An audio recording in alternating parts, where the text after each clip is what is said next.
2.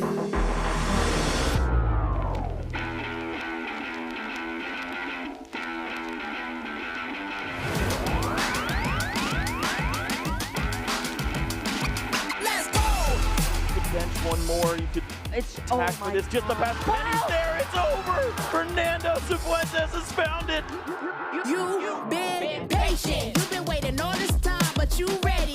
You've been putting in that grind, so let's go. Champions are hard to find, but you know the goal when you're ready to shine. Have they heard of you? Then they know. You got your sights set on that road. If it's time to battle them, then let's go. Cause you'll never stop. Show them what you got. Stays asleep. From that Close combat onto a Mungus. Is that enough? Yes! Jump across, gets the knockout. Defeats Voltua. Show them what you got. Yeah, they already know. You got your sights set on victory road. Show them what you got. Yeah, they already know. You got your sights set on victory road. Gets the leg down. Can you look down the wish cash when he has a little bit of health left? Oh! What HP left. I know it's over.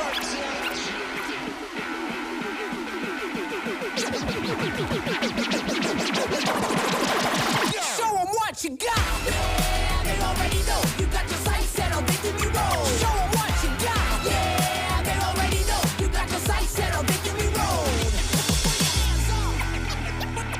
Put your hands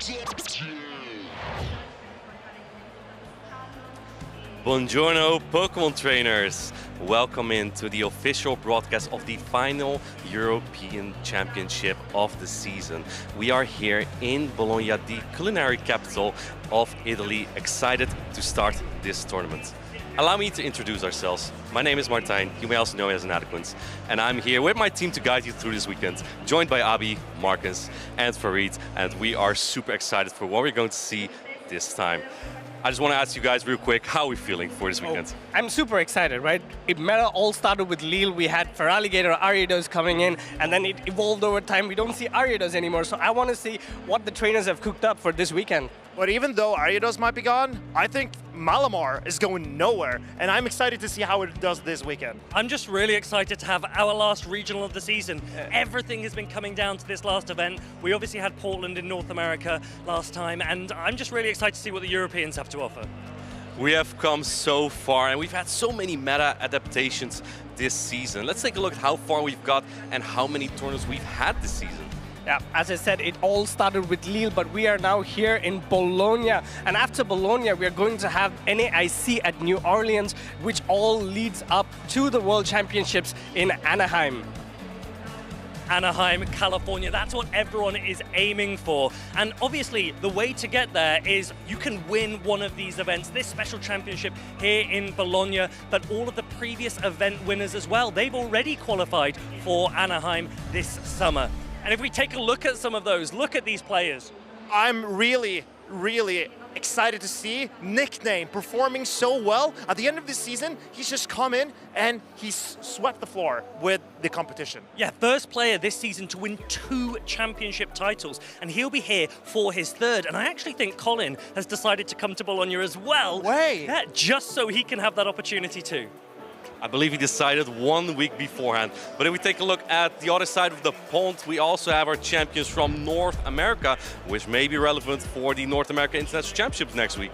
And I'm super excited to see it's Axon coming back, the former world champion. He's taken his first title since the World Championship in Yokohama. And you see, the curious thing about the NA event winners compared to the European ones is that in Europe we had so many new winners, but there's so many repeat winners here in NA. I believe from this season, it's only Elam who's won the event for the first time. It's amazing because we don't obviously play in a team format in Play Pokemon, but if you had this team up in front of you against you, particularly if there are 2 Ilums, it's going to be a rough time. It would be tough, yeah.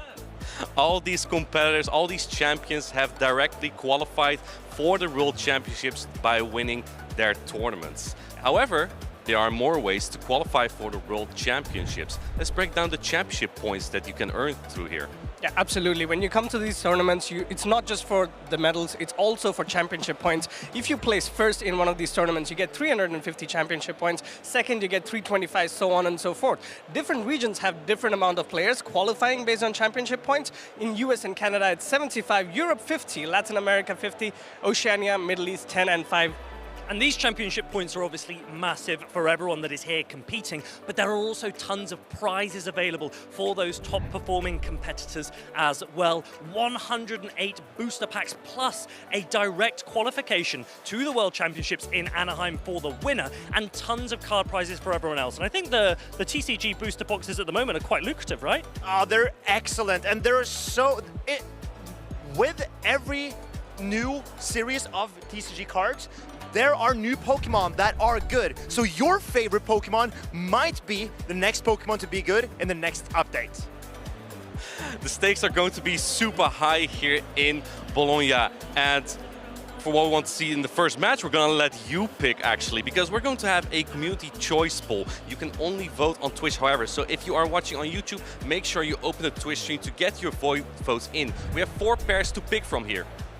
And we see Richie Beckett, 85 versus 9 Alfie 2 as the first pair. You can also vote for 13 Joppy 37 against Emilio 92.99. There's also Smron Flex 66 versus Noitan Madstall. And I'm sorry if I butchered that pronunciation, but If it helps anything, it means Snorlax in French. oh, correct. Oh, then I get it. And we also have Ampolini versus Clifton. And I believe Ampolini is one of the local talents we have here. I played him on stream last year here in Bologna. Which one are you the most excited for to see here? There's so many great trainers here. I always have a heart for Richie Beckett. Whenever I see him and his kid go into these events, it warms my heart. They're really a good bunch. Well, we're gonna have chat picks, so get your votes in on Twitch to make sure we can get the matchup that you want to see. And what kind of format do these players battle in? We're gonna show you real quick. This weekend, the 2025 Regional Championships are bringing the electrifying action of the Pokemon Go matches to the global stage. Top trainers from across the world have gathered to compete for a share of over $125,000 in cash prizes, travel awards, and the all-important championship points that could secure their spot at Worlds 2025 in Anaheim, California. The competition is fierce and the strategy is key. This tournament spans 2 intense days of action, where our trainers battle it out in a double elimination bracket using the Grey League format. Every match is a best-of-3 clash, but the stakes get even higher in the winners finals, losers finals, and grand finals, where the action extends to a best-of-5 showdown. Trainers will be strategizing in a Bring 6, Pick 3 format, each one carefully selecting a team of 6 Pokemon, but only 3 will enter the fray in each game. Every choice could be the difference between victory and defeat. Who will etch their name into the history books this weekend? And who will punch their ticket to Worlds 2025 in Anaheim? Don't miss a minute of the action. Stay tuned all weekend long to watch the battles unfold live. To stay up to date on future Play Pokemon events, visit Pokemon.com/play. The World Championships. That is what every trainer attempting to qualify to play in Anaheim is dreaming of to win. So that'll be a great show to see. And some of those players will be competing here in Europe. Let's take a look at the leaderboards to see some of the hardest hitters that we have here in Europe. Perhaps some of them competing in Bologna.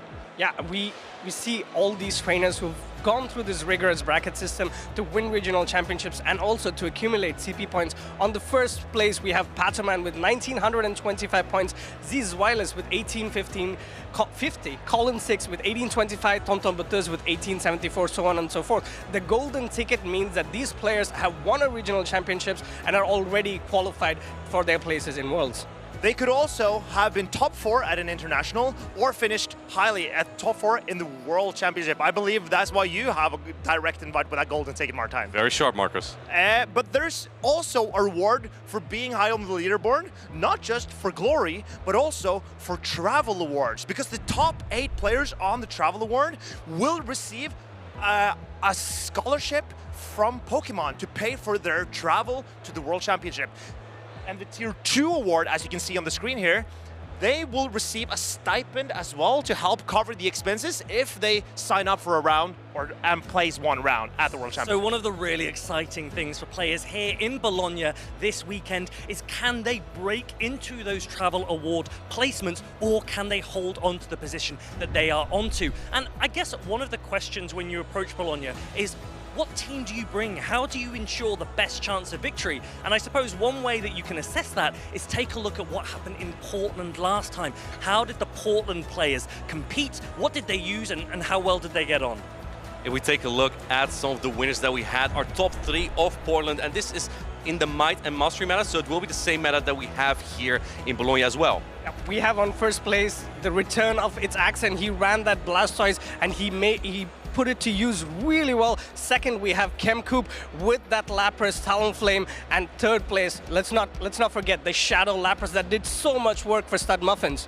Out of these teams, Marcus, which one do you think is going to be the most prominent that we might see or have the most impact in Bologna? Well, out of the Pokemon or out of the teams, Martin? Because I believe that the team its accent brought was, in my opinion, one of the best teams. But I'm not sure if those Pokemon, for example, the Blastoise, that was his most valuable pick for that weekend, will be one of the most common Pokemon this weekend. I don't think so. Do you know what? I think that the Itzaxan team, as it is, those 6 Pokemon will come again. And I think a number of players will look at that team and think, hey, Shadow Malamar is available, but other than that, there have been no updates to the meta for this event. Let's run exactly what we know can win. But would you run Shadow Malamar in Itzaxan's team instead of the regular Malamar? Because we saw in Portland, Malamar did exceptionally well. You don't see it here in day 1, though. Actually, it is there on 35%. It's just not as top usage as you might think. It's there. It's very easy to miss, I agree. Malamar, it flips everything upside down for me. We see that in the top position. We have that Tinkerton there. It was newly released and it's completely taken over the meta. A spot that's reserved for Pokemon like Drapion and Azumarill is now taken over by Tinkerton. So I think a player's building that Blastoise was a good way to have a soft check towards the rise of Tinkerton. And let's remember that the Itzaxan team was mostly based as well off the team that Out of Pocket had used earlier in the season and had success with Blastoise coming in for Feraligatr. There's no Blastoise or Feraligatr on these top 12, so perhaps lots of players are looking for what will do well in day 2, and there is that Blastoise. And Blastoise made an appearance as one of the most popular picks in day 2 with 13%, but that tells us it was a very diverse meta where a lot of different picks got to shine. But what I'm noticing is that Malamar on 75%. It outperformed its day 1 usage massively, and I am curious to see, with the Shadow Malamar coming in here to Bologna, will that make Malamar better, or will it make players prepare more for Malamar? That is the question I want to answer during this weekend. And we are going to see that this weekend, of course. If you want to see more about the broadcast, whether that is about Pokemon Go, Pokemon trading card game, or the video game, go to pokemon.com/broadcast and take a look there. A few days after the event, you also see the next event coming up, the casters for next tournament as well, and make sure that you don't miss out on all the action. If you do, follow us on YouTube and Twitch. You can watch back the videos there. Do you think Shadow Malamar is going to make an impact here? We'd love to hear from you. Get involved in the discussion. If you use #PlayPokemon, we may feature some of your posts here on the broadcast, and I'd love to see some of that. Guys, I think it is time to start very soon the community poll. We're going to have that battle up very shortly. So it is time to get ready. We're going to jog our memory real quick what happened in the previous episode in Utrecht, and we'll see you shortly. Hey there, trainers. My name is Martijn. You may also know me as an Eloquence, and I'm here to bring the recap of the Special Championship Utrecht 2025. The Might and Mastery season is coming to an end, but Jumpluff and Tinkerton were still on top of the usage. Many trainers weren't having any of that and decided to bring the likes of Shadow Typhlosion and Talonflame. Trainers like Zweilous, Howie, and Kaleo showed up and brought that heat. They incinerated down the opposing Pokemon with Typhlosion and made it to day 2, while Maxi and Zephymastic saw great success with Talonflame. But only a few could blaze this fire to the end. A Mindjoke tried to douse the flames with his Feraligatr, but it wasn't enough to stop Maxi.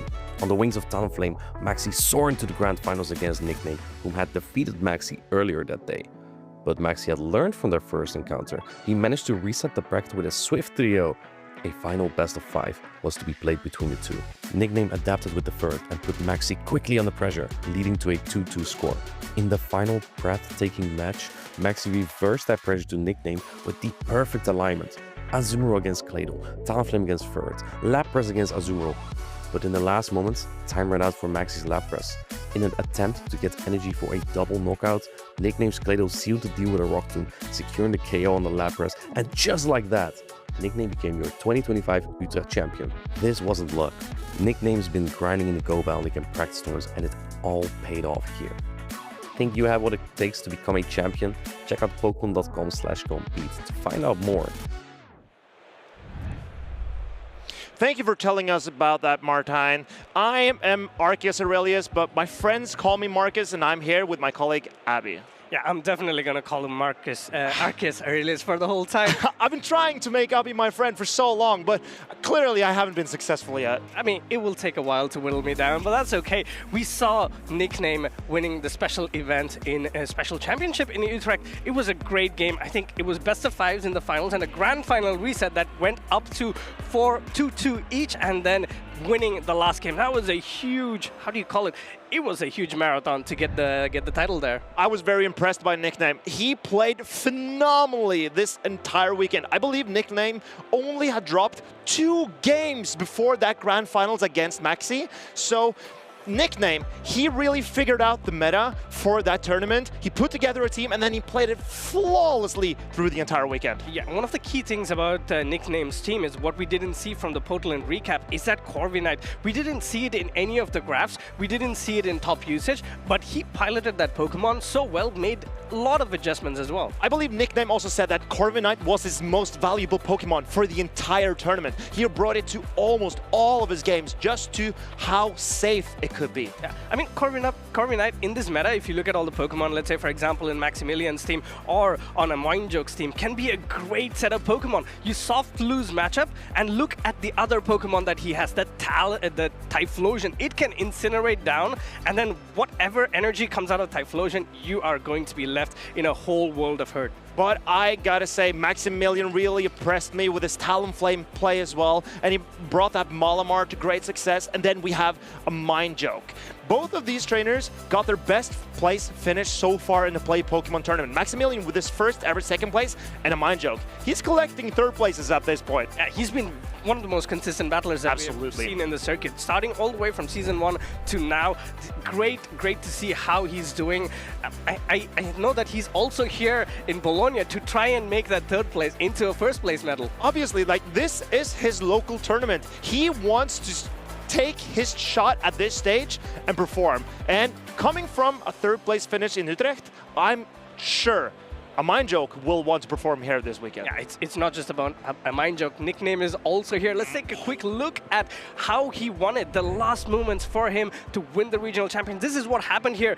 Maximilian P making a small error here, overcounting the amount of mud slaps that Claydol has, and Claydol getting to that rock slide to take the Lapras out, only for Maximilian P. So disappointing, but what a great finish. A small error makes Nickname let Nickname capitalize it and make him the Utrecht Special Championship champion. In my opinion, Nickname capitalized on what could be his win condition. And in a game of Pokemon Go that goes back and forth, like Maximilian against Nickname, then it's so hard to keep track. And I know for a fact that Maximilian is so proud of how that match, of his entire tournament, and Nickname obviously is as well. And in my opinion, it was great play by Maximilian to try to overfarm as much as possible because he needed that energy on Lapras to outpace the Azumarill in the back. And to me, it just shows what a great player both of these trainers are. I think in these matches, right, especially when it's like so high up in the grand finals,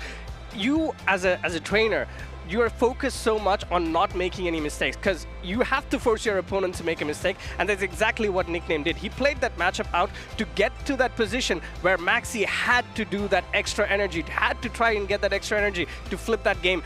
I mean, it's all about trying to play your own game while forcing your opponent to not play the game they want to play. But the game that some other players want to play are the winners of the community choice. And we have the results here. The viewers have voted on Twitch, and it's 13 Joppy 37 against AMELIO 92.99. I believe Joppy, as I'd like to call him, is a local trainer here from the Bologna region.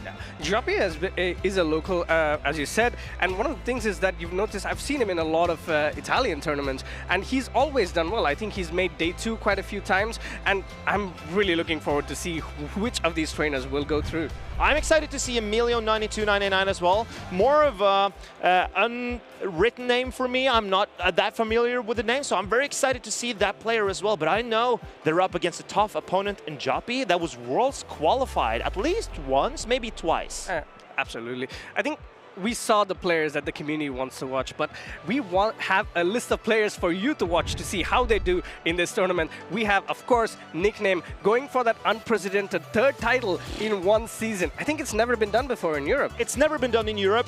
It has been done once in the NA, but we also have Colin, the final boss of Europe. He decided to join the tournament last minute, and here he is, ready as the reigning Bologna champion to try to defend his title, because he won last year. Yeah, I think last but not the least, we've been talking about a mind joke. Of course, we put him in the 3rd place. Look at his flair, man.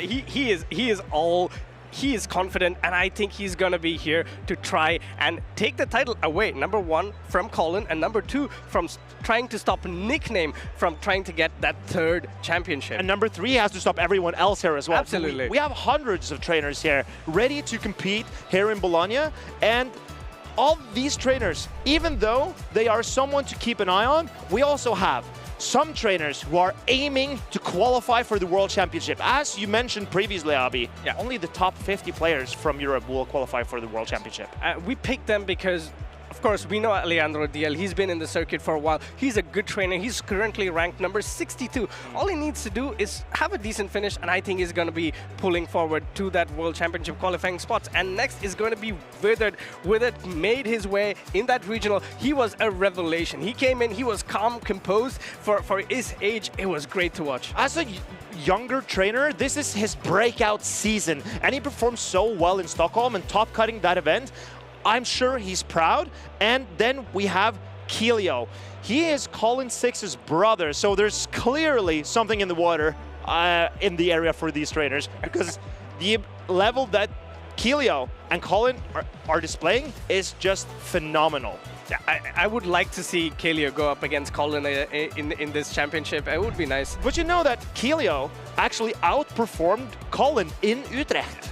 I think it was maybe more of a home turf for Kelio than Colin. Sure. It can happen, right? So, I have a younger brother, and brotherly rivalries are something that's always great to see. You think he will outperform you in a Pokemon Go regional? Oh, no. You don't believe in him? Okay, duly noted. I'm noting it down. My brother's not a gamer. Oh, okay, but you are clearly a gamer.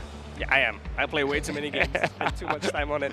It's sometimes you spend just the right amount of time. You're right. It's always the right amount of time. It's always the right amount of time. I've spent so much time on this game because I love it. I love Pokemon Go, and playing this game together with my friends and also against some of my opponents make me very happy, and I feel like the friendship that I've made through this game some of them will last for my lifetime. Yeah, absolutely. It is what it is, right? So some very close games it gives you that energy to be like, oh wow, man, you played a great game. I mean, do you want to practice? You know, we can both use each other to get better at this game and then achieve our goals. It's a good foundation for friendship.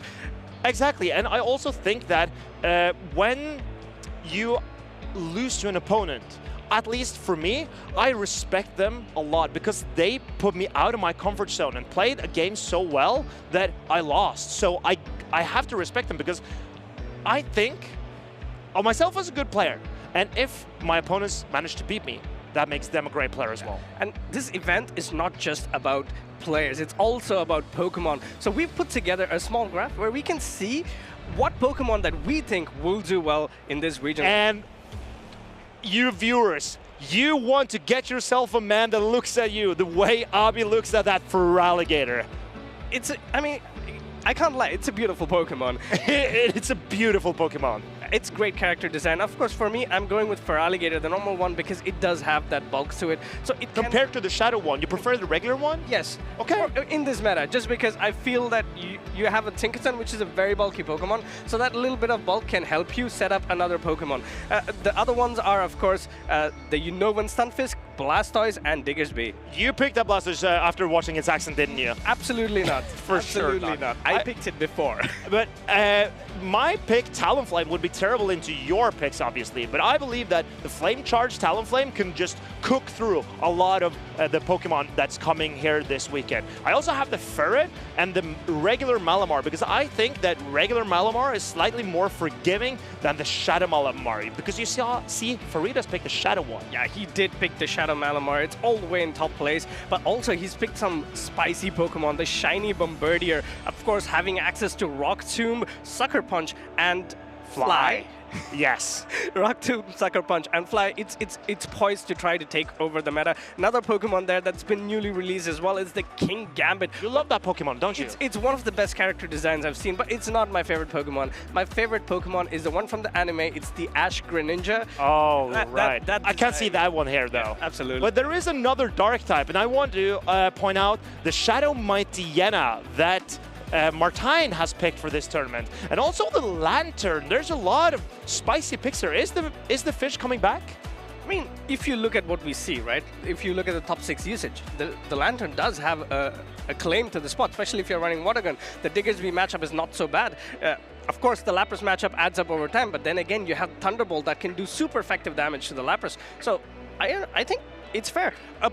A Pokemon that I really want to touch upon is the Dusclops. Being a Ghost-type Pokemon, it does very well into the meta. It is fairly neutral, and even against the Pokemon, the normal type, that's the top usage, Diggersby, it has so much play with the Ice Punches. And personally, I'm more of a favorite of the Shadow Dusclops, but because I feel like Dusclops, who is such a bulky Pokemon, it needs a little help to hit a little bit harder. And those Shadow Pokemon that you see here, they hit a little bit harder than the regular Pokemon, while the regular non-Shadow Pokemon, they can take hits slightly better. So I think that Dusclops, for example, works a little bit differently if you have the Shadow or if you have the regular. And personally, I've been more of a fan of the Shadow Dusclops. But we will have to wait and see what the players have in store for us here. Yeah, I think for now, the only Dusclops that we saw on the European stream was Jox, I think in Sevilla. Oh, Zephymastix also brought it in Utrecht. Yes, Zephymastix also bought it in Utrecht. So it's a Pokemon that I think can have a lot of play. It's the neutral setup Pokemon, right? It's kind of like Corviknight. It's kind of like Azumarill. Azumarill is never a Pokemon that wins you games. It's a Pokemon that stops you from losing games. Whoa, that is a good way to put it, actually. And sadly, Azumarill has been very good at not losing games. And well, I don't want to talk any more about Azumarill, because I think Azumarill is gone for now. Yeah, I mean, Azumarill has given you a lot of refreshing experiences, I think. Absolutely, but talking about refreshing experience, we see the faces of these trainers here on stream. You see Joppy taking a page out of my book with that Shadow Dusclops, but also that Shadow Malamar. Yeah, Shadow Malamar and Shadow Jumpluff. That's a lot of shadows, but look at his team. He kind of has a very good balance between a hard-hitting Pokemon, bulky Pokemon, and Pokemon like Azumarill that stops you from losing the game. AMELIO, on the other hand, has Jellicent in his team. That's also a Pokemon that we were talking about earlier, but let's take a quick look at the moves that they've chosen for. We have the Stunfisk going with Thundershock, Mud Bomb, and Discharge. Of course, you need to run the Thundershock variant so that you have a better matchup into the prominent grass type of the meta, which is Jumpluff. And you also, Thundershock generates energy a little bit faster than the Mudshot. But we see the Jumpluff without Energy Ball, which does not allow it to hit, for example, Unnovan Stunfisk. Dusclops could also outrun Fire Punch, but he elected for Ice Punch. And here we see Azumarill also on AMELIO's side. There's Azumarill on both of these teams. Yeah, but we see the Corviknight coming in here. Of course, we did say Corviknight is one of the best setup Pokemons, and also, I fairly like the team building here. You also have oppressive fast moves with Pokemon that can do a lot of charge attack damage as well. Jellicent is a great water type ghost Pokemon, but these two trainers, I think they're ready. They're both wearing the Play Pokemon jersey in the same color of red, so they're going to be going ahead. This, of course, guys, it was your choice. You made us watch this game. Let's see what these two trainers have in store for us. I believe that Emilio will always be bringing his Shadow Drapion. It lines up fairly well into the Jumpluff. If Jumpluff can land in acrobatics, it's very playable for Jumpluff. But it's pretty good into Jumpluff, Malamar, Dusclops, and Azumarill. And it also has win conditions against Unova and Stunfisk if shields are up. Yeah, I think what Emilio will try to do here is use that Corviknight to set up the Drapion. Corviknight is completely neutral. There is no hard answer on the side of Joppy, so it can... Yes, of course, the Stunfisk is pretty difficult, but you do have sand attacks that can help. But then again, I think you can try to use it either to lure out the Unova and Stunfisk or try to set it up with other Pokemon. And I believe Unova and Stunfisk is your caster pick, isn't it? Yes. So I think that we will see some Unova and Stunfisk in this matchup just to control that Drapion and Corviknight from Emilio. Because as you're saying, the Corviknight is so safe unless Joppy is bringing that Unova and Stunfisk. But do you know what Pokemon can really give that Unova and Stunfisk a hard time? It's both Claydol and the Cradily. Yeah, Claydol Cradily is such a polarizing matchup for the Unova and Stunfisk. So you have to really try to leverage this, because if you look at Claydol on isolation on the side of Emilio, it has decent matchup against a Malamar, because the fast attacks of the Malamar do not enough damage to go through the Claydol. You have decent matchup against the Jumpluff. It is a bait dependent matchup, and then you have great matchup against the Unova and Stunfisk, and another great matchup against the Tinkaton. So he is kind of forced to bring this Pokemon, but I think Joppy will have to try and counter it with that Dusclops. Let's see what the trainers have brought in here. We see the Shadow Drapion immediately, and there's the Shadow Malamar as well. This is what we wanted, to see what this Malamar can do. Malamar, again, I love the animation of this Pokemon, trying to throw that Psywaves. It's all wobbly, and let's see which of these trainers try to throw their charge attacks first, and it's going to be the Malamar going for that big foul play bait, and Emilio immediately pulling up his Protect Shield. Emilio, he knows that Drapion is one of his most valuable Pokemon, so he decides to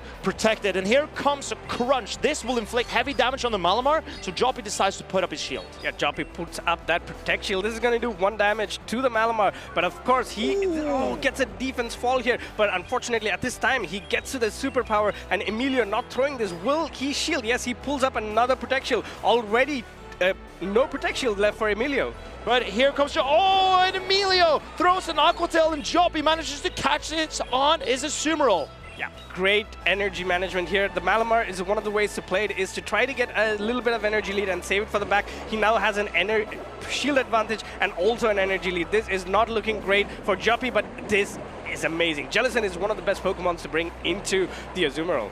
Because Jellicent resists all the water damage from the Azumarill and can take 2 Play Roughs as well. So Jellicent has a very safe matchup here. And also Emilio decides to throw in his Jellicent here, because then he keeps it away from that Malamar. Goes for the charge attack tie here, Emilio, and goes for the Shadow Ball, knowing full well that this will be... that Jellicent wins the charge attack tie, but Azumarill, of course, being that bulky Pokemon it is, gets to that, survives that Shadow Ball, gets to the player up. This will put the Jellicent into the yellow. But it will not threaten a knockout. Actually, into the red slightly. And Emilio is farming up more energy, and he's going to throw again on charge attack priority. He throws the Surf. Will this knock out?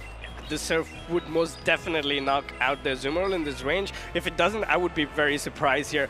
Okay, no need for surprises, but the Malamar does have some residual energy, and that can be leveraged here, but no, coming in with the Tinkaton, trying to predict the Pokemon at the back here. Of course, Emilio, again, going for that charge attack tie, goes for the Shadow Ball. This will do a ton of damage onto the Tinkaton. Let's see if Joppy pulls up a Protect Shield. No, he does not. And the Tinkaton is now so low health, but Joppy gets a lot of energy. Maybe he can threaten the Claydol with this energy on the Tinkaton. And here comes a Play Rough. Claydol comes in immediately met with that player from Tinkaton. Tinkaton, of course, is going to take super effective damage from these Mud Slaps, but the player does add up. Immediate swap into the Malamar. It's going to be a race to the charge attack. Unfortunately for Joppy, the Drapion gets to this Aqua Tail. I think he has a back-to-back Aqua Tail here. Emilio has stored up so much energy, but farming up against the Azumarill. This is an incredible play by Emilio. This, it will This crunch will knock out this Shadow Malamar. Shadow Malamar is going to be out of the picture. Will this Tinkerton be able to bring this match for Joppy? But it looks like it's going to be so low. And Drapion already at an Aqua Tail, going for the Aqua Tail at Charjaduktai. Joppy tried to overfarm, but unfortunately for him, he's going to be punished for this play. Incredible play by Emilio, over-farming on his attack and throwing it exactly when the Tinkaton had the move ready so that he could drain Joppy of his energy while still doing the damage with the Drapion. And Cladle finishes this game up for Emilio 92-99. Great game there. I think these two... Joppy had the upper hand at the starting because he did go for the foul play bait. Of course, Drapion is not the best matchup for Malamar. But as you said, Emilio understanding how key Drapion is for his team to pull up the victory, to shielding it, shielding it twice, and then ensuring so much energy on it. I think he just ran away with it. In my opinion, I thought this looked great for Emilio because the Drapion managed to keep the Malamar away from the Jellicent, and Joppy did not bring another hard counter to the Jellicent other than that Malamar. So as long as Emilio got the Malamar away from the Jellicent was doing a lot for Emilio here. And I think that even though it looked great at the time, catching an Aqua Tail on his Azumarill, it let the Drapion build up a lot of energy to finish the Malamar in the end game. So what looked like a good play from Joppy there in the middle game turned out to be pretty detrimental for him. Yeah, I absolutely understand. So one thing I would assume, or at least based on your thoughts, would it have been better to try and bring the Tinkaton in? Because that's the Pokemon. You want to get the Claydol on there so that the Azumarill can have, let's say, a free reign. Because if the Claydol is still in the picture, there is nowhere for you to go. And Malamar can hit Claydol for super effective damage. I actually agree with that because the Tinkaton threatens the Drapion quicker, and Drapion farming up that much energy wouldn't have been possible. And also in the end game, if that Drapion had all that energy, it doesn't threaten the Azumarill as much. So even though safe switching a Tinkaton against a Claydol team is not what you'll expect to be the... And also Corviknight team, I think it would be pretty risky to safe swap the Tinkaton. But knowing what was in the back, sure, that could have been in play. Yeah, we're Captain Hindsights anyways. Yeah, exactly. We know what's going on, but these trainers have no idea what their opponent is bringing. So even though we can see both screens, the players can only watch their own, so they don't know what backline Pokemon is waiting for their opponent. It's absolutely about trying to strategize, and it is a show sick pick 3 format as well. So the 3 Pokemon that you bring, you have to use each of your moves to try and leverage and understand what your opponent can potentially bring at the back. Sometimes you've seen even really high level games where that 50-50 prediction goes wrong. These two trainers now have to sit down and try and understand what went wrong, what they can modify, but they have locked their Pokemon in there. We'll see a Malamar lead into a Claydol. And this is a Dark type against a Psychic type, but as Malamar relies on that Psychic type fast attack, as you mentioned previously, Abi, this is a deceivingly okay matchup for the Claydol. And Joppy throws his foul play on perfect timing. Foul play, getting thrown on perfect timing. No shielded. And no shield, but this, again, is a great position for you to be in as oh!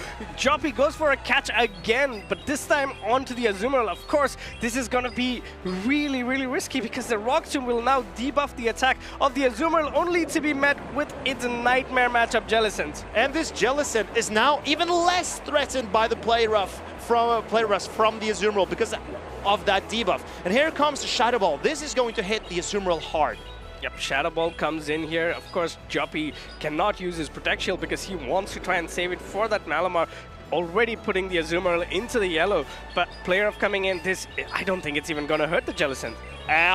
No, I think if Jellicent remains in the green, yes it does. And this Jellicent, if Emilio can utilize his Jellicent to its maximum potential, then he's in a great position to potentially win this game. Yeah, Player of number 2 from the Azumarill coming in. This will put the Jellicent into the yellow, and that is a great position to be in because right now, all it will need, I think the Surf barely doesn't care. You could do one more. Oh, Emilio going for that undercharge. Brilliant gameplay, trying to maximize the energy that he can get on this Jellicent. Emilio, I was not familiar with your game, but you are clearly showing the viewers here what you're capable of. Here comes the Shadow Ball into the Shadow Jump Love. Shadow Ball comes in here, and it's going to do a ton of damage. I think Joppy is trying to save both his Protect Shield for that Drapion, but no, look at that. It's the Drapion coming in there. Drapion is going to be immediately met with that Acrobatics. Was that an Acrobatics or was that an Aerial Ace Bait? It's an Aerial Ace Bait, but AMELIO knows he needs to protect his Pokemon because the Drapion is his final pick with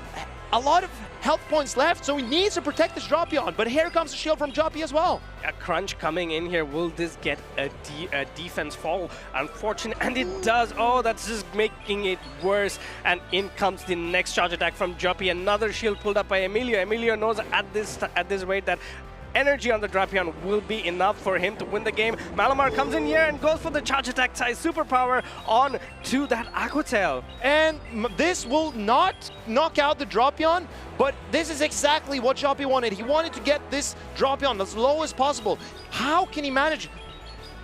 Does he shield this Malamar? He does! He decides to shield. He wants to put that Psywave damage onto the Drapion, as many Psywaves as possible, to put it in a range where he can potentially get a farm down from the jump bluff. Aqua Tail number 2 coming in from the Drapion, knocking out the Malamar. And Drapion, can it win this game for AMELIO, or does he need to rely on this last Pokemon? This Drapion is so low now, and the jump bluff is getting to a charge attack. And here, how does AMELIO play this? He has 2 Pokemon left. There's a Claydol, and Claydol mud slaps down and a jump bluff. Claydol comes in, mud slapping the jump bluff down, securing AMELIO the 2-0 victory against Joppy. Great read there. Unfortunately for Joppy, he tried to make some catches, but only to be met with that Rock Tomb in both the games. And AMELIO, he piloted his Jellicent, a Pokemon no one was expecting to make such waves here in Bologna. And AMELIO is going through undefeated so far in day 1. Incredible play by AMELIO in this game. We were talking about Blastoise through the whole introduction and throughout the cast as well, but Jellicent is a Pokemon that can do so well against the Blastoise as well. It just completely walls all the energy of the Blastoise. And not just the Blastoise, Lapras, Feraligatr energy. I mean, even the Golisopod energy. Jellicent as a ghost and water type has such a unique profile here in this meta. And you saw AMELIO, he realized the value of that Jellicent and he utilized it perfectly. Yeah. I think the Azumarill had no play whatsoever. It was the Jellicent show, and also not just the Jellicent show, how much he leveraged Drapion, he used it very well. I don't think in any of the games the energy of the Jellicent went to waste, of the Drapion went to waste. That is true, and also he both the Drapion and the Jellicent, he maximized both of them. And I was surprised to not see more Shadow Dusclops from Joppy because it has a surprisingly playable matchup into the Drapion as well. But here you see, this moment, AMELIO realized he needed to farm up as much energy as possible on his Drapion because the Azumarill is a little bit slower to attack. And here, the energy comes through for AMELIO. Exactly, back-to-back Aqua Tail. Actually, he had Aqua Tail and a Crunch ready to knock out the Malamar and giving him game number 1. It's energy management at its finest. And AMELIO building up, realizing that this energy might be handy in the end game. And here we see in game 2, this Jellicent really put in so much work for AMELIO. He did not fully charge this serve because AMELIO wanted even more fast attack damage and gather up more energy on that Jellicent, and that was an incredible play. Yeah, it was mostly because of the fact that if you look at Joppy's team, the energy from the Jellicent can go everywhere. So having that extra bit of energy made AMELIO completely in the driver's seat. He was already in the driver's seat, but now he had everything locked up, ready to go. And very cool to see that ground type Claydol take out a grass and flying type in Jumpluff, and then a water type in Azumarill. So Claydol is also a Pokemon we need to respect here in Bologna. Claydol has... I touched up a little bit on it when we were looking at the Pokemon as well. Claydol has that Mud Slap. It does a lot of damage over time, and Claydol's typings, with its access to that Rock Tomb, kind of puts it in a position where, like, I'm already a fairly bulky Pokemon with a fast attack that does a lot of damage, but now it's gonna take you longer to get me out of the field, and that makes it so that it can do a ton of damage over time. Correct. And as you mentioned, the ground type Mud Slap, the rock type Rock Tomb, and the ice type Ice Beam. What can resist all three? I can't think of anything that can resist all 3 of those attacks. So Claydol, even though its typing is a little bit soft to a lot of common types like bug, ghost, dark, water, ice, grass, it's weak to a lot of things, but it hits everything back as well. It's one of the Pokemons that, if you can leverage, can beat the counters of the Pokemon. For example, Cradily into a Claydol is a great matchup for Cradily, but Claydol can flip it if it can get to that Ice Beam. It's all about trying to leverage your matchup knowledge as well to bring this Pokemon to the forefront, and I'm glad that we had a great showcase for it. Me too, and we've seen a lot of Claydol this season, but I don't think it's going away just yet. So if you're interested in watching Claydol, then keep your eye peeled. I'm really interested to see also how Claydol and Malamar matchup goes, but we have already our 2 other battlers. It's going to be Circoges going up against Hazel 92. Circoges bringing that Talonflame that we talked about so much with that Claydol normal Malamar this time, and Lapras, Drapion, and Azumarill. Is this the similar team to Maximilian's from Utrecht? I believe it might just be. I can't remember if there was a Lapras there, but it's very similar at least. And then we have, I don't know if you say Hazel or Hazel, but what would you go with? I went with Hazel. Okay, let's go with Hazel then. But here we see the Corviknight. Very safe Pokemon into most of Circoges' picks, apart from that Talonflame. The fire type beats the steel type. It melts the steel down from the sky. And here we see the Talonflame with a flame charge. Yeah, I was gonna touch upon that as well. Flame charge just makes that Corviknight matchup an absolute nightmare for the Corviknight. Once Talonflame starts ramping up with those flame charges, nothing wants to be in its way. Exactly, and what in this meta takes a boosted fly as well? Flame Charge Talonflame is one of my favorite picks to bring, and I think without a fire type resist on Hazel's side, this Talonflame is looking incredible for Circoges. Yeah, another thing that I see out of that's completely out of the meta is that Dugong with Water Pulse and Drill Run. Having that water type attack will help it against a Talonflame. Usually Talonflames do not want to pull up a Protect Shield against a Dugong because the Icy Wind is neutral. I understand why you would like some water type damage on a Dugong, but a Dugong also has access to the Aqua Jet, but that is a legacy attack. It means you need to spend that elite charge TM to acquire that attack. So Water Pulse, another decent option for Dugong in that situation. One more Pokemon that I really want to point out is that Primeape. Primeape having that Rage Fist that comes only after 8 turns. That's an amazing move to have against Circoges, because if you save a Protect Shield, or if the Primeape is at the end of the game where it has Protect Shields to hide behind, it can completely Rage Fist through Circoges' team. Because that Rage Fist, it boosts up the attack of that Primeape. So Primeape, as a frail Pokemon, it needs to be protected with shields, but it also has incredibly high attack. And that Rage Fist that comes out so quickly and boosts the Primeape's attacks can make Primeape a lethal weapon. You're completely correct there. What I would like to see from Hazel's side is using that Drapion as a safe swap, trying to get the shield or a shield advantage there, because you can use that Drapion very well into most of Circoges' team.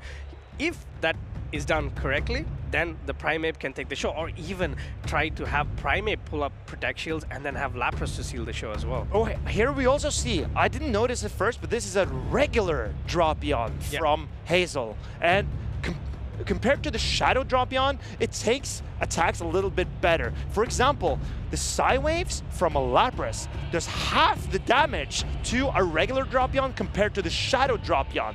So regular Drapion is much safer into the Lapras, but it struggles to hit the Azumarill as hard as the Shadow Drapion, for example. So it's a bit of a trade-off going in the one or the other direction. Yeah. Could you touch up a little bit on why the normal Drapion takes less damage compared to the Shadow? Well, so Shadow Pokemon, they have a boosted attack stat. So that means they do more damage than a regular non-Shadow Pokemon in that category. So for example, a Shadow Drapion will not do as much damage as a regular Primeape, because Primeape has a higher attack than even the Shadow Drapion. But the regular Drapion compared to the Shadow Drapion, that's where the differences lie. So a regular Drapion will tank attacks better and not be as threatened by damage as the Shadow Drapion. But the Shadow Drapion threatens the opponent's Pokemon more. We talked a lot about HAZEL's team. What I want to point out on the side of Circogus is Claydol. I feel that it's relatively free into HAZEL's team because, of course, one of the things that you need to worry about as the Claydol against the Dugong is the icy wind debuffs, the attack debuffs that the Dugong can put. But in this case, there's Water Pulse, which can be shielded for no cost of debuffs for the Claydol. Claydol, in that case, can do a lot of work against this team. You can just save swap it, and it can try to give you a shield or a switch advantage here. And I believe this is one of HAZEL's first ever tournaments. And Circogus, we've seen him on stream before. She's up against a very tough opponent. So I'm very excited to see what both of these trainers are bringing for us. And we see the Malamar into the Dugong. This is great for Circogus. Great lead there, but Malamar will have to go for that superpower, which debuffs both its attack and defense. Let's see how he tries to play it out. Will it be a superpower and dip here? No, he's staying in further. Goes for that superpower just before Dugong gets to a charge attack. And we see no shield from HAZEL. This is going to dent this Dugong severely, and it's put directly into the red. But oh, and here's a catch from Circogus on the Water Pulse. Circogus gets a brilliant catch here. It doesn't matter what this Dugong was going for, Water Pulse or Drill Run, the Lapras would have tanked it happily here. What we need to also note is that this Lapras is running that Skull Bash, so it can boost its defense as the longer the matchup goes. And the Dugong gets to a parting Drill Run. This will dent the Lapras slightly more than the Water Pulse, but Lapras, tanky Pokemon, can take this.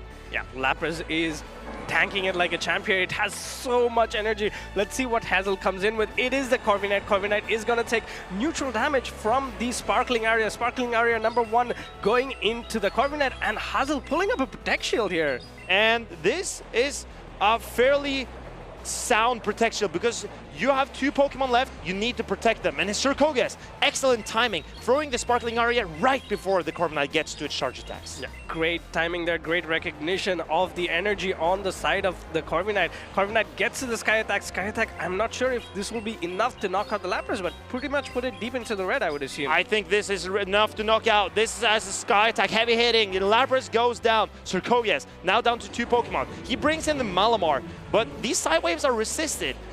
Yes, Side Waves are resisted, but Malamar can hit back with these foul plays. I think what Circogus wants is to try and put this Corviknight deep into the red, but HAZEL pulls up the Protect Shield, trying to think that, all right, maybe at the back end, my Corviknight has play.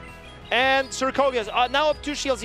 Unfortunate for HAZEL, Malamar won that charge attack tie, and this, but the Corviknight hangs on and gets to a final Iron Head.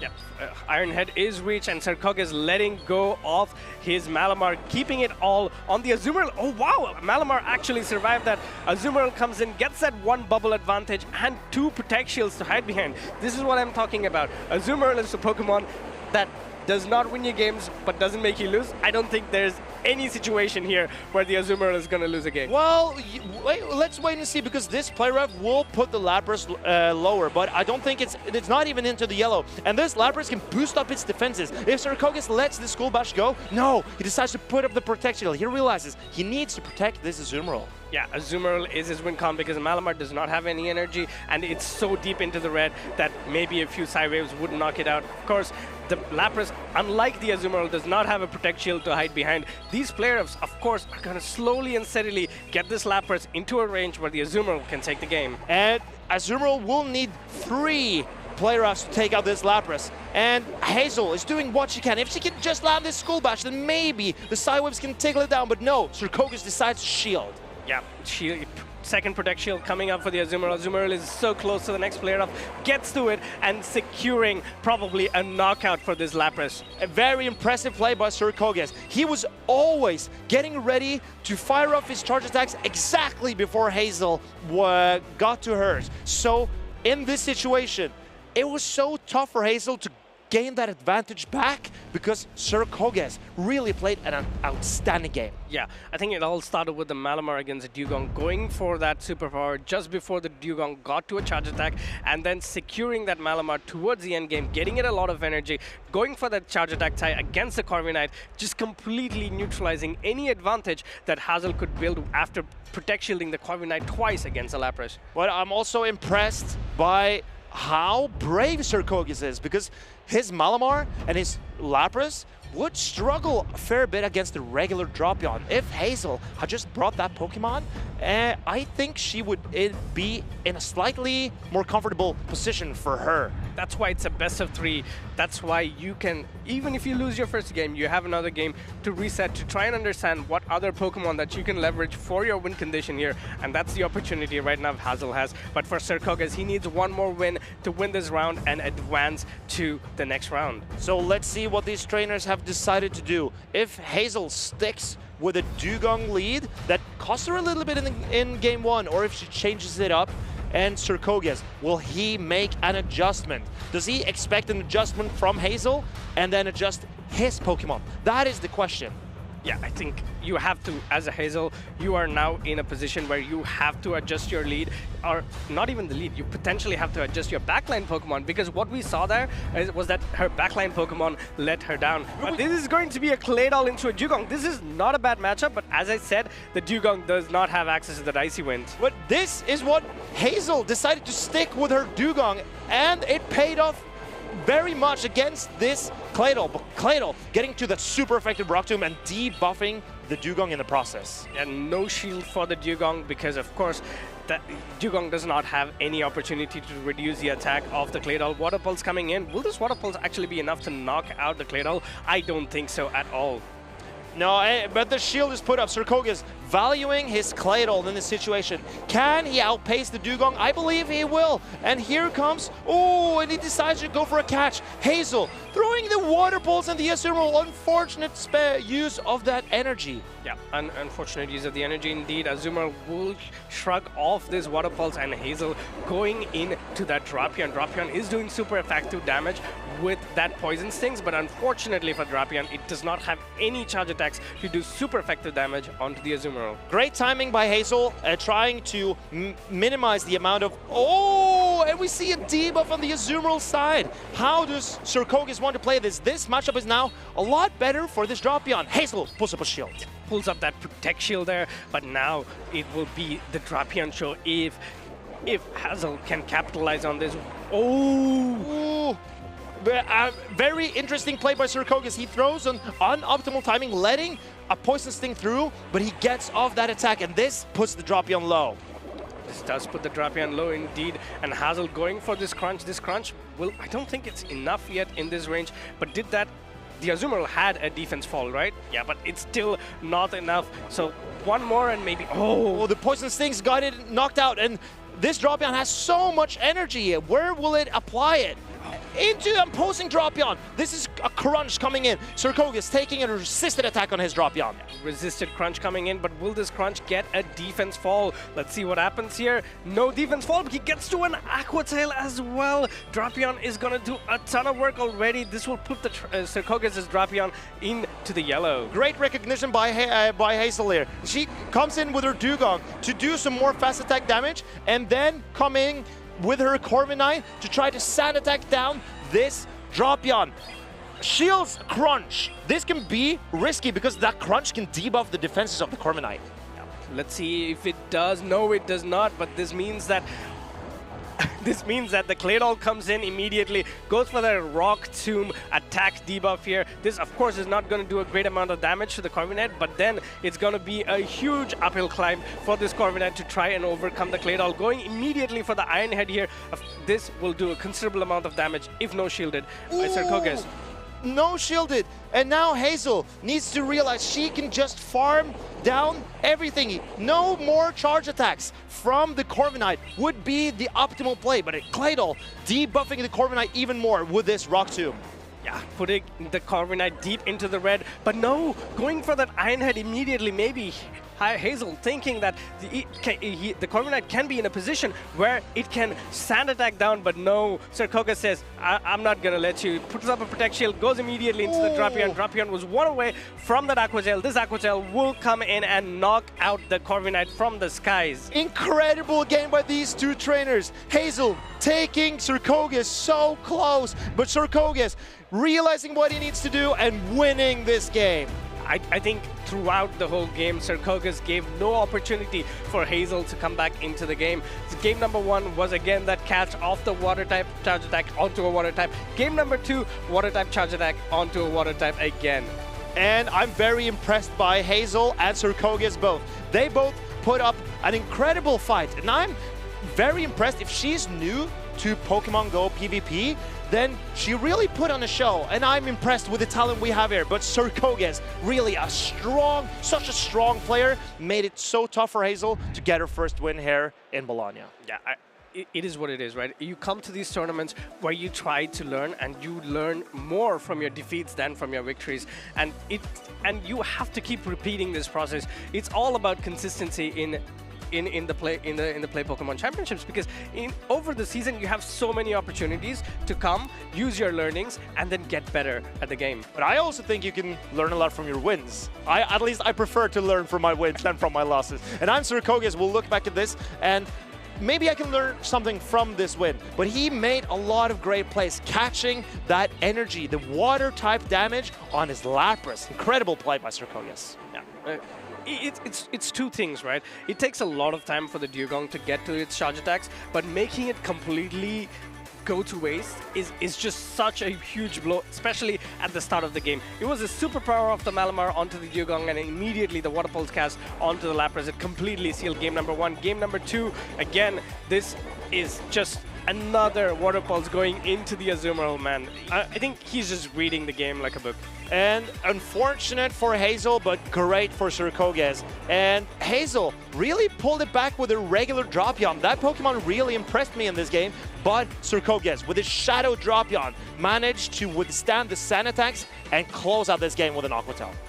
I think it came down to a game of patience as well in this one, because one of the key things that could have gone different in game number 2 was HAZEL being a little patient and going for that Aqua Tail onto the Drapion, because it would be back-to-back Aqua Tails that would have put the Drapion much deeper into the much less HP, and that could mean Sand attack down was a possibility. I think what was most fortunate for Circogus was the Dugong coming in with low HP, so that the Dropion could farm it down before it threatened that charge attack, because that gave Dropion a lot of energy to threaten that Corviknight in the back. And also, okay, bear with me because this is a little complex, but when you swap in Pokemon Go, you clear your debuff. Yes. So if HAZEL had preserved her Dugong, she could have cleared the attack debuffs from the Rock Tombs on the Claydol.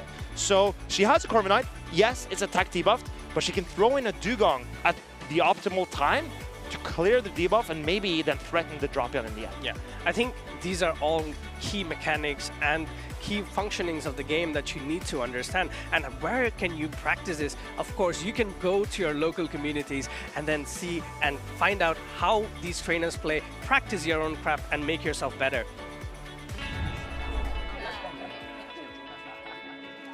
Hey, do you want to play? Yeah.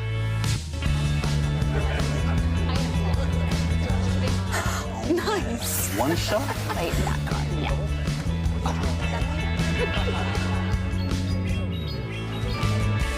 I'll use twin cannons. Great game, guys. Bye. See you next week. Come play at your local Pokemon League.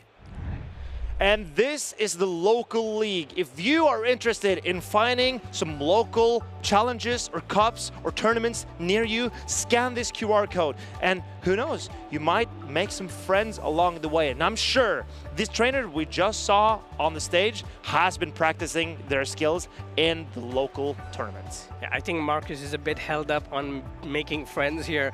I love making friends, and I've been trying to make friends, Abi, but you still consider me just a colleague. It's the start, you know, it's a start. We have to start somewhere, and I'm happy that you're bearing with me so far. It's difficult, but we're getting there. You're very patient with me, and I appreciate you for it. Thank you so much. Of course. One of the things that, again, what we saw today is, number one, what we wanted to see was the Shadow Malamar. We saw it in game number 1. We also wanted to see whether it's going to be the Dusclops or the Shadow Dusclops that comes into the forefront. We already have 1 Shadow Dusclops. So, I mean, it's brilliant that we can kind of sit down and see firsthand how these trainers try to pilot these Pokemon, and it's just a great experience. And now you just made me realize that the Shadow Malamar that we saw from Joppy lost 2 games. And then CIRO has brought the regular Malamar, which is on my caster prediction. And that regular Malamar won both of his games. So maybe we're seeing a pattern here that the Shadow Malamar maybe Yeah, but that's not as great as a regular. That's not how statistics works, Marcus. We saw 3 Malamars, and 1 out of the 3 won. So in a way, I mean, success rate is not great. Of course, it's 100%, but that's too low of a number to decide. But here, let's see if there's more Malamar. No, there's not a single Malamar here. But we see 2 Blastoises. I know. Emelange has been... Emelange has been playing that Blastoise for a while. I'm sure I've seen them with it. I think I've matched up against him playing that Blastoise in Go Battle League, trying to practice for this tournament. And on the other side, we have C. Leonardo, another Pokemon who has a lot of accolades to his name. Of course, he's more well known in the local circuits where he practices as well, and in a lot of grassroots tournaments. He is bringing Credilli and Talonflame. Oh, wow. That is so cute. That's Bulbasaur, Charmander, and Squirtle knitted. Yes, that's so cute to see. But let's take a look quickly at the movesets that they've chosen for. We have the Credilli with Bullet Seed, Rock Tomb, and Grass Knot. Talonflame with Incinerate, Fly, and Flame Charge. Flame Charge again is gaining popularity because of that Tinkaton. Having the ability to boost off that Tinkaton and set your Talonflame just makes Tinkaton so difficult to bring into a team. And Talonflame against, for example, a Claydol. You think as a flying type, you'll have a good matchup into a ground type, but you need those flame charges to boost up and counteract the Rock Tomb debuffs. We see 2 grass types from C. Leonardo and Jumpluff and Cradley, and 2 water types in Blastoise and the Azumarill. And here, more water types in both the Azumarill and the Blastoise. These 2 players have been thinking quite similarly with that Jumpluff as well. Yeah. And both these trainers are Italian as well, so it's another Italian derby here. One of the things, again, we see another Primeape here. Primeape, in this case, is a Shadow with Rage Fist and Ice Punch.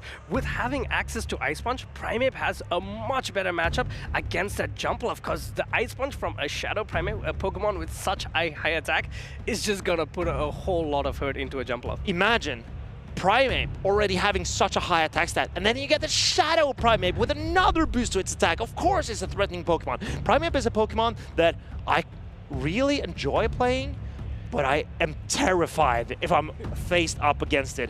And I know C. Leonardo, he has that Blastoise with that Rock-type fast attack. The Primeape does not care about those fast attacks at all. And if that Primeape can stack up those Rage Fist boost against the Blastoise, oof, that Primeape can be so threatening for Emelange. Yeah, it was something that I was going to touch up as well. We were really raving about the Blastoise and how neutral it is against the meta. But if you get matched up against a Primeape, it's going to get a few Rage Fist boosts.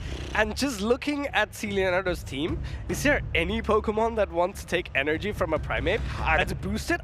Even the Tinkaton, I think, is not going to enjoy those moves. The closest I can think is maybe the Azumarill, because it's so tanky, but a double boosted Rage Fist will do a severe chunk to the Azumarill.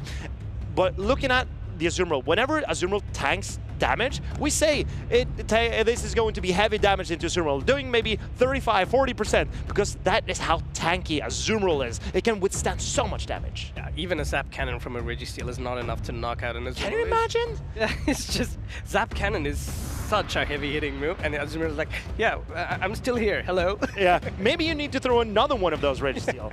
But we see another Shadow Dropion from Emelange, and this Dropion seems so safe for Emelange. I think this is going to be a recurring theme this weekend. The Shadow Dropion, if you are not running, for example, a Gustlord to resist all its attacks and not take super effective from the Poison Stings, the Dropion might come to almost every game. There's no ground type on C. Leonardo's team either, and the Shadow Dropion, being ground and dark, is only weak to that ground type damage.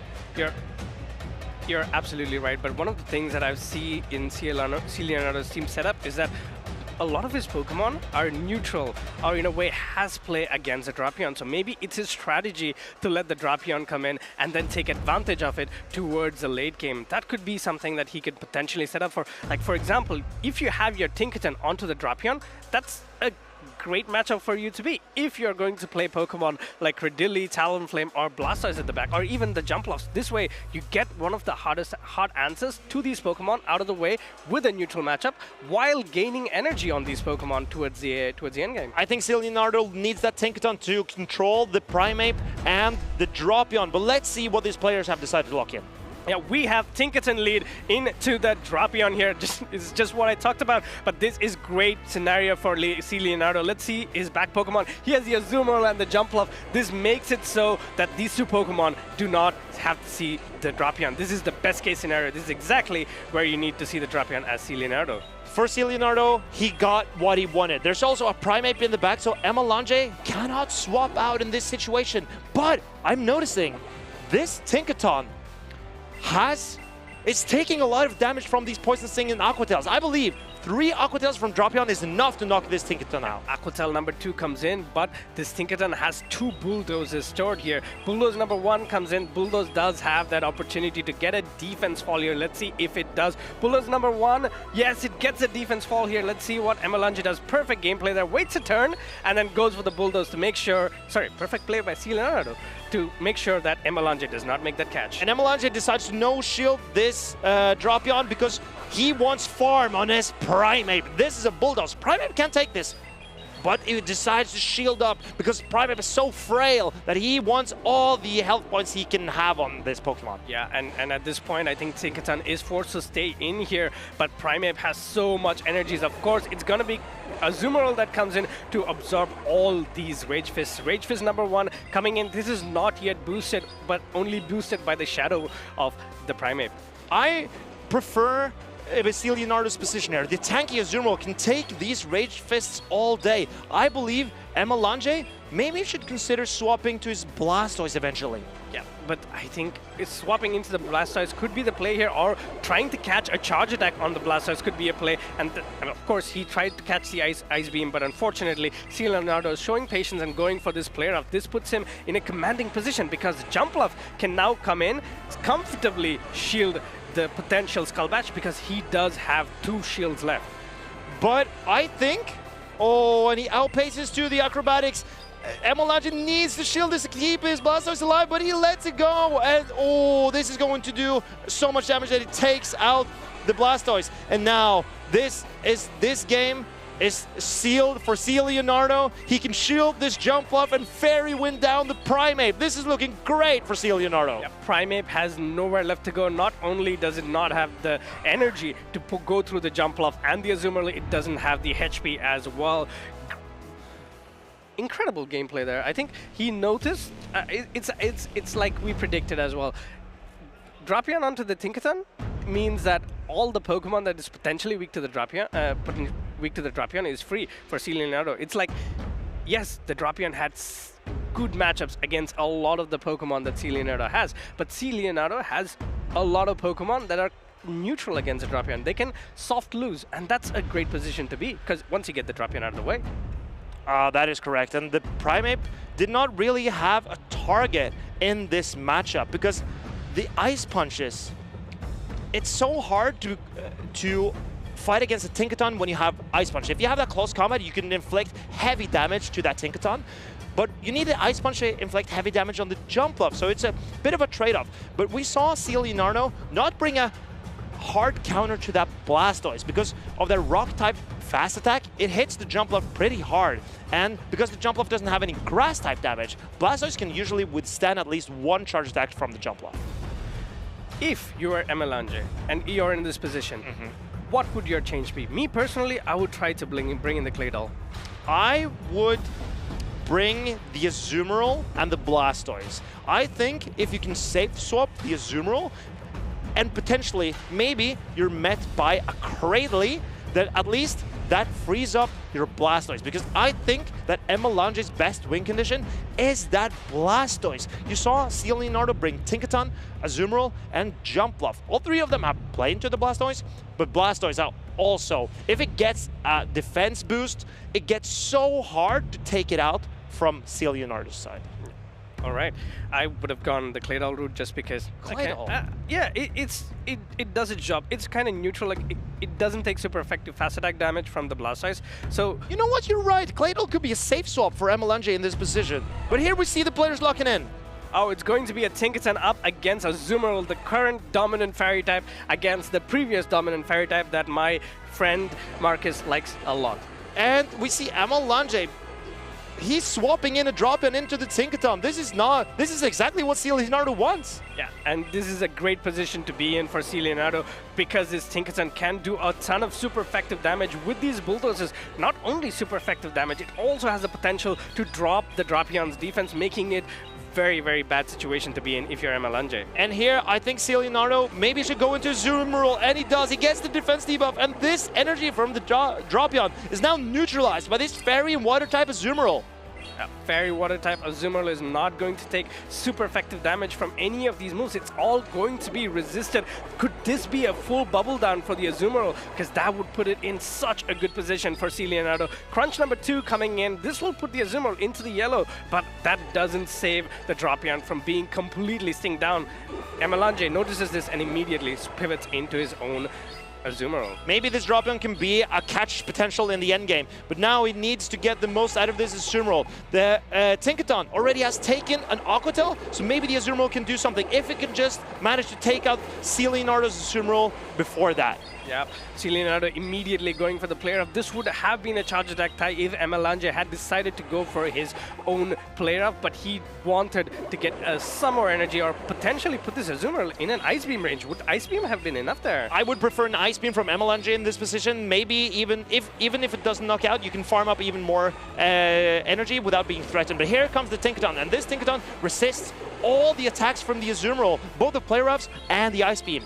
Yeah, player of number 1 coming in from the Azumarill. This is going to do resisted damage, but Tinkaton, as we know, is quite a bulky Pokemon. That puts it in a position where it's in the complete driver's seat. Tries to go for a catch here. Will that be a full Fairy Wind down? So much energy onto the Tinkaton. Azumarill comes in. Player of number 1 goes into the Azumarill. Will AMELIO pull up a shield, or is he going... Oh, he pulls up a Protect Shield. This puts him in a very difficult position for that Primeape. And AMELIO, maybe he could have utilized his Primeape in the endgame with all his shields intact. But now, C. Leonardo can farm up on this Jumpluff. As a Grass type, it resists the bubbles from the Azumarill and is only threatened by the Ice Beam. And Azumarill, so slow to these Ice Beams, the Jumpluff can just store up energy. Jumpluff stores a ton of energy, goes for the first aerial ace. AMELIO is now trying to put himself in a position where he can get that Ice Beam on to this Jumpluff. One more bubble, but no, not enough. Too late. Aerial ace number 2 coming in from this Jumpluff will knock out the Azumarill, setting it up for a potential win against this Primeape. 2, 3, 4, gets to the aerial ace. Oh, tries to go for the big hitting acrobatics. C. Leonardo wins game number 2 in such a dominant fashion here. Incredible play by C. Leonardo. He knows he can go up to that acrobatics without being threatened by the Primeape, and there's no chance a Shadow Primeape can take an acrobatics. Through the whole 2 games, I know Shadow Primeape existed, but I don't think it did anything. No, I think benching that Shadow Primeape, maybe for the Claydol, as you mentioned, would be a better play for AMELIO. But C. Leonardo, he realized he has a safe line with Tinkaton, Azumarill, and that Jumpluff. And he stuck to that line in both games, and AMELIO just couldn't find his way around it. It's just 3 incredibly bulky Pokemon with great charge attacks. So whatever the Pokemon it can be, you can use it to set up the next Pokemon that comes in with some energy. Imagine like having Jumpluff with an energy lead.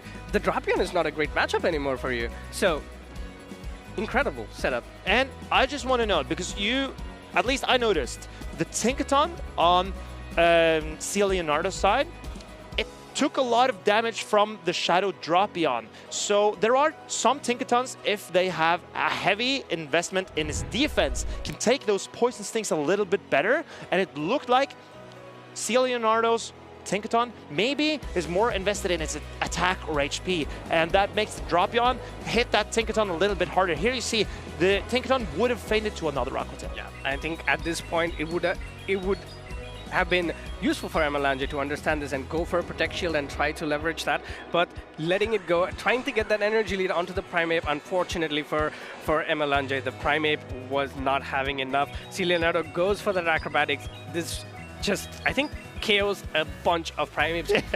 Let's just quickly cycle back to what you said about Tinkaton's defense stats, right? So Tinkaton, as of now, is only available in 10-kilometer eggs. Yeah. So how do you make that happen? How do you do that? So the way I've been going about it is to hatch as many Tinkatuffs as I possibly can, and then linking up with trainers in my local community and trading with them. Because when you trade a Pokemon in Pokemon Go, the stats are reset. And the lower friendship you have, the lower possible combination of attack, defense, or HP you can get. So if you and I are best friends, we have a floor. We're not. I'm saying if. Maybe I'm, you know, I have an ambition. One day we can be best friends. And if we become best friends and we trade, then you can never get like the lowest attack, defense, or HP possible, because that floor is higher for best friends. But if you find new friends and go out and seek new trainers that you have never met before and trade Tinkatuffs with them, you can get a low attack Tinkaton with high defense, and that is what you're looking for, trainers. Yeah, it is exactly what you're looking for. It's one of the things that happens over time, right? For me, I started out with not playing the most optimal Tinkaton because I was just so happy that, oh yeah, the new Pokemon release, I just want to try it out. So now I'm out and about trying to find anybody who can trade me a Tinkatuff. It's very difficult to make friends, Marcus. Well, yeah, it is difficult, I've noticed, but maybe if you try it a little bit harder, you can make some new friends and maybe get a Tinkatuff, or Tinkaton, or Tinkatink, or whatever. Tinka family. Yeah, Tinka family. But we saw a trainer who piloted the Tinkaton extremely well. Let's hear some from him. Thank you, Abi and Marcus. I'm here with the winner of our previous match, C. Leonardo. Leonardo, congratulations on that victory against AMELIO. I believe you two know each other quite well, and I saw he attempted some catches there, but you didn't let him. Is that because you know him well? I know well. I just had to be a little bit careful, but yeah, you never know where your opponent is going to catch. But yeah, AMELIO is a friend of ours, a friend of mine. We've been playing together since, I don't know, three or 4 years ago in Jim Breaker's team, and he was a well-known Italian player in the community. So yeah, we also are friends as well as opponents. Yeah, so always heartbreaking to play against someone who you know, because whatever the result, whatever the outcome, you're a little bit sad. Either for nothing personal, right? Just business. Yeah, exactly. That was great to see two friends play. Marcus, take notes. He had a Shadow Primeape on his team. What were your thoughts on that? How are you going to deal with that Pokemon? I hope no one else is going to bring Shadow Primeape. I thought he was dead. So yeah, I knew I had to lean on Shadow Primeape counters. I knew he would try and bring it, because he was good. So as long as I just try and read him well, things couldn't go much bad. Luckily for me, he didn't have a very strong answer to Shadow Jumpluff, so I was safe in this regard. I could always bring it and hoping to do something.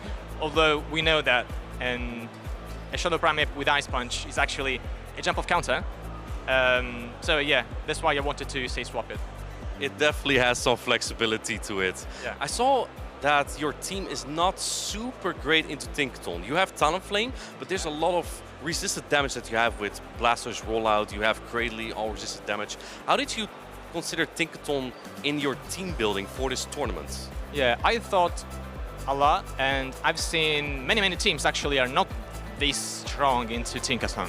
So lots of players like to chip Tinkaton with Drapion, for example, and then send in Jumpluff, or chip it with the Malama Superpower and then send in Jumpluff. So both jump off a Malama or jump off and Drapion lose to it, but still you can take care of it. So as long as you play around it and you don't let this Pokemon take too much energy, everything is manageable.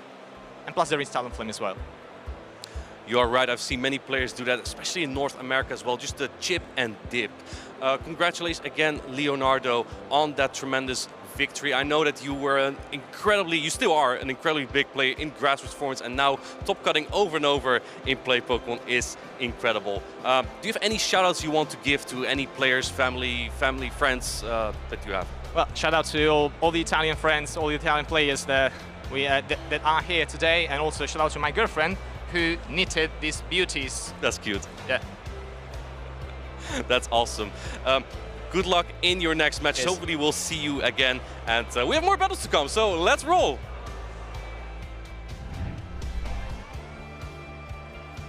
Marcus, what are you doing? Well, I'm just taking notes because I was told by these great players to take notes. I'm sorry. We're on? Okay, we're on.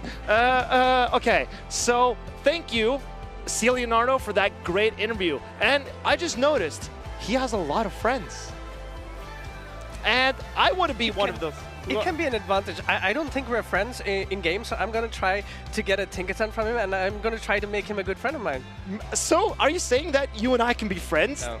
Oh, well, at least maybe we can try becoming friends in game, and maybe that leads to a better Tinkerton for either of us. It's like Martin said, it's purely business. It's purely business, but anyway, I'm willing to take this business offer and accept the deal. Thank you. You're welcome. I appreciate it. We just saw how Tinkerton just came into the forefront. It's another Pokemon that just rose through the ranks, completely overshadowed Azumarill like how you wanted, but unfortunately not before you took a nice shower. That is true, but here we see some players who does not have Azumarill. That is Zona 22 against 23 EJB, and 23 EJB, he is on my caster fantasy draft. It's a bit of a tough name, that, but he is bringing that Morpeko.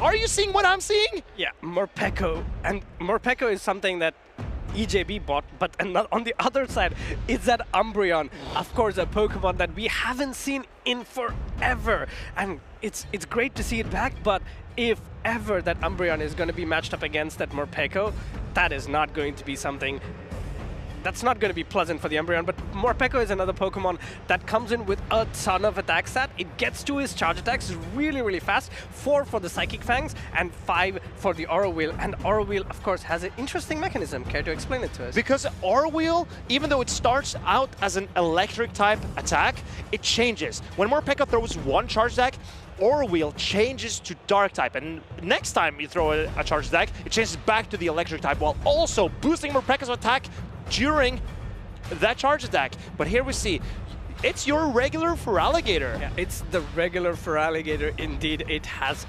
decent amounts of bulk to go with it, and Hydro Cannons and Shadow Claws is two of the best moves. It hits hard. Yeah, it just hits hard. And again, this case, we see a Talonflame, but not with that Flame Shot. It's gone for the 2 flying type attack with Fly and Brave Bird, the bravest of birds. I am personally a Flame Charge enthusiast, but I can see the value of Brave Bird in a lot of situations. We also see the Clodsire with Stone Edge and Earthquake, and Clodsire is one of the hardest counters to that Morpeko. Even though Morpeko has the Psychic type Psychic Fangs, it does not do enough damage to threaten that bulky Clodsire. Yeah, it's all going to be... It could end up being a Morpeko show as long as it's not aligned with that Clodsire. Let's see what happens. Both these trainers have locked in. It's going to be a Credilli going up against that Clodsire. Clodsire, of course, does do super effective, neutral damages with those Poison Stings, but it also does not have access to the Sludge Bomb to do small damages over time on the Credilli. In my opinion, this is a very interesting matchup for both trainers because Cradley wants to throw Rock Tombs, but this Rock type damage is resisted by the Clodsire. Very interesting play by 23 EJB. Yeah, he wants to soften this Clodsire's attack up so that the Credilli can have any play into this matchup. But then again, looking at the backline of Ixone, the Feraligatr does not want to see this Credilli, and this is the best position for that Clodsire to be. Grass Knot number 1 coming in from EJB's Credilli, and this is not going to do a lot of damage onto the Clodsire. But maybe it puts the Clodsire in manageable range for the backline Pokemon of EJB. But because he debuffed this Cloudsire, this Earthquake does not threaten a KO, I believe. So the Cradley can get to another Grass Knot. Will he throw it or will he store it and switch? I think at this point he has to go for the Grass Knot here, but this puts Exone in an incredible position. A position where everybody tries to be is trying to get that energy lead onto the Feraligatr, and that's exactly what happens here. Goes for the 2 Shadow Claws. This is the best position to be in if you're the Feraligatr. Because now, even though Azumarill resists all the attacks from the Feraligatr with its Shadow Claw and a quick pacing can start threatening the Azumarill if Feraligatr decides to spend its shields. Yeah, the damage over time for Feraligatr is so much superior to Azumarill in this matchup because the fast attack Shadow Claw adds up. You cannot shield the fast attack. Unfortunately for the Azumarill, bubbles don't do much. And that is exactly the benefit of Feraligatr here, because as you mentioned, the bubbles are not threatening the Feraligatr, while the Shadow Claws are dealing neutral damage. So even though this, theoretically, in my mind, would be a great matchup for the Azumarill, Feraligatr does threaten the Azumarill. Look how low this Azumarill is getting. Yeah, Azumarill, this Hydro Cannon will put the Azumarill into the red here, but again, EJB is going to save his Protect Shield, trying to leverage the shields for the Dusclops, but in comes an immediate swap in for Exone. Credilli comes in only to be met with this super effective damage from this Ice Beam. And very important by 23 EJB to save this Azumarill, because there will be debuffs coming in with these Rock Tombs from Exone. So having that opportunity to swap out and clear the debuffs could be important. Yeah. EJB not shielding here. Yeah. Rock Tomb number 1 comes in here, and the Dusclops already has that Ice Punch loaded. This will do super effective damage to the Credilli, but because of that attack debuff by this Credilli, is going to do less and less damage. In comes another Rock Tomb from that Credilli. This is going to even further decrease the attack of the Dusclops. I believe EJB needs to start building up a lot of energy, preparing to swap out. And maybe the Feraligatr is coming in for Zone as well. And oh, there's an Ice Punch. This is not what EJB wanted to throw into the Feraligatr. Will the Shadow Feraligatr survive an Ice Punch to get some more Shadow Claws? It's double debuffed. Double debuffed. Perfectly great position to be in. Hydro Cannon comes in, and it's caught by EJB. Incredible catch, and he stores the shield as well for his Dusclops. Can EJB make magic happen in this matchup when everything looked so bleak? There's a Cradley in the back. There's a Cloudsire in the back for Sony as well. But this Dusclops is putting on so much pressure right now. Yes, Dusclops goes for that Ice Punch. Ice Punch would have done a ton of damage to the Credilli, but it's Protect Shielded. Again, this is going to be a charge attack tie, and Credilli wins this. This puts the Dusclops in a range where potentially the Ice Punch will not KO. I believe 2 Ice Punches will knock out this Cradley. And the Dusclops will outpace the Cradley to the next charge attack. What EJB needs to make sure of is that there is no catch on the Sonic side. Can he make sure that the Dusclops lands an Ice Punch onto the Cradley? And there's a catch on the EJB. Oh, and he gets it barely. Sonic was at the Stone Edge, but no. 23 EJB. Such a bleak situation, and he turns it around. What a turnaround game by 23 EJB there, leveraging everything onto that Dusclops to pull that game from Exone's hands. And you saw EJB shake his head during that middle game. He thought this matchup was so tough to overcome, but saving that Azumarill, getting that catch on the Hydro Cannon, that is what made the difference for EJB in this game. Yeah, I think it was a catch that I was anticipating as well. When it was happening, I was like, of course you were, weren't you? I mean, I play sometimes. And you do well, and you do well. But this is a great position. Like, if you are in such a bad matchup in the starting, and then you try to come back into the game, it puts you in such a confident place. It's like, that's probably the worst case scenario for me.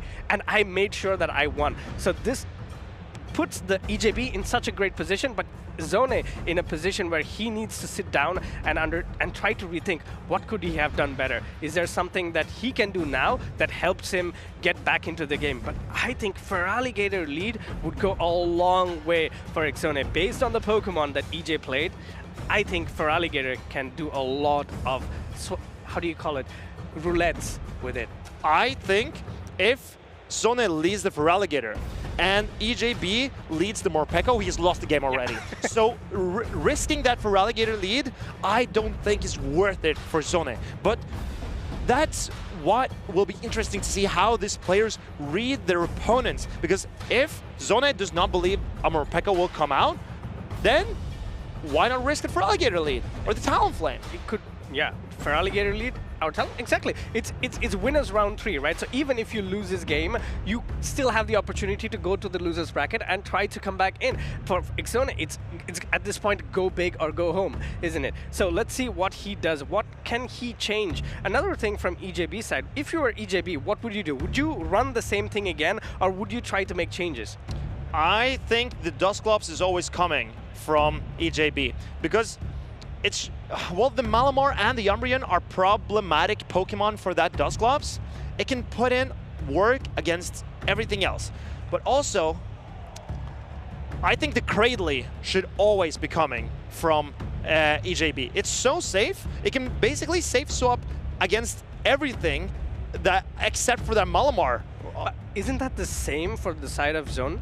Because his Cradily is also kind of free against the whole of EJB's team. Yeah, of course, it's going to take super effective damage from the Dusclops, but then again, once you start getting the Rock Tomb debuffs, then you're in a great position. That is true. So we'll expect to see some Cradley from both sides, but we see Morpeko and the Feraligatr. This is so good for 23 EJB. This is amazing lead for 23 EJB. Immediate safe swap into the Cradily here by Ixone. Let's see what EJB does. He goes for that Psychic Fang debuff to potentially put this Cradily in a manageable range for the next Pokemon that comes in. Psychic Fang number 1 goes in. Let's see, will EJB stay in and go for that Dark? No, EJB decides to swap out. You see the form change from the Morpeko, but he decides to go into his Dusclops. This did some damage to the Cradily, so maybe it can put the Cradily into double Ice Punch range. Yeah, it potentially does indeed, but Rock Tomb number 2 coming in before the Dusclops can even get to that first Ice Punch. This will debuff the Dusclops attack even further, potentially putting a position for Ixone to maybe flip this matchup.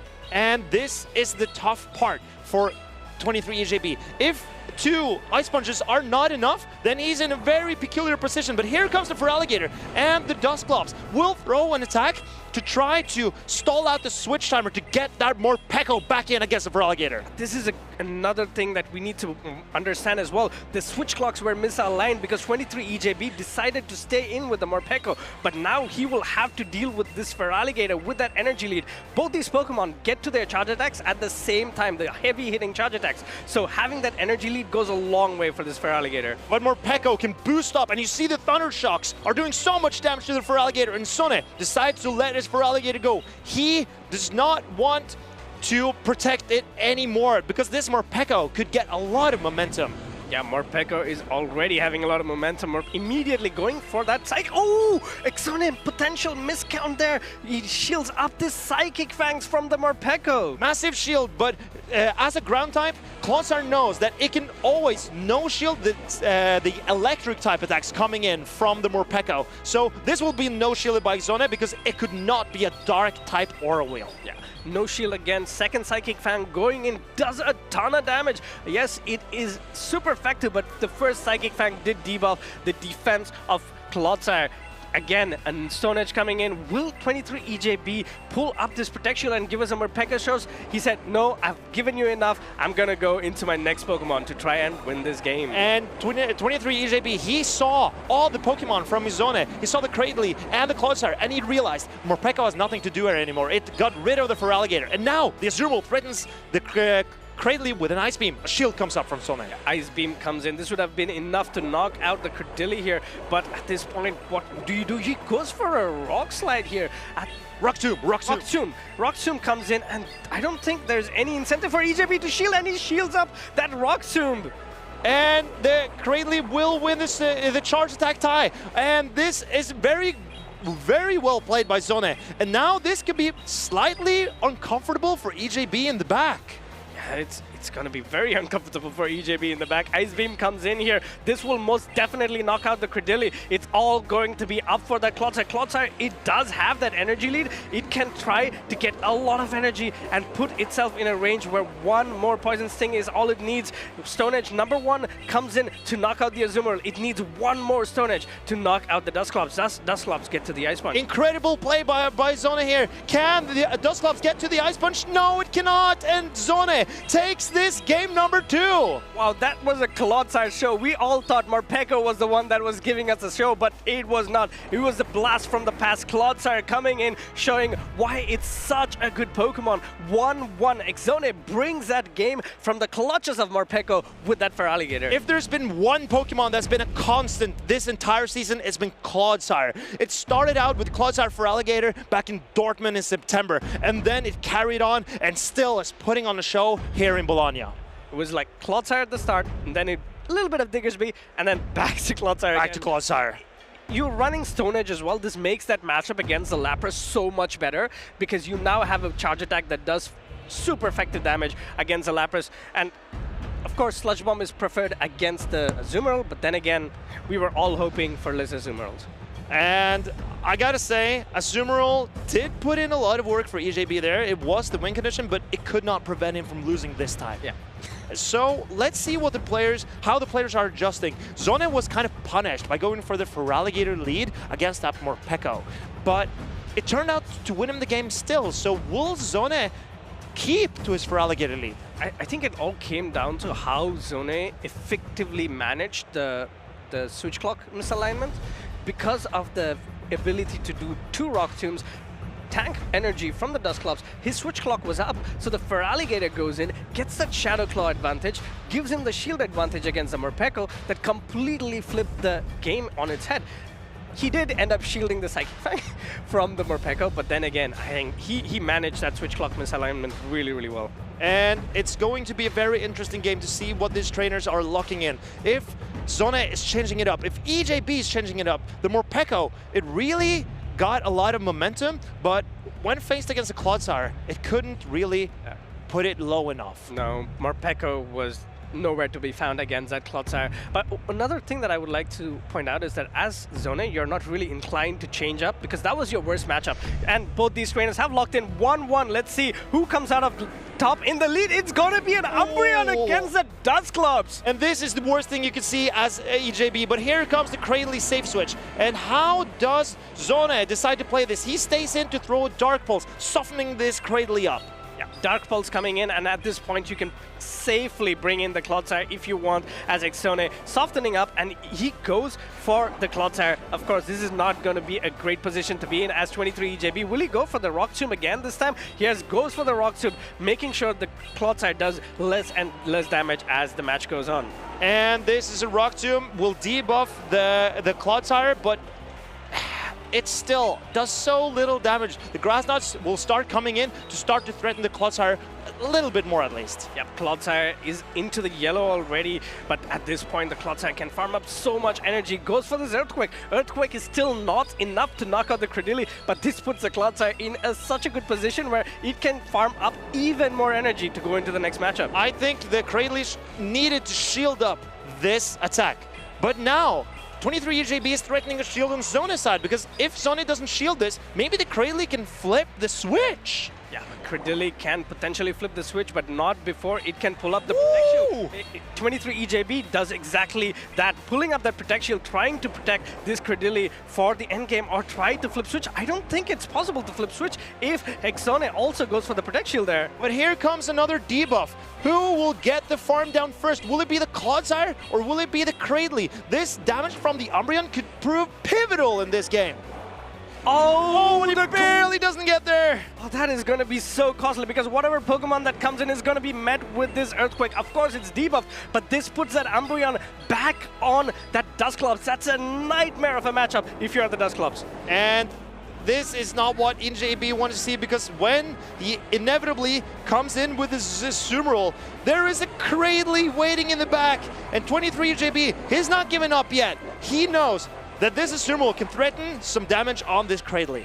it can definitely threaten some damage onto the Credilli. If Ice Punch, Ice Beam comes in, it's going to do super effective damage to the Credilli, putting it into the yellow. But then again, these grass knots from a Credilli hit so hard. But Azumarill is Azumarill for a reason. It can easily tank through that grass knots. And 23 EJB needs to strip Zone away from his shields and then throw an Ice Punch with this Dusclops into the Cradley. And here, EJB realizes the Cradley will outpace. I'm not throwing the Ice Beam on charge attack priority. Yeah, but it's again going to be a race between two really bulky Pokemon here towards the end game. Azumarill gets to this Ice Beam. This Ice Beam will be enough to knock out the Credilli, but at this point, Zone pulls up a Protect Shield. This gives EJ a win condition. Can he try to quickly swap into his Dusclops for the move? And that's exactly what he does. And this Azumarill is still not in psychic range. If 23 EJB can put the Umbreon low enough so that a Play Rough can potentially knock it out, then maybe there's hope for EJB in this game after all. Yeah, Ice Punch comes in, but I don't think this Ice Punch still puts that Umbreon in a range where a Play Rough will knock out. Zone is trying to get as much energy as possible onto the Umbreon. He almost builds up to 2 Dark Pulses, goes for the first Dark Pulse. Will this be enough to knock out the Dusclops? I think the Dusclops barely hangs on here, and maybe it does. It will get to potentially another Ice Punch. He needs to go for the move. No! He gets to another Ice Punch here. This is going to put that Umbreon in a very, very difficult position towards the end game. How low does EJB need to put this Umbreon? That is the question. And he did. Oh, curious play. Can the Azumarill outpace the Umbreon to a charge attack? EJB needs to get to a Play Rough. How far away is 6 and he's far away. And he's there. He's there. He goes for Dark Pulse. Is this enough to knock out the Azumarill in this position? Dark Pulse comes in from the Umbreon, knocking the Azumarill out, and one more Snarl away from knocking the Dusclops out. Zone gets that bad lead, goes at the backseat, and completely flips that matchup 2-1, going on to the next round. Incredible play by Zone in this situation. He realized he needed to swap up his line, bring that Umbreon, and it won him that game against an Azumarill and also the Dusclops. Again, maybe you were right that Azumarill no longer is going to be part of the meta because it just lost to an Umbreon. Great, it's the reading of Zone was perfect. Like, imagine having seen Azumarill in 2 games and then bringing the Umbreon as a lead in game number 3. That's a very bold play. Dusclops, of course, we were fawning over how good it is into the meta, but against that Umbreon, I mean, yep. You can't do much. There's not a lot you can do. And that is what Zone realized, that EJB was always going to bring that Dusclops. Yeah. So, and the Morpeko was so risky because the Clodsire and the Cradley was most likely coming every game for Zone. So EJB could not play that Morpeko as safely. Yeah. And that is what Zone used to flip that game too. Yeah, I think game number 1 was EJB coming from a bad lead, right? So he did not have the lead he wanted. The swap-in was also not that great. We thought it was over, but he leveraged that catch here onto the Azumarill, completely neutralizing all that energy from that Feraligatr, and then securing the win with Dusclops in the end game. And in game number 2, it was all about the Clodsire. So, of course, this is game number 1 as well, where you see Exone tries to make that catch, but EJB patiently waiting for it and securing the win with that Ice Punch onto the Credilli. It was such a close game. Game 2 was all about the Clodsire. This could have been something that potentially lost Exone the game, shielding up the Psychic Fangs, but then he realized, all right, I don't need the shield anymore. The fortunate play for Zone in this matchup was getting that shield with the Rock Tomb bait and then landing the Grass Knot on charge attack priority. If EJB had over-farmed a little bit so it could maybe outpace the Clodsire in game 2, maybe EJB could have won that. But Zone, he used all his resources to come back and turn it around. He lost game 1, but then he came back to win game 2 and 3. Game 2 for me was just as brilliant as well. The switch, you thought it was done. I thought it was done. When he saw the Morpeko, he's like, it's done. Over. It's done. Over. Morpeko into Feraligatr. I thought, no, there's no way. But he really made a perfect play of trying to understand that my switch clock is misaligned. If I get the energy lead on the Feraligatr, I can win. But he's not the only one who does perfect plays. There are so many trainers who have done that throughout the tournament. Let's take a quick look at one of the other ones. Hello trainers, welcome back to another episode of Perfect Play, where we review and learn from some of the best plays made in the championship circuit. This time we're diving into the 2025 Europe International Championship, the largest Pokemon Go tournament to date with 400 registered competitors. Patoman swept his way through the winner's side of the bracket to face off against his rival Zizwalos on Championship Sunday. Zizwalos is on the loser side of the bracket, so Zizwalos needs to win 2 best-of-5 against Patoman in the grand finals, where Patoman needs to win only 1 best-of-5. It seemed like Patoman had the upper hand until Zizwalos flipped the script with a dominant 3-0 sweep in the first set. Patoman needs to step up and bring his A-game. Both competitors bring the heat in the first game of the bracket reset. In the final moments, Patoman relies on Drapion's fast-charging Aqua Tail to take out Zizwalos' Pokemon. But just when victory seems within reach, Zizwalos makes an incredible catch, absorbing the Aqua Tail with his Azumarill. Suddenly, Patoman's win conditions are slipping away. All Zizwalos needs to do is wear down the Galarian and Corsola and make sure he gets one last fast attack in on his Primeape to get to a final charge attack and close out the game. Patoman realized this. He can't knock out the Diggersby with the Galarian Corsola, but not using a charge stack means he can't Poison Sting it down with the Drapion either, as Drapion can only take one more quick attack of damage. It seems impossible, unless he perfectly undercharges Power Gem, leaving just enough HP for a single resist Poison Sting to take out Diggersby and come out with an Aqua Tail. The undercharge in Pokemon Go is a very niche technique. Swiping all the bubbles to power up a charge stack will deal the full potential damage of it, but sometimes you'll see that experienced trainers let a few balls through. The less balls you hit, the less damage a charge stack will deal. Leaving some health remaining on the opposing Pokemon may allow you to gather more energy on your own Pokemon, but it can also backfire if you allow the opponent to get to another charge attack. Patoman's estimation of Power Gem's damage on Diggersby is beyond incredible. Knowing the exact damage a fully charged stack would deal, he lets 3 bubbles through. Zizwalos can't even do anything about it because the Diggersby already had a charge stack locked in as well. The undercharge is perfect. Drapion takes one quick attack, lands the Poison Sting to knock out the Diggersby, and comes out with just enough energy to fire off an Aqua Tail before Primeape can reach the Rage Fist, securing Patoman the win in an absolutely intense battle. This type of gameplay and skill from Patoman doesn't come overnight. It's the result of experience in the Go Battle League and competing in the Championship Series. Do you want to become the very best, like EYC champion Patoman? Check out Pokemon.com/play to start your journey.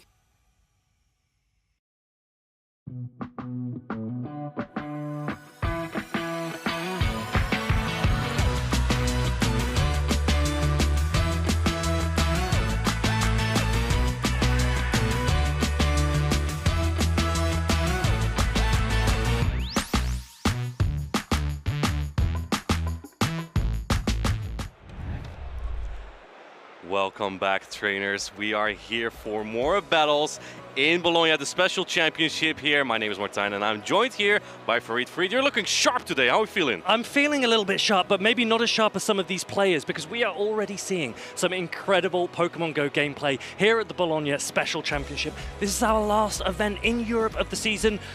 I'm almost wishing I could be playing. Do you now? You're already pretty high on the leaderboard, so I think you're good on championship points, but championship points are important for some of these players still. Palasha is trying to retain her Traveler Award currently. She's, I believe, in spot 6 and about 100 points above spot 8, which is basically the threshold to be above for the Traveler Award. And I think the best way to do that is to bring something that no one was preparing for.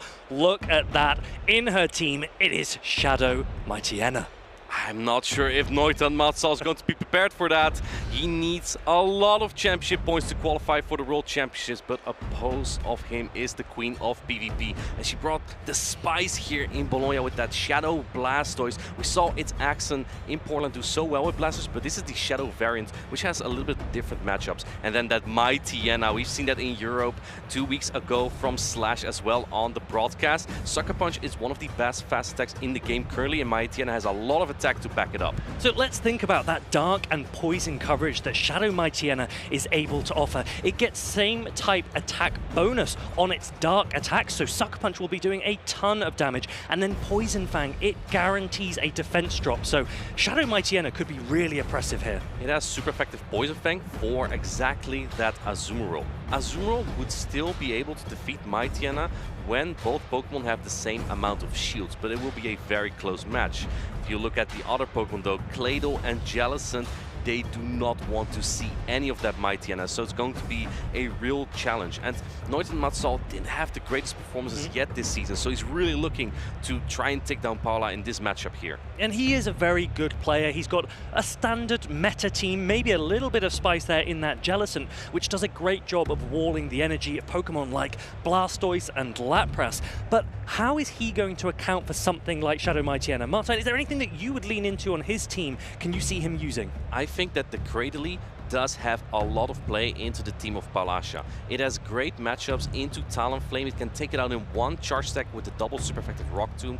You have the Shadow Blastoise that really doesn't like any grass type attacks on it, and Azumarill also takes super effective damage from that. So I think there's a lot of play for that, but of course you have to be careful of Clodsire and Tinkaton, which have great matchups in it. We have our players ready. Winners round 3, Group B. It's Paula on the left, Noitamatsu on the right, and it's going to be the Tinkaton from Palasha into the Corviknight from Noitamatsu. That is a great lead for Noitamatsu. The Corviknight walls all of the energy from that Tinkaton. Palasha does one Fairy Wind and then goes into that Mightyena. The Sucker Punch is going through, immediately responded to by Shadow Drapion. This is an interesting matchup. Like I said earlier, Sucker Punch is one of the best fast attacks in the game, but it is resisted by this Drapion. And Mightyena does not have a lot of bulk to back it up. That Aqua Tail is not the strongest charge attack in the game, but it does so much, even from Shadow Drapion on the Mightyena. And in comes a Crunch. Resisted would still do a lot of damage. Noitamatsu is not taking any chance to lose switch advantage here. Now, both of these Pokemon, they are shadows. That means they do 20% extra damage compared to their regular variants, but they also take 20% more damage. So a Crunch would have done a huge amount of damage to Shadow Drapion. It makes complete sense why it's been shielded. Going for another Crunch here. It looks like Mightyena actually hangs in quite well here. Do you put your last protection up as Noitamatsu? Yes, he does. He wants to keep that alignment. He cannot afford to have the Cradily aligned to the Tinkaton, but in the back, switch advantage might actually be very important because we see a Azumarill from Palasha and Noitamatsu has the Cradily. Yeah, really nice from Palasha to get that Mightyena shield advantage against the Shadow Drapion, so it puts in a ton of pressure already. Tinkaton coming in to sponge a lot of this damage. Noitamatsu is throwing Aqua Tails, and Palasha's going for a full farm down. This Aqua Tail is going to put the Tinkaton into the yellow. You will not be able to get to another one because the next Fairy Wind from this Tinkaton is likely going to knock out. Barely goes down with that third Aqua Tail there, swapping into the Azumarill, answered by the Cradily, and this is a very fast swap from Noitamatsu, allowing him to outpace this Azumarill to a charge attack. This is incredible for Noitamatsu on the right, and Palasha is in a really tough spot here. I think that this is a really strong team read from Noitamatsu. He's absolutely got the alignment he wants. He did give away shield advantage to retain that, but Cradily, generally speaking, is very strong against the Azumarill, and you would also expect that Corviknight to be able to close things off. Ice Beam super effective is going to put this Cradily not in the red yet, but very close to. You're going to need another charge stack though, but Azumarill without shields is very prone to this grass up, and this super effective attack is going to deal a lot of damage. So Azumarill, it's so bulky, it will be able to hold on to this grass knot. It will be able to reach an Ice Beam to take out that Cradily. How much damage can it put into the Corviknight that's in the back? Can it lower it enough that Tinkaton has a chance? That's the question Paulash is asking. Corviknight does not have a lot of believers in the PvP community, but it's going to have to pull through for Noitamatsu here. If it can take out this Azumarill, doesn't fire off his charge stack and allows this Corviknight to get hit by a neutral Ice Beam here that might give the Tinkaton some play, but Tinkaton only has resisted damage for this Corviknight, so I think Noitamatsu might still be in a decent spot here. These bubbles are starting to add up. It does do a decent amount of damage, and now Palasha comes in, throws that Bulldoze, but it's exactly on charge attack priority. Here comes the Iron Head from Corviknight. This is only neutral damage as Tinkaton's also a Steel type. Can you get the defense drop here, as it is a 50% chance, and then get to a player. I think that is the only win condition Paulasha had, but Noitamatsu is so close to a second Iron Head here. Corviknight doing its absolute best to close this out. Another bulldoze comes through. This won't be enough to knock down the Corviknight, even though it has got a defense drop. Noitamatsu is really hoping Corviknight can close out this game. And he was really hoping that was not a player up there. Another defense drop, but it's not going to be enough. Corviknight has a charge tech loaded. Noitamatsu is going to take game number 1 against Paulasha. Look at that giant steel-flying Raven in the sky, taking out both Tinkaton and Azumarill, the double fairies that Paulasha brought. With that Mightyena in the middle, not enough to win game number 1. Noitamatsu, he has the advantage now. That is a big 1-0 up for Noitamatsu. He told me he was very afraid of that Mightyena, and we even saw that Drapion is not that sufficient of an answer, because it basically lost the scenario where both Mightyena and Drapion used one Protect Shield. Mightyena only dealing resisted fast attack and charge attack damage still is so oppressive in that matchup that it got so close there. Paulasha feels really good here in Italy, so because she won her first championship here. Let's see if she can come back in this match. So it looks that Noitamatsu, he really adjusted for that Shadow Mightyena. He made sure that none of his Pokemon were particularly weak to it, and he managed to catch it exactly where he wanted to. If you're Paulasha now, do you lean again into that Shadow Mightyena? Do you try and second guess your opponent, or do you go, okay, it didn't work game 1, let me bench it for game number 2? I wonder if how familiar Paulasha is with the Shadow Mightyena. If she knew that it would defeat the Drapion with that head start in energy, and in that case, if she even didn't know, then now you might even feel more secure with the Mightyena, knowing that even its worst matchups are not that bad. I think Shadow Mightyena kind of has to come here. Perhaps one way of using that Shadow Mightyena is putting it in the lead, really trying with 2 shield advantage to give you that dominance in the lead, and if you don't like the matchup you see, you can then pivot out. That might be an opportunity for Paulasha. I'm not sure if we're going to see the Jellicent from Noitamatsu here. It does some great matchups into the Jellicent, the Tinkaton, the Shadow Blastoise, and the Azumarill, and even the Clodsire. But the Mightyena pressure is real. It's going to be really tough. If that Jellicent is aligned to the Shadow Mightyena, the match is probably over. We've seen in the previous game, EJ had his Dusclops against an Umbreon. You don't want a Jellicent against a Mightyena, but there we go. Noitamatsu calls it a gain. It's Shadow Mightyena into Shadow Drapion. He finds the alignment he needs, because look in the back, there is that Jellicent. Noitamatsu is very happy with this match here. We're going to see if Paula might try to catch a charge attack later. Letting this first Aqua Tail through, we already softened the Mightyena so much. At some point, this Jellicent might not fear it anymore, because it's very fragile. Even Hex at some point will add up on it. That is right, and now Crunch is coming through. Will it be shielded? Let's see how much damage if it isn't. No, protecting that Shadow Drapion, recognizing that you want to keep alignment as much as possible, particularly when you do have a Pokemon like Corviknight in the back. Here comes that next Aqua Tail. Noitamatsu is playing very secure here, making sure that Paulasha doesn't catch the Aqua Tail. But Paulasha is preserving that Mightyena just a little bit and going for the charge like Purity tie. But Mightyena with that huge attack set wins that. Look at this Crunch, it is resisted. How much damage will it do? It knocks out! More than enough! Drapion goes down, and now Noitamatsu has an opportunity to think, where do I want my alignment? Corviknight comes in, and it's going to full Sand Attack this Shadow Mightyena down. This is the only time I've seen Sand Attack from Corviknight do damage, swapping Jellicent into Azumarill. In comes the Tinkaton, but I can tell you from experience, I played against this Jellicent in Utrecht as a Tinkaton. This is a pretty good match for Jellicent, because the same type of attack bonus attacks in the Hex as the fast attack and Shadow Ball's the charge attack are so much more efficient than Fairy Wind and Play Rough. And Paulasha will recognize the strength of Jellicent from Noitamatsu's team, playing that ABB line. Shadow Mightyena in the lead, Azumarill and Tinkaton in the back.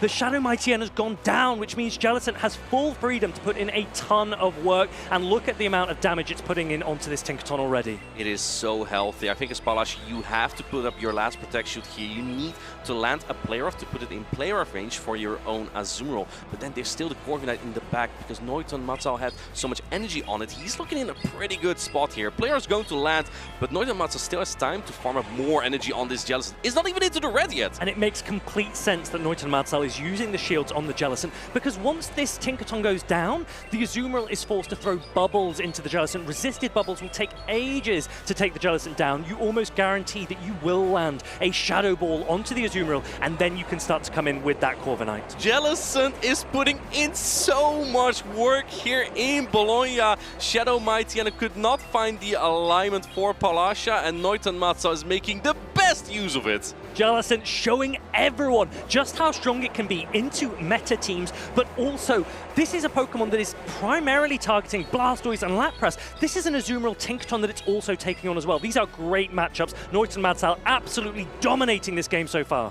It's looking like Palasha is trying to build up as much energy as possible, trying to bubble down the Jellicent to fire off 2 Ice Beam into the Corviknight. But Corviknight is quite bulky. It has that energy already, and it's looking like it will hang on easily to 2 Ice Beam here. Charge Attack Priority tie. Corviknight wins that. Look at this from Noita Matza. Corviknight showing that perhaps it might not have been the strongest Pokemon throughout this season, but maybe today and tomorrow could be the perfect opportunity. Noita Matza winning 2 games to 0 against Palasha, and he progresses to the next round. He moves on to winners round 4 in Group B, where Ampolini, an Italian local, will be waiting for him, taking down the queen of beefy Palasha. No easy feat. He was afraid of the Shadow Mightyena, but I think Palasha was just as afraid of that Jellicent. Jellicent not aligned to the Mightyena. It put in so much work into that team of Palasha. I think that was really, really strongly played by Noita Matza, but also really nice to see from our perspective. When you have 2 unique opportunities, the Shadow Mightyena on one side and the Jellicent on the other side, you might think, okay, well, Palasha has the advantage. Her spicier pick beats that Jellicent so strongly, and Noita Matza with some beautiful team reads, and he takes it all the way.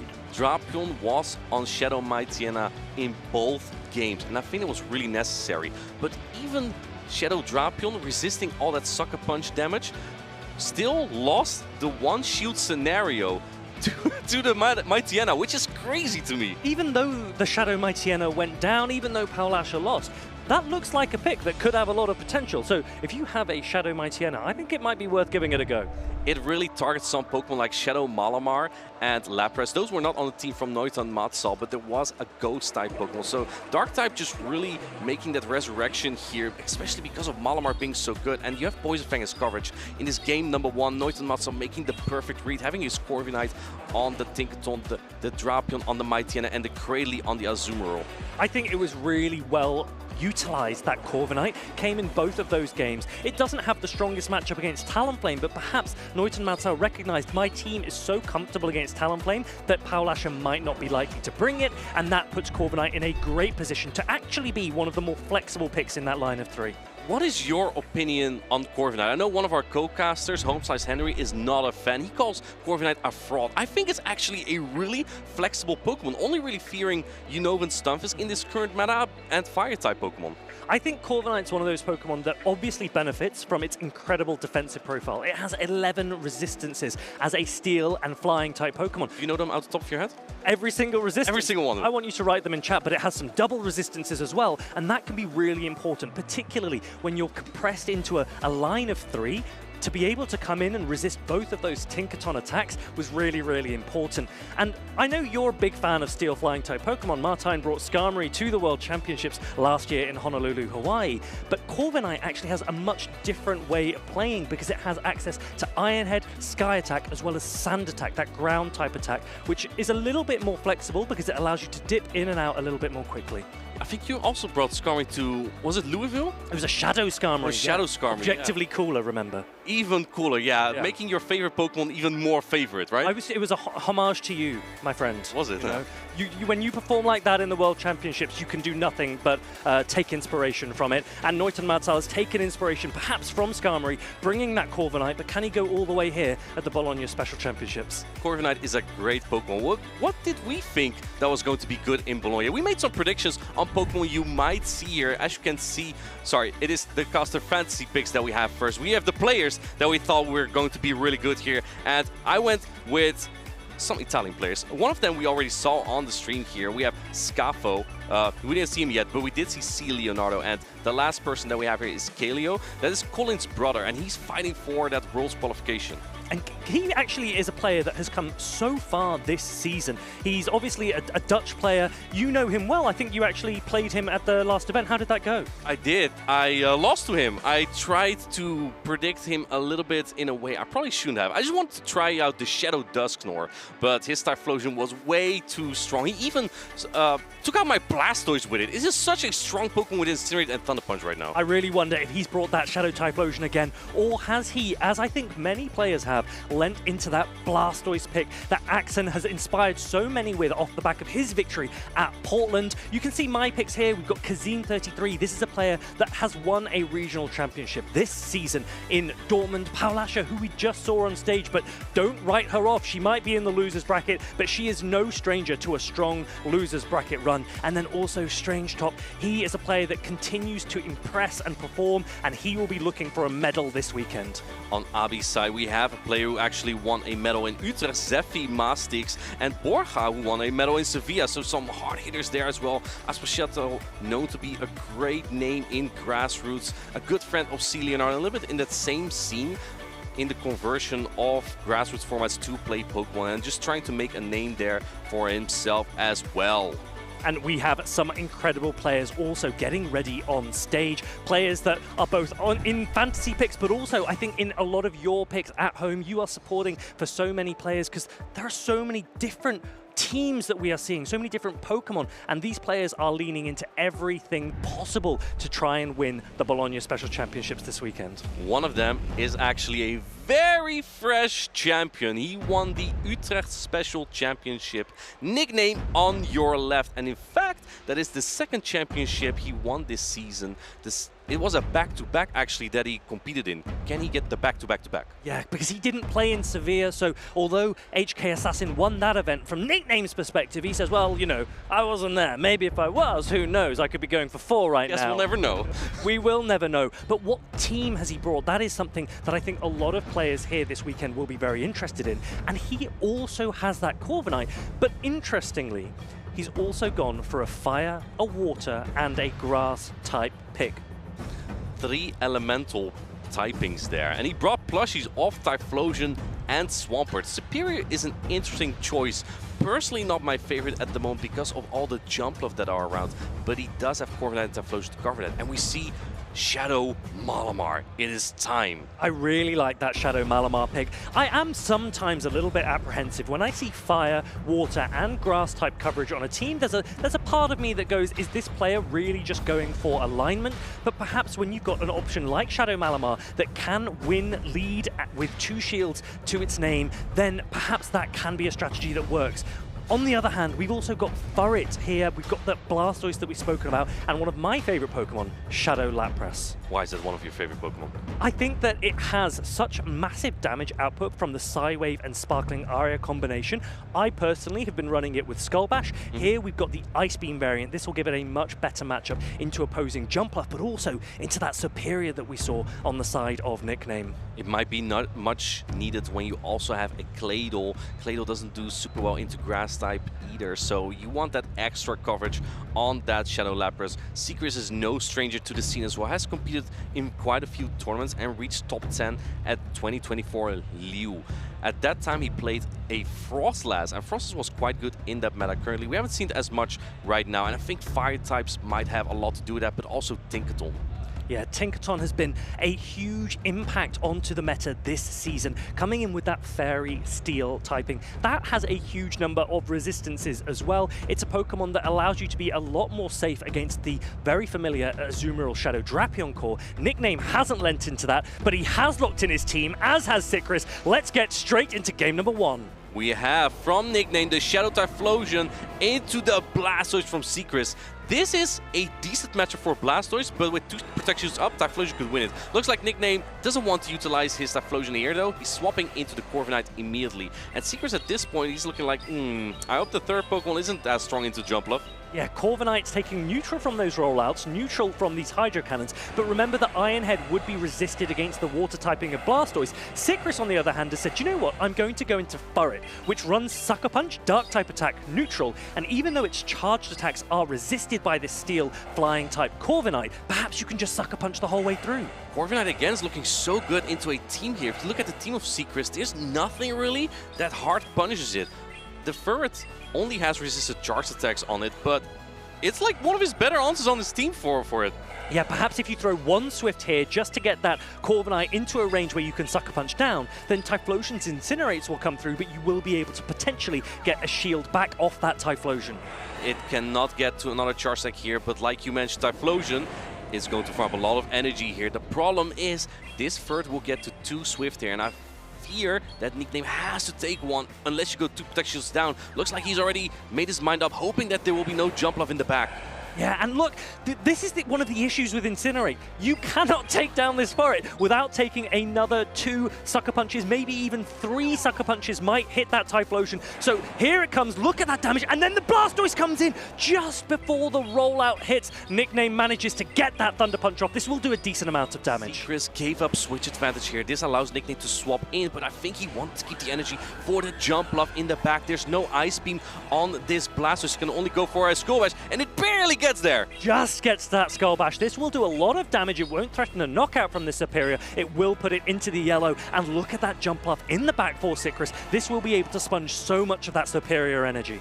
The problem also with Incinerate is even if Typhlosion has to knock out 2 low health Pokemon, they will still be able to get 2 fast attacks in before the Incinerate would land. You have super effective Area Ace for this Jump Love, but it tickles. It doesn't do that much to Jump Love. What a different game this could have been if the Shadow Typhlosion had managed to Incinerate down that Furret. Instead, it's the Superior that is trying to do all of the work for Nickname. He's such an experienced player. He draws the shield off Sickris. Can he hold on for long enough to put enough damage in?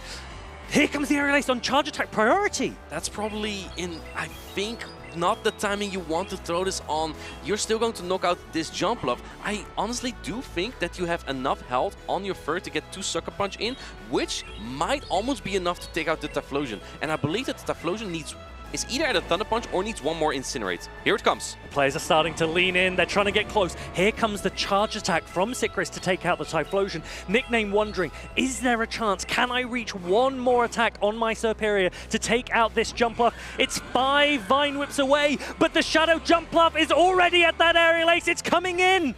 The big cotton balls coming in with the Area Ace, not the strongest charge attack, but it's going to take out Superior, and it has to bow down as one of the, in my opinion, inferior Grass-type Pokemon currently versus Jump Love. What a close game there. Nickname, he felt like he didn't have the alignment he wanted in the lead, he didn't have the alignment he wanted in the back, but that Corviknight Furret matchup in the middle, that's where things got a little bit spicy. Sickris giving up a shield to maintain alignment, managed to get it back, because that was what was most important to him.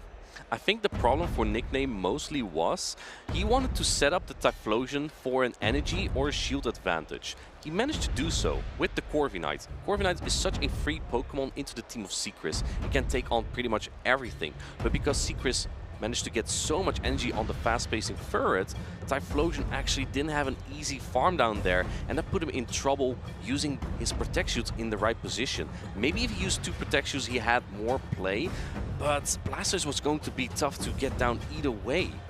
You mentioned something really interesting when that game started. The Shadow Typhlosion into Blastoise matchup is a curious one, let's say, because Shadow Typhlosion has access to Thunder Punch, which puts in a massive amount of pressure and damage onto Blastoise. I suppose you don't want to give so many turns trying to throw Incinerates to reach the Thunder Punch, and Nickname probably thought, well, maybe I can let go of the middle matchup, farm down with the Typhlosion, and then I basically have 3 Thunder Punches to throw. Is an option instead, perhaps, that you stay in with that Typhlosion, throw the Thunder Punch first, and then go into a Corviknight. That could be something that Nickname considers, because if he plays that matchup again, it did look pretty comfortable for Sickris overall. And Corviknight is the perfect Pokemon to set up the Typhlosion, but perhaps Nickname is going to lean into a little bit more bulkier options.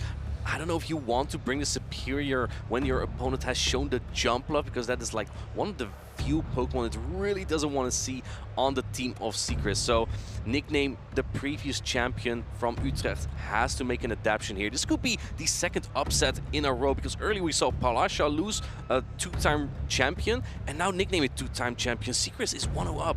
Do you know what I think we might see here? Tell me. I think that Nickname will recognize that his Typhlosion was really suppressed by Sycris's Blastoise, and he will lean out of Typhlosion and potentially into Shadow Malamar. Sycris, he is a very good player as well, and will potentially call that. So I might expect to see a Tinkaton on the side of Sycris and Shadow Malamar on the side of Nickname. Here we go, we're into game number 1, Blastoise, and there it is, that Shadow Malamar. I know this matchup as the regular Malamar, but Shadow Malamar is going to have taking more damage from the Hydro Cannon and the rollout, but dealing more damage with Psywave. I reckon that as long as shields are in play, this is a very fine matchup for the Malamar. In comes the first Hydro. This is going to put the Malamar, I believe, near the red. No shielding a Shadow Malamar, something I've never heard of before, but Nickname recognizes that he will get to reach a foul play. This will put a lot of pressure onto this Blastoise. Sycris may be wondering, do I need to protect this Blastoise for a Typhlosion? No, I'm going to let that damage hit. Swapping into the third right away, preserving the energy, however, and I love this play from Nickname. Perhaps he already was thinking, okay, I see Blastoise, it cores well with the Tinkaton, I might need to preserve my Corviknight for that, and that's exactly what he did here, because he's aligning the Superior to the third and keeping the Corviknight in the back. In the back from Seekers, we see that Tinkaton. So if you're Sycris there, why have you brought in this Furret? And the reason is you want to draw out that Corviknight, you want the Corviknight out of the way so that Tinkaton can sweep the endgame. Nickname, he doesn't panic throw a superpower from Malamar onto this Furret. He immediately comes in with the Superior. Frenzy Plant puts a ton of pressure onto this Furret, and Corviknight is still available in the back. This is why Nickname is a champion. Can he win this game number 2? He needs to if he wants to stay on the winner's side of the bracket. Furret barely hangs on, gets the Sucker Punch down, just barely hanging on by a little HP. You have a superpower stored, but the Corviknight resists the charge stack. So what do you bring in here? Can you take it out with a 1 Psywave before Furret can get a charge stack off, or do you take it? Oh no, he doesn't get the Psywave to knock out the Furret, and now has to put a Protect Shield to preserve all this energy. Nickname was begging to get that Psywave in to take the Furret out before the Swift. He's instead had to give up a shield. He doesn't throw a superpower onto this Tinkaton. Instead, he comes straight in with the Corviknight to sponge all of this resisted damage. This is looking very good for Nickname right now. Corviknight indeed sponges all this damage as it is resisted, and then Blastoise is already quite low health. Sand attack is super effective. Doesn't really add up that much, but enough to put this Tinkaton into range of 2 Iron Head at some point. So Nickname, again, he hasn't panic thrown his energy.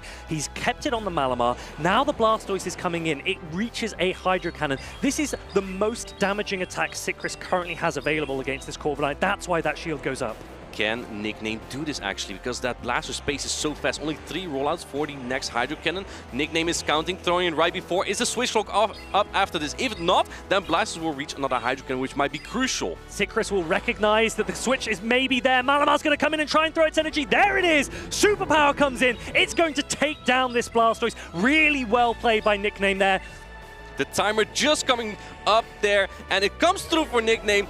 The Malamar gets farmed out by the Tinkaton, but again, these damages all resist on the Corviknight. It's going to get to an Iron Head. Sycris not even going to try, and Nickname is going to tie up the score against Sycris to 1-1. Superbly played by our double title-winning champion, Nickname. Triple, actually. I made a mistake, but he also won Bremen in 2022. That's true. This is his second title this season, but he has won a gold medal in the past before. So this could be his 4th gold medal, his 3rd this season, but he needs to get through every single round before then. He's 1-1 here against that Sycris's Blastoise team, and that was a really well-played game by Nickname, even though he had that unfortunate situation of giving up a shield against the Furret that he didn't really want to give up. It was just a great team read, in my opinion. He read that Sycris tried to bait out the Corviknight with that Furret, kept the Corviknight in the back, and instead aligned Superior that has that hard-hitting Frenzy Plant and wins a lot of neutral matchups such as that Furret. And in that case, the Corviknight just came through.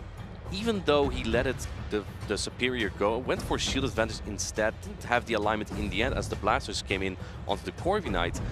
He was just being so flexible with that timer. And for those of you watching from home, this is an example of team reading. Nickname sees a Furret come in, and many players, maybe including myself, would have thought, well, a Corviknight resists both your Swift and your Trailblaze, so why don't I come in with that? But no, Nickname recognized, why are you coming in with this Furret? Are you looking to draw out the Corviknight? I can use my Superior here, a neutral matchup, the one that Superior can win, but Corviknight has to be aligned onto a Tinkaton if I want to take this game. Farid, I think that's way too much thoughts to have in that half a second you switch. I honestly think you already have this thought the moment you see the lead. Blastoise or Water in general just course so well with Tinkaton that Nickname might be like, okay, if I see this lead, before locking in Steam, if I see this lead, it might be this in the back, so I have to be aware of that. And that's probably what he already had thinking before the battle, and that's why he switched so fast with the Superior into that Furret. Now the question is, does Nickname stick with that Shadow Malamar, or does he go back into the Shadow Typhlosion and try and catch Sickris off? Corviknight, we've seen it's done so well in the previous match. It's done well there for Nickname. I assume we'll see Corviknight again. Yes, we do. Corviknight lead for Nickname. It's up against that Furret. A great lead, but with shields up, Furret can actually hang in quite well here. As Sucker Punch, one of the best fast attacks in the game, even without the same type of attack bonus from Furret, it will do well. But this attack does not do well. This is double resisted. However, it does boost your attack stat, and that means that the next Sucker Punch will do more damage. It looks like Secret is just looking to play out this matchup here. Yeah, you give up quite a lot of energy throwing that Trailblaze, but you make up for it with the increased damage output from these Sucker Punches. Look at this Corviknight, it's already in the yellow. From basically fast attacks alone, the Trailblaze did little to nothing. One Iron Head lands, and Corviknight's already now at another one, going up towards a third. I was like, when are they throwing the charge attacks here? You want to get your damage off. Now you have 2 Swift. I think you want to keep the energy as Secret. Farid, I think this really sets up the plan for Nickname, because if we look in the back, we see Typhlosion. And Typhlosion with a shield up, unless it's aligned to Claydol, it otherwise will have a field day. And we don't see the protect shield from Nickname. Even though resisted, the Swift knocks out. Well, this is now very interesting because Sickris has the alignment he wants. He doesn't have shield advantage, but he could put Blastoise onto Typhlosion, jump up onto Superior. The difficulty is, we've mentioned that Shadow Typhlosion versus Blastoise, it's a curious matchup. Shadow Typhlosion has a ton of opportunity to flip it. Shield advantage will be crucial in doing so. It's very fragile though. Rollout will do a lot, but look at these Swift. They're attack boosted from the Trailblaze into the Corviknight. It looked like a curious play because Trailblaze is double resisted, but it's putting in so much work. Furret is almost taking out 2 Pokemon here. You come in with a Frenzy Blade, but in comes Typhlosion! Typhlosion comes in. Now let's remember that Shadow Jump Up, it is very spammy. It might be the case that even once this Blastoise has gone down, can Shadow Jump Up help take out the Shadow Typhlosion? Sickris, he's contemplating, do I shield this Thunder Punch? Oh, he doesn't. It's a ton of damage. Look at that. I think at this point, you can use 2 Protect Shields and get the 4 Incinerate down. Oh my goodness, I thought, is that Incinerate going to knock out once its damage land? That is crucial, because if it knocks out, it might. Then you lose the charge attack, and he does, it knocks out! Sickris maybe could have gone for a Hydro Cannon a couple of moves earlier, but instead he tried to double them up back to back. Here comes a Blast Burn. This is going to knock out! It does so much damage, heavy damage from this Typhlosion on a Jump Love. And Nickname, the Utrecht Special Event Champion, is going to take this game against Secret. He moves on to winners round 4 in Group C. What a call from Nickname. That Shadow Typhlosion putting in a massive amount of pressure, a massive amount of damage, and Sickris, he might look back and think, could I have played that Blastoise matchup slightly differently? If I could have maybe got a little bit more value out of the Blastoise against the Typhlosion, I could have potentially protected the Jump Up. Nickname says it's far too late to consider that now. I'm on my way to the next round on the winner's side of the bracket. In Game 1, Typhlosion just didn't work that well. And I think it was just all alignment what we saw there. And Furret just putting in so much work. But when Furret was on the Corviknight just got that energy advantage. It allowed Nickname to soak the energy from Furret elsewhere. And then it was Typhlosion time. Typhlosion was gonna have a great time against Blastoise and the Jump Love. It's really interesting when you think about Corviknight in isolation. A lot of players say its neutral matchups aren't brilliant. Maybe Corviknight's not as strong as you would like for it to be. but its resistance profile, the fact that it didn't need to shield against that Furret, yes, it lost the matchup, but it set up that Shadow Typhlosion so well. And did you see how Nickname came in with the Superior? He recognized Furret has a ton of energy.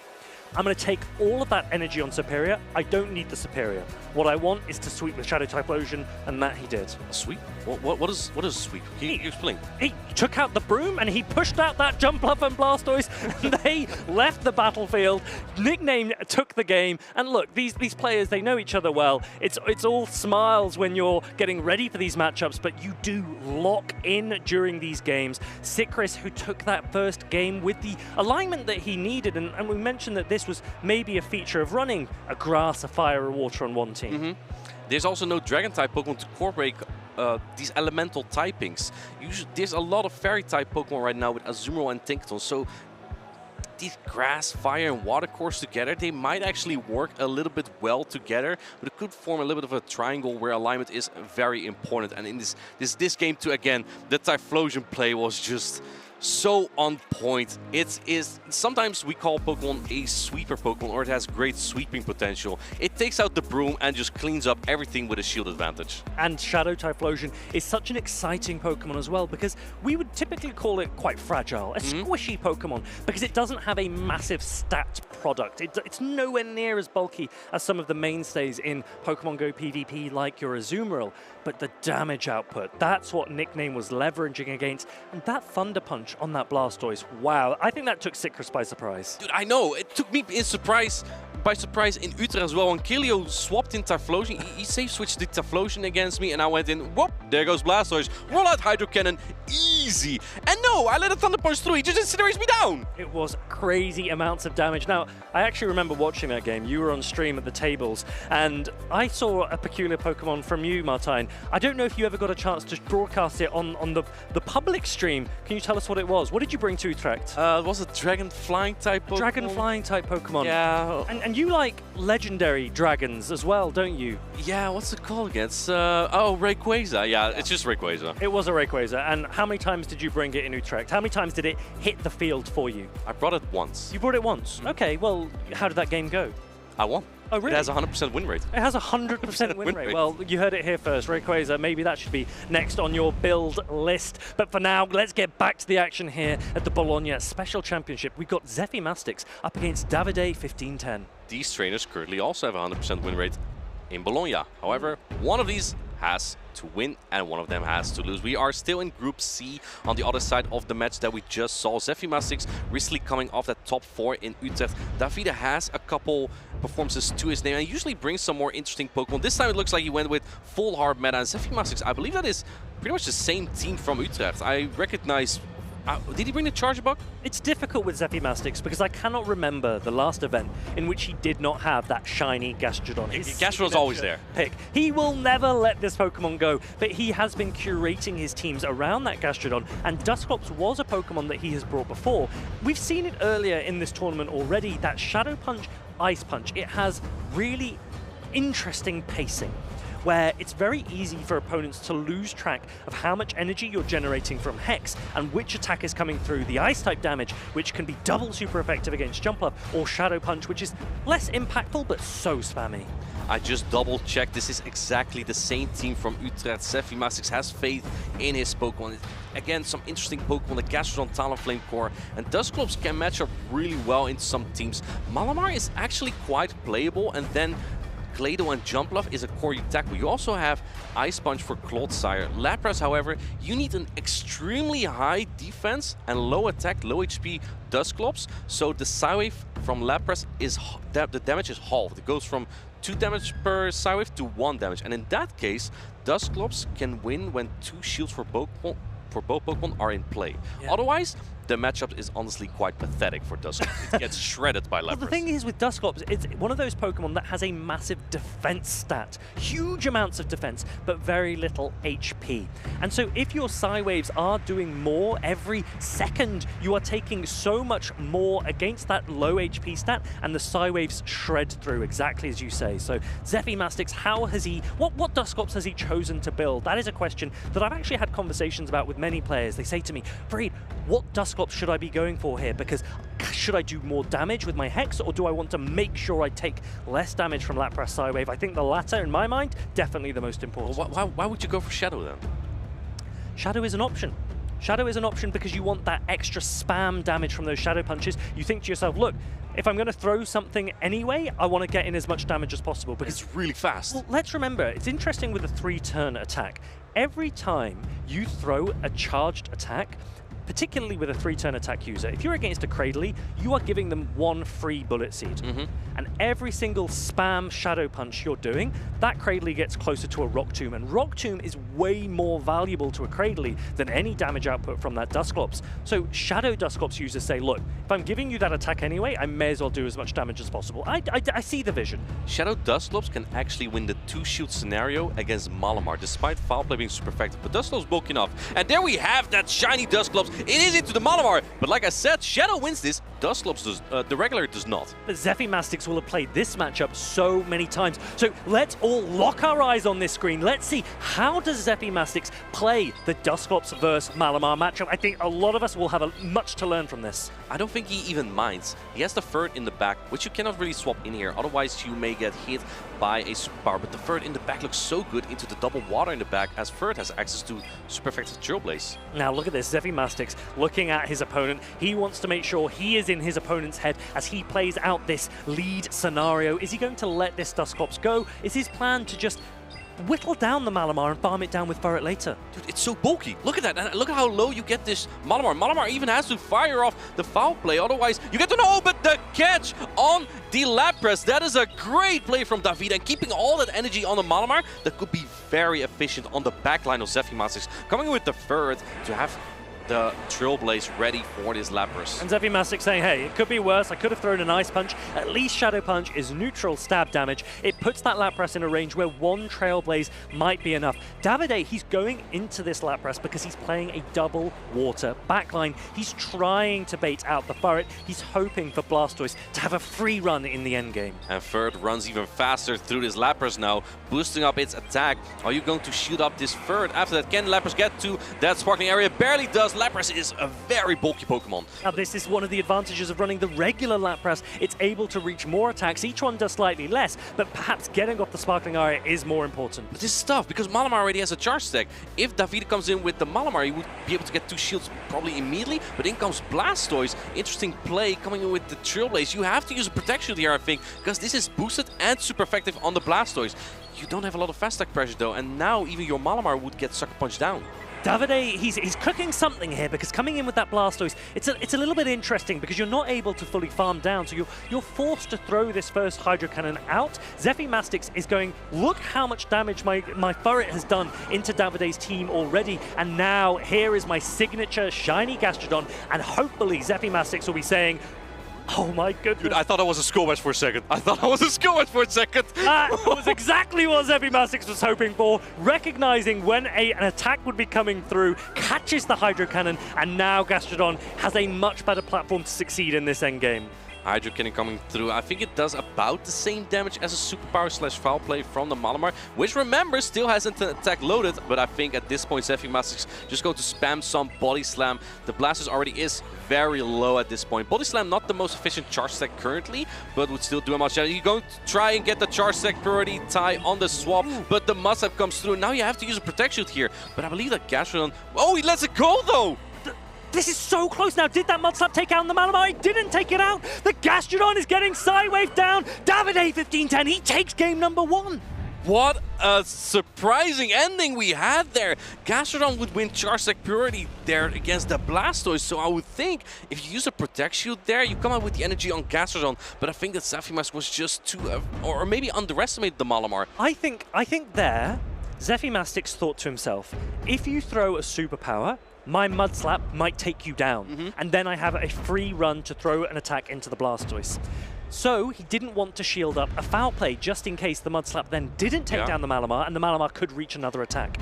Unfortunately for Zevimastix, Mudslap didn't take out the Malamar. Davide laughing at the utility, the flexibility of this Malamar, taking out Superpower Psywave, enough for the Gastrodon. This just shows the importance of turn durations. Because even though that Malamar was lower HP for a bit than that Gastrodon, Psywave as a 1-turn fast attack lands faster than the 3-turn fast attack from Gastrodon. So basically, with Psywave, an attack lands every half second. Mudslap lands every 1.5 seconds. So if 2 Psywave land before a Mudslap, you don't even take the Mudslap damage. And that is what happened there, basically. The Malamar was just attacking still, while the Gastrodon needed to land the Mudslap to knock it out, but the Mudslap didn't land. It landed too late. It's crazy.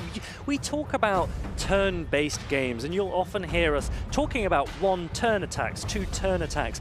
But in practice, Pokemon Go, it's not a turn-based game in that sense. This is live, this is real action, it is time-based, and we're counting turns, but all it actually means is that every half second, a Psywave is coming through, and these players have to have so much mentality at their fingertips to be able to count both their own attacks, both their opponent's attacks, reading everything at the same time. Davide, he's 1 game up, and Zephy will need to pull everything out of the bag if he wants to flip this match. Can Zevimastix pull out another medal of a championship, or is Davide going to stop him? We have the Chargeback into the Claydol. This is a pretty good lead for Davide. Now keep in mind, Chargeback does have access to super effective X-Scissor, but Claydol dodges is electric, going into the third immediately, and is answered by the Malamar. A little bit of a slow swap into that Malamar there. You saw Claydol, it threw 2 Mudslaps instead of 1, so it took a little bit extra Sucker Punch damage, but more importantly for Zevimastix, it gives him a quicker access to that Trailblaze against this Malamar. I think at this point, do you attempt to try and Sucker Punch down entirely, going for the superpower here? Does Zevimastix want to try and call it, or do you go for the Switch Advantage, putting out the Protect Shield immediately there? He wants his Dusclops on the Claydol, going for the Swift right away. I like this play, because if he did another Sucker Punch, Malamar would get to a superpower, which would put the third really low. And at that point, Davide might just take the Shield Advantage, which would be very tough. Yeah, I really like that play from Zevimastix, recognizing that I don't want to give up another shield against this Malamar, so let's make sure I get 1 back first, and now I can go for that full Sucker Punch down. And what can Davide come in with? With the Lapras! Some of this energy. This is a boosted Trailblaze coming in now. Davide doesn't really have great answers to the third. The Malamar was the best he had, and now Lapras has to shield this up. You can switch out though as Zevimastix, as Davide also gave a switch advantage here. Looks like Zevimastix just going to let us go, and the reason why is probably because Zevimastix doesn't want to misalign the switch clock. If this Sparkling Area knocks out, it will, then Zevimastix can switch out anytime out of this Charge Bug as he wants to. Zevimastix is in such a good position in this game. Super effective Volt Switches going through against this Lapras. And let's remember, even if that Claydol comes back in, super effective X-Scissor is available. Zevimastix manages to flip switch with that Furret, and now a Discharge is available. This will take down Lapras. I believe there were 2 Mudslap on that Claydol, as the switch into Malamar wasn't exactly the fastest. So that means that this Charger Bug should be able to get to an X-Scissor before the first Rock Tomb, and in that case, the bulky Dusclops can close out this game as it can take the energy. Oh, trying to make a catch that fails to. Can Malamar get to a charge? Like, no, it doesn't! And now this Charge Bug really like the effort. It was a great effort from Davide to try and catch that X-Scissor. It had to be that was his only win condition, I think, was to maybe try and take some of the energy onto the Malamar. Instead, Charger Bug gets a ton of energy, and Zevimastix, instead of throwing the next X-Scissor, has chosen to go into the Dusclops and close out the game with this very, very bulky Ghost-type Pokemon. He just wants to give this shiny Pokemon some screen time. And I think it deserves it. It does, it does. In comes super effective. Also best buddied. It's best buddy. It's his best buddy. Zevimastix knows that friendship is the most important thing, and that's why you and I are up here behind the desk, Martin. Marcus was talking about having no friends. Well, Zevimastix has Dusclops, and he takes it, he uses it to tie up the score here. Dusclops going through for Zevimastix, tying up the score. Zevimastix, he now needs one more win to take it forward into those winners finals. Davide says, I am here to stop you. Malamar, Blastoise, Lapras, Claydol, so many flexible options for Davide, but Zevimastix Furret, that seems to be the standout at the moment, and this is a Pokemon that received Sucker Punch at the beginning of the season, and many viewers, they questioned, is Furret going to be good? Is it going to have the presence that a Sucker Punch user has the potential to have? And Zevimastix is proving that maybe the answer is yes. One of the few Pokemon that can really stop Furret is Tinkaton, but there's no Tinkaton on the team of Davide. In fact, there's no Fairy-type Pokemon at all, so Malamar is the best answer to the Ferret, but they pace equally fast to their charge stack. So that means that if Ferret has an energy advantage, he will always outpace the Malamar. And Zephyr really used that to his advantage in his second game because he swapped the Ferret into his bad lead, and then Davide came in with the Malamar, but it was behind energy. The Ferret is just so crucial for Zephyr here. I agree, and I fully expect to see that Ferret again. I wouldn't be surprised if Zephyr leans into many of the Pokemon we saw in that Game 2 team. Ferret doesn't have anything that it needs to really be worried about. As you say, with energy advantage against Malamar, it's strong, but also Malamar wants to land a superpower, and that is a bit of a bait decision that Davide has to call, but we do see that Dusclops one final time. It's against a Shadow Jumpluff. This is why Ice Punch is so useful. If it lands, it will do a ton of damage to the grass flying type Shadow Jumpluff. We see the same line from Zephyr as in game number 1. This is the first time Jumpluff comes out from David, and this is exactly what Zephyr wants it, because Ice Punch will do a lot of damage. Do we see another catch attempt here from David? He does try to catch on the Lapras, fails to. In comes the Ferret. And this is kind of iffy when you're behind energy on the Ferret, because Sparkling Area is a very efficient charge stack, and Lapras will outpace to 2 charge stacks before Ferret gets to 1, meaning it will win the scenario where no shields are used. Now, I never say I'm 100% sure of anything, but I am pretty confident that Zephyr will shield this Ferret to ensure alignment. And that is because he knows he has a Gastrodon in the back. He saw that Shadow Jumpluff in the lead. He absolutely cannot afford to give away alignment in this game. What if you think it is the Malamar in the back and your opponent wants to do that anyway? You are right here, though. You definitely don't want Gastrodon on Jumpluff. I feel like there could have been a mind game there, but Jumpluff's energy is just good everywhere. Can you get the Suck Punch down? Can Lapras get there? Lapras, oh, it goes down with the Sparkling Area, just barely. Heartbreak for Davide. The Lapras doesn't make that last Sparkling Area. The Shadow Jumpluff comes in. It's going to have to sponge quite a lot of energy from this Ferret, but Zephyr, remember, he was near loaded, if not 100 energy on that Dusclops, so he is in a comfortable position here. He will eventually get that shield back that he gave up to maintain alignment. But not just yet. Looks like David is putting it all on Malamar, but you cannot get the Fairy Wind down here. Swapping into the Malamar right now to get Cyrus down, and coming in the Gastrodon immediately. Zephyr knows, okay, the Jumpluff was there, my Gastrodon goes here. Gastrodon, you've got 1 shield available. I don't know if you actually need to shield this. Remember that Dusclops has so much energy and never actually took any damage. So, sorry, the Dusclops... It's at half HP. It's around half HP, yes. But it's definitely not in a range where it's going to be farmed down anytime soon. You need the foul play.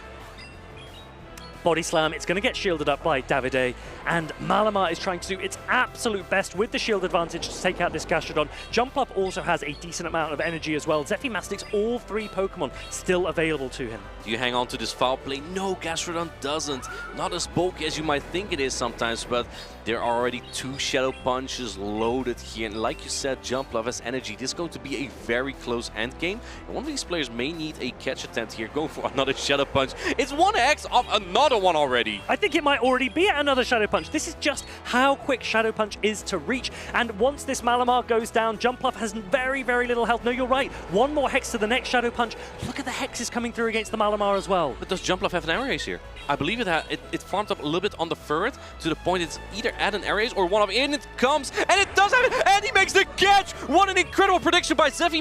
Now you have a little bit of time to farm up more energy on Dusclops, but there's not a lot of time because I believe that Jumpluff is 3 Fairy Winds off another one. Going for it immediately. Is Malamar close to a foul play? This could be really tight. Zephyr making all the reads so far. Can he Hex down this Malamar before Malamar reaches a move? It looks like he will. He's already had another attack. Zephyr, his best buddy, Shiny Dusclops, closing this game 3 out. This Ghost type punching the Dark type out of the game. Zephyr winning this match 2-1. Wow, what a game there. Even though, I must say, Zephyr won that alignment pretty hard. Davide made it so close there. I loved the going in and out, the throwing damage, trying to see if you can throw your opponent off. Zephyr was unwavering, immediately recognized that there was going to be the combo play with that Jumpluff, took the energy superbly, and that Ferret Dusclops core for Zephyr took him all the way through these winners semi-finals. He will now go through to the winners finals of his group. You'd think that his team is quite soft against that Malamar, but he just knows really well how to deal with it. Malamar could even win against Charjabug when 2 shields are in play. Yes, Bug type is double super effective, but as long as you have shields to protect you from bug attacks, the Malamar actually does quite well there. But with that experience that he got from Utrecht and in practice tournaments, Zephyr he makes his way, and he's on his way to another medal as he is in the winners final now of Group C. Yeah, Malamar it's a very interesting Pokemon. There are very, very few Psychic Dark Pokemon in Pokemon at all, right? Almost none. I can't even think of one off the top of my head. But yeah, well, there we go, yeah. So the Malamar family, that Dark typing, it resists Ghost, it resists Dark. But actually, the Psychic typing almost gave it a weakness there. It allowed the Hex and the Shadow Punch to be neutral. It allows the Sucker Punch to be neutral. And Zephyr lent into that and managed to close things out with those quite bulky Pokemon. It was really, really well played by him. And Dusclop's Shadow Punch was caught on another bulky Pokemon, Lapras, that has been a staple throughout this meta. It was a great gameplay by Davido that won in Game 1, but in Game 2 the reads from Zephyr and his Charge Bug were just a little bit too powerful. Furret just seemed so unstoppable, taking out half the team from Davido there, having the Claydol and the Lapras just kind of hanging in to the Furret. And in Game 3, what a masterful play with that Dusclops. I love that end game there. All that energy, and he was very careful of Davido not catching that Ice Punch on the Lapras. Yeah, really meticulously played, you could say, by Zephyr. And for many players that are going to be going up against Zephyr, his team is really tricky to deal with. He doesn't have Azumarill or Shadow Drapion or Shadow Jumpluff or Claydol or Lapras or Blastoise or so many of the really popular picks. He's lent into an anti-meta team, one that suits his playstyle around that Gastrodon, and he's really showing that he could take it into day 2 and maybe even go all the way. He paired all that spice or off-meta picks with such precise gameplay, that simultaneous swap. That's what he needed. That's what he needed, because otherwise you have Gastrodon on Jumpluff. What are you going to do then? You lose. Yeah, and that's how we knew that he was going to lean into that switch advantage. He shielded up that Furret. The amount of work that Furret put in is really, really impressive for Zephyr, and I think a lot of players maybe disrespect Furret, and sometimes it's justified. Sometimes you think, look, I'll take out the Furret and I won't really think about it. But there are other times where it's the alignment that's most important, and Furret can really do a great job of getting that. The only real hard counter to Furret in this current meta, well, there's Prime as well, but it's less common now. Pangor! Nowhere to be found. Tinkaton. Tinkaton resists all the fast attacks and charge attacks unless someone runs Dig. But otherwise, Tinkaton's just so dominant in that match. And because of the surge of Tinkaton, Furret has been going a little bit down in usage. But for teams without Tinkaton, Furret usually is just so flexible. Yeah, the dark, normal, and grass type coverage from that Furret in Sucker Punch, Swift, and Trailblaze entirely resisted by the Fairy Steel typing of Tinkaton. And Tinkaton does a great job of doing that and having that effect on so many Pokemon. It is able to wall off quite a lot. That's why it's so popular. That's why if you don't have a Tinkaton yet, make sure to hatch it as quick as you can whilst it's still in the egg rotation. Trade it with a friend to get maximum bulk for the Great League format, and then you can bring it to a regional or a special championship like we are in Bologna here this weekend. There are other ways to deal with the Furret though. We saw earlier Noiten Matsov versus Palasha with the Drapion resisting dark fast attacks from the Mightyena, and that's something you can also do, because ironically Furret deals dark type fast attack damage, but it doesn't want to deal with other dark type Pokemon. If you have a dark type Pokemon yourself, that's always also a way to deal with Furret. Maybe not Malamar, because then Sucker Punch is neutral, but think of Drapion, Galarian Moltres. Those kind of dark type Pokemon can also help to shut down Furret. Yeah, Galarian Moltres is a dark flying type. It actually shares the typing with another of my favorite Pokemon, that is that Bombardier. You saw the shiny Bombardier. I was afraid you were going to say on my prediction graphic, but Bombardier, if you don't have a Bombardier already, there's actually a Go Fest coming up, and Bombardier will be available there. So let's take a look at some of the Pokemon that are available in Go Fest. You can see that Bombardier on the left, June the 8th, and from 10 a.m. we've got something a little special for you.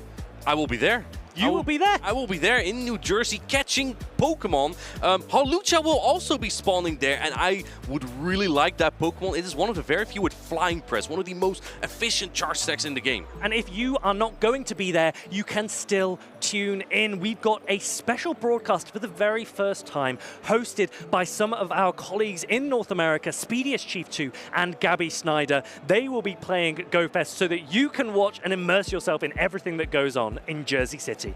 And Bombardier usually doesn't spawn in the wild, so GoFest really has some of those interesting spawns.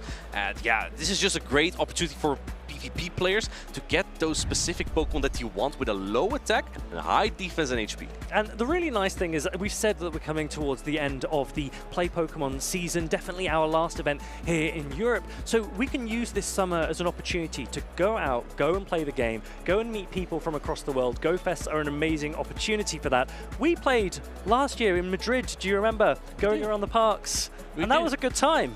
I did so many Necrozma raids. It was crazy. It was crazy. So many. Constantly raiding, beautiful park, lots of sun. Hopefully Jersey City has the same to offer, so make sure to get a ticket if you don't have one already. Otherwise, tune into that broadcast. And yeah, otherwise, in other continents, we have currently a GoFest going in Japan, and the week after New Jersey, we're going to have one in Paris in France, so plenty of action. And if PvP is your jam, all of these GoFests are giving you the opportunity to catch the crowned forms of Zacian and Zamazenta. Are they good? For Master League, they are superb. Is it Zacian? Zacian. Zacian. Zacian and Zamazenta. Zacian. Yeah. Yeah, and I played against one yesterday in Master League. I didn't even get close. I know, I watched. Yeah, I just want to say it was a masterful display from Fairy Steel type in the Master League, not the Fairy Steel types that you see on your screen. It's Asprashelter with that Tinkaton in the Great League. And these players, they're not worrying about GoFest at the moment. They're worrying about the Bologna Special Championships. It's Asprashelter against Fed EVDP10. That's him. He's from Argentina. I met him in Milan. He lived in Italy for a while, and looks like he's back here now. And see if he can take a medal as well here. Let's see if we see any interesting picks here. I see again a Superior from Asprashelter. No jump left there, but we see the jump left on the other team from Vedev there. And so many players are leaning into Tinkaton, but Superior is probably a pick that I hadn't expected to see quite this much. Asprashelter, again, when I see fire, water, grass, I question, do you have something flexible to avoid being stuck in unfortunate alignments? And there is the Shadow Malamar for that exact reason.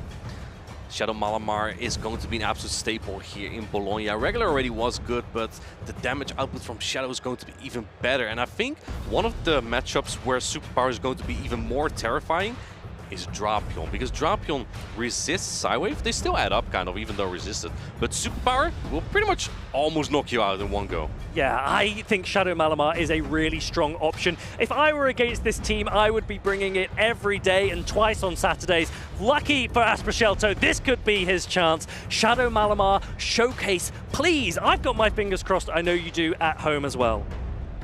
It's going to be a challenge for both players here. On the right, Vedev is used to playing against Latam players, so how do you adapt to the European meta and European players? While on the left, someone who's played in many grassroots formats with restricted formats. So he has a lot of knowledge about the diversity of many Pokemon, especially the ones we may not see as much here. Of course, these are mostly meta Pokemon, but maybe Asprashelter knows a thing or two that we might not. I think that Claydol here from Asprashelter looks incredibly good into the team from Vedev.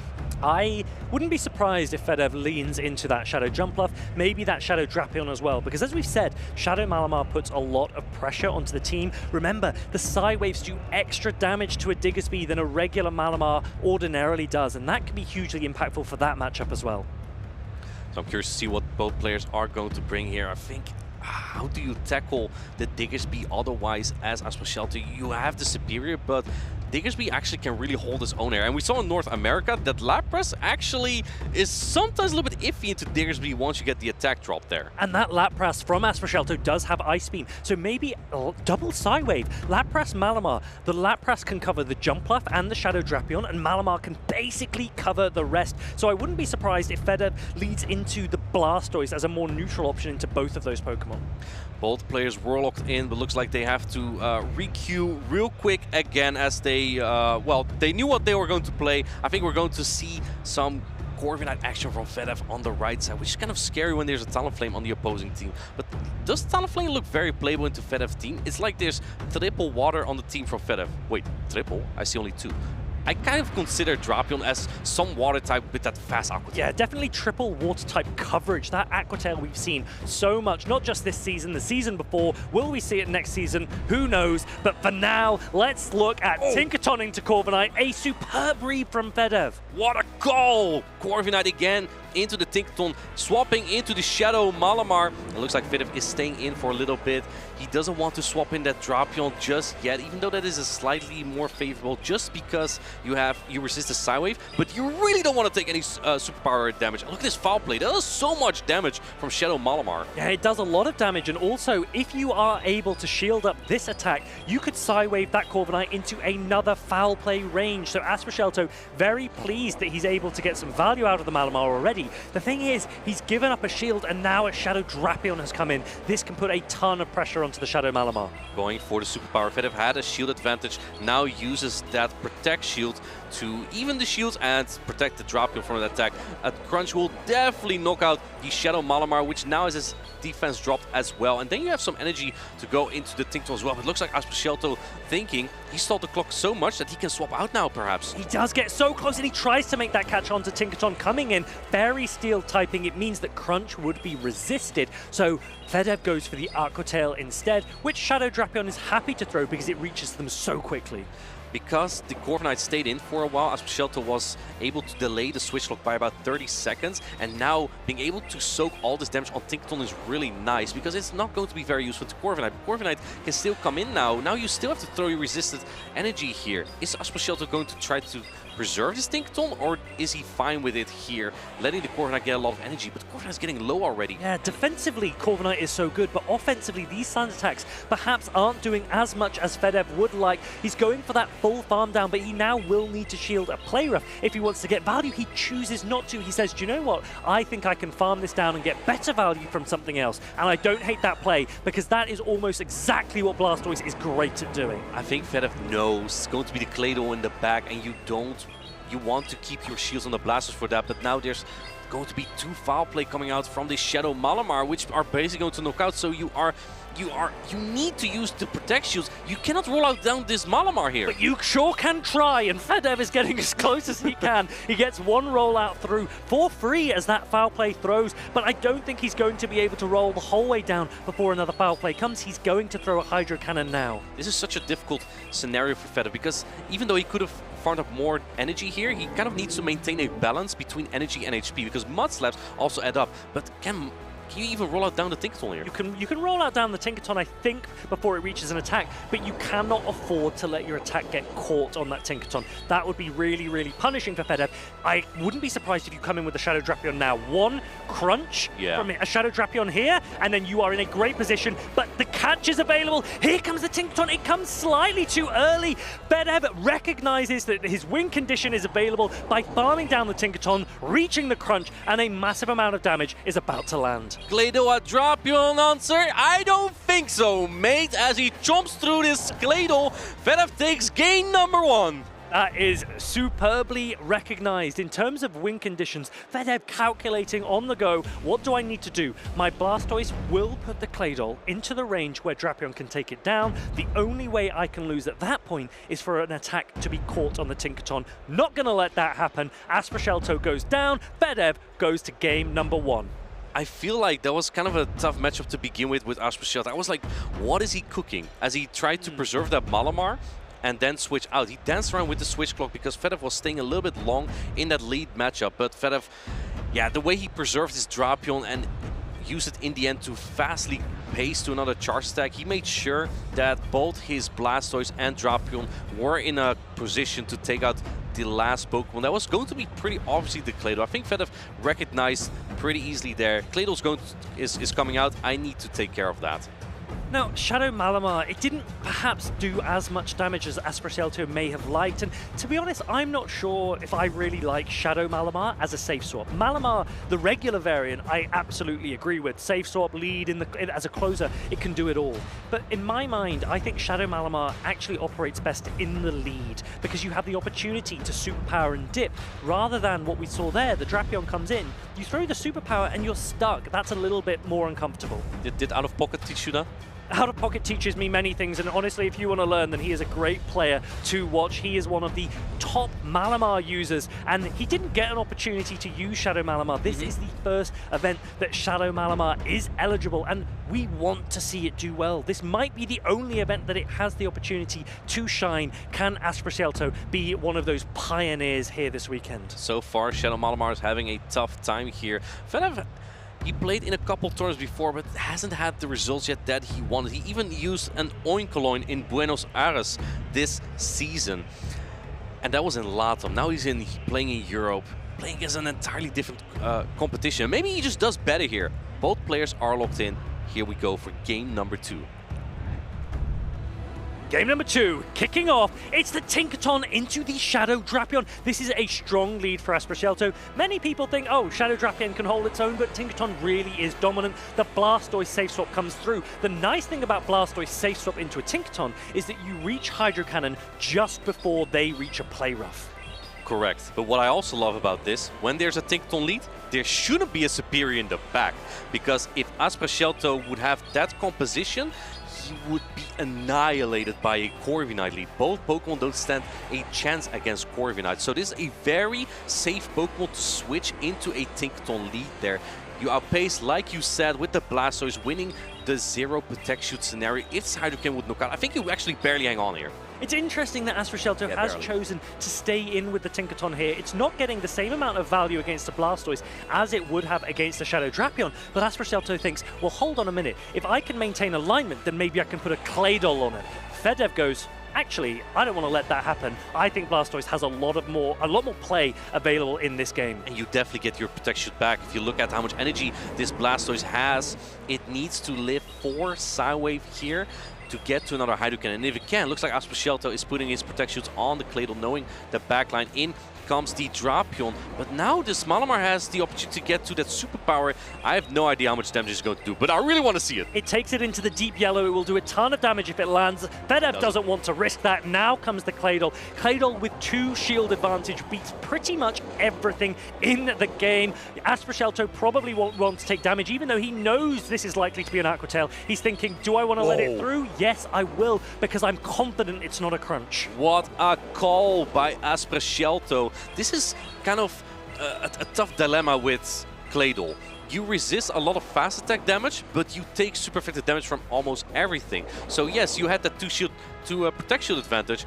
Now you only have 1 left. And honestly, if he thought it was a crunch, maybe he could have gone down even 2 of them. Yeah, that's the drawback of its psychic typing. Not often the best offensively and often not defensively either. But Claydol, it is so dominant because of Mud Slap and Rock Tomb. And you can see there, the rollout into Hydro Cannon means Claydol gets the Mud Slap through. That will take down Blastoise alone. And now you are able to debuff the Corviknight if you want to. Actually, Asprocielto has chosen to go into the Malamar. And this isn't something that I perhaps would have gone into myself, because you're allowing a full farm down. Fedev maybe thinking, do I have a chance now? Did Asprocielto swap out there with a Rock Tomb? Because if not, this is looking quite good for Fedev. I think maybe the superpower would have done a little bit more damage, but perhaps Asprocielto wants more Psywave damage. Do you have the Rock Tomb? He does not. He is so far off. Skytex coming through, which does cost a little bit more energy than the Iron Head, but I think you still have enough energy as the Corviknight to get to another charge attack here. Now remember that Sand Attack does 1 damage to a Claydol. Fedev has to reach another attack.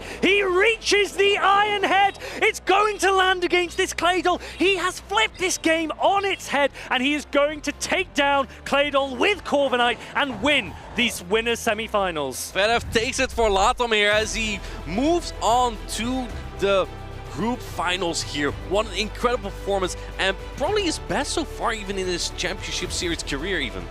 I really think Asprocielto will look back and wonder, why didn't I go for a Rock Tomb against the Corviknight before going into the Malamar? Because the Malamar was in a range where it could be Sand Attack down. Perhaps that is the drawback of using a Shadow Malamar. Here's the thing, if you do that, if you go for the Rock Tomb, you allow the Corviknight to get a lot of energy. And if you then swap in your Malamar, it might just get knocked out by a charge attack, even though debuffed from that Corviknight, right? Shadow Malamar, it's quite fragile, so I think even a Sky Attack at that point would have already knocked out. We're getting to the point where this might just be the Corviknight show. I like it. So many matches, Corviknight has been so dominant, not just defensively like many have been expecting, but you saw it there, closing out the game, sand attacking down that very squishy Shadow Malamar and taking out the Claydol, Sky Attack into Ironhead, and Fedev will proceed to the winners finals of his group. Corviknight is just trying to beat the allegations of being a fraud. It's not. It's not. It won a championship 2 weeks ago. At what point do we have to start questioning whether Shadow Malamar is the fraud? Perhaps very soon, because it's going down here. That's one. Well, Aspashel's still on the loose side of the bracket, so he still obviously has an opportunity to get back in there for day 2. But yeah, Shadow Malamar has been, I don't know, pretty iffy so far. It takes a lot of damage. Yeah, Fedev is now in a position where he's already earning some championship points. He's about to earn a whole lot more, an opportunity to proceed into day 2. He's not just here for the free shirt, although I need to remember to pick one up myself, because those new Play Pokemon shirts, they are quite nice. And I've noticed every player has recognized that we need to get one as well. They have a picture on the side now, right? I don't have that on mine. I don't have one either. Oh. So or maybe you need to compete more. We might need to compete more. I've been competing too much on the North American circuit. These European shirts, they are beautiful.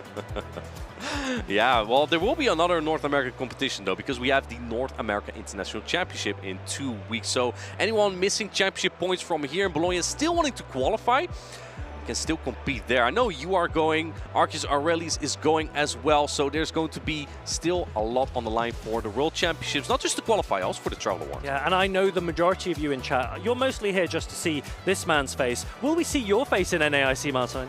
I will be behind the desk. You will be behind the desk. I'll be watching. You will be casting and supporting the European contingent? Chat, I want to hear, do you think Farid can get more than 2 wins against the North Americans? Do you think that? The North Americans are all going to say no. There's no way you can do that. I think they'll listen. I'm good friends with many of the North Americans, and you think they're going to let you win? I think a couple of them might just be like, look, you know, he's travelled a long way to get here. At least give him a chance. We're going to have a brand new meta there, so I think everything is to play for at the North American International Championships. Some of these players here at the Bologna Special Championships will be competing there as well. So many championship points on offer at International Championships, but make sure to get them in your home regionals too. And that will be right on this channel as well. But for now, we're still in Bologna. We had some winners round 4 just now. Some players moving on to the winners finals, and the winner of that will be moving on to day 2 to play tomorrow. The players that have lost so far will be playing on the loser side of the bracket. And if you're curious where we exactly are, where your favorite players are, type !bracket in the chat. I'm looking at chat right now, seeing if you type it, and then you can just see where we are right now.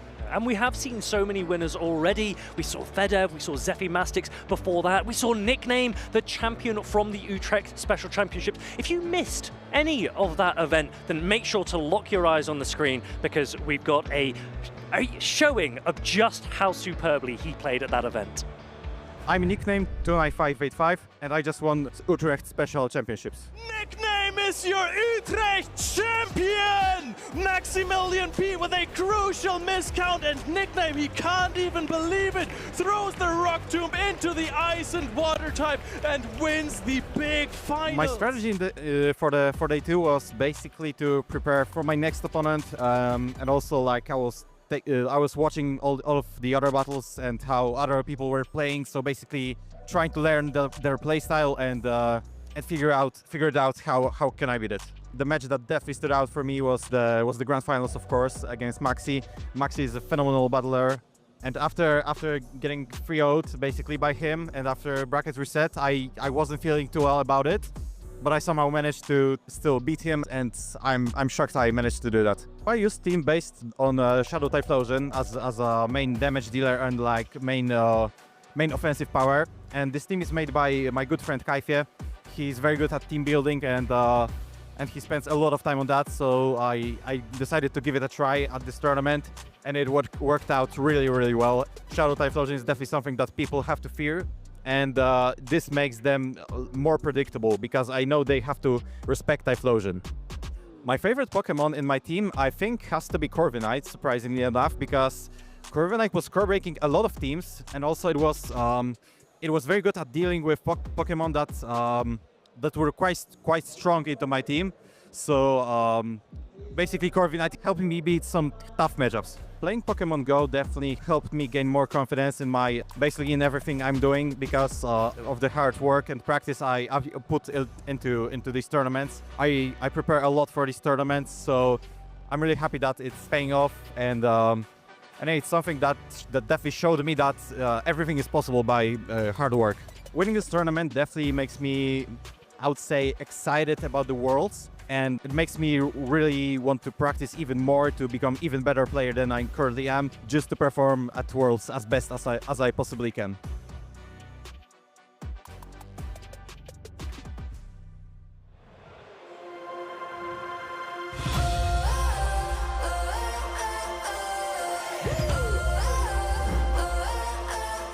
Here comes out of pocket. Both switches are firing. He's going to get the KO. Orange Juicers getting it done, bell to bell. There it is, the prime catcher. Andrew Hedrick taking the win. Patrick through the paralysis and with a critical hit takes the win.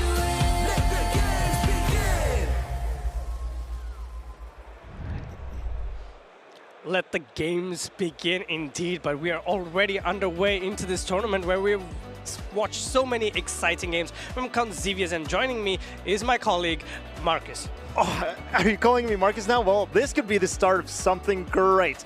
I want to just highlight some of those incredible matches. Fedeved played incredible in that game. Zephy Mastix turned around an incredibly tough situation. I just want to say the battles we've had so far, really impressive.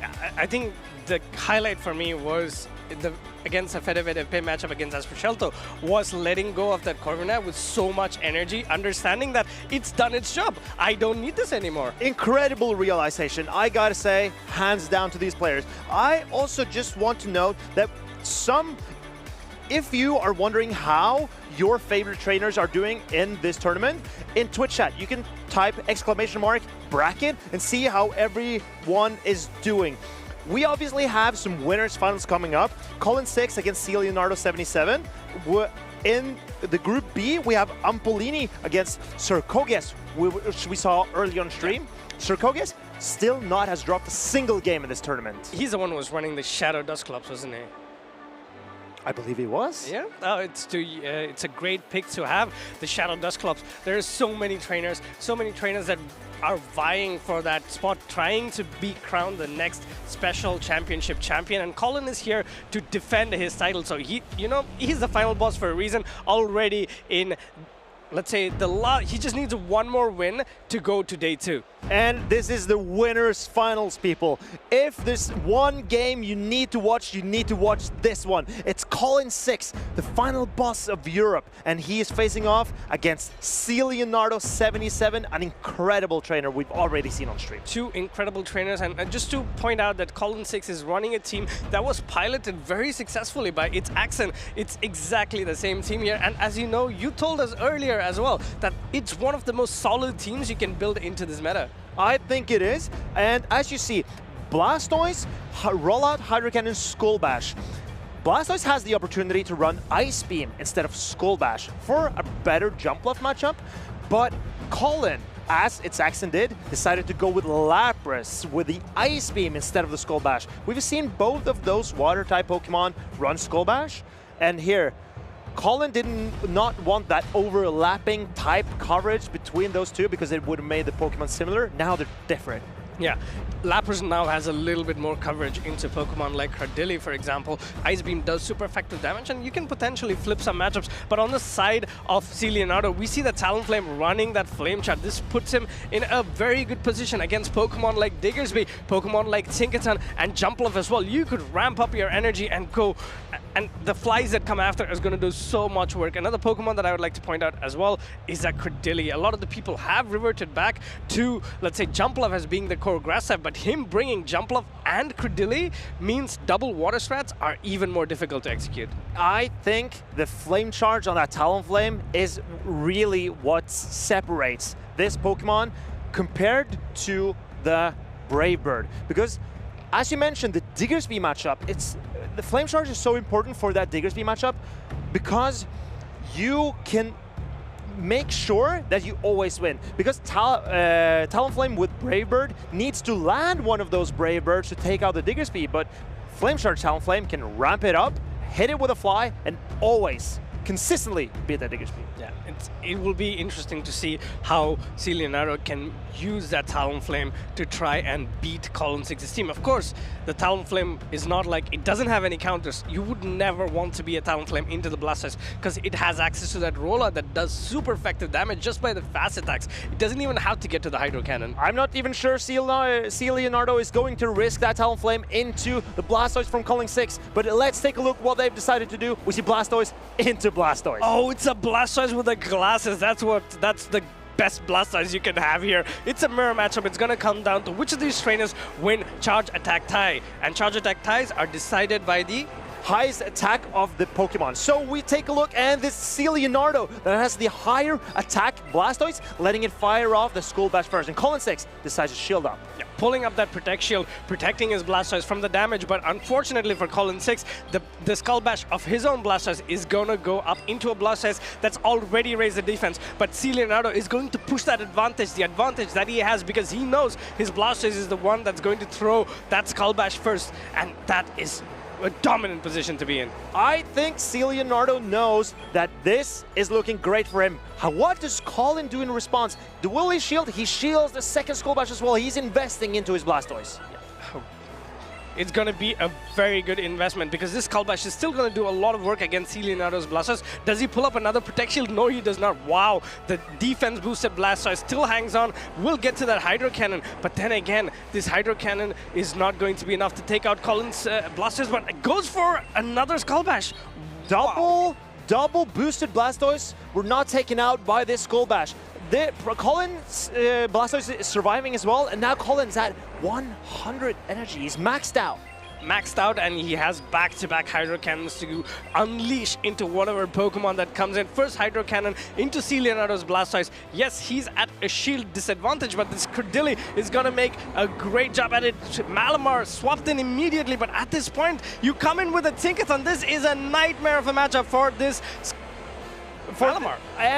But you can land the superpowers and pull something back. But Leonardo, he now has this Tinkaton in a great position. And can it deal with the Malamar? Oh, Colin6 with a back-to-back superpower. This is going to chunk that Tinkaton. Yeah, back-to-back superpowers, but this is going to be a great position to be in as Leonardo. But then again, we see Colin6 has that Tinkaton at the back. It's going to resist everything from that Credilli. So a lot of the game is riding on, can Leonardo's Tinkaton get that defense fall on to the Tinkaton of Colin6? Colin decided to get rid of his defense buffs to save this energy for his Blastoise. What does Leonardo do? He lets his Tinkaton go. He wants to farm down on the Cradley. Yeah, Tinkaton goes down, but the switch clock is already up for Colin6, but not. He stays in with the Blastoise, goes for this Hydro Cannon. This is going to do neutral damage against the Credilli. Leonardo needs to shield, and he puts it up last second. And now we can start debuffing this Tinkaton.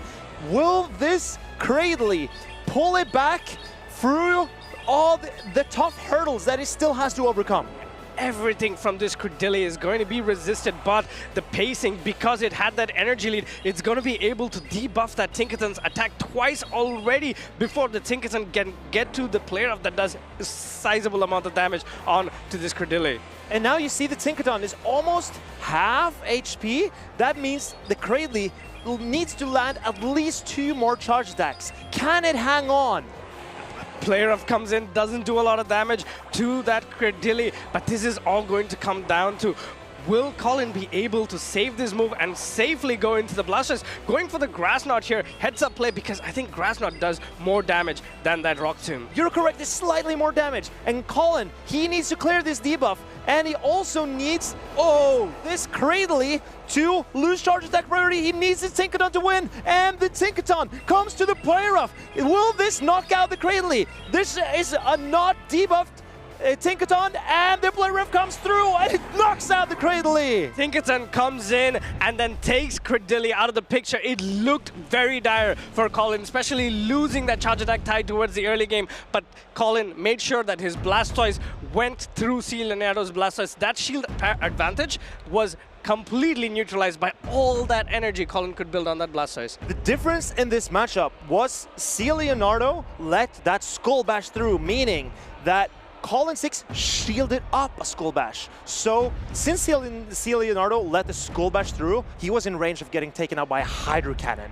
And the resisted Hydro Cannon from the Blastoise is not what you do want to throw into Water type, but Colin found a way through when C. Leonardo let that shield go. I was really surprised that C. Leonardo let that Skull Bash through. What I would have liked to understand, as well as the thinking process behind it, because look at it this way. If the Blastoise shields up that Skull Bash, every Pokemon here, I don't think the Blastoise was at a range, especially after the triple defense buff, for the Jumpluff to knock it out with Acrobatics. It was going to get a Hydro Cannon onto the Malamar. It would do great damage against Diggersby, great damage against Tinkaton, and also amazing against Lapras. So no shielding that could have been the moment that completely switched the momentum onto Colin 6's side.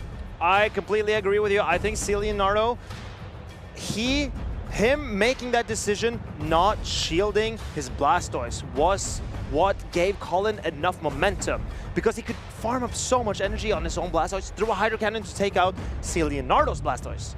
And yeah, it was a tough situation. It could have swung either way, but Colin, even though he was in such a tough position, he managed to find a way around it. It's momentum swings, right? So it was completely favored towards C. Leonardo at the start of the game, especially because of charge attack tie. And then Colin comes in and he's like, well, now that you didn't shield it, I'm going to take advantage and I'm not going to give you any respite. That Blastoise got off charge attacks onto the Blastoise, onto the Cardilli, and also onto C. Leonardo's Tinkaton. It just did so much work.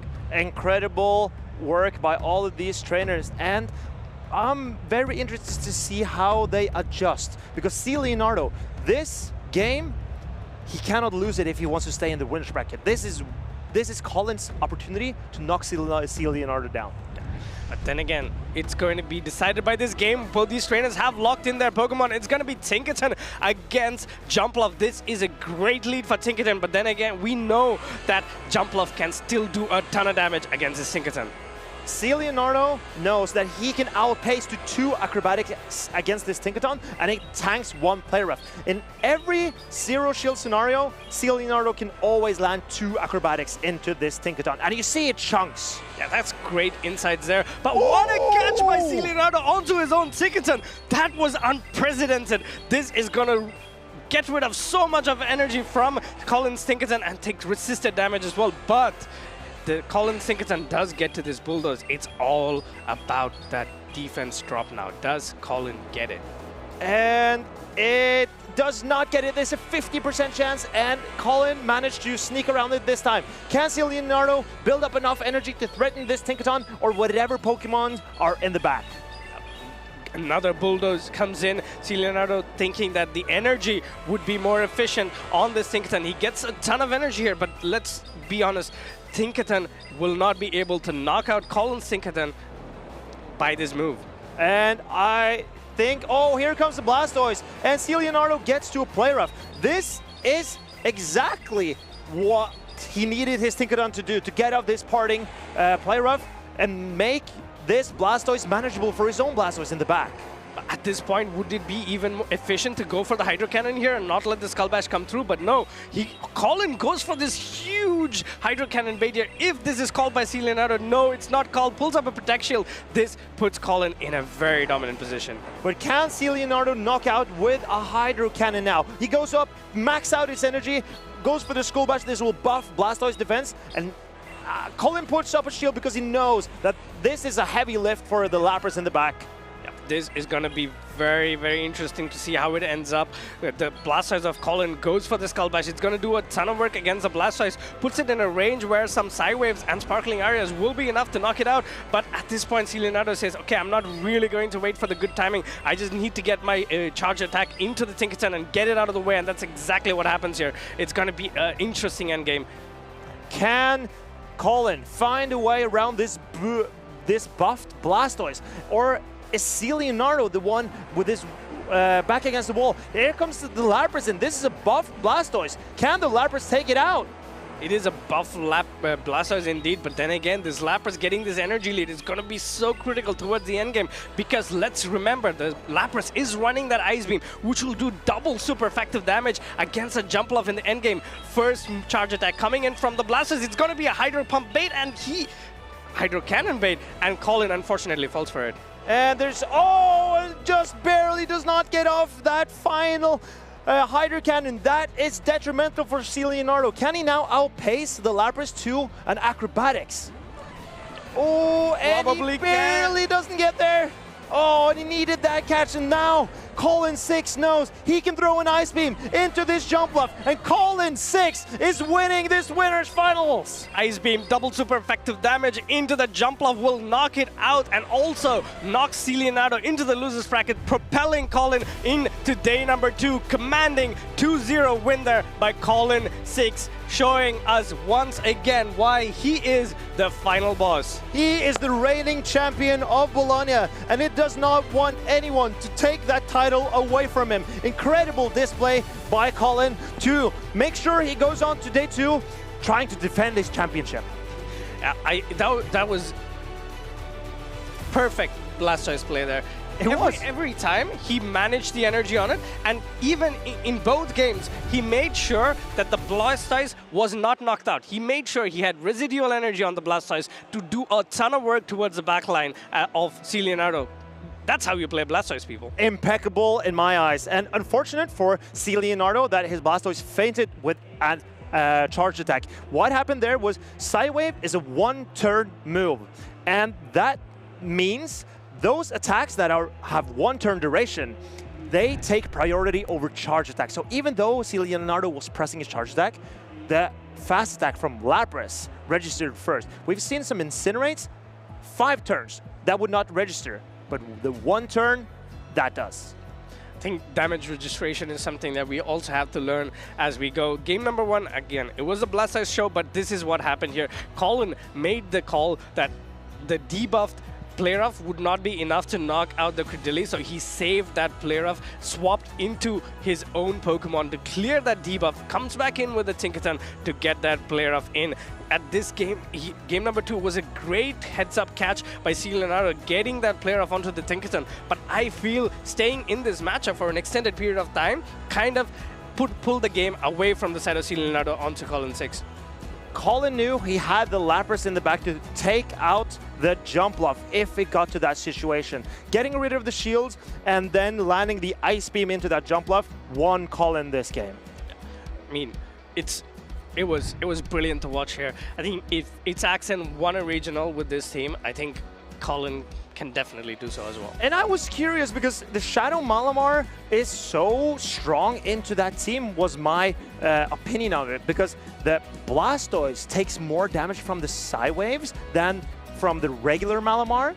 Lapras can take more damage from the Psywaves than from the regular Malamar. Same with Diggersby. So that's 3 of Colin and Axen's Pokemon that is severely worse against the Shadow Malamar than the regular Malamar. But maybe they've been lucky and avoided the Shadow Malamar. So I mean, Shadow Malamar will do a lot of work as well. Just even against matchups like Tinkaton, for example, the superpower from a Shadow Malamar does a lot. Yeah, it hits hard. It puts you in a position, because you're always going to outpace the Tinkaton. You can definitely do the strategy of, superpower and dip into neutral Pokemon like a Azumarill and try to tank in the energy. Exactly, because substantial damage from Tinkaton into Malamar, it needs to build up to that Play-Rough, and Malamar outpaces Tinkaton, throws in that superpower. Even though Tinkaton is a Fairy type, it's also a part Steel type, so it takes neutral damage from the Fighting type, superpower. Yeah, we have another winners final here.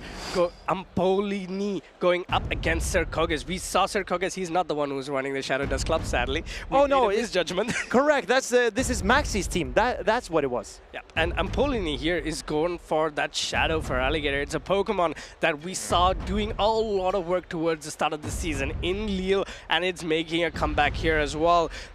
Just looking at Circogas' team, a Feraligatr safe swap or a Feraligatr with a shield advantage is gonna do so much work. And Circoges will need his Lapras and his Dropion to control Ampolini's Shadow Feraligatr, because that Feraligatr, it puts on so much pressure. It's one of my favorite Pokemon to run. I ran it a lot a couple of months ago at EYC, and Feraligatr really, really threatens a lot of Pokemon.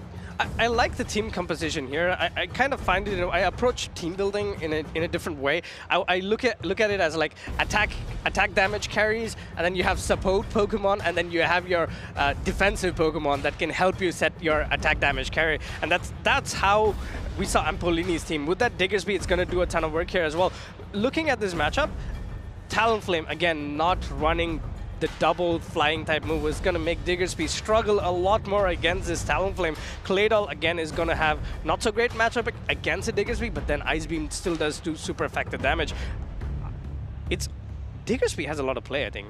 In my opinion, has a lot of neutral play into this team. I disagree. I think Diggersby is a risky Pokemon to bring because it's not great against the Azumarill or Lapras, the water types.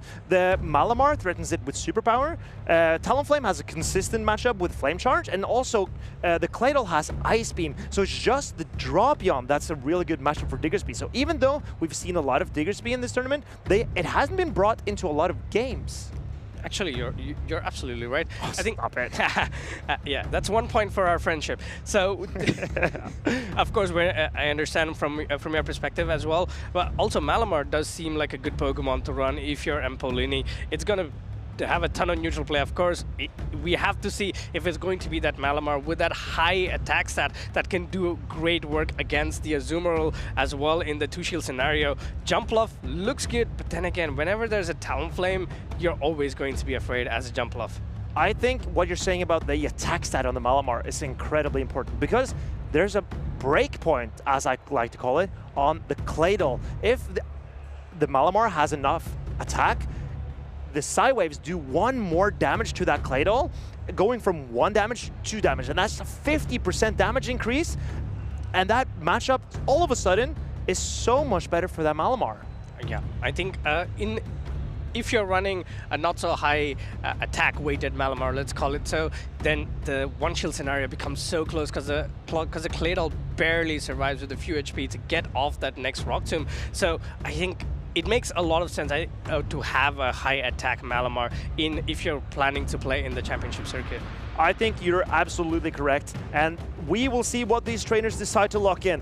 I believe Circoges will rely a lot on his Dropion, because that is a very safe Pokemon into Ampolini's team. He will need to bring the Lapras to neutralize it, the Tinkaton to sponge the energy, or Diggersby to threaten it with super effective damage. It's another Italian derby that we're going to have here. Both these trainers are from Italy, and both these trainers have locked in their teams. It's going to be the Feraligatr lead into the Dropion. Both these Pokemon pays to their charge attacks at the same time. And the Dropion has an opportunity to throw the Aqua Tail bait.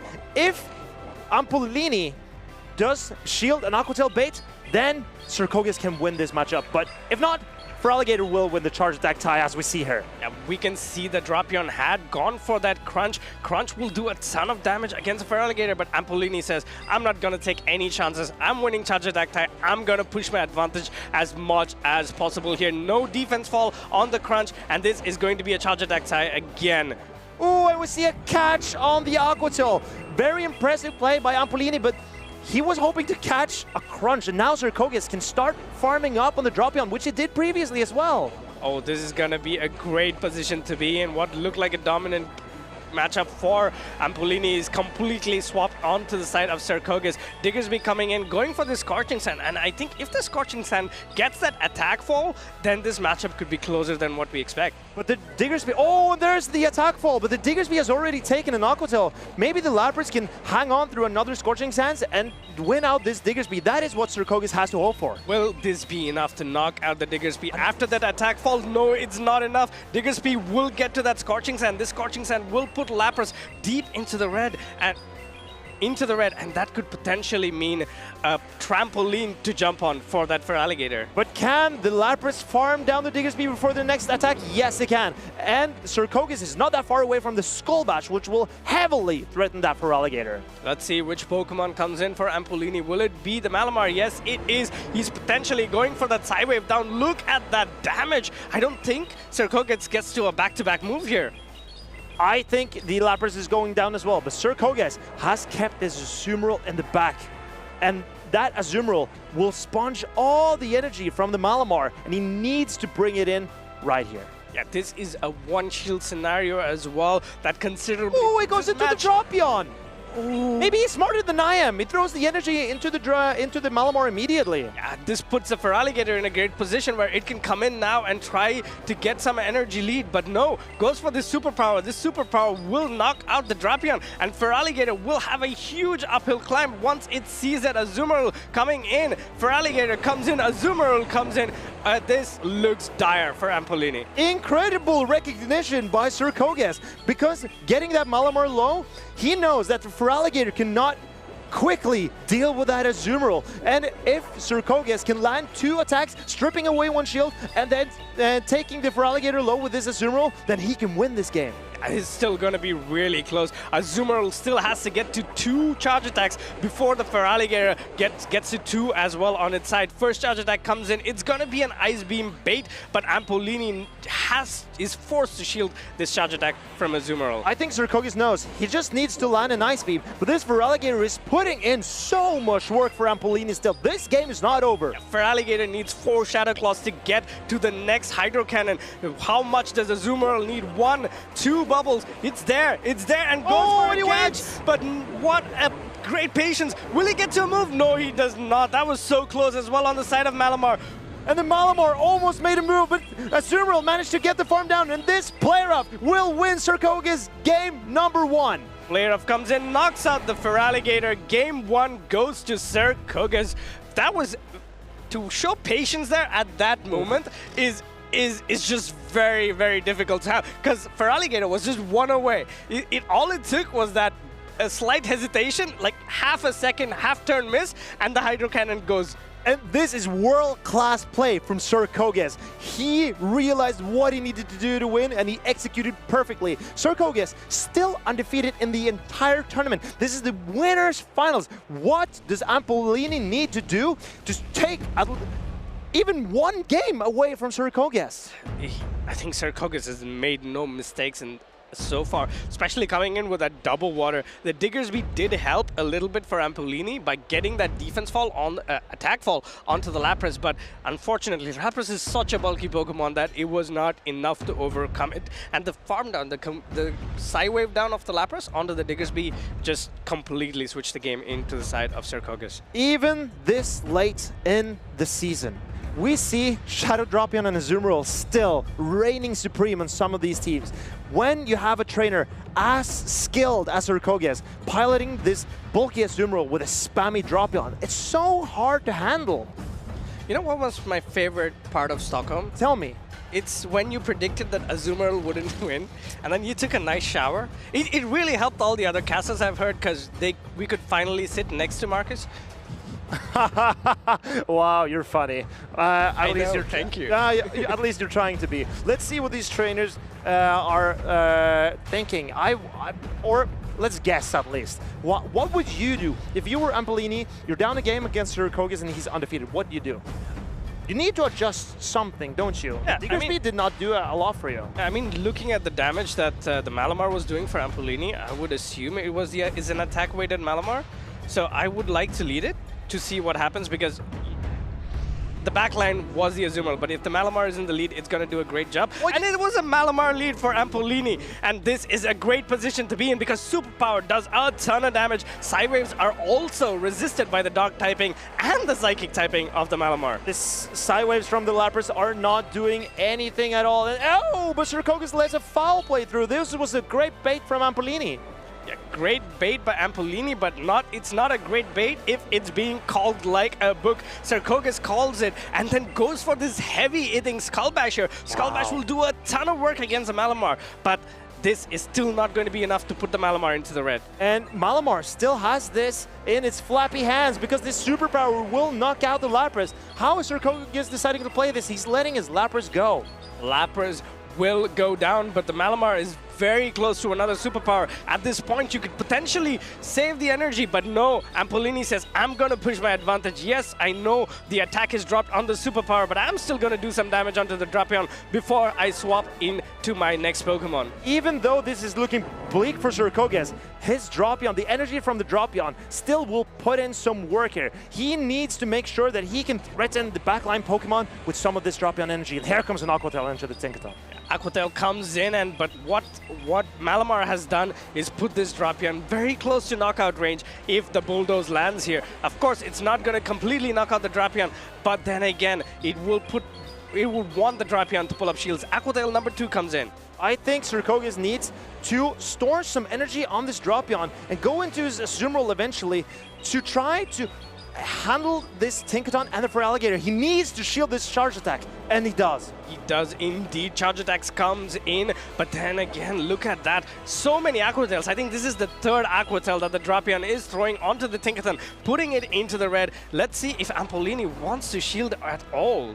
I believe we see a high defense Tinkaton in this situation. But Circogus needs to shield this as well because he needs to do it. Oh, lets it go. There's a Feraligatr in the back for Ampolini. And up shields this Feraligatr. There's not a lot that can beat it.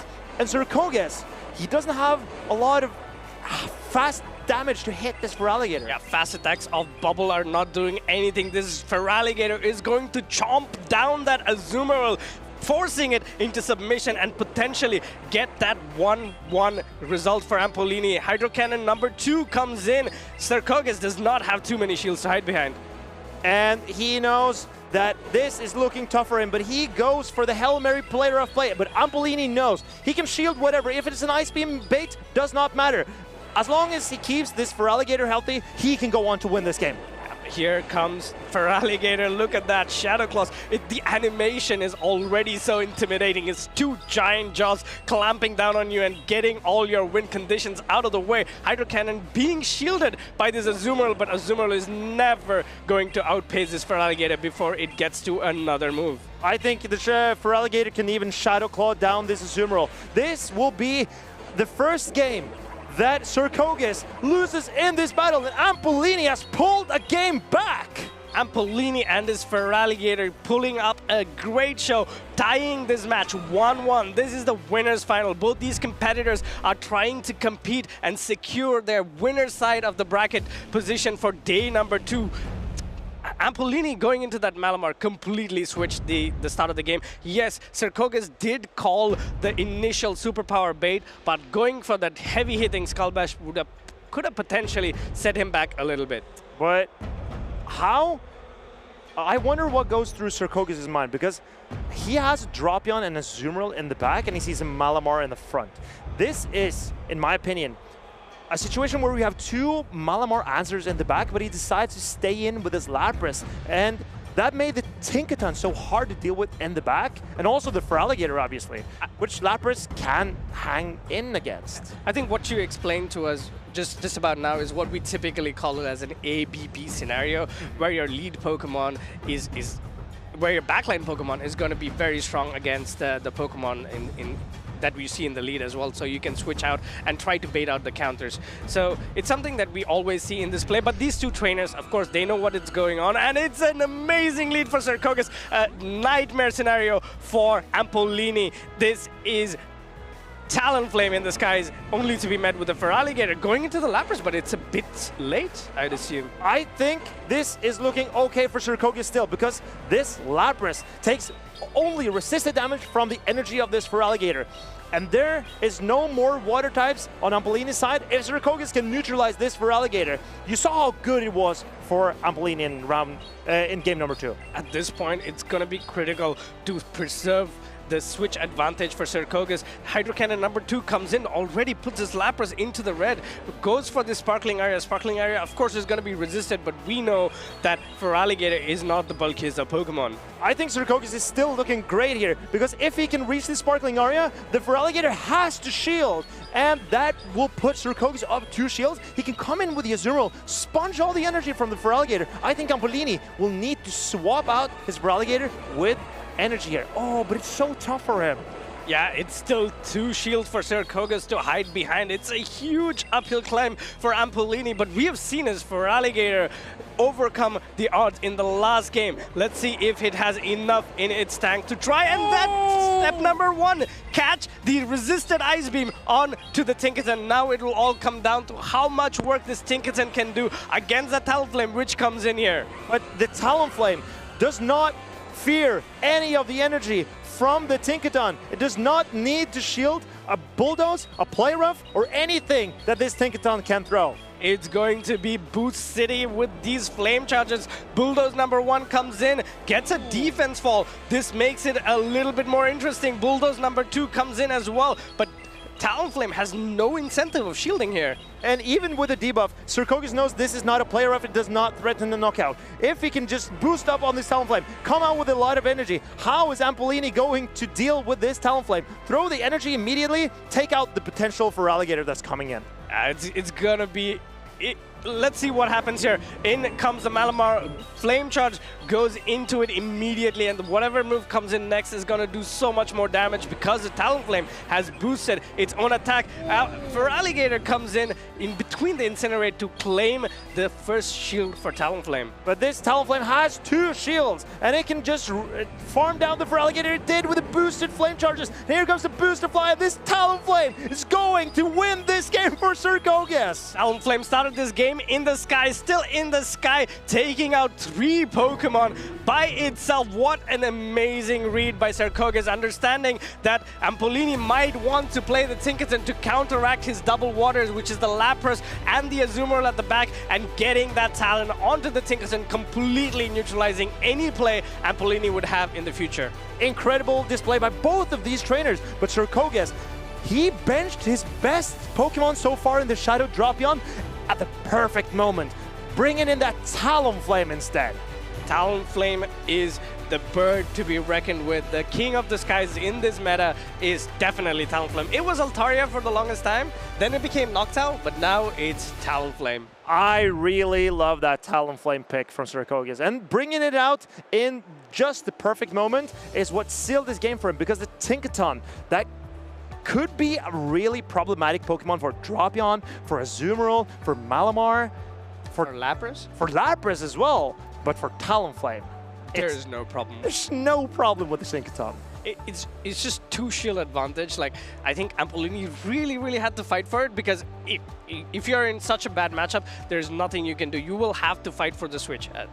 I agree, and I think it was a very tough situation because you kind of needed that Feraligatr to threaten the Talonflame, but then if you're swapping your Malamar into Azumarill, you get taken out with a Play Roughs, and then all of a sudden it's such a tough situation, and Circogus just had Ampolini's number right there from the beginning. But this is game 1, and this was just an incredible play from both of these trainers. Yeah, game 1, Ampolini went for that crunch catch, but Circogus decided to go for that Aqua Tail to try and play the 2 shield scenario against a Feraligatr, but this Azumarill had, I think game 1 also was a 2 shielded Azumarill, 2 shields at the back, and that was enough to seal that game for...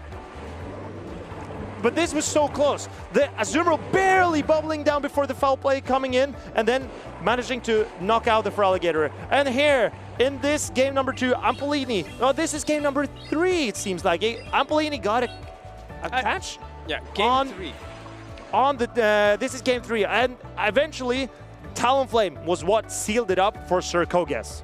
Talonflame, man, what a great Pokemon to have.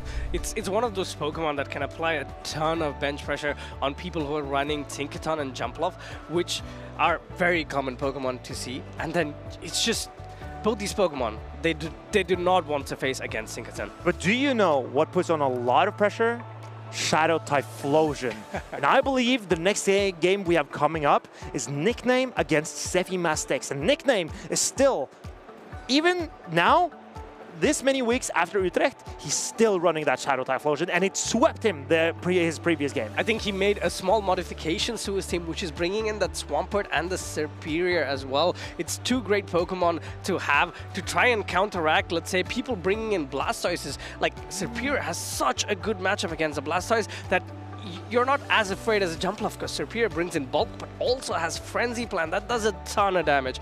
And for coverage, has Aerial as well. I think also the Swampert is a very interesting play, because the regular Swampert can hang on on the Mud Slaps from a Claydol and fire back with super effective Hydro Cannons. And the Rock Tombs are resisted by that Swampert. So Claydol and Blastoise, I assume that you're correct, and those are the two picks that Nickname has targeted with the changes to his team. Yeah, and it's also going to be a better Typhlosion matchup as well, in a way, because you're part ground type, so you're ground and water, so you're gonna take less damage from that Incinerate as well. And also the Thunder Punches, but we also have Zephyr in that matchup, well, so let's not forget him. He has a very unique and cool team. It's not running any of the regular Pokemon that we're seeing in this meta. He's not running the Claydol, not the Drapion, not Azumarill, no Tinkaton, no Malamar, no Blastoise, Lapras, none of it. He has brought, well, I love that Talonflame, but all of his other picks are pretty unique to his team. Yeah, one of the things that we need to notice here is, other than Gastrodon, all these Pokemon are not going to appreciate a Blast Burn from that Shadow Typhlosion. So Nickname will have to try and set up that Typhlosion for an energy lead, and also try to get it away from that Gastrodon. Another Pokemon that we talked about since the start of the stream is that Shadow Malamar. We see it on the side of Nickname. This is going to do a ton of work against Zephyr, but we saw earlier as well the Dusclops did so much work against the Malamar. I think it's just going to do better against the Shadow Malamar. Oh, but if it can hang on through a foul play, that will be the difference maker. And the Corviknight still remains. Nickname said it was his most important Pokemon for Utrecht, and it still remains on this team. Typhlosion still here, Azumarill still here, Malamar adjusted to the Shadow variant. And we see Swampert running that its most recent charge attack addition in Sludge. Yeah, Sludge was a huge update to Swampert. Earlier it had access to Sludge Bomb, I would assume. Sludge Wave. Sludge Wave. That takes so much more time to get to. Sludge is now gets in 5 mud shots. Exactly, and it's a very efficient charge attack. Here we see the Talonflame still running that Brave Bird on Zephyr side. He believes in that bravest of birds, and it gives you a better matchup into, for example, Azumarill, where some Talonflames managed to win the zero shield scenario against some Azumarills, even though it's a water type. Yeah, it all comes down to how your Azumarill is trained as well. So, again, you have to come to these events to try and get that right Azumarill. They're not spawning right now, so the only way to get it is if you have caught it and try to trade in a good one. Of course, both these trainers, with Zephyr running a very spicy team here, we've seen him play that for trying to get that switch advantage to ensure that his Pokemon, like the Gastrodon or Dusclops, can have a positive matchup at the backline as well. Both these trainers, I mean, they're top trainers, but they're both locked in. It's going to be a Malamar lead up against the Dusclops. We're going to see how much a foul play does really quickly. And here we see, let's have a look, because there is a Ferret on Zephyr team, and he'll be very happy to see it's not lined up against that Malamar. But can the Dusclops threaten this Malamar with his Shadow Punches? Shadow Punch number 1 comes in. Of course, it's gonna be neutral because of the part Psychic type of the Malamar. That is a ton of damage, a lot more damage than I thought it would do. Foul Play comes in. Zephyr opting not to shield this. This will do a lot of damage against the Dusclops. He knows this Pokemon so well. It's not threatened by one foul play. And here comes another Shadow Punch. Malamar needs to shield if it wants to hang on. At this point, maybe it's worth a shield and... Oh, it doesn't knock out! It doesn't knock out, it hangs on, gets to the foul play here. This will be enough to knock out the Dusclops, but this also means the backline Pokemon of Zephyr can get that energy lead that they need. Let's see which Pokemon he brings in. Will it be the Charger Bug? Yes, it is. Oh man, this is gonna be a Swampert coming into this matchup, isn't it? I think it's a Typhlosion, because then the Incinerate start doing so much. And I believe, oh, this is very interesting to see how Zephyr plays this, because now the Typhlosion will outpace the Ferret to Thunder Punches. Yeah, this is great position to be in because Swampert is still going to have a positive matchup against the Charger Bug at the back. So now this Ferret will be forced to go shields down against his Talonflame. Goes for the back-to-back Swift here. Swift number 1 comes in from this Ferret. Will this be protect shielded? I think Nickname has to protect shield this, and he needs to threaten the shield away from the Ferret. But the Ferret, maybe it can fast attack down the Typhlosion. I think Nickname needs to go into his Swampert here. It's one more Incinerate for a move, but no. The Swampert comes in immediately. This will be met with the Trailblaze. Trailblaze does double super effective damage against the Swampert, and Nickname is forced to pull up the Protect Shield. How does Zephymastix want to play this? He needs to put this Swampert into the range of Charger Bug. Oh, but here comes the Swampert. This Swampert needs to deal with this Charger Bug, and rather quickly. Yeah, it needs to deal with the Charger Bug. Not only does the Swampert have to be able to tank 2 X's, it should also come in with enough energy to outpace that Ferret to the charge attack. Let's see what happens in the end game. Swampert already very deep into the yellow here. The Charger Bug gets to the X's, goes for the charge attack tie. Swampert wins it. This is going to be so close. Very tough for Zephymastix here because he needs to take out the Swampert and his Typhlosion with his Ferret. And he's getting very close.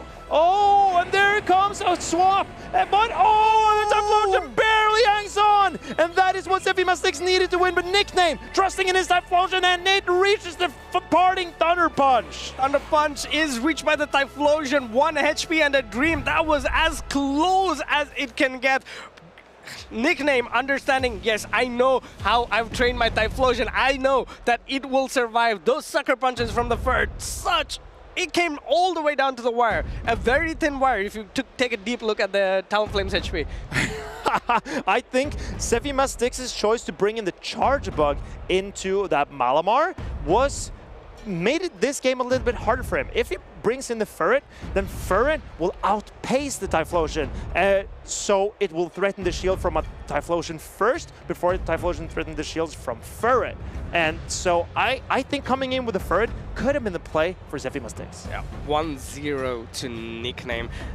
Talonflame was played just perfectly. I think one of the things that we saw there as well is the heads-up play of coming in with the Talonflame and with the Typhlosion instead of the Swampert. Swampert did have a positive matchup against the Charger Bug, but the X-Scissors would have added up. I think that was a potential prediction of the Pokemon that could be at the back, which turned out to be a Ferret.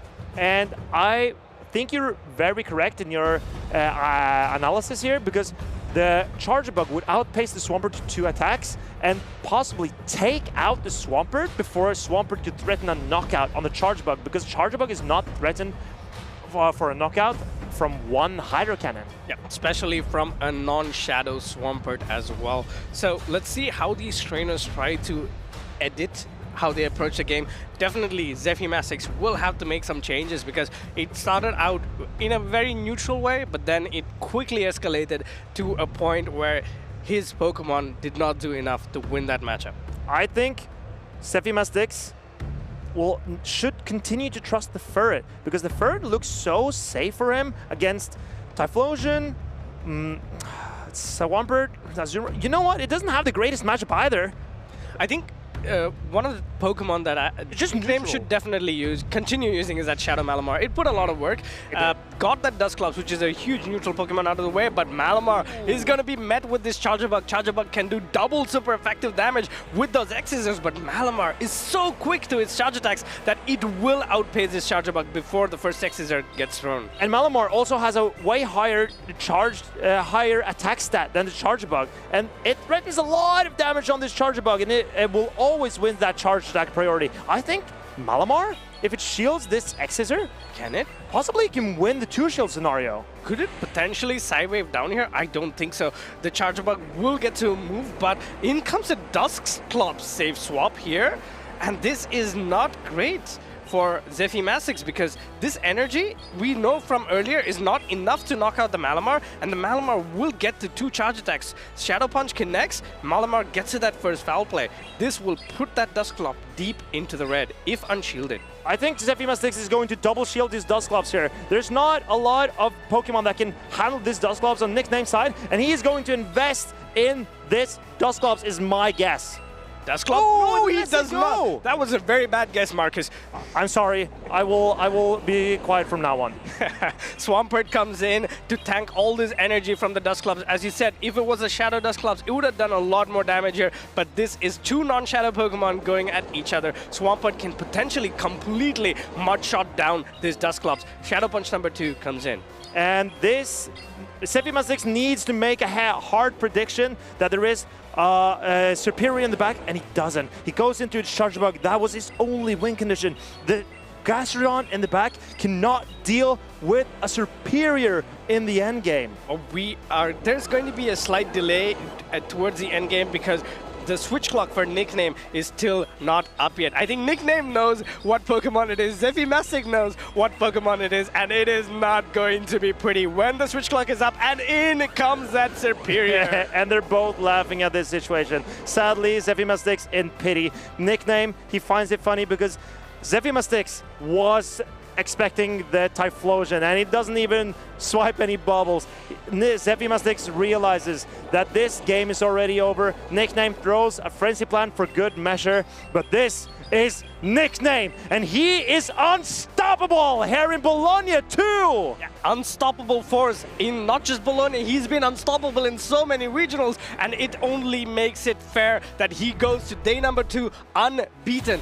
And to be honest, I can't wait. I can't wait for the showdown between the immovable force and a mountain. And I wonder what mountain it will be that can stop the unstoppable force. Yes. That is Nickname. Immovable object meeting unstoppable force. What will come out on top? Because Nickname seems unstoppable at this point. It will all come down to Colin, isn't it? It's gonna come down to their matchup, and I'm super excited to see that in day 2. But this one is about Nickname. He understood the modifications, the changes that his opponent would potentially bring, and then he bought that Superior into game number 2, completely neutralized any play that Gastrodon would have. Yeah, that Gastrodon was unusable against the Superior because the grass typing deals double super effective damage to that Gastrodon, and there's not a lot of grass type damage in this meta, so Gastrodon has been a neutrally strong pick for Zephymastix, but not against the Superior. Yeah, I think that was the modification he made from going away from, I mean, even Jump Love is not the best match. It's not a great matchup at all for Gastrodon because the Mud Slaps. I know I know the Gastrodon is throwing at the Mud Slaps, but I've never noticed it reach the Jump Love. And that is the problem because Gastrodon relies heavily on that ground type damage, and Jump Love doesn't care about it. But here we see the Superior resisting the ground type damage and hitting back with that Frenzy Plant. It's just not a chance for Gastrodon to do anything at all.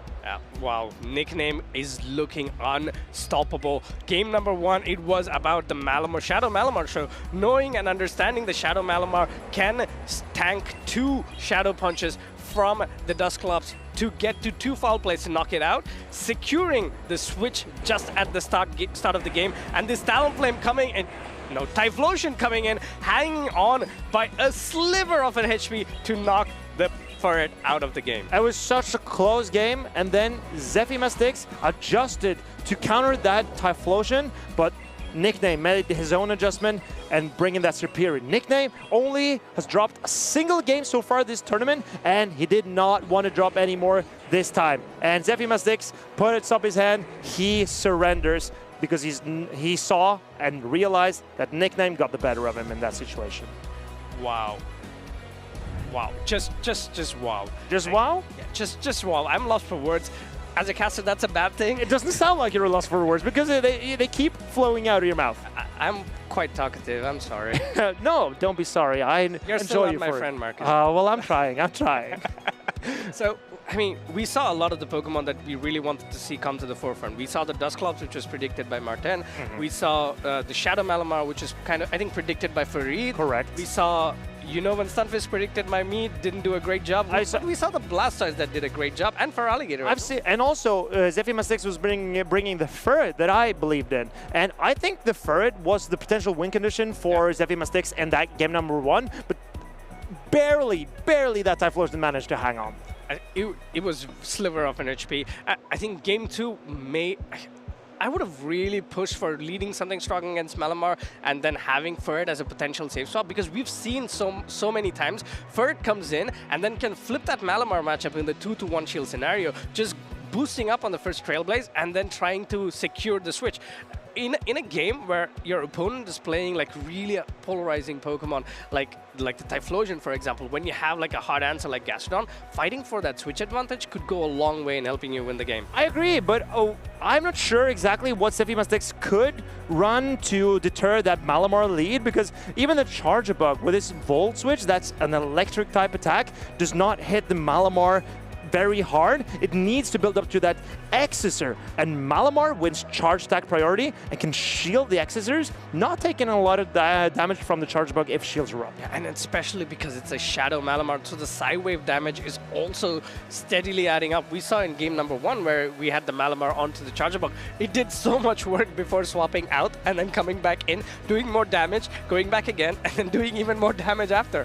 And that is the question. How do you deal with this Shadow Malamar? And I am aware that it was problematic for ZephyrMastix, and I think that Shadow Malamar from Nickname will keep to give other players problems as well during day number 2, which Nickname is qualified for.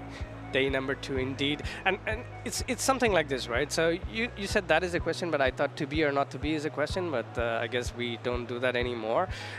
What are you looking forward to? I think there's so many more trainers, so many more matchups that we're going to see. Have you seen all the Pokemon that you wanted to see? Is there any specific Pokemon that you think is kind of niche, but you have not seen it yet? There are a lot of Pokemon that I want to see, but what I want to see even more is if there could be a quiz on the floor, and I believe Farid has a quiz ready for you.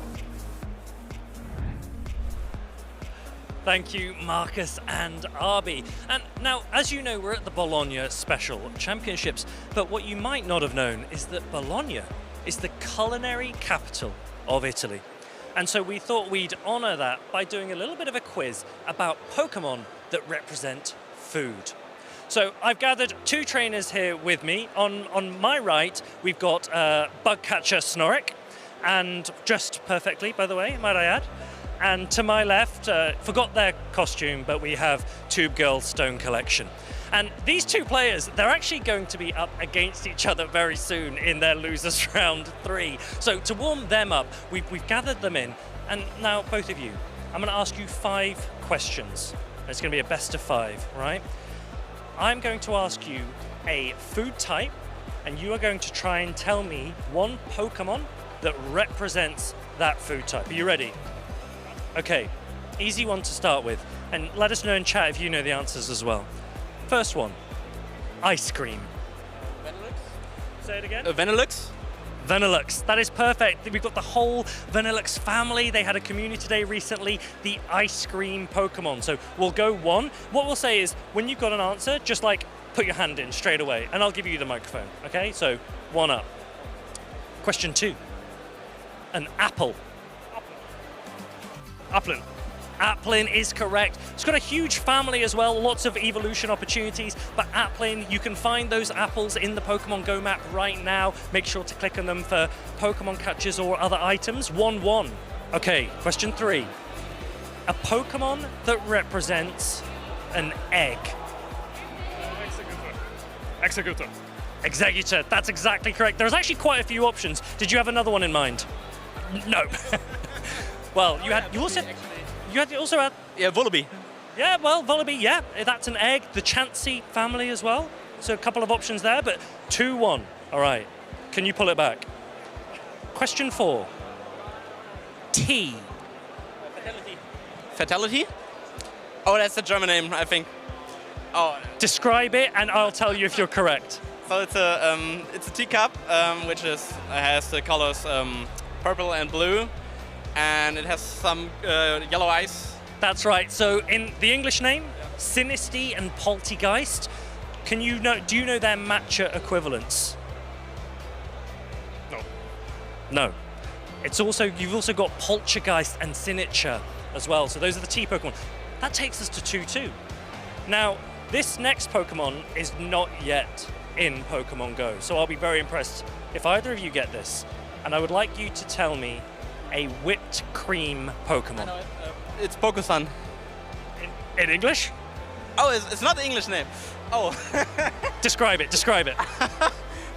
So it looks like the normal form looks like strawberry cream one. It has red eyes and it sits. I don't know if it's in a cup, but it has like a whipped cream tip. Oh no, I don't know the English. I mean, that's right. So in English, it's alchemy, evolves from milkry. It also has a Gigantamax. Do you have any idea what food the Gigantamax form of alchemy represents? I don't know. I don't play the mine series. That's okay. You stick to bugs. It's a giant cake. So Stone Collection, it looks like you win this round 3-2. Does that give you a little bit of motivation going into your round 3 against bug catcher Snorek? Yes. That's exactly what we were looking for. That's all we have for this floor segment. Best of luck to both of you in your next round. But for now, let's get back to the action with the casters. Man, talking about food has gotten me a tiny bit hungry. But also a fun fact is, did you know Bologna, where we're at right now, is the culinary capital of Italy? Yeah, Farid just told me. Ah, he did. Yeah, he did. I'm gonna repeat it again. Once more? Bologna is the culinary capital of Italy. For real? Yeah. And I am sure that I've noticed already because the food here has been amazing so far, and I'm really enjoying myself here in Bologna. It's also the Tower City. The Tower City? Yeah, City of Towers. Dude, you know so much. I don't. I just Googled it. Well, that's one way to learn. And I'm sure that the trainers we have ready on stage have learned a lot about Pokemon throughout their journey as well. So let's see if they are ready to play their Pokemon game in Pokemon Go PvP. I think the next 2 trainers, of course, and we're at a position in the tournament where all the trainers are unbeaten, and a lot of the trainers that we're going to show are unbeaten, and all these trainers are also very well-known trainers. We have on our screen PvP David 07 on the left, and on the right we have FedeVedeP 10. We saw how good FedeVedeP played that Corviknight matchup. We saw him understanding it, showing a brilliant understanding of the game and trying to secure his win condition. He's going to go up against another titan of the game, which is PvP David. PvP David is on my caster fantasy draft. Caster fantasy draft. Exactly. Just shuffle it around. And I believe that PvP David is one of the best trainers that we have here in Europe. But FedeVedeP has traveled from the LATAM region and tried to knock PvP David out of the winner's bracket. Yeah. Do you see some similarities in PvP David's team? Do you know the team? It seems pretty familiar, and I believe his teammate Colin6 is running the exact same team, which is our spin-off of It's Axon's team from Portland. Yep. We see all the conventional moves here. Of course, the only thing that stands out of place is that what we have seen clearly in the whole meta, when people were just running Lapras, we saw it running Skull Bash, but the Lapras here is running Ice Beam because, as you said earlier, the Blastoise is the one that supplements that Skull Bash damage here to ramp up its defense. I think that is a great way to realize that, okay, I want the Ice Beam on the Lapras. Where else can I get my neutral Water-type Pokemon? It's in the Blastoise. And we see the Blastoise in, and here we have the turntables with the Blastoise on FedeVedeP's side is running the Ice Beam, while the Lapras is running the Skull Bash. Very interesting switcheroo from these 2 trainers. Yeah, the turned have tabled indeed. Corviknight also coming in here with Sand Attack, Sky Attack, and Iron Head. I think it's a Pokemon that we are seeing a lot more now, because earlier we saw in Portland it did not performed really well in day number 1, and there was only 1 Corviknight in the top 3 as well. So it's slowly creeping up in usage. And I wonder, both of these trainers are running that Diggersby, but will it see any play? I think the Diggersby from FedeVedeP's side is looking worse than PvP David's, because David has the Corviknight is a target for that Diggersby with the Fire Punch. Yeah, Fire Punch will do a ton of work against Corviknight, but of course the fast attacks of the Diggersby is not going to do it's not going to do a lot of damage. But the Pokemon that I really want to see leverage on the side of FedeVedeP is that Blastoise. The matchup that it needs to avoid is PvP David's on Blastoise, because PvP David's Blastoise is running that Skull Bash. That is correct. The Ice Beam on the FedeVedeP side on his Blastoise, that could be detrimental lining up against PvP David's Blastoise. But I think Fede, if he relies on his Dropion, the Dropion can do so much here if it avoids the Tinkaton. Even against the Diggersby, it's not entirely hopeless, even though that's, you kind of want to avoid that as well. I mean, Fede has gone for this double flyer, double water team. Of course, Dropion also has access to the Aqua Tail to give some extra help for the water types.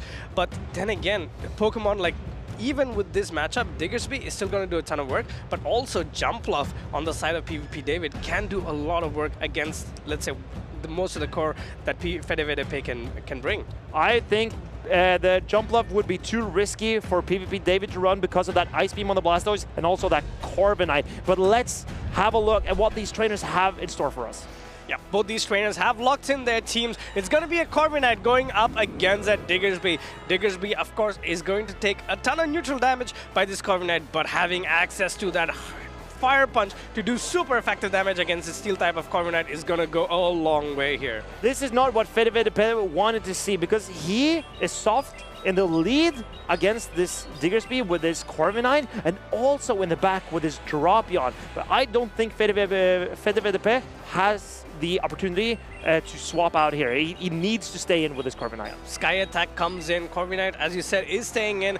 First Sky Attack not shielded by the Diggersby. At this point, maybe PvP David can make that call of what to potentially expect in the backline. Fire Punch number 2 being let go by PvP David. And it's going to take another Fire Punch to take out this Corviknight. And Fede will reach the Sky Attack, but no! He lets the Diggersby get to the Fire Punch. He shakes his head. This was not how we wanted this game to go to start. Diggersby gets to the Fire Punch, only to be met with a Protect Shield from Fede, and it's a simultaneous swap into the Blastoise, but PvP David's Blastoise, as we talked about before, is wanting that Skull Bash, and it's going to do so much work in this matchup. And PvP David knows that he can safely no-shield this Hydro Cannon because it's resisted by the Blastoise and build up his defenses with this Skull Bash. The momentum swing here is incredible for PvP David. Skull Bash number 1 lands, and it's already putting that Blastoise so deep into the red here. And in comes another Hydro Cannon. This PvP David recognizes maybe his Blastoise can do a ton of work at the back, and he's leveraging the shield advantage he built up from that starting matchup to get it. Ooh, but he loses the charge attack priority. Fede at least has that going for him, that his Blastoise will win charge attack priority, but it doesn't do a lot. The Blastoise is so heavily buffed now. Yeah, Blastoise is so heavily buffed, but also it has a lot of energy stored as well. Hydro Cannon knocks out Fede's Blastoise, but this Blastoise still needs a lot to be taken out of. Sand attacks will not add up over time because of the fact that the Blastoise is already buffed. In comes a Dropion, only to be met with another Hydro Cannon. This Blastoise is not stopping throwing these charge attacks. I think PvP David knows that he's in such a great position. He can even swap in the Diggersby, and this is going to take Fede so much to get rid of this Diggersby as well. It needs at least 2 Aqua Tails. Aqua Tail number 1 comes from Fede's side. This is not going to be enough to knock out the Diggersby. It's not even putting it in a range where it can be Poison Sting down. Fire Punch comes in. This will definitely knock out the Dropion if unshielded, and Fede goes for that shield. And here we see Fede. He's throwing the Aqua Tail, trying to threaten the Diggersby to shield, but no. PvP David knows that he can rely on his backline Pokemon to win this game. He doesn't need the Diggersby anymore. He's put in the work that he needed to do. At this point, if you were PvP David, you would not want to show your Malamar, but he says, I don't mind. I'm going to show you my Malamar, and I'm going to secure my matchup with this Malamar. Crunch comes in. PvP David knows this Crunch is not enough to knock out his Malamar, comfortably no shielding it, and this will... Oh, and here we see Corviknight coming in. It has a charge attack ready, but PvP David knows just if he can take out this Corviknight, he goes on to win the game. Because here we see the foul play, and this would probably be enough to knock out this Corviknight. And then the Malamar can side wave down the Dropion, and PvP David is taking game number 1. Game number 1 goes to PvP David. Very, very securely done. That Blastoise swap in from Fede got completely punished by PvP David's own Blastoise. Those Skull Bashes, I mean, Blastoise, as you were talking to me earlier, has such efficient ways of using its charge attacks that is just impossible. Once it gets that Skull Bash buff, it's just impossible to stop. Boom, boom, boom. There's a Hydro Cannon. There's a Hydro Cannon. Oh, Skull Bash, and then another Hydro Cannon. Blastoise. It does not stop. Once it gets rolling, it just keeps on rolling, and it's so hard to stop. I think FedeVDP needs to adjust his team a little bit. Yeah, I think bringing the Blastoise for FedeVDP the approach needs to change, because knowing that his Blastoise loses against, let's say, PvP David's own Blastoise, and his Lapras also loses against PvP David's own Blastoise, is going to be so costly for FedeVDP. But I still think FedeVDP needs to bring his own Lapras, because it has the Skull Bash, and that makes PvP David's Lapras impossible to play. The Diggersby would be punished, and even though obviously the Blastoise is not a great matchup, the Malamar either, I think you kind of needed to control the top 4 Pokemon, and then you can use your Dropion to control the Blastoise and the Malamar. So I expect Dropion and Lapras from FedeVDP, and I think his Blastoise with Ice Beam is too risky. You have to try and make changes if you are FedeVDP as well, because matchup-wise, looking at PvP David's team going up against FedeVDP's team, I think PvP David's team has a huge advantage here when you directly look at the matchups, because a lot of the Pokemon that you expect the other one to be, the Blastoise to beat or be neutral at, is just completely flipped on top of his head because of that Ice Beam on the Blastoise. But let's see how these players decide to approach this game. We see Jumpluff into Tinkaton. This is another great lead for PvP David. Great lead indeed, but as we said earlier, going for the safe swap Corviknight here, this could help FedeVDP set up an energy lead on the Jumpluff towards the late game. First Fire Punch comes in from the Diggersby, going to do super effective damage on to the Corviknight. I think FedeVDP wanted to get rid of this Diggersby, because then maybe he can leverage his Dropion in the back. There's a Tinkaton, there is a Blastoise. Well, how is FedeVDP deciding to play this matchup out? Corviknight is hanging on. These quick attacks are slowly adding up. It doesn't do a ton of damage, but these Fire Punches is where it's at. Fire Punch number 2 coming in from the Diggersby, but this is also not going to be enough to knock out the Corviknight. You need another Fire Punch to knock the Corviknight out of the sky. Sky Attack number 2 coming in. At least FedeVDP gets to double Sky Attack before he needs to spend a shield this time. It's looking slightly better for him than in game number 1, but looking at PvP David, how does he want to go about this game? Because FedeVDP, it's going to take a lot to farm down this Diggersby, and FedeVDP does not have that much fast move damage on this team. Yeah, no fast, very limited fast move damage as well, especially if the Poison Stings are going to be resisted by the Diggersby. Let's see what he does here. Will he go? Oh wow, PvP David saying, all right, I'm just going to throw a Fire Punch. I'm going to put this Dropion as low as possible, or try to whittle it down so that I can deal with it towards the end game. But that might be costly, because now the Dropion can farm up so much more energy. Oh, what a catch! This is an Aqua Tail of the Blastoise. This is not what FedeVDP wanted, but incredible recognition by PvP David. Yeah. Aqua Tail goes into the Blastoise. That's some energy wasted. All that farming onto the Dropion goes to a waste here. Crunch number 1 coming in. At this point, PvP David I thought he might go for the protection, but he says, no, the first crunch doesn't knock me out, so I'm gonna no shield this. Let's see what he does. Oh, tries to catch the Hydro Cannon on the side of FedeVDP, but unfortunately, PvP David showing some patience here and goes for the Hydro Cannon bait. And this is a great recognition by PvP David that FedeVDP needs to preserve the health points on this Jumpluff. But now he throws a Hydro Cannon. Can FedeVDP maybe try to get a farm down on this Blastoise? Oh, he calls the Hydro Cannon, and then this is going to be a huge farm down, but in comes his move from this Jumpluff. Of course, PvP David is in a commanding position because he has a great matchup, but also has that 2-shield advantage. And very interesting to see how PvP David decides to play this. This player-off threatens a knockout, almost a knockout on this Jumpluff. It's going to be pretty close on the Jumpluff. Player-off coming in from the Tinkaton, swinging that big hammer, not enough to knock out the Jumpluff, but Jumpluff does get to that acrobatics, forcing PvP David to pull up a protection. But let's not forget that Dropion at the back does have a ton of energy. 2 Aqua Tails is what is needed. Aqua Tail number 1 coming in. It's back to back already. And this Dropion, can it fight back? Can it do it for FedeVDP? It's possible. The one Aqua Tail comes in, There's a bulldoze. This, I think Fede wanted to throw this charge attack on charge attack priority, but no. PvP David is coming in, and here comes the Diggersby. How far away is it from a Fire Punch? It is there already. It's there already, and this would force PvP David to pull up the protection. Fedevedepe's Aquatel is going to be shielded, and this is not looking good. Diggersby gets to that Fire Punch to knock out the Drapion. Can the Jumpluff effectively farm down the Diggersby to have energy to threaten that Tinkerton and also the Blasters at the back? I don't think so. This is going to be a quick attack down, 1 and 2, and that's it. PvP David goes to day number 2. It looked incredible for PvP David throughout this entire matchup. He was yawning before the game and is yawning after. This was an incredible display of power from PvP David. He is the wonder boy from Europe, and who can take him down?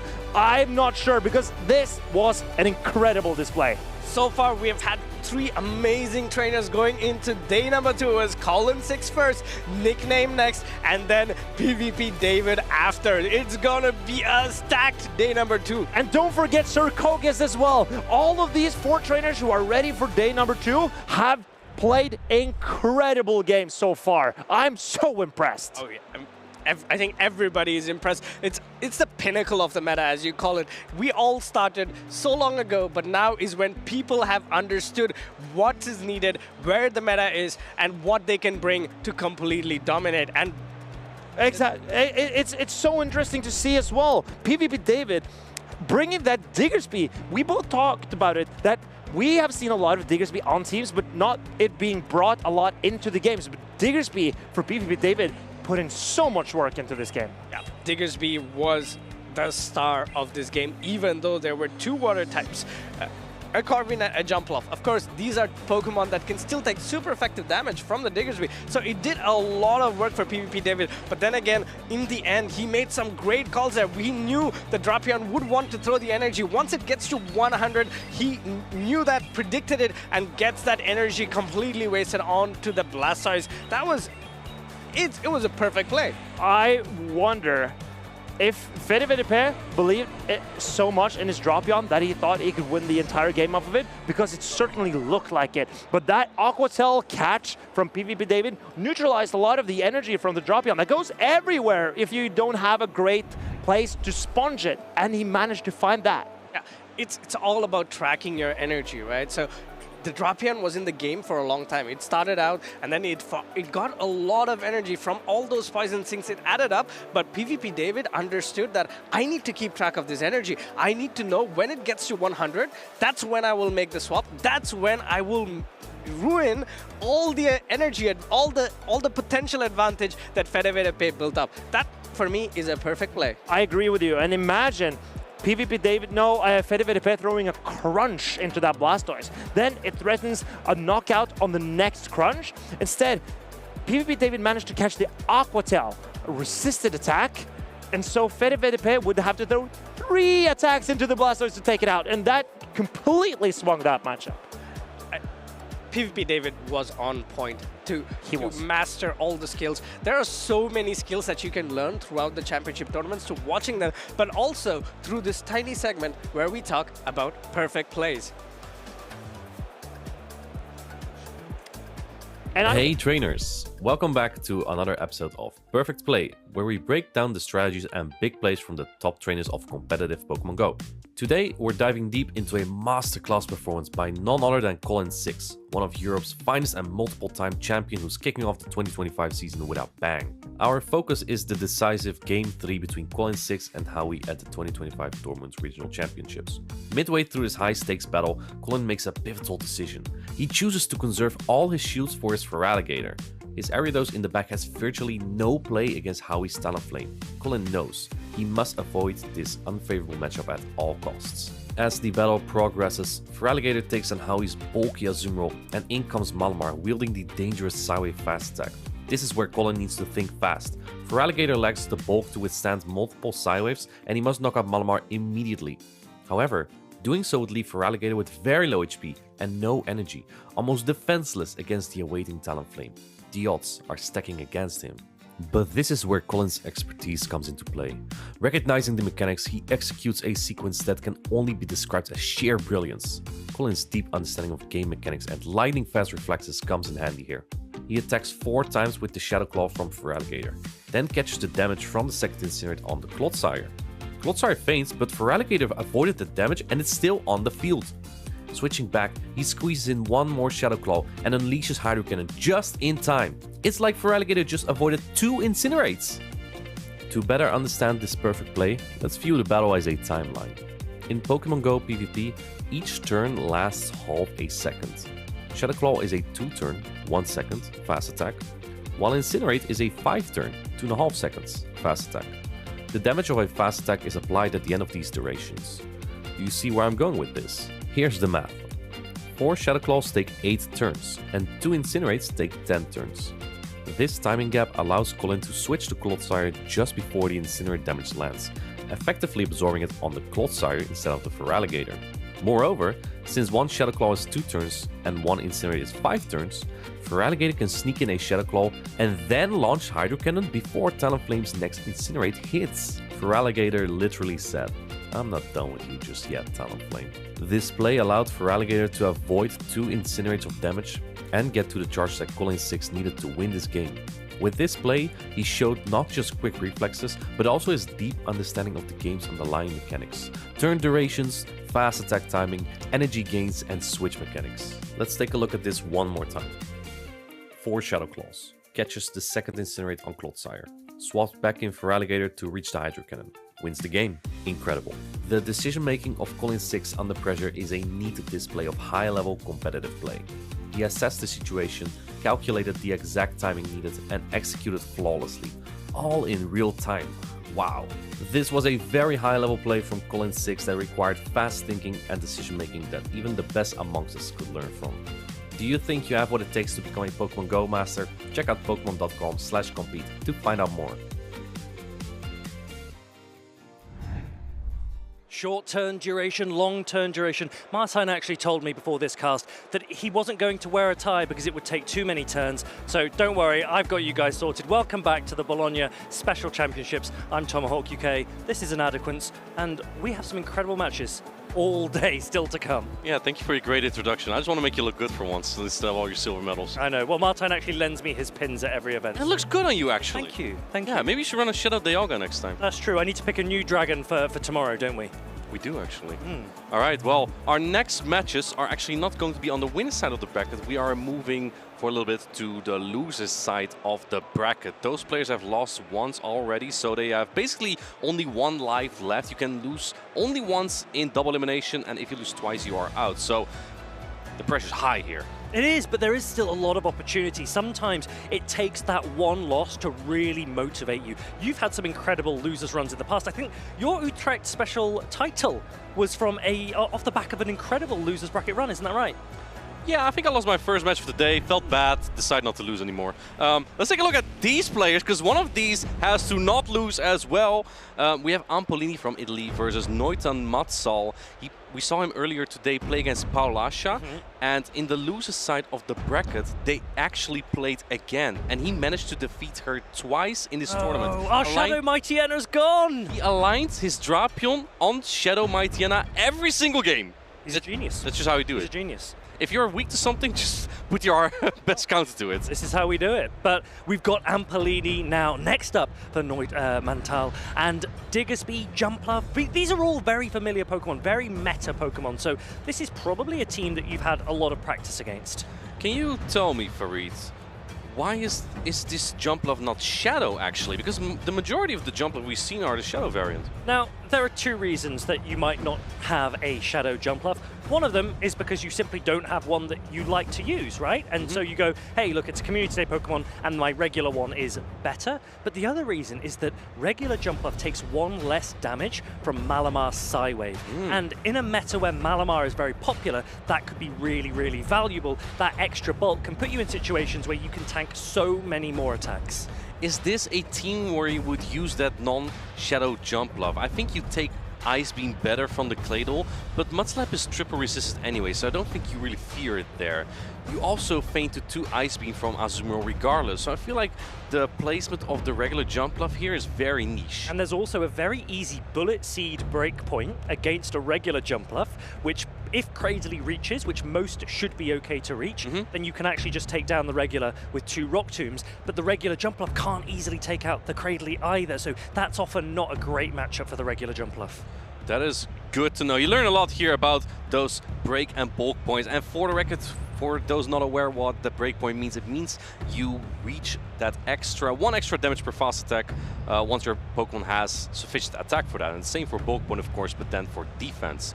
One of these trainers is locked in, the other one's still thinking it through a little bit, and we have a lock-in on both sides here. Now, Ampolini's Jump Bluff, it doesn't have a Grass-type attack. That means Noiten Madsal could run Water in the lead, Water in the back.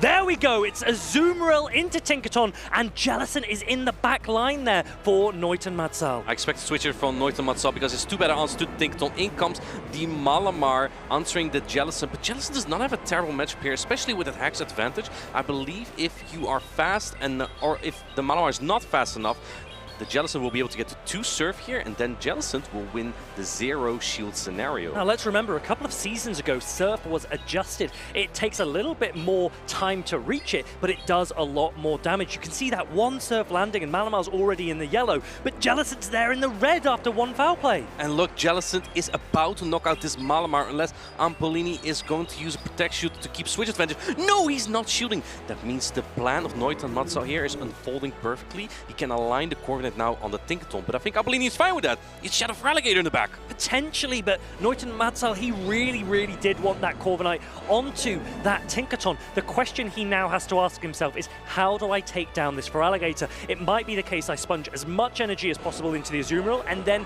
hope to land an attack and Sand Attack down? Feraligatr is one of the strongest Pokemon in the current meta, but it has to do a lot of work here for Ampolini, taking out both Azumarill and Corviknight. The good thing is, and this is what Feraligatr likes a lot, there's not much fast attack pressure, as the fast attacks being used by Noiten Madsal here is Bubble, Resisted, and Sand Attack from Corviknight. Not the same type of attack bonus and not doing a lot of damage. You saw reaching for the Ice Beam there as a bait attack. You expect the Feraligatr to shield, you do get the shield, and now from this point, the Azumarill may as well go for double Play Rough, because 2 Play Roughs will be 6 then 5 anyway. So can Feraligatr take out the Azumarill beforehand is the question, and will Noiten Madsal invest into this Azumarill? This Hydro Cannon is resisted, but hits really hard. It might knock out the Azumarill, but it might also barely hang on. Let's see if it hangs on. It doesn't hang on! The energy is lost, and now it's all in the hands of Corviknight. It's up a shield, but Feraligatr already had some energy, and this Hydro Cannon will add up so much. As Noiten Madsal, you really don't want this Hydro Cannon to land, but Ampolini is pushing and pushing, because the Tinkaton in the pack is not going to do a lot into this Corviknight. It's all in the hands of Gator. And Ironhead is resisted into the water typing of Shadow Feraligatr, but Shadow Feraligatr, it's so squishy, it would be knocked out, so that's why this shield goes up. You get a lot more pressure with these Hydro Cannons that are ramping up. You might be able to reach 2 before another Ironhead is reached by this Corviknight. I think that Corviknight will slightly outpace here. Noiten Madsal considering where to use Protect Shield. This makes sense because all the energy from Tinkaton is resisted. Can you get to the Ironhead, or does Feraligatr get there? Feraligatr gets there to the Hydro Cannon. This is crucial. Now, do you just go for this full farm down and see if 2 Ironheads are enough versus the Tinkaton? Tinkaton's extremely bulky. You firstly have to Sand Attack down in the process. It's not going to happen. Tinkaton comes straight in and reaches a Bulldoze. Bulldoze, not a very strong charge attack. Single resisted on this flying type. That's also a steel type Pokemon. It's actually going to knock out Corviknight. Ampolini takes game number 1. And now you start to see some of the weaknesses that come with this Corviknight. We've seen that it can be so defensively strong, and offensively in the right situations, it can put a lot of pressure on as well. But Sand Attack, it doesn't do a ton of damage. He wasn't able to fast attack down that Shadow Feraligatr where many other Pokemon might have been able to. But is that the flaw of Corviknight, or is this just the strength of Feraligatr? Because I feel like Feraligatr with that energy advantage can take on pretty much everything that's not a Razor Leaf user. That is true, but I suppose Corviknight and Sand Attack paired together, it's non-stab. Stab means same type attack bonus. It means you do a little bit extra damage because you share a typing with the attack itself. Corviknight doesn't have that, and that means that Sand Attack often does very little damage into most of its targets. For Alligator, reaching, it was 3, 4 Hydro Cannons coming through. There's really not much you can do when that happens. It did so much work. Corviknight needed Sand Attack to do a little bit more damage. It does charge energy quite fast. Neutenmatzel shaking his head. How am I going to deal with this for Alligator? I feel like this first game really gives you a taste of how your opponent plays. Neutenmatzel went for switch advantage and Apollini really went for the Feraligatr pressure. How are both players going to adapt in this battle? Listen, if I'm honest, I felt there that Neutenmatzel disrespected the Shadow Feraligatr with that team. Yeah. You play water lead, water back with the Corviknight, you don't actually give yourself an easy way to take down this Shadow Claw Hydro Cannon Shadow Feraligatr, and he will need to make an adjustment. So that Shadow Drapion, for example, that Cradily, these need to be options that Neutenmatzel needs to consider, otherwise Apollini will come through again. I do like the idea of the Jellicent safe switch. This is something Doombug used in North America as well, to bait out a Drapion, and then with an energy lead, you win the zero shoot scenario. Both players are locked in. We see from Apollini the Malamar into the Azumarill from Neutenmatzel. This is a great lead for Neutenmatzel. Neutenmatzel with the lead that he really needed, but he doesn't, as you can see, have a response to the Feraligatr. So the Feraligatr safe swap comes in, and Neutenmatzel is, in a way, stuck.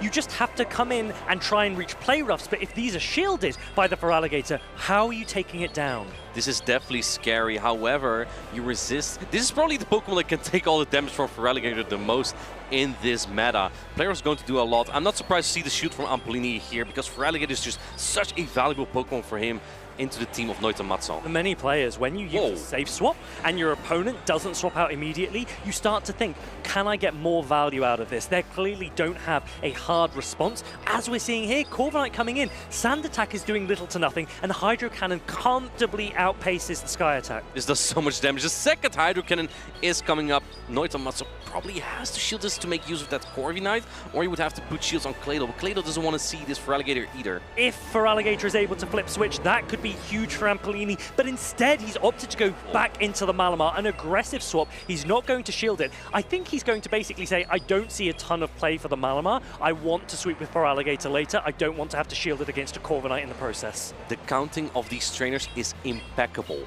Corviknight with the charge sec one turn before the charge sec of the Malamar, and then the Malamar with charge sec 2 turns before that Corviknight could get there. That is great timing. You still have your Malamar now, and even though the charge sects are resisted on Azumarill, no, he's coming in with that Claydol! I was wondering, when he was pausing to come in, I was thinking, why wouldn't you want to come in with the Azumarill quickly? And what he's chosen to do instead is lock this Azumarill in. That is not a play that we often see, and will it pay off for Neutenmatzel? What he doesn't know, and that what we can see, is that Apollini has that Tinkaton in the back, Fairy and Steel typing. The Steel means it resists both the Ice Beam and the Play Rough from this Azumarill. And this is actually where you wanted the Claydol. I think the idea was to get some Mud Slap damage in, perhaps then catch a move on Azumarill, or just get that extra fast attack damage in so Azumarill can finally bubble down. But that didn't end up anyway, because the clock was stalled so much. Apollini charging to the max, throwing this Bulldoze into this Azumarill. I think Neutenmatzel recognizes that he's not in the most comfortable position. Can Claydol get him out of this sticky spot? A Bulldoze bait coming through now. Will you shield it? No, you won't.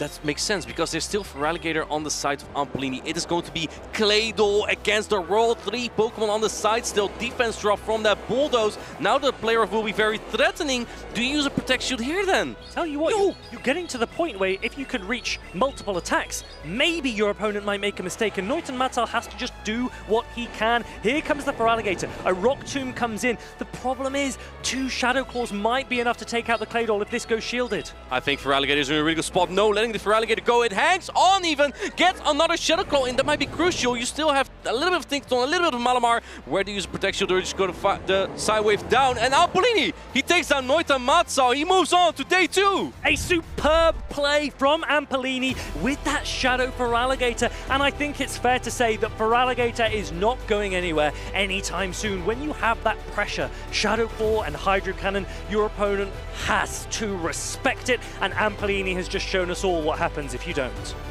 This is something that I notice about many teams, and also how they are being played out. Feraligatr just puts on so much pressure on Claydol. Claydol, with its current moveset, is just so versatile. Mudslap and Rock Tomb, arguably some of the best attacks in the game. But Feraligatr doesn't have any of that. Shadow Claw super effective, Hydro Cannon hits so hard, especially from the Shadow Feraligatr. You don't want your Claydol near there, and Noit and Matzel taking that risk didn't really pay off, but I also think it might have something to do with the fact he locked in his Azumarill into that Malamar, which then was answered by the Tinkaton. Because if you have your Claydol on that Tinkaton, you could perhaps Mudslap down entirely and come up with a lot of energy. Yeah, Ampelini utilizing Shadow Feraligatr in a way that reminds us of when Shadow Feraligatr was really at its prime. And in this meta, it can be a little bit tricky to team build because there are so many viable options, so many Pokemon that these players are trying to navigate against. We saw Jellicent. You're only bringing Jellicent into a tournament when Lapras is popular, particularly when Blastoise is popular. Shadow Feraligatr is not the matchup that Jellicent really wants to see, but Noit and Matzel was in a situation where he's like, well, none of my Pokemon really want to see that Shadow Feraligatr. Shadow Feraligatr has been so good throughout the entire Play Pokemon season. Since Baltimore, basically, in September, Feraligatr had that Shadow Claw and it just became so good in all of these tournaments. And we're now at the last European Championship of the season. Feraligatr is still here, putting its stamp on the tournament. And perhaps Noit and Matzel was thinking to himself, Ampelini used Shadow Feraligatr to such superb effect in Game 1, he will be expecting me to pivot into a Pokemon like Shadow Drapion or even Cradily in Game 2, and so I would expect to see a Malamar. That's why we saw that Azumarill, even Claydol is resisting those sideways. He did bind the Malamar, but he just didn't do quite enough to account for the Shadow Feraligatr that was also on the line of 3 of Ampelini. I must also say, this was a non-Shadow Malamar, right? We've seen quite some Shadow Malamar, but they haven't been very successful. I've been talking to some competitors. It just doesn't really make up for the bulk. Like, the damage output isn't worth that less bulk on the Shadow Malamar. What is your opinion on it? Because I feel that you're going to need to shield Shadow Malamar most of the time anyway, if I were to run Shadow Malamar, I would probably run Max Attack Shadow Malamar. And you know that I am a player that is very happy to just run a Pokemon with a full attack stat. If I'm thinking I'm using you aggressively, I'm using you offensively, I'm going to shield you anyway, just try and put out as much damage Americans, as possible. take notes for NAIC. So if you see a Shadow Malamar on my team in NAIC, it probably will have Max Attack.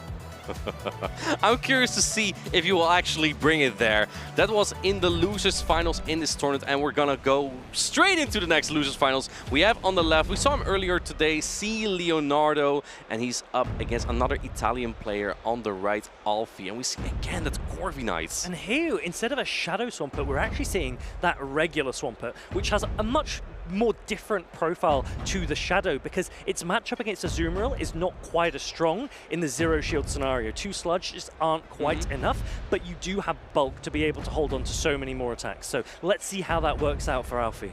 I think one of the reasons to have that the non-Shadow Swampert over Shadow is for the Jump Love matchup, because if you can land 2 Sludge, they will actually knock out. Now, the only problem is that Swampert is not exactly bulky. So if you take an Acrobatics, the Jump Love will be like, well, that's cool. I'll just Fairwinds down. Yeah, and this is the thing, Acrobatics from Shadow Jump Love is just so strong against almost all of the meta, and that is why we are seeing this rise in Corviknight, a Steel-type Pokemon that also is resisting the Fairy Winds and putting out a ton of pressure whilst beating the other popular Steel-type in the meta, which is Tinkaton.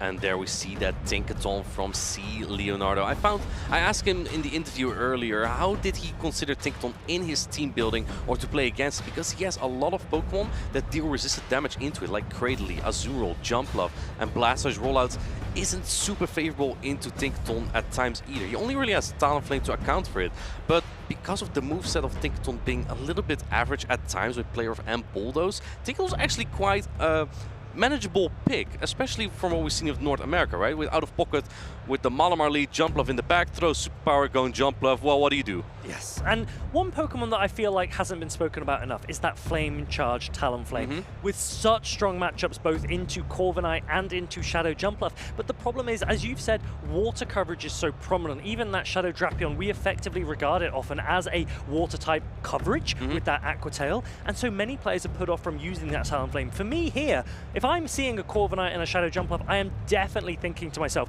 could Flame Charge Talon have an opportunity? I personally think that Brave Birds might still be the way. Just for that zero shield scenario, like if Azumarill doesn't want to use any shields, Talonflame can actually knock it out with 2 Brave Birds, winning that scenario. Flame Charge can't do this. I believe that when 2 shields are in play for both Pokemon, Straight Fly can still make it really close, perhaps win against some Azumarill, but I don't know. Actually quite interesting. If you build a Talonflame with a slightly high attack, high defense, and drop your HP, you reach a bubble bulk point, and your fly reaches a break point that you could win the 2-shield scenario against a rank 1 Azumarill. But I don't know if Azumarill's ever shielding twice against a Talonflame is the question. With all this knowledge for it, I would think you'd win a tournament. We are going to go into this round here. We have C. Leonardo on the left with the Blastoise into the Shadow Drapion from Alfie. And Blastoise, it's a little bit slow to its first attack, as I will be to my response to Martin's comment, but Shadow Drapion in the meantime, Poison Sting into Crunch puts on so much pressure against almost everything in this meta. First one coming through, it's going to land.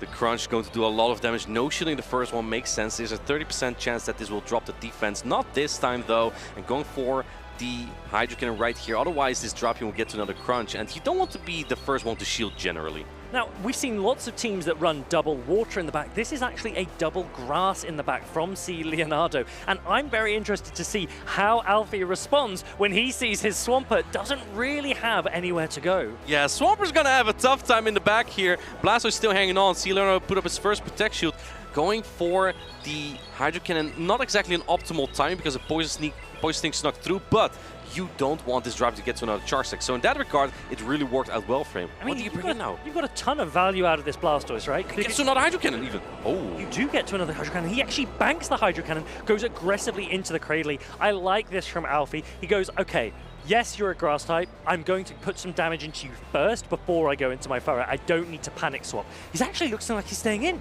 It's neutral though. Tried to catch an attack there, which didn't really matter anyway because C. Leonardo is fine throwing a Rock Tomb in this match here. This is going to drop the attack of the Fur and make it even more difficult to knock out the Cradley. Now here's the thing. C. Leonardo has seen all the cards, all the Pokemon from Alfie, so he kind of already knows how to play this out. If Alfie had swapped immediately after Swampert had thrown an attack, he would have reached a Trailblaze before this second Rock Tomb. And maybe that's something that he's thinking he wishes he had done, because now 2 Rock Tombs means you're double debuffed. The first Trailblaze will at least bring one of those attack debuffs back, but then you still have a lot of energy that you could throw into the jump level to the Blastoise. That did nothing! Swapping into the jump level right now, keeping some of that energy for the Swampert later potentially, and now this attack is buffed back a little bit, but it's not going to be enough. It's still single debuffed. Yeah, it's not going to threaten a lot. Not a lot of damage at all, and now Alfie's realizing, where is my Swampert going?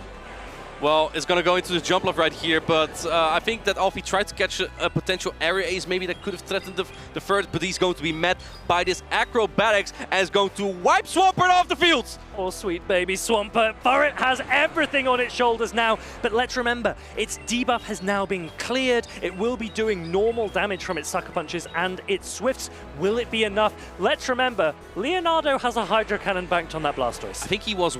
Oh yeah, no, you're right. He did have it, and he was also 1 Bullet Seed off another attack on the Cradley. See, Leonardo has energy all over the place here. He's going to try and close out with the jump left, though. Alfie's not even going to try and get the charge security tie, knowing that the Blastoise had a charge stack, and C. Leonardo takes game number 1. Superb energy management from C. Leonardo. In comes the Aerial Ace, down goes the Furret. 1 game to C. Leonardo. He needs 1 more win, and he will progress to day 2 here at the Bologna Special Championships. C. Leonardo, a local player, an Italian, and he is one of the Italian players that was so successful in the grassroots formats, but now has pretty much entirely converted to the play Pokemon circuit, and it's really has been paying off as his achievements have been becoming better and better ever since he started competing. And do you know what I really like about the way that he constructed that line? He recognized that Talonflame has tons of potential, as we said, into Shadow Jumpluff and Corviknight, and felt Alfie might lean into a water-type Pokemon in response to that. So what shall I do? I'm going to play double grass, and boy did it work out.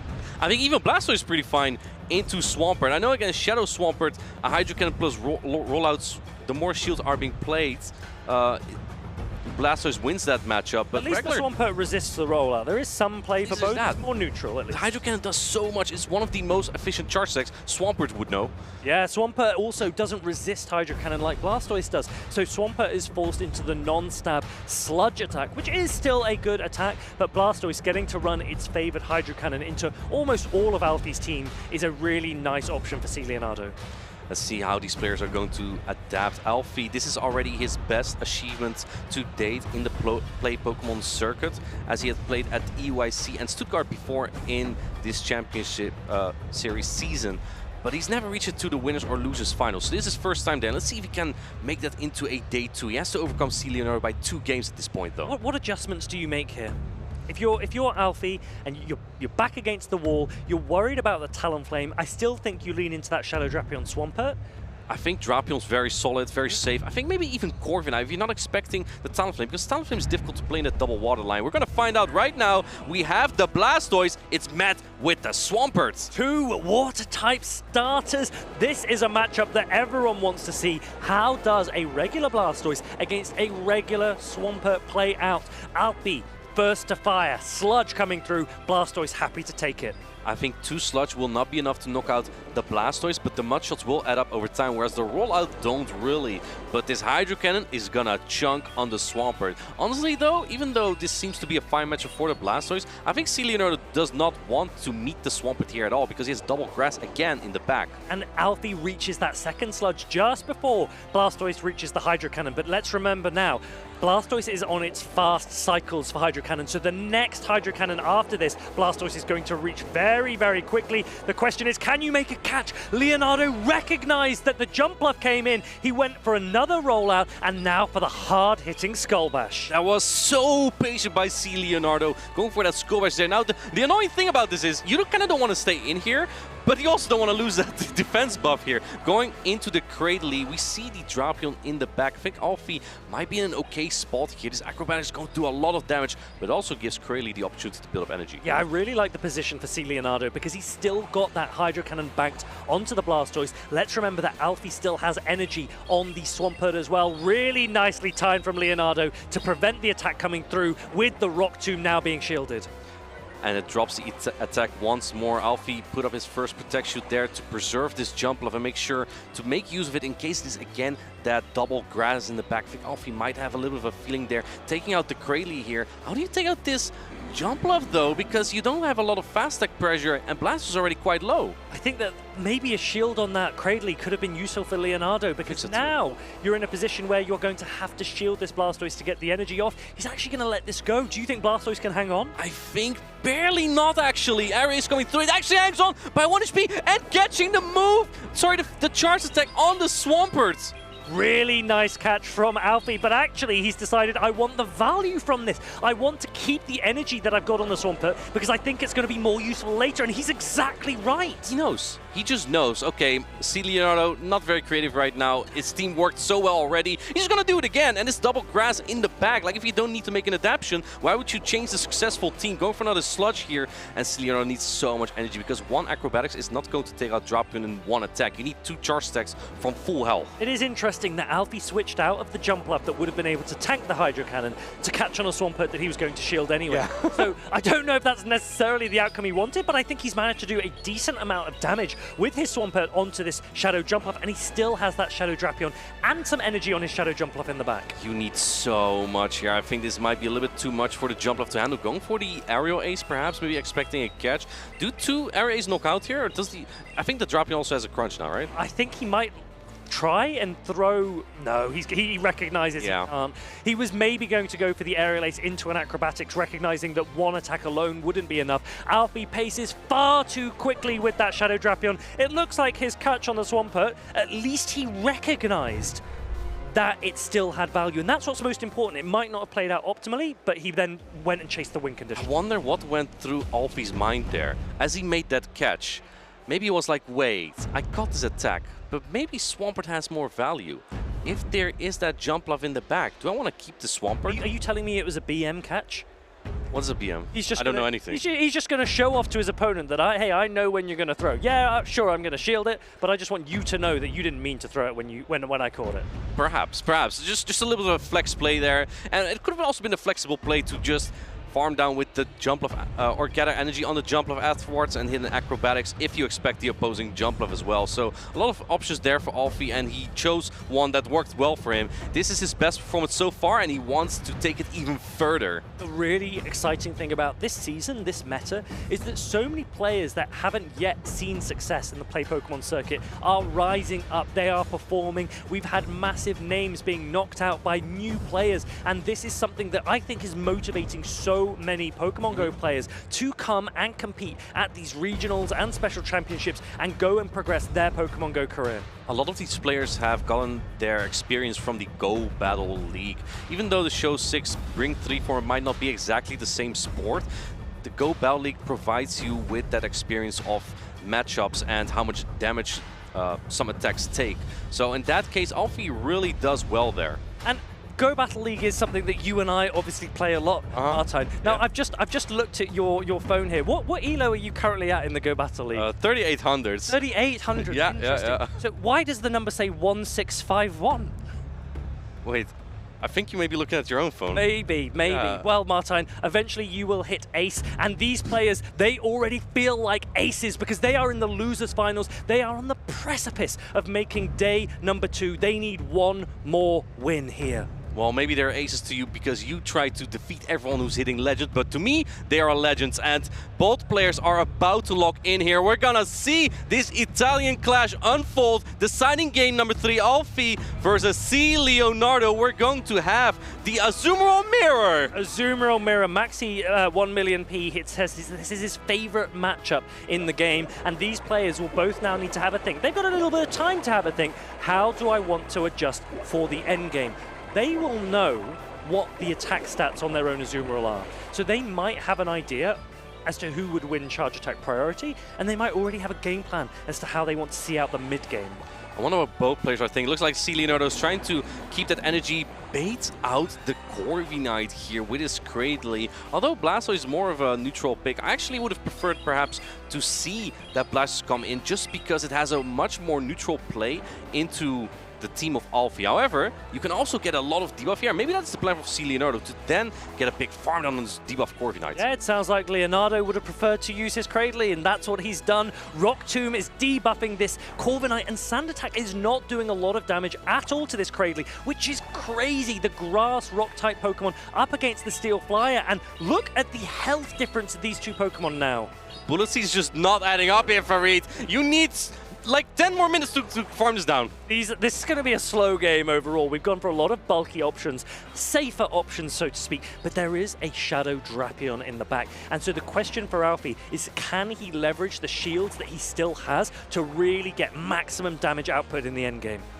I'm curious what C. Leonardo is thinking with this shield he just used, taking the switch advantage here, but is that really going to be useful? Because Shadow Drapion just looks so flexible. However, because C. Leonardo had 1 bullet seed advantage, it will actually outpace this Drapion to a Rock Tomb, which will debuff it. It looks like Alfie is valuing the Drapion here. Do keep in mind, there's still an attack load on the Azumarill. It looks like, I love this play from C. Leonardo. You kind of don't want to swap your Azumarill in there, but because your Drapion is debuffed, you kind of have to. I wonder if you stay in for a little bit longer to get as much Poison Sting damage as possible. Alfie goes, I want to get the play rough off before you reach a Skull Bash. So I completely understand this play. And now Blastoise gets the Skull Bash. It will do a lot of neutral damage and increase its defense by 1 stage. This makes it even tougher for the Azumarill to knock out this Blastoise. It can easily take the bubble and the play rough damage after that defense increase, and it allows Blastoise to roll out even more energy. Here comes the next play rough. Remember, the Blastoise has a defense 1 stage increase, so it should be able to hold on to this play rough and reach another attack. It's 1 rollout away. It's going over, really reducing the amount of farm that Shadow Drapion could get back onto the Blastoise if it comes in. Blastoise cannot bank both a Skull Bash and a Hydro Cannon, so it's unlikely he's able to get to another charge. Like, knowing this, swaps into the Azumarill immediately and unleashes the energy that Azumarill had loaded. Alfie knowing that this is looking pretty dire, he needs to make a good call, and this is one of them, calling the Ice Beam. But Azumarill still so healthy. This is looking really good for Leonardo, using his bulky Pokemon to tank all of this energy from the Shadow Drapion. He's got all of his Pokemon still available to him, and they just have a massive stat product between them. That is putting so much pressure onto the Shadow Drapion, but Alfie is fighting back. Fighting back, it is with the crunch here. Chomp, chomp, chomp, gonna do resisted damage though, but the poisonings are going to add up quickly. You have to use your last Protect Shield. There's not much left for Alfie here, but can you get the knockout on the Cradily and the Blastoise in the back as well? There's still a Protect Shield. You can't switch out, at least, so Alfie does get the benefit of some fast attack pressure. If it can land a crunch into this Cradily, it could threaten a knockout. Leonardo recognizes that. Will we see a catch potentially coming through at some point? He needs to. Attempting to catch fails to, however. Drapion is such a good spot because this is one of the flaws of Cradily. It hardly has any fast attack pressure. And look at the amount of energy on Alfie's side. Leonardo recognizes that this could be it. Alfie is trying to lean into his second attack. He gets the crunch. He's going to take out this Cradily. He's going to progress to day number 2. Andiamo, Alfie. Let's go, Drapion. He makes it to day 2 for the first time in his play Pokemon career, taking out a Titan like C. Leonardo. What a tremendous match. Superbly played. You thought for so long that Leonardo had the bulk, he had the energy management, he had the alignments he was looking for. And Shadow Drapion, we said early into that game, if you can leverage the shields, if you can get the damage output, Shadow Drapion can sweep. Alfie makes his first ever day 2 here at the Bologna Special Championships. I don't think we'll ever get rid of Drapion, to be honest. It is just so good. You don't think so? Even next season? It only has one weakness, ground. Yeah. That is too little. Poison and Dark, what a superb typing. I would love to see more Poison and Dark type Pokemon, but when Shadow Drapion is the competition, it's very, very difficult. It is very tough. It's just so much coverage. Also with Aqua Tail pacing so quickly. Not just Aqua Tail, Crunch was enough there, as we saw into that Cradily. Just going so fast for those crunches, and that's one of the things I also dislike about Cradily, because Bullet Seeds just doesn't do a lot of damage except into a Swampert. Yes, and Shadow Drapion, it's been a Pokemon that we've seen so much of over the course of this last year, and I'm sure, as you say, we'll see so much more of it to come. But there are so many Pokemon that all of these players want to be leaning into, and I think that a lot of players will try and work out ways to suppress the strength of the most popular picks in the meta. We've seen, for example, the rise in Corviknight. We see on our screen Blastoise is rising to try and take on the Lapras, the Azumarill with that Skull Bash, and Blastoise obviously with really strong matchups into Talonflame as well. And you mentioned Corviknight. Corviknight again makes it to day 2. That's a lot of Corviknight doing so well here in Bologna. I mean, it makes a lot of sense. When you look at previous tournament usage, we've seen Tinkaton being really, really high. And you mentioned as well, Shadow Drapion. Corviknight is a Steel-type Pokemon. It resists those Poison Stings. Poison Sting can put in a ton of damage, especially if you get a Crunch debuff. You saw that Shadow Drapion Poison Stinging down the Azumarill and setting Alfie up for success. Here it is, that final knockout Crunch into Cradily. Alfie, as we say, his first ever day number 2. I see a great comment here from Tim G in the chat, calling that Ice Beam was so crucial, because if you looked at the HP of the Drapion in the end game, that may have been the extra damage that a player would have done. It really is, and I suppose Leonardo has to take that away and think to himself, what could I have done differently? You're not going to have an opportunity to do that here in Bologna. This was the loser side of the bracket, but all of these tournaments, every single game you play, both the ones you win and the one you lose, are learning opportunities. And I think a lot of these players know that this isn't the end. World Championships in Anaheim is the goal for so many of those players here. That could be everything to them. And if not, it's a good experience to take into the next season, the 2026 season. If you are curious on where we are in the bracket right now, use !bracket. We're currently going through some of the losers finals. Next up will be losers finals D. and that's where we're going to have some more Morpeko action. Ooh. See, Morpeko is a Pokemon that was introduced to us at the World Championships last year. It has Aura Wheel, it has that ability to form change and change the type of that Aura Wheel, but it hasn't really seen the dominance in play Pokemon that many people thought it might have had. I think there is the potential for Morpeko to sweep some teams here this weekend. I would love to see it happen. I think Morpeko is objectively cool, and that's reason enough for me. I think Morpeko might be one of the best sweepers that we have in the game. So I've been telling this to a lot of people. I think there's two types of people to approach Morpeko. Okay. One type is going to run double grounds, right? They don't want any of that Morpeko nonsense, and ground types are so good into Morpeko. Yes. And then the other one's like, well, they're not going to play it anyway. I'll just lead Malamar and have Lapras in the back, and surely I won't run into it. Well, if you do run into it, Farid, it's probably... Have you met Jover? Because he's there then. It's over. Yeah, no, I have met Jover in person many, many times against Morpeko this season. Honestly, I've been trying to run Shadow Malamar, and Morpeko's just like, you know, it's a Pokemon that says it's hangry, not after it's played against me, that's for sure. Like, Aura Wheel is one of the best attacks in the game. It might be the best charge attack in the game. It's basically a wild charge, but instead of dropping your defense 2 stages, it buffs your attack even. It's crazy. That is like crazy power. And Morpeko is obviously, it's a squishy Pokemon. It doesn't have a high stat product, so it doesn't want to take a lot of attacks. But if you don't have a Pokemon that can resist electric type damage or dark type damage, Morpeko can run through you. And honestly, I mean it when I say run through you. As long as bug and fighting types are not as prominent, there's always kind of a place for Morpeko. And here we see 2 familiar names. We saw Fedev earlier on the stream, a player from Argentina, living in Italy, often competing here in Bologna. And on the right side, we have the 2023 Bochum Regional Champion 23 EJB. Now, Fedev does have 1 electric resist on his team. 1? His own Morpeko. The Diggersby. Yeah. But there are 3 Pokemon weak to electric. Jumpluff has an interesting matchup against Morpeko. It generally can win because Acrobatics hits so hard. And Shadow Drapion can have some comfort because it can outpace with the Aqua Tail. But Fedev will definitely be wary of the potential that Morpeko has to sweep this team. And EJ on the other side needs to think, how do I utilize Morpeko in a way where I can get the most value? I do not want it up against Diggersby. Okay, I want to ask you this, and chat, also have your guess. Is Fedev the kind of person to respect Morpeko a lot and run all his counters into it? Or is he like, well, if I lead into it, so be it. We'll see how it goes. I feel like you're at this stage of the tournament. You have to find the right balance between respect and disrespect. I do think that there are some times that you have to make a call and you think to yourself, I really don't think my opponent will play X Pokemon, and so this is the one time to play ABA to it. And Fedev, it is a gamble. Maybe game number 1 is the opportunity to do that, but this is everything for him because the losers finals for both of these players, the winner will go through to day number 2. They both desperately want to be there. I think the Pokemon that might be very prevalent again in this matchup is going to be that Drapion. With its quick pacing and because Morpeko is so fragile, it can take on pretty much anything there. And I feel like the Shadow Marowak is going to be pretty hard to run for EJB, so it's kind of hard to counter that Drapion. Shadow Marowak doesn't really have great matchups into Jumpluff.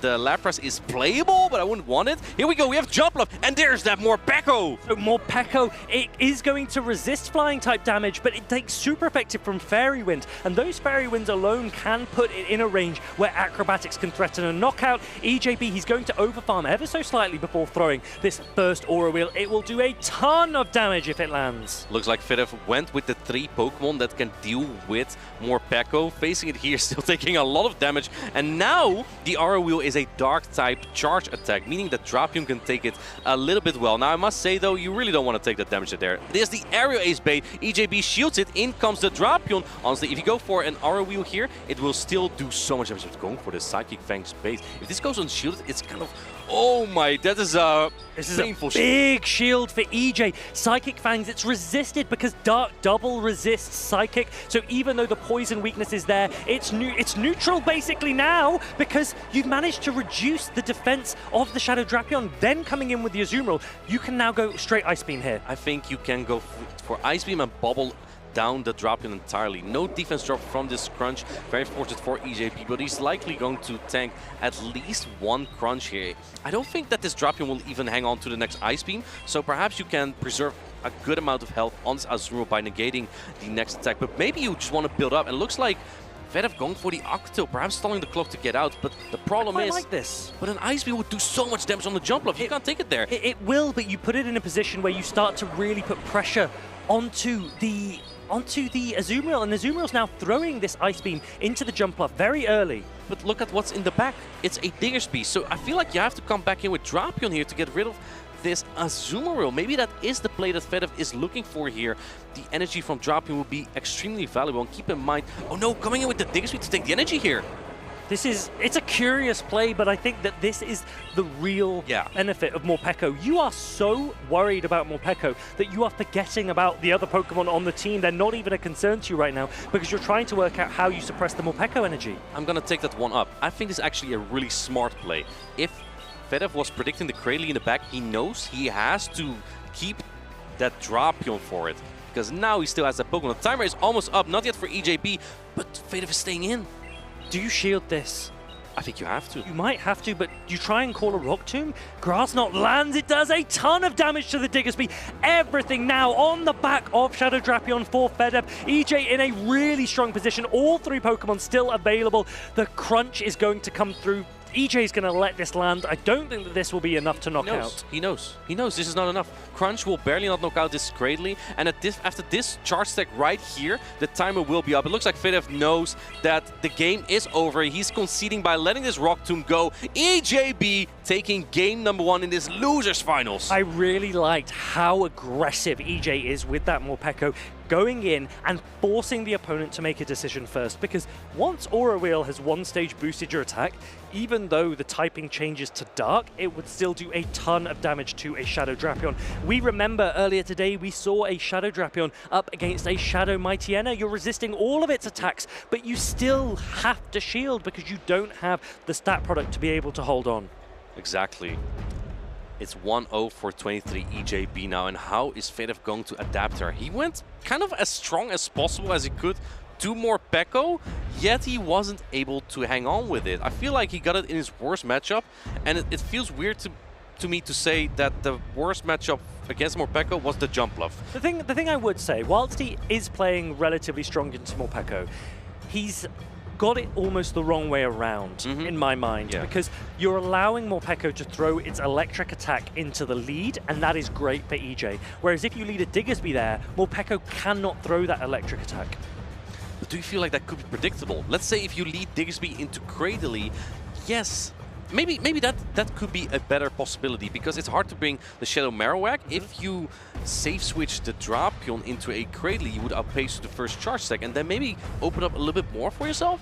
Yeah, I mean, it's really tricky because there is that balance in terms of your mind when you're trying to read your opponent. Do you want to do something that your opponent might feel is predictable, or are you simply trying to avoid meeting EJ's brother, Jover? Jover is definitely, we've seen Jover a couple times. EJ was winking to him in the crowd there. He's feeling confident with the Morpeko. And I've talked about this with him as well. The Morpeko Ghost core can be really interesting. There's just one Pokemon that core really doesn't like, and that's Shadow Drapion. Guess what? Shadow Drapion is almost everywhere, so it's kind of tough to pilot that core often. There is an irony that so many cores would be really good, but for Shadow Drapion. Yep. And Shadow Drapion is everywhere. So Fedev probably leaning into Shadow Drapion again. He's locked in for game number 2. Oh, we're underway. It's Shadow Kanto Marowak up against Shadow Drapion. That's a bold call from EJP. I guess that's why he was winking at the crowd. In comes the jump off, in comes the Morpeko. This is not exactly an answer to the jump off. If you look at the team from EJP, he went really inefficient or weak to a jump off lead. EJ, exactly the right amount of disrespect to the Shadow Jump Off, because you saw how you were able to punish it in game number 1. You called that your opponent isn't going to lead it in game number 2, and now Morpeko is beginning its party. Morpeko likes to use those shields, and EJP wants to protect it, shielding up an aerial ace there. You get to the charge security tie on this Psychic Fangs. If this gets shielded and Fedev had pressed the acrobatics, I believe EJP can then get the entire Thunder Shock down, and neither of the Pokemon of Fedev want to take any R wheel. There's no Diggersby to take any R wheel. I'll tell you what, even if Fedev reaches another aerial ace, it won't be enough to knock out this Morpeko. But at least it will be lower, it will be more manageable, right? Take a look at this. You can't use another shield. Yeah, you won't be, you need the shield. But you're going to get a boosted aura wheel into whatever comes in. But now you still have the shield, so that's great, right? I think if Fedev went for the acrobatics earlier, the game was probably over at that point. Now you can still use a protect shield and get a farm down. You have super effective Aqua Tail for the Shadow Marowak. So do you, if you're EJ, just throw the Psychic Fangs? He goes for it, man. He goes for it. Let it land. There's no way. There's no way. There's no way. There's no way. There's no way. There's no way. There's no way. There's no way. Oh! A really strong call from Fedev there. One aura wheel, that many times boosted, would have taken out that Shadow Drapion. In comes the Corviknight, and EJ is going to meet it with an Azumarill that should be able to sponge a lot of the damage, but Corviknight can actually win this zero shield scenario. It can, but Azumarill's really going to put a dent in the Steel Flying type here to the point where Shadow Marowak really doesn't struggle with it anymore. And the other problem is, even though you have that energy stored on the Drapion to perhaps stall the clock here and throw your energy later, it's resistant on the Azumarill, so you don't want to throw it there either. Yeah, maybe you let this Corviknight go and try and farm down the Azumarill. The problem is both of these bulky Pokemon, the matchup takes so long that by the time that they are down, the time is up, and that Shadow Kanto Marowak is going to come straight back in, and Fedev's Shadow Drapion really doesn't want to see it. We haven't seen Shadow Marowak in a while, but one thing that it really does better, in my opinion, is exactly that Shadow Marowak, the Shadow Drapion matchup, just because you get to the Bone Club faster than Clay will get to a charge stack into it. And look at that, it's already at a Bone Club. Aqua Tail super effective coming through, but it will not do more than about 50 to 45%. EJ immediately swapping in. He's been so quick with the swaps. That has been instrumental in the way that he has played this match. And that Shadow Kanto Marowak reaching the Bone Club, a ton of damage about to land. Bone Club is going to wipe Drapion off the field. In comes Corviknight. Mudslap it's not immune to it here. It's single resisted. And Marowak takes down Corviknight. EJB moves on to day 2. Meet your maker, he says. Morpeko taking 23 EJ over B straight into day number 2. What an insane display of that electric dark type Pokemon. He is thrilled because he lost so early in this day number 1. He has been to so many events this season trying to remind the world that he is a player of such high caliber, and now this weekend he has an opportunity to show it once more. And he is so close to potentially qualifying for the World Championships. I believe he qualified for the World Championships every single season, so that would make EJB a very unique player in the circuit, and he's doing it with Morpeko. Morpeko, more wins. Yeah, it's how it works, and I'm really excited, not just to see a Morpeko make day number 2, but also I'm very happy for EJ. I know how hard he has been working. He's got, you know, a big family that he's trying to balance, and to be able to compete at a high level when you have these other responsibilities, it's really impressive, really nice to see. He had been struggling a little bit, and even to the point where he was like, well, maybe I should just play the video game, see if I have more success there. He actually did compete in the video game last season. Yeah, he did, and he probably, I wouldn't be surprised if he tries to go and compete more in all of the formats as well, because there is so much opportunity to cross over into the other games, but Pokemon Go, that's where his heart lies, and he's managed to balance that time, and hopefully his family will be at home watching, very proud of him. He's not wasting any potential here. He had all the line calls here with that Marowak into the Drapion. I thought Drapion would make an excellent save switch, but again, I think Fedev just thought, I think that's too predictable, because there's a lot of mind games that come with this game. Yeah, and he really, when you play a Morpeko, you do have to be very accurate with your energy management and your timing. We've seen many players try and use Morpeko, and you can't afford to be potentially wasteful with that energy or that damage, but EJ showing everyone just how it's done. I'd love to see more Morpeko action today. It's just not a Pokemon you see a lot. Pokemon with a low stat distribution, and in that case it means in the Great League they just get knocked out a little bit quickly. They usually have a higher attack or just very low CP. You don't see them a lot, and I like to see it work. It's unique. Would you use Morpeko? I considered it for Utrecht. I considered it. Now, I must say, Morpeko and Rayquaza, not the bulkiest core. No. My issue was Cradily. Okay. My team got a little bit too weak there, because if the most common core, in my opinion, or from my experience in the Go Battle League with Morpeko, and that's kind of where I drew my experience from, or my ideas, is Morpeko and Talonflame core. and that doesn't do well into Cradley. And then you add like a water type with it, you add the Rayquaza with it, of course, and it just becomes a little bit too weak into Cradley, and I couldn't really figure it out, so that's why I skipped out on it into other options. Yeah, but EJ there, he was leaning into Morpeko and Azumarill and Shadow Kanto Marowak, so he was accepting he's going to be, I'm slightly weak to grass, but I really back myself and back my plays, and I would love to know how he constructed this team and how he feels that he's going through to day number 2. So why don't we ask him? Thank you, Farid and Martin. I am Hanzivius. I'm joined by the winner of this round, 23 EJ, a trainer we all know, but it took him so long this season to make it into Top Cut. It was Dortmund the last time you made Top Cut, yes? It was Dortmund, yes. How are you feeling? I can't tell you how much this feels to me, how much this means to me. I was going into Bologna, I was like, yeah, I have nothing to lose, nothing to win, but I really want a Top Cut one more time this season. I'm so washed. Like the entire season was bad, and I'm happy I could finally show up again and make it into day 2. I mean, considering you made 2 Top Cuts in a season, I would not think that you are any lower in skill than anybody else. But I would just like, you know, Farid wants to know, the world wants to know. Your team is quite a bit different from what we expect from the meta. What was your thought process behind team building? Why Morpeko? I can't tell you why. Yesterday I had a complete different team, and we were sitting at dinner yesterday with Pascal with Uden, and he was like, yeah, he had a Morpeko team build and he thinks it's really good, but he just can't pilot it like he wants to. I was like, Morpeko sounds fun, so I swapped out Drapion for Morpeko, and then I think it was your fellow caster Martin who said Morpeko and Dusclops core pretty well, and I was like, okay, so I'll drop Malamar for Dusclops, and it seems to be working out. Dusclops brings that huge bulk that can help, you know, circumvent the lack of bulk in Morpeko. That's a great way to approach team building. You just went for the #1 factor, which is let me have some fun with Morpeko. Exactly. And then I'm going to try to see how to make this team into a winning team. Yeah, I mean, I think it just went all in my favor as well. In game 2, I knew it was Drapion in the lead, so I whisked it all and put my friend Shadow Kwak in the lead.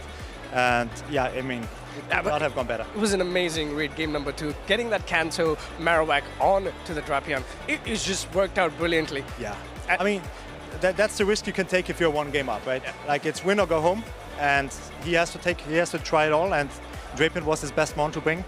So I thought it was... Is that how you always approach a best of 3s? When you win game number 1, do you take a bigger risk game number 2, or would you like to play it safe? So I usually like to try to scout what my opponent is doing in game 1, and once I have a plan what he's doing, I can adjust to that. But I usually go into game 1 with already a team assigned before the battle even starts. So you're already Top Cut. You're going into day 2. Yes. What are you going to do today? Are you going to sit down and watch all the games? I'm definitely going to have something to eat now because I'm pretty hungry. I'm starving, but I'm gonna watch all the games. I'm gonna watch the Champions League finals today with my friends. I'm a big football guy, so I just enjoy the time with my loved ones around. Me too. I'm also going to be watching it as well. But before you go, I know you just talked about your friends and family. Do you have a few shout-outs to give? Yeah, I mean, I have to say one thing. Take that, Joshua James Kelly, and yeah, thank you to my team, Wasted Potential. Thanks to all my friends in the venue and at home and that support me, and thank you to everyone. Thank you so much for your insight. Thank you so much for being here and doing this interview as well. That is all we have from here. Going back to Martin and Farid. A nice shout out to his friends. You may know him as WP Gengineer. Not competing here this time, but we know him from the circuit as well. And I must also say, EJB is saying he's washed, but those were some of the cleanest play I've seen. It really was, and Martin was telling me that he hasn't washed in days, but EJB watching the Champions League. We're live on the broadcast, Farid. You don't see that.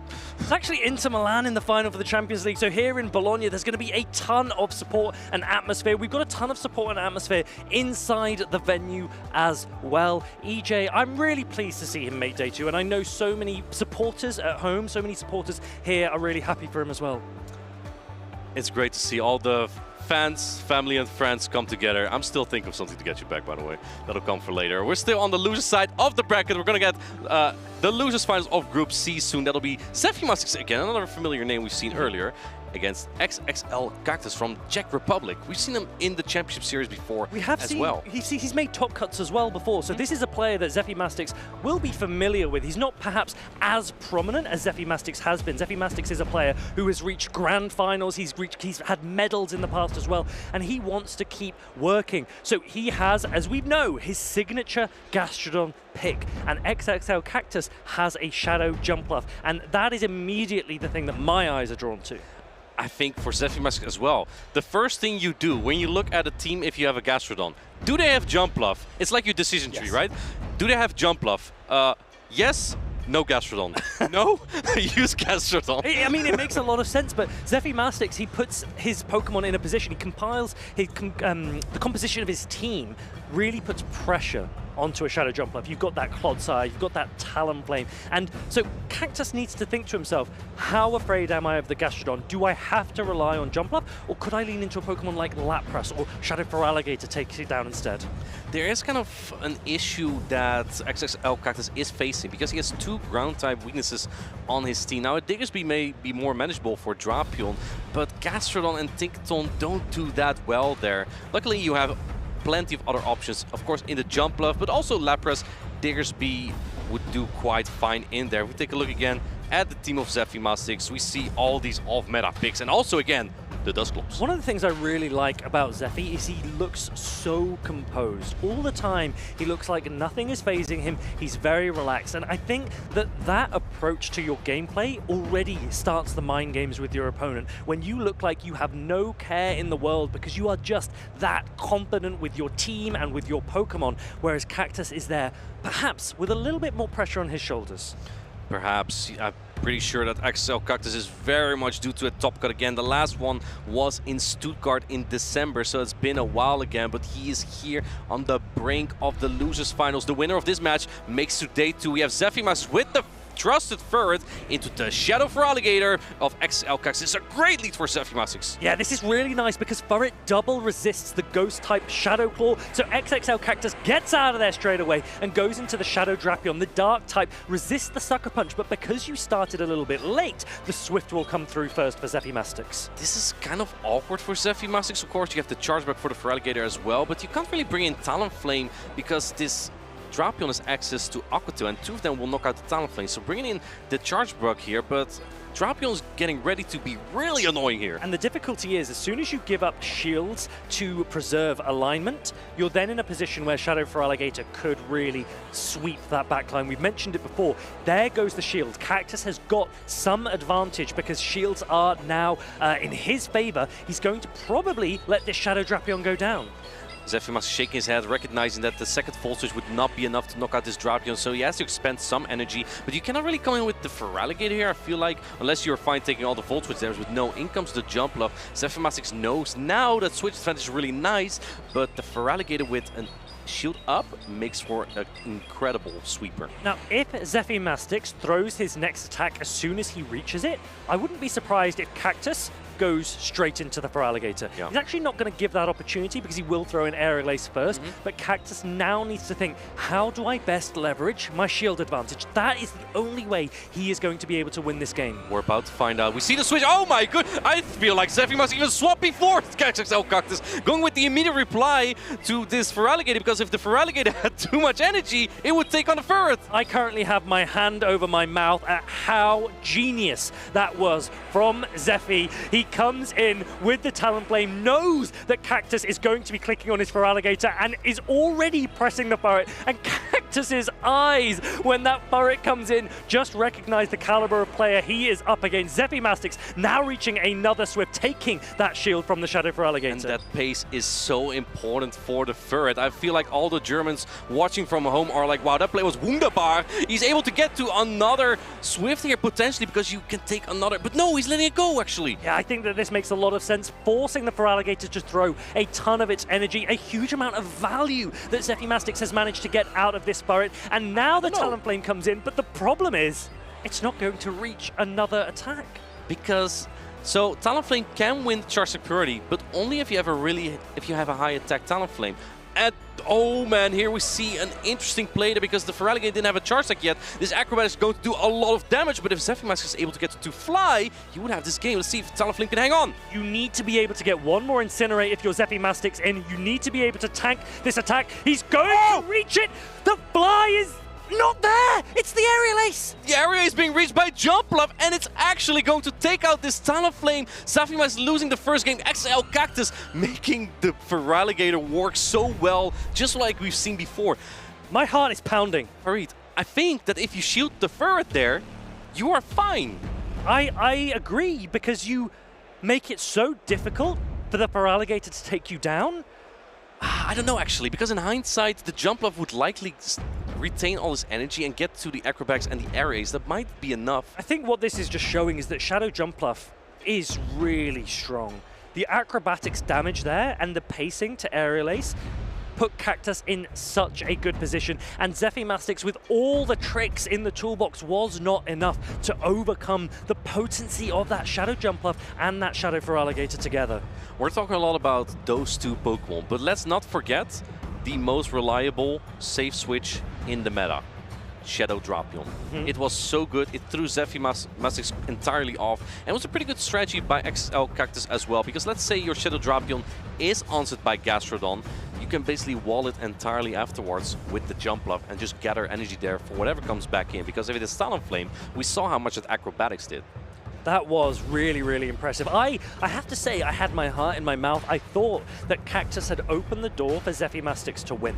And Zephymastics was reaching there for the double fly, one to try and take out the Jumpluff, one to try and take out the Feraligatr. But there is a reason that Cactus is up on that stage, and I'm behind the desk because he knew exactly what he was doing. Acrobatics into Aerial Ace, enough to take out that Talonflame, put himself into a lead in these losers finals for Group C. I can confirm, chat, that he's behind the desk here. Shadow Jumpluff is so good with that acrobatics. It's one of the most efficient charge decks in the game. Something that makes Martogal really happy. One of the multiple regional champion in this season already, showing that this Pokemon can really work in the right hands. Now, you mentioned earlier, Shadow Drapion, one of the best safe swaps in the game. Zephymastics actually has one of the best Pokemon to be able to suppress that. I wouldn't be surprised to see Gastrodon come now, either in the lead to stop a Shadow Drapion being able to be swapped into it, or in the back so that it can counter swap a Shadow Drapion. It's the Pokemon that Zephymastics says himself, I know best.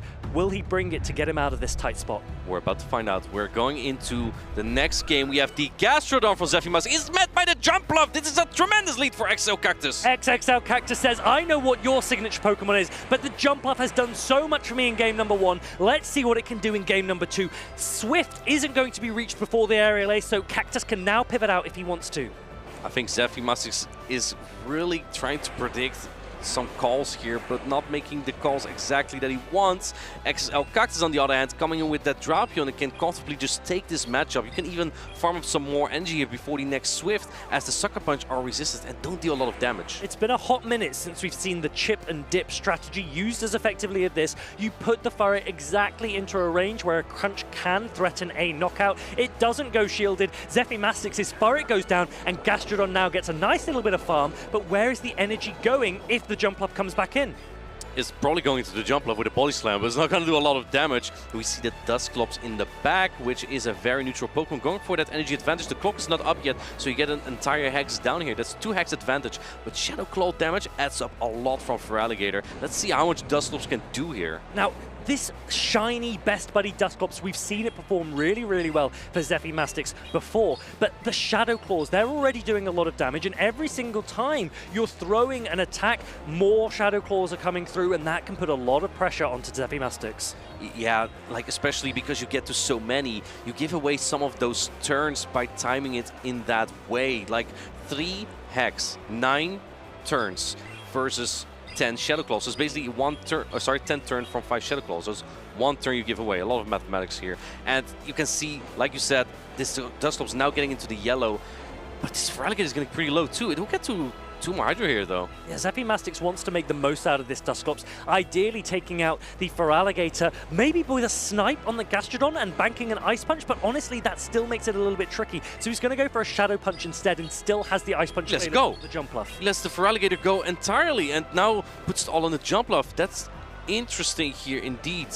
Can you get to 2 attacks here? I think that this jump bluff is on the 4 fairy wind cycle to the area, so it will outpace. But it's a bait. That's a good bait from Zephymastix. I don't know, you need to be there in 1 hex there as Zephymastix, and it's far off still. You need to catch, and no, Exo Cactus is not allowing that. How much can Gastrodon do here for Ethan? Well, if this Aerial Ace is enough to take out this Dusclops, then Gastrodon is going to be in a really tricky spot. All I can say is, jump bluff enjoyers, arise. Yeah, Marto's in chat, I know. Going for the Earth Power here. This is triple resisted. I think Jover is in the crowd. We are seeing him right here. And even swiping up there, like faking the bubbles. Not doing a lot of damage there. He recognizes that XXL Cactus has played superbly, read the lines to perfection, positioned his Pokemon exactly the way that they need to be to get the most out of this. And he wins these losers finals and proceeds to day number 2. After 6 months, XXL Cactus is finally in day 2 once more. What a tremendous performance by the player from Czech Republic. And yeah, just a play with the jump bluff. It is known to be one of the better Pokemon in the current meta. And I feel like Zephymastix just really didn't want to bring the Pokemon to counter it. He didn't look at the decision tree that I described. Do you see jump bluff? Yes. Don't bring Gastro? No.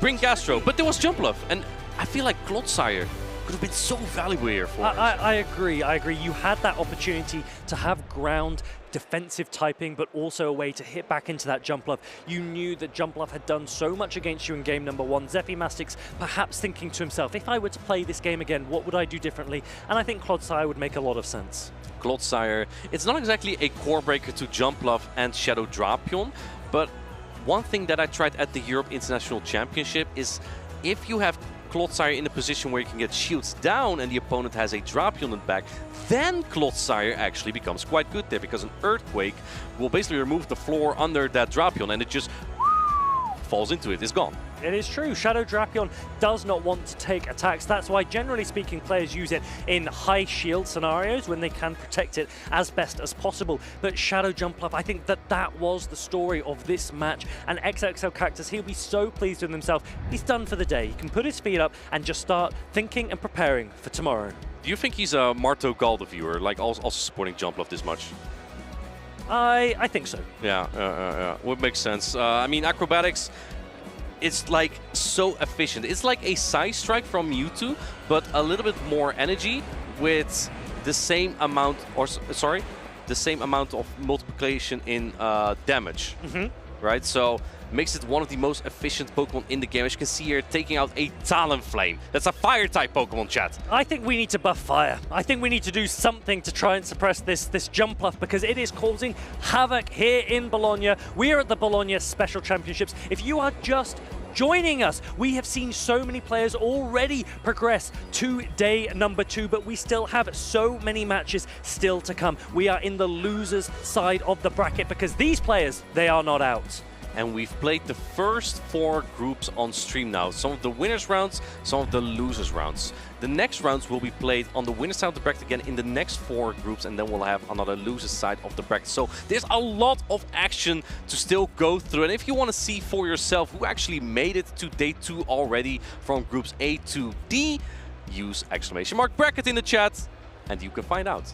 Yeah, well, a lot of big names, players that have so much on the line. We've got players that want to qualify for Worlds. Remember, we get 50 spots here in Europe, not including those that get the direct qualification by winning an event or coming into top placements at the World Championships last year or an international championship this year. But then we also have the travel stipend and the travel award above that as well. So everything's on the line for these players. Everything is on the line, and it's good that you mentioned the travel award there, because some of those players will be traveling to the NAIC for this. That will be in 2 weeks, the biggest tournament in North America. We will be there. We will be there. Make sure to watch. Yeah, and tune in. That will all lead up to the World Championships. But let's get some hype up for the North America International Championship. We'll be right back with some exciting battles.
we're back. That was some great vibes, Pokemon trainers. And you saw me and Abby, we're just here having a good time. And I hope you are as well, right there, wherever you are watching this. Yeah, we just saw a great game as well. And to be honest, what I feel is some of the tracks that we listen to in these videos are just really good bangers. I would love to have them on my phone or something. I would like that too, but maybe you can just like clip the Twitch VOD or maybe on YouTube and then get it on your phone and just keep listening to it and, you know, vibe throughout your day.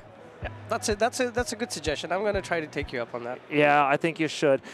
Anyway, what we just saw, the losers finals, everything was on the line for those trainers, and you can see how much it means to players to do well. You can see it on EJ's face, and you could see it on Cactus as well, how much it means to make it to that day 2. And here are 2 more trainers getting ready to advance to day 2. Yeah, we have now switched back into the winner's side of things, and this is going to be the winner's final. We're going to, of group number E. We have on the left Philback going up against Wolfpack. Philback, an interesting fact about him was his last regional was Bologna last season, so he's now back again. And on the other side, we have Wolfpack. Last time I met him in Sevilla, where he finished 5th as well. Wolfpack, a renowned trainer here in the Play Pokemon circuit, and he has a lot of results to his name. But Philbeck, on the other hand, not that many results in the Play Pokemon scene, but I know Philbeck has been the #1 player on the Go Battle League leaderboard several times. Oh, and there's a Mandibuzz. That is such a cute plushie.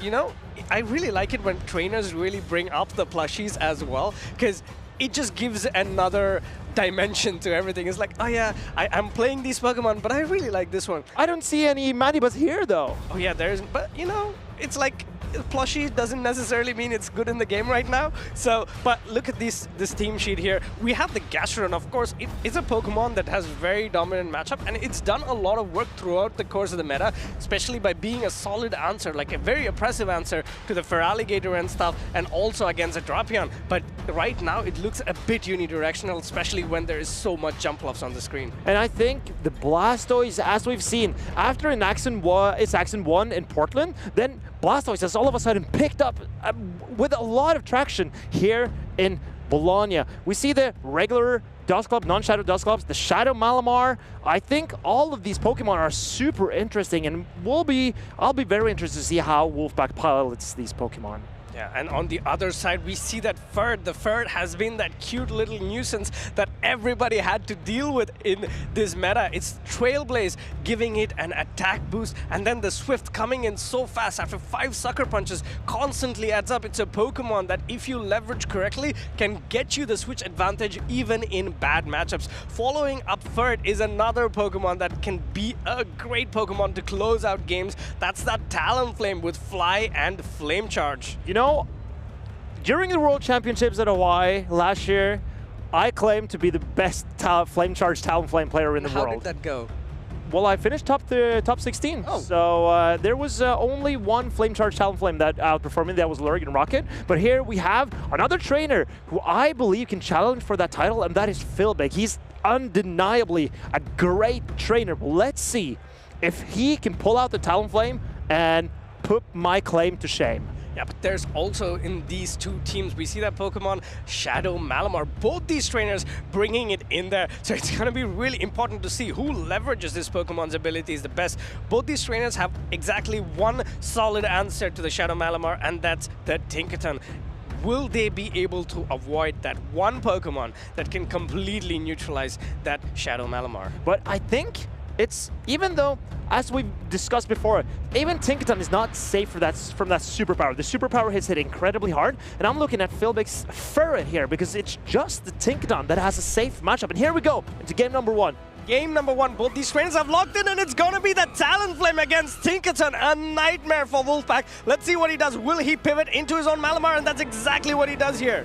how would you play this as Talonflame? I prefer to stay in Flame Charge and just farm it down the Malamar entirely in the 2 shields. Spend 1 shield for Talonflame, maybe spend 2, and come out with tons of energy. Yeah, foul play number 1 comes in immediately shielded by Philback, but Philback not taking Marcus's advice, going for that fly here, and this fly will be immediately shielded by full Wolfpack. This puts him in a position where whatever Pokemon comes in, it's gonna be at a disadvantage because Wolfpack's Malamar has now a lot of energy. And here we see Philback is throwing the foul play immediately. Will this knock out the opposing Shadow Malamar from Wolfpack?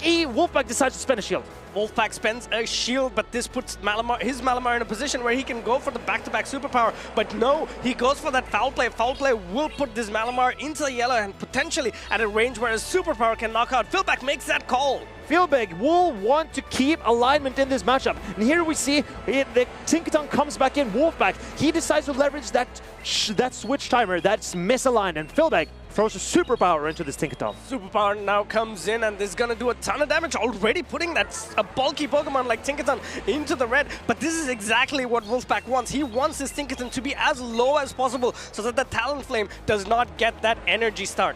And also, there is a Furret in the back for Philback, and Furret, as long as it avoids this Tinkaton, it can do so much into Wolfpack's team. Yep, Tinkaton comes in with this player off, but this is a great position to be in. We know that the Malamar had some energy left, and that energy can come in crucial here. But will Wolfpack come in with the Malamar, or is this going to be a Blastoise rollout down? Oh, and he comes in with a Malamar. How does Philback decide to play this? Will he protect his Talonflame? I believe he will let this go and bank it all on the Furret. Great play by Philback. It's going to be all about the Fur show here, but not before this Malamar gets to a superpower. He saves the superpower and goes into the Blastoise, and it's a party hat Blastoise. Let's see if this Blastoise is here to party, or is it going to be met with that Fur's Trailblaze. And this is super effective damage from the Fur. It will not threaten a knockout, but it does heavy damage into that Blastoise. And here we see Blastoise building up to the Hydro Cannon. Oh no, the timing was a little bit off for Wolfpack. But this is good, so good for Philback now, because now he didn't need to spend a shield on his Furret against this Blastoise. And now that boosted Furret will threaten a knockout on the Malamar with some sucker punches. Yep. Furret is gonna be able to take out the Malamar. Of course, we are talking about how good this Pokemon is, and I think Wolfpack tried to make it as best as possible, but you cannot escape from fast attack damage. One after another, sucker punch after sucker punch, and that Malamar is off the field. And very cool play by Philback to stay in with a Talonflame, threaten a shield from the Malamar, then mirroring with his own Malamar. But Philback knew he needed to keep switch advantage, because when he has that Talonflame into that Tinkaton and there's a potential Blastoise on the other side, you cannot risk losing shield advantage in such a scenario. Considering the situation that Wolfpack was in at the lead, I think he played amazingly well to come back into the game, and Philback as well maintained his composure to ensure that no matter what dancing around Wolfpack does, he understands his win con and saves that shield for that Furret to completely sweep at the back. And I think the strategy from Philback was really smart, because he led with that Talonflame, his Tinkaton counter that can threaten basically anything on Wolfpack's team aside from that Blastoise. And then he had the Malamar safe swap to maybe lure out that Tinkaton, do some damage, and then build up some energy on the Talonflame, farming down the Tinkaton potentially for the Furret, then potentially win the backline. So I think Philback was trying to fish out the Tinkaton if he didn't see it in the lead. Yeah, I think once you see Wolfpack's line, right? So if that Tinkaton is out of the way, there are no Pokemon that can deal with a shield up Furret. Yes, you have neutral play, whatnot, but if the Furret is shields up, it's going to sucker punch most of these Pokemon down, or even potentially one-shot Pokemon like Gastrodon, or do super effective damage against Blastoise and Dusclops. It's just gonna take so much damage from the sucker punches, it's not even gonna be a fair game at that point. With how safe Furret is for Philback, I don't think Wolfpack can bring that Dusclops. It doesn't even have any great matchups into Philback, so I think the Dusclops will remain on the bench for Wolfpack. But let's see what these trainers have in store for us. Do you think Philback is switching it up? I think he has to. He had such a dominant game. He started out in the lead with the Talonflame, and then he he did everything he could. So now he has to try to switch it up to maybe throw Wolfpack or try to predict Wolfpack's game. Let's see what these two trainers have done, and it's going to be a Tinkaton mirror.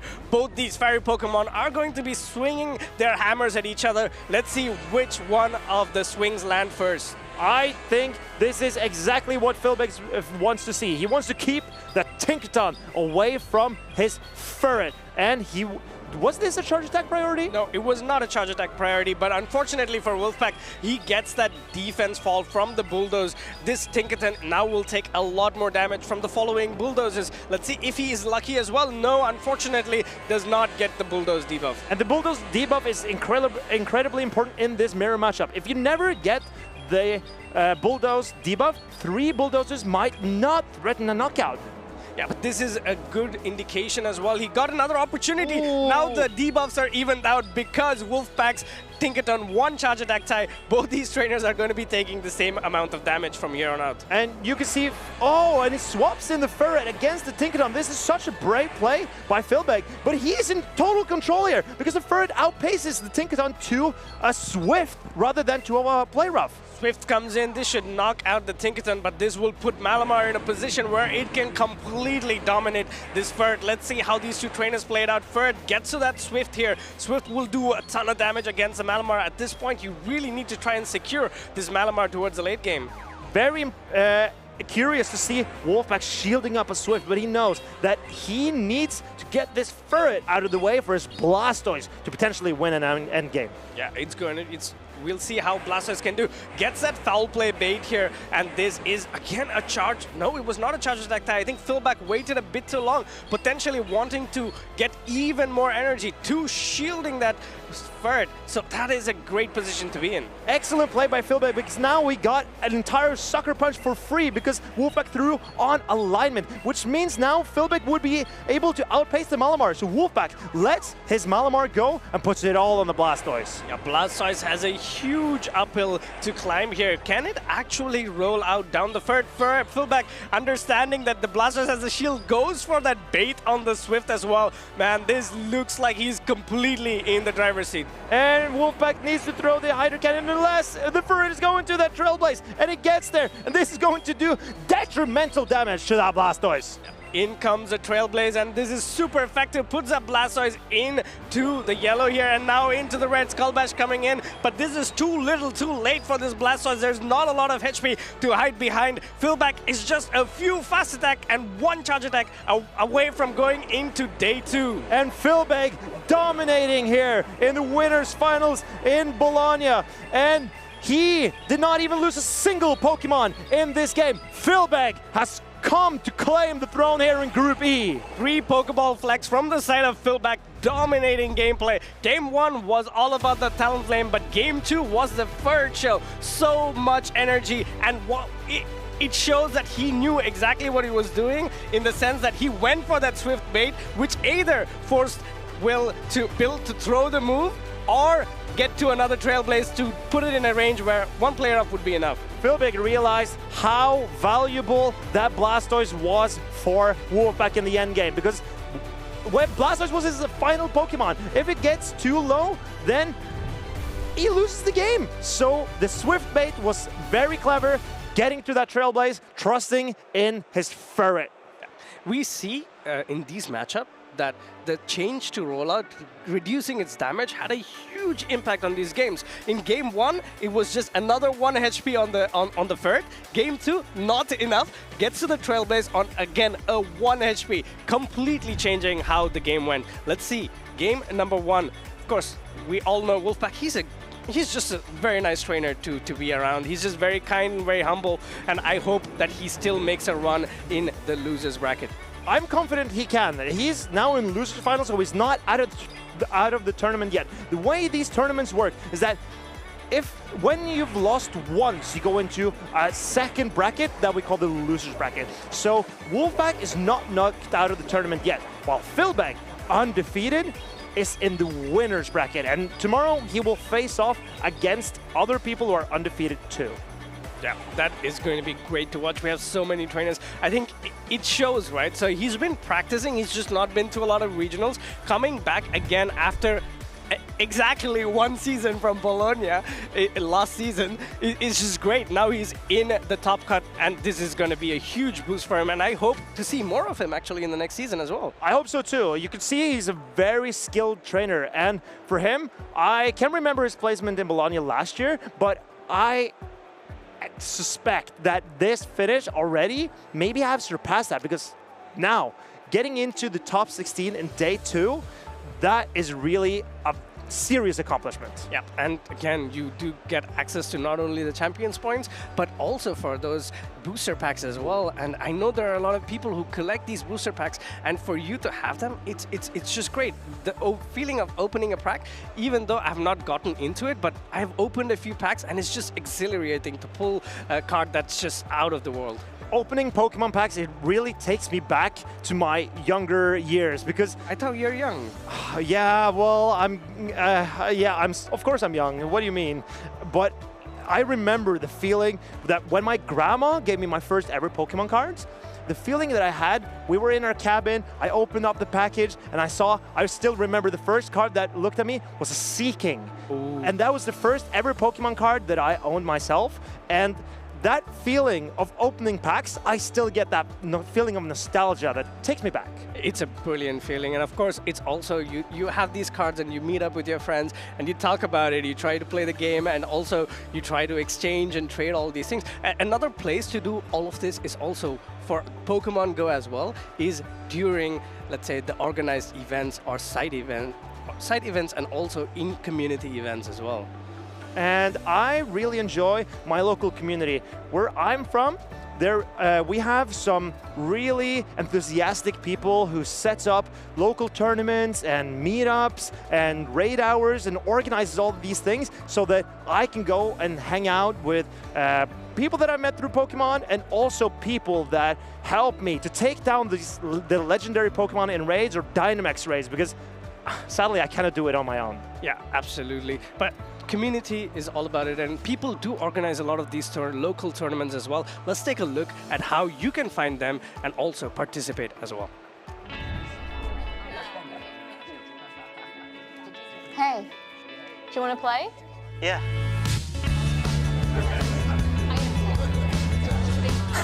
Nice. One shot? Wait, that card, yeah.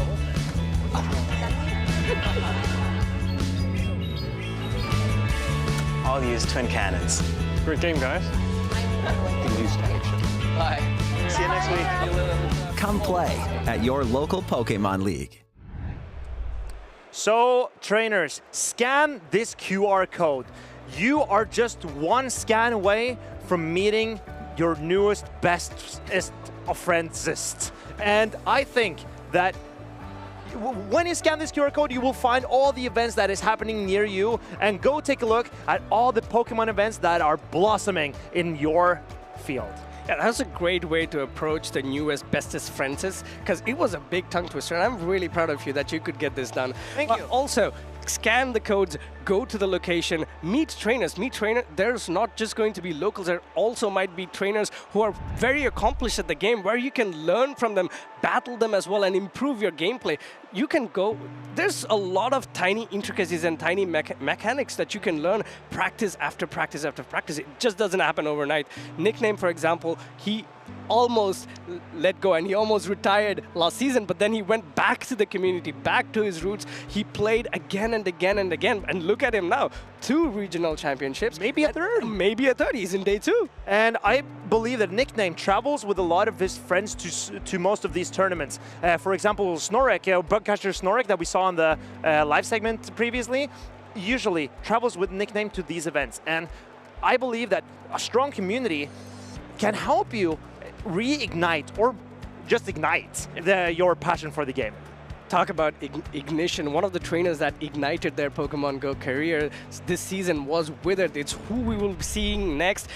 He won place number 5 in Stockholm, and on the other side it's Uden who finished 4th in Stockholm. Ooh. So it's gonna be the battle between the 4th and 5th place finishers. Withered on the left with that Shadow Feraligatr to bring a ton of damage against Auden. Auden, of course, is running that Credilli which has a decent matchup, but one of the problems that Credilli Dilly has is the fact that it is slow to those heavy-hitting charge attacks. But I really like the Cradley from EU Uden here because it hits the Feraligatr. It can win some shield scenarios against the Dropion. It's really good into the Blastoise and the Diggersby, and it's fine against the Jumpluff as well because it can hit it with those Rock Tombs. It's just the Tinkaton that you really need to be wary of. What I really want to see here from the side of Uden is a play that's tried and tested and a play that's always done across time is use the Malamar in the lead. If it's a Tinkaton, go up to a superpower, throw the superpower and swap to the Diggersby. Just looking at Withered's team, Diggersby is kind of not too bad there. It can tank a lot of energy, and the fast attacks from the Feraligatr don't add up. Fast attacks from the Blastoise don't add up. You can hit Jumpluff for super effective damage, Dropion for super effective damage. The Diggersby mirror is not too bad. So I think it's a great play to have if you're Uden. How do you even threaten the Diggersby immediately if you're Withered? It's not that easy. Even if you're a Feraligatr, throwing that Hydro Cannon, if you let a Scorching Sands through on the opposing side, then the Diggersby can farm down entirely with only quick attacks. Yeah. And it's the advantage of Diggersby's typing of being that part normal. One of the biggest thing about Feraligatr is that it has a heavy hitting charge attack plus a heavy hitting fast attack, but the fast attack is completely neutralized by the Diggersby. On the other side, we also see that Talonflame running your favorite move, I love it, which is Fly and Flame Charge. I think you started loving it the moment you won a regional with a Talonflame. Did you run Flame Charge Fly? Of course I did. It's the best moveset for a Talonflame. What other moveset is there to run on a Talonflame? I don't even know the other moveset. I just forgot about it because you've been yapping all day about that flame. You've been liking it too, don't lie to me. And we see a Azumarill Shadow Dropion, a great core it's become a staple throughout this season. Yeah, and one of the things is that there are grassroots tournaments as well that we take part in, and both Withered and Uden play for the same team. No, do they? Yeah. Oh wow. I think they're not pair partners, but they also play in the same tournament. So it's gonna be really funny to watch as well. They both know their teams probably, and they both have practice, but these two trainers have at this point locked in their Pokemon. We're just waiting for the game to start. Let's see where it goes, and it's gonna be a Diggersby into a Drapion. Great lead for Uden. And this matchup is very curious, but as we see that Feraligatr safe swap immediately, how does Uden decide to handle this? Oh, he chips it down with quick attacks, but now he wants to tank all the energy on his Azumarill. At this point, what EU Uden will have to play for is to get that shield advantage, because these player-ups from the Azumarill is going to do a ton of damage against the Feraligatr, but Feraligatr, however, will have to fight for the switch. We also know that the Diggersby has a ton of energy, so you cannot go 2 shield down as Withered. But as Uden, how would you want to play this? Because, you know, Withered will most likely start shielding up his Feraligatr, and now this is starting to become slightly suspicious for this Azumarill. Yeah, it is looking more than slightly suspicious for this Azumarill, because Withered now has a ton of energy. How will Uden navigate this? Because for the Diggersby, before it gets to Scorching Sands, the Feraligatr will get to 2 Hydro Cannons. I think Uden realized that he gave up switch advantage when he decided to stay in with his Diggersby for that long. But maybe he's fine with that. He doesn't even put up a shield against the Feraligatr. This does a lot to that Diggersby. Yeah, a ton of damage indeed, but no! Ooh, a small miscount by Uden there, getting to the Hydro Cannon on charge attack. Unfortunately for Diggersby, it does not have enough attack for it to win this fixture, but in comes the Scorching Sand. If unshielded, will definitely knock the Feraligatr out, but Uden going for the undercharge, trying to get that energy lead there. Oh, it does barely not knock out, so Diggersby can get even more energy here, but it's going to be met with a Blastoise. This is a Scorching Sand coming in from Uden, and this will do some meaningful damage to the Blastoise. It's going to do quite a bit of meaningful damage to the Blastoise, and the rollout from Blastoise is not going to do a lot of work against the Diggersby, as you can see, but Blastoise will outpace the Diggersby for this Hydro Cannon. If unshielded, it's gonna knock it out. Let's see how Uden plays. He goes for the no shield. He's gonna leverage his Drapion for the win here, and immediately Withered says, okay, you have a Drapion, I'm gonna swap into mine. I think this was looking pretty good for Withered if he would have stayed in with his Blastoise, because the Blastoise would have outpaced the Drapion to a potential crunch. But here we see Uden now has the upper hand against Withered's Drapion. So who will win Charge Attack priority? That is Withered's. Yeah, Withered's Drapion does win Charge Attack priority here. This Aqua Tail will put Uden's Drapion into the yellow, but then again, it was a Charge Attack tie, but Withered also has another Aqua Tail stored, but this makes it really tricky for EU Uden. I think Withered knows. Oh, he hangs on barely, and as long as he gets off this Aqua Tail, oh, Uden says, well played, and he is going to let this Aqua Tail go, and this Drapion is so low now that the Blastoise can simply roll out it down. And what started out as a hugely advantageous matchup for Uden, but opting to stay in a little bit more on that Diggersby, letting that Hydro Cannon through, taking so much damage without taking a Protect Shield away from the Feraligatr, completely put the game in the favor of Withered. Azumarill, it's a Pokemon that doesn't let you lose, but in this case, it completely let down Uden. And how does Uden want to handle that Feraligatr? You could see it cost him so many problems in that game one. Maybe he would maybe he should have stayed in with it. You know what? That's a tough situation, because if you stay in too long with that Diggersby, then the switch timer will be too misaligned. Maybe you can realign the Drapion against some of its better targets. I'm not sure. Would it not have been favorable? He took the damage, the Hydro Cannon damage under the Diggersby. It would only be fair for the Diggersby to get that Scorching Sands off, to put the Feraligatr either at shield disadvantage against the Azumarill, forcing to go into a no-shield scenario towards the late game, because the Azumarill will get to a player off no matter what happens there. I agree. I think that keeping the Diggersby in and getting rid of some shields would have really helped his backline Pokemon. But then you're susceptible to getting hit by Hydro Cannons from the Blastoise, which obviously does hurt. And also, energy on the Diggersby is not that great, because in the endgame scenario, looking at the Pokemon Withered has, almost all his Pokemon win Charge Attack tie against the Diggersby. So if all he has to do is save some energy, and towards the endgame, all that Scorching... You had a Scorching Sand. It's useless, because all the other Pokemon are just going to win Charge Attack ties, so it's completely neutralized. I think Uden needs to protect this Diggersby better, and utilize it better and get shields down so the Azumarill can land its Play Revs or its Ice Beams, because Azumarill seems very safe into Wither. He doesn't have a Grass type nor an Electric type. Yeah, I mean, it's great gameplay on the side of Withered here. He's 14 years of age. Incredible. If he's so good now, he's already... This is a second tournament, and he's in the winners final as well. It's going to be a Blastoise into a Drapion. Of course, this is a very good matchup for the Blastoise, but Drapion gets to those charge attacks really quickly and can put a lot of pressure onto this Blastoise. I'm very interested to see how these players play out this game, because even though the Drapion generally has a losing matchup here, it can bully the Blastoise a little bit, because the crunches and poisons things, they add up.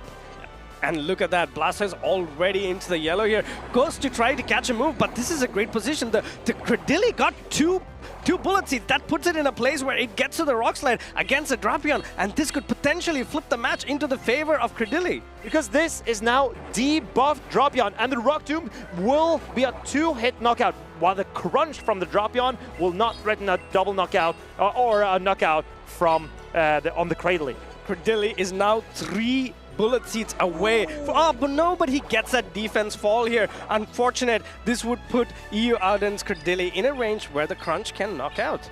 Will it knock out though? Maybe the Cradily can hang on, and it doesn't. Sadly for Uden, it goes down. And what is his plan now? Does he come out? Does he come in with a Diggersby? The energy on the Diggersby could be very valuable here. He needs to come in with the Diggersby, because the Blastoise did leave with 2 Hydro Cannons. So at this point, Diggersby is a huge liability in the team, because 2 Hydro Cannons will knock it out. It needs to get energy here. These quick attacks are coming in quick and fast, but Withered says, all right, I'm not going to let you take the energy lead. I'm going to come in with the Blastoise and go straight for the Hydro Cannon, only to be shielded by Uden. And this is a double Hydro Cannon, and he takes it on his Drapion. What is Uden's plan here? He needs to leverage his Pokemon best to have a shot at winning this endgame, and the Drapion is so low now.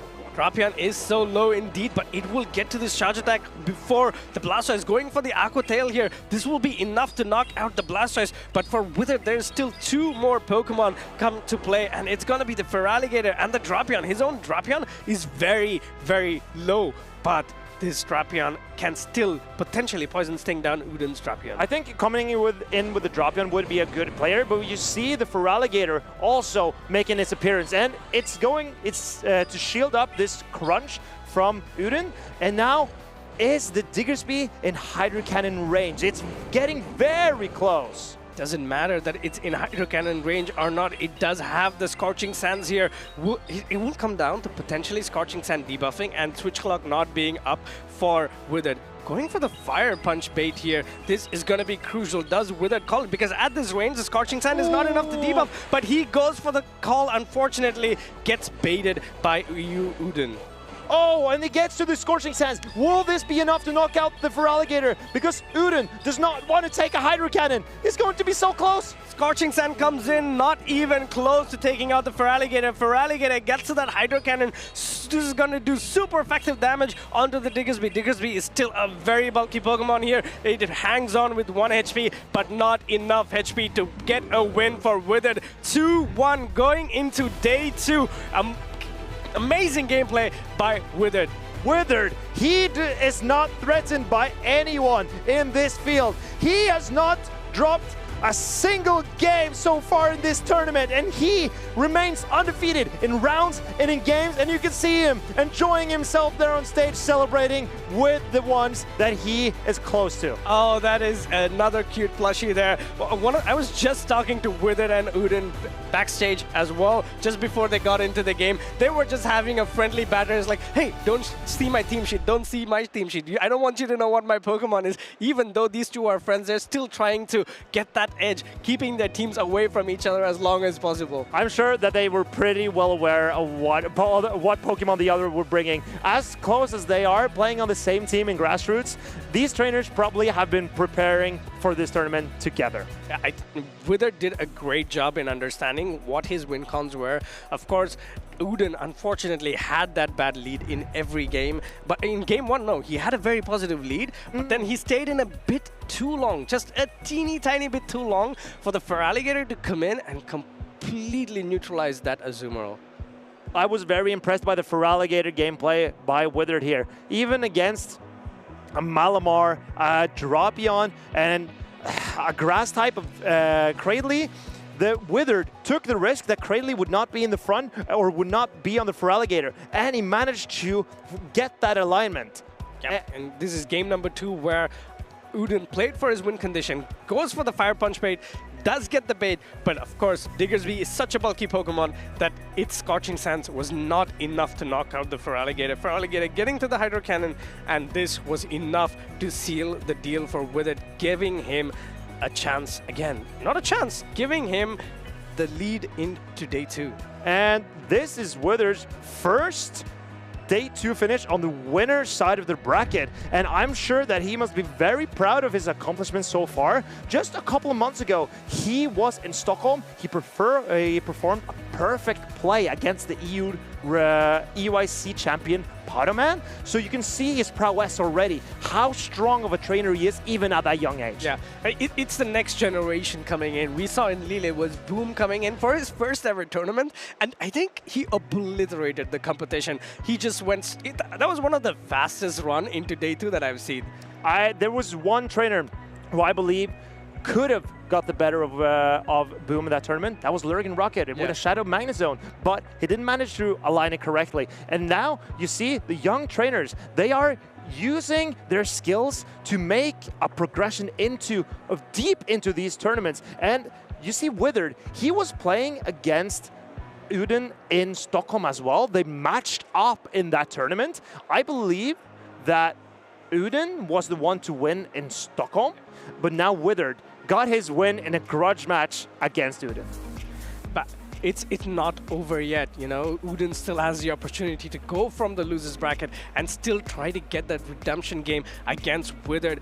You know, there's so many Pokemon that we need. One of the Pokemon that we really wanted to touch up on was Bombardier. It's a Pokemon that has Sucker Punch, Rock Tomb, and Fly. With that moveset, it can cover a duo great work against the meta right now, but unfortunately, it is not available in the wild. But you know where you can catch it in the wild? Tell me. It's going to be at the Go Fest. We have a quick show of what's going to be available in the Go Fest. This is Go Fest in Jersey City. And you see the Golett, there's a Pikachu, and the Skiddo. I don't have a lot of Skiddos. That Pokemon has been eluding me. I got one in a trade from a local, but in Go Fest Jersey City, you can catch those Skiddos. And also Holucha, which is usually a regional Pokemon specific to the Mexico region. Yeah, and Skittle, I do have a lot of Skiddos, so I can potentially trade, but you need to get into my good books first before that happens. And it's also, the last Pokemon that I want to touch upon is the Bombardier. It also has a shiny form that makes it completely look silver, and it's just a gorgeous shiny Pokemon. I believe that Farid showed me the shiny Bombardier by putting it on his caster prediction.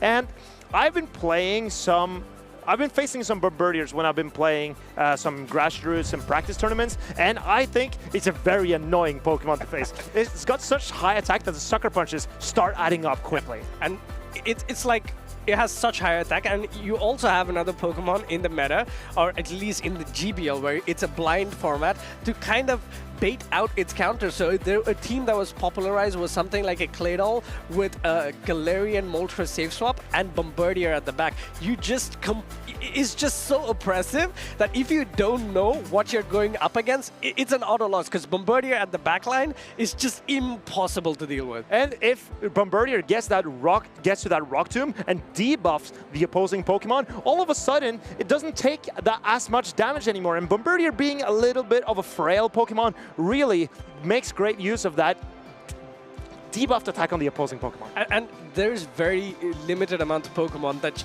you can swap into Galarian Moltres in the meta, or at least in the teams that we see daily in GBL. You might want to use a Pokemon that's strong, but you're never 2 times strong against the dark flying types. It's just the Tinkaton that would be a great matchup. That's why it's a Claydol lead. But if you get it on the Claydol lead, well, that's not. I'm just not gonna. That's not good. All right, that's the first time I've seen Marcus lost for words, but that's good.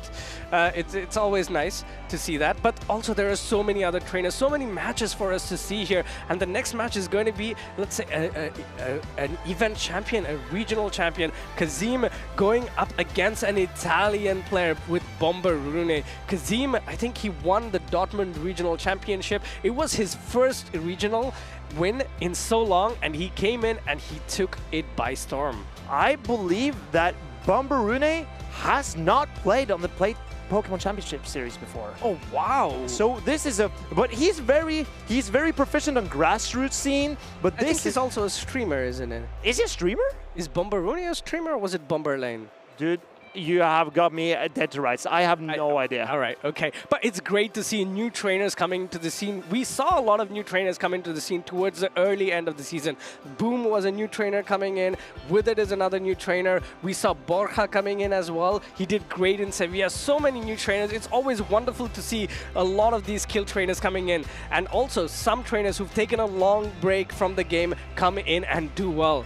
And I gotta say, it got me thinking, if Bombarune has his first ever play Pokemon tournament today, and he's made winners finals, how crazy is that? He must be incredibly good. You know, some trainers just need the opportunity or take the time. You know, the stars don't always align, but of course, these opportunities help you get there. We see Kazim 33 on the left, and on the right, it's Bombarune. Kazim 33 running the traditional Tinkaton, Jumpluff, Diggersby, and Shadow Drapion, but he bringing that Feraligatr. The non-Shadow Feraligatr is the one that kind of throws a twist in the tail here. And it's a very similar team to what we saw with Withered, but with, as you mentioned, that non-Shadow Feraligatr. And I think that this team is looking very strong. The double water and also the Drapion with the water type coverage is going to scare away that Talonflame. This is Kazim. He has already won a regional this season. He hasn't played since EYC, and where he finished 5th. And this is going to be an incredible challenge for his opponent. Yeah, and on the other hand, it's going to be Azumarill. Fert, just looking at the team of Kazim, is a great Pokemon to have. All it needs to do is get away from that Tinkaton, and it can build a ton of energy and do a ton of damage against whatever comes in. Yes, the Shadow Jumpluff has a positive matchup, but all Fert has to do is call one Acrobatics, and it can flip that matchup in the 2-to-1 shield scenario and come out with so much energy, and that energy can go everywhere. I am also really intrigued by this Jellicent, because Jellicent we saw earlier today on stream and it was incredible. I believe that was the community choice that showed us the Jellicent, and Jellicent can wall off the energy on Feraligatr and Blastoise. It's not hit super effectively by anything other than the Shadow Dropion's crunch. So, but also the Feraligatr can hit it with its Shadow Claws. Maybe the Jellicent is better saved in the back. I think Jellicent, if you look at this team, the only thing that is a bit different from the team that its accent piloted was that instead of the Lapras, it's that Feraligatr taking that position. On Kazim's side. Yeah, on Kazim's side. And on the right, what another Pokemon that I really want to touch up on is the Claydol. Claydol can do a lot of work into Kazim's team if given a shield advantage. Even Pokemon like Feraligatr cannot run away from the fact that it's going to do a lot. The Mud Slaps are going to slowly add up while constantly Rock Tombs coming in for the debuff.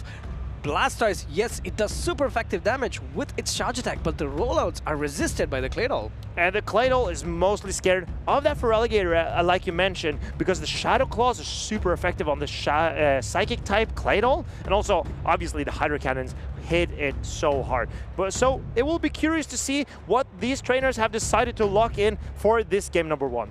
Game number 1, both these trainers have locked in their Pokemon. It's gonna be a Drapion for Kazim into an Azumarill. This is a neutral lead, and it will depend on if the Drapion gets that crunch debuff. I think this is great for the Drapion when shields are up.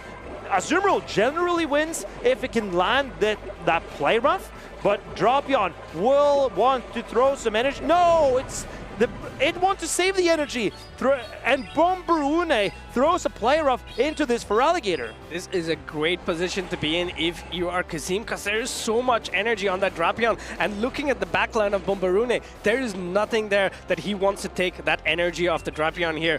Kazim's Feraligatr gets to the Hydro Cannon, and this will do a ton of damage if it's unshielded. But this is a regular Feraligatr, non-shadow, so it will not threaten a knockout. And Bomberune is throwing a crunch to knock this Feraligatr out of the field. Crunch comes in, and this will be enough to knock the Feraligatr out here, but there is also a considerable amount of HP on the Drapion, but Kazim says, all right, I did farm up all this energy, but I'm going to just completely dump one Aqua Tail onto this Drapion, get it off the field so that I don't have to worry about it late game. And Bomberune will hope that it's not a Blastoise in the back, and it isn't. So will he come in with the Azumarill here? And he does. Tank and the Fairy and Water type Azumarill resist all the energy from Drapion, making it so inefficient. Yeah, charge attacks from the Drapion is not going to be effective against the Azumarill. This puts the Azumarill in a place where all it needs to do is go for these Ice Beams here. Ice Beams will do a lot of work, and Kazim cannot swap out because he does not want to take the double super effective Ice Beam onto his own Jumpluff. He's in a position where he's forced to stay in this matchup. But Kazim also threatens a knockout on the Azumarill with this crunch. Will Bomberune shield? No! He goes for... Oh, the Azumarill barely hangs on. And here comes the Talonflame. Kazim shakes his head. He don't think this is good for him. This is not the position where you want to be as Kazim, because the backline Pokemon, Jumpluff, it does not like this Talonflame at all. Drapion does get to the 2 charge attacks. At this point, Bomberune, if he makes up a heads-up read, he does not pull up a protection, but he does. This means that Jumpluff has a teeny tiny amount of play here. Ooh, great mechanics there.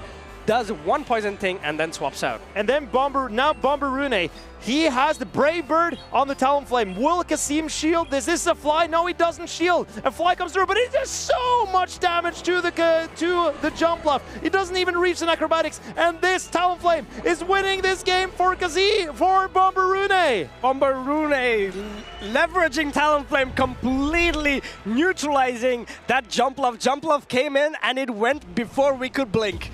And well, I'm blinking, but even still, the Dropion disappeared for our eyes. And incredible gameplay by Kareem still, making the most out of that situation, trying to get to that final Aquatail. But the Talonflame, it's heavy hitting Incinerates, burned down the Dropion and the jump bluff from Kazim's side. I think Kazim, it was really heads-up play from the side of Bomberune that he was one poison sting away from getting onto the Aquatail of the Dropion in that matchup against Feraligatr. This forced Kazim to not risk trying to throw an extra poison sting and get rid of that Aquatail energy. Because that meant that, you know, you don't leverage a charge attack tie. You're like, I need my opponent to throw the energy. And that kind of, again, re-leveled the playing field against the Azumarill, which forced the shield and then gave 2 shields to Talon. 2 shields on the Talonflame, unless if it's not Blastoise, it's gonna completely wreck this, wreck Kazim's team. But do you think the Blastoise would be too risky? Oh yeah, probably because of the Jellicent. Because if the Blastoise comes and it gets aligned on the Jellicent, then that is a terrible situation for Kazim because the Blastoise cannot threaten Jellicent with its energy. Jellicent is such a huge bench pressure, like you pointed out at this just right now. It resists the Hydro Cannon, resists the Skull Bash. Rollouts do add up, but considering the damage debuff that it received, it's not going to do a ton of work against Jellicent. Jellicent is a Pokemon that is really, really threatening the Blastoise, but Kazim has to make a decision here. What Pokemon does he bring? I think Drapion did so much work. If it wasn't for that heads-up play by Bomberune, it would have done too much and overcome Bomberune as well. I'm noticing that Kazim, he's going as strong as he possibly can into that Jellicent. The Drapion can hit it for super effective damage. The Feraligatr can hit it for super effective damage with those Shadow Claws. And also the Jump Bluff with heavy hitting acrobatics generally also win out against the Water and Ghost type Jellicent. Yeah, it's going to be how these two trainers adapt. Talon at the back did a lot of work for Bomberune. Let's see how he tries to leverage his Pokemon in the early game as well. Both these trainers will have to lock in their teams pretty soon here because we can't wait to see them play. I'm very curious to see if any one of them is changing something up. We see the Talonflame in the front into a Dropion, and we see double water for Kazim in the back. Double water for Kazim in the back, and oh wow, hard swapping into a Feraligatr. This is a great position for Bomberune because he wants the Talonflame with a little bit of energy. But now Azumarill swapped in a bit late, but so this gives Feraligatr a ton of energy. But will the Feraligatr be able to flip this scenario against the Azumarill? It will need to spend some shields, if I'm not mistaken. It absolutely has to spend some shields, and this is where the Shadow Feraligator's advantage comes in. The Hydro Cannons do more damage, the Shadow Claws do more damage, but now the Azumarill is in a position where, yes, of course, it doesn't have to pull up a Protect Shield, but these playoffs, they will do a lot of work against this Feraligatr. But I'm not sure if this play rep will threaten a knockout on the Feraligatr. It's not so that Kazim will have to shield, but this Azumarill is now in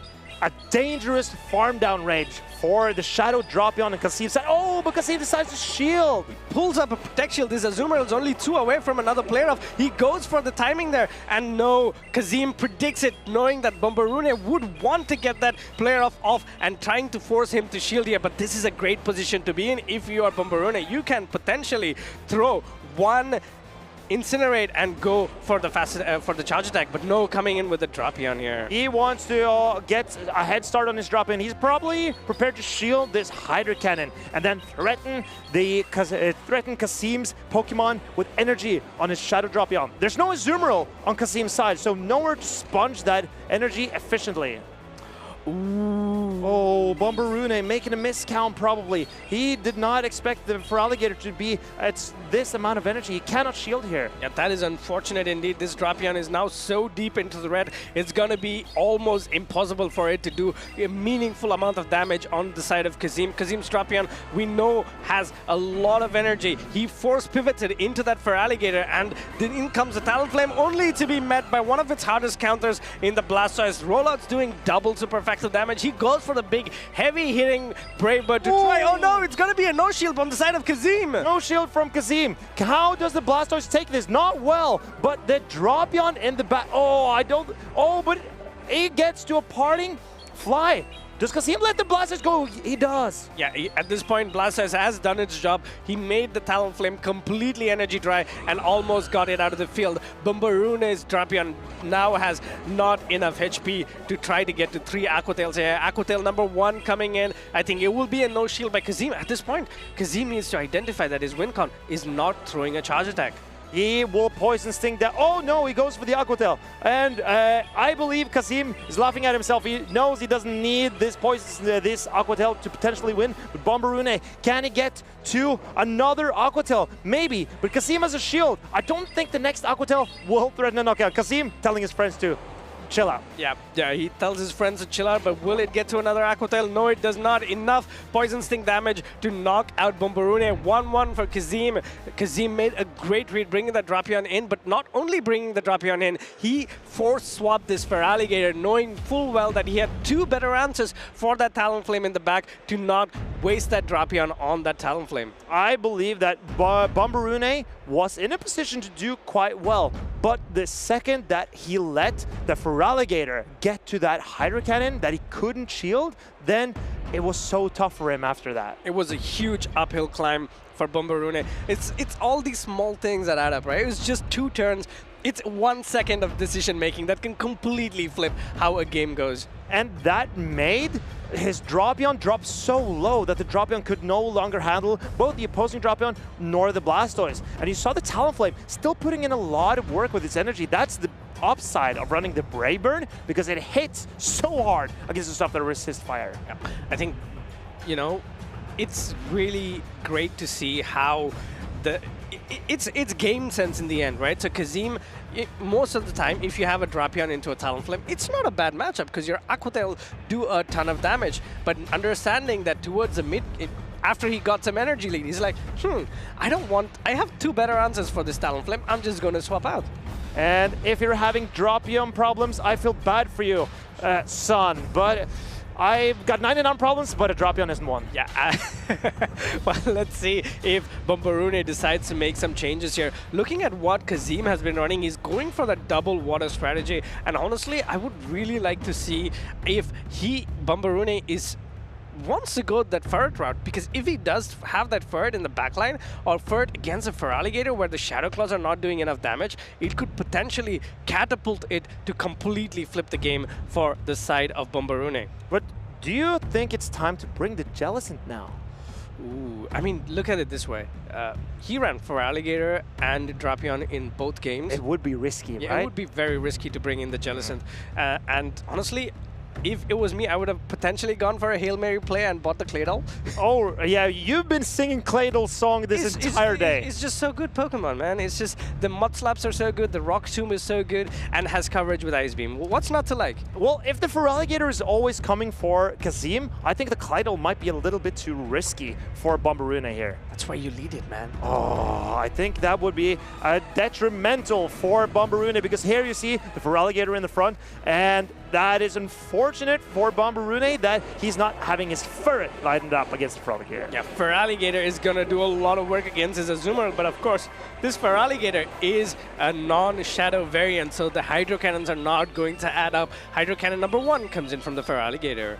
I think the Hydro Cannons will add up with the Shadow Claws, but the Feraligatrs... Oh, and we see a catch on the play rough from Kazim, and now this lets Bomberune realign his Pokemon in the way he would prefer. And exactly align his Pokemon in the way that he would prefer, because Ferd would not have had a great day against the Tinkaton, but now he has that went into this Diggersby. In comes the Scorching Sand. If this is debuff, I think one more Sucker Punch and Ferd will immediately set that debuff back. And this is a Trailblaze, and now, as Ferd was not debuffed, this will boost Ferd's attack stat. Exactly, and at this point, I think the Diggersby is at a range where potentially Ferd can go for, oh wow, going for the charge attack tie here to make sure that this Diggersby is out of the playing field. Let's see which Pokemon Kazim brings in. Does he bring in that Feraligatr, or will he go into his own Tinkaton to absorb the energy from the Ferd? Bringing in the Tinkaton is a great choice here. I believe the Tinkaton possibly can farm all the way down, but Bomberune will want to get this Tinkaton as low as possible, but there's still a Feraligatr in the back for Kazim. How do you deal with that? Feraligatr with some energy as well, and both these trainers have 2 shields left, but in comes his Azumarill. Azumarill is not going to be in the field for long. It's going to be met with this play-off. This is not going to be enough to knock out, but then again, all the energy from the Azumarill side is resisted by the Tinkaton. I suspect Kazim suspecting there is a Talonflame in the back, and I don't think he will be swapping out his Tinkaton here.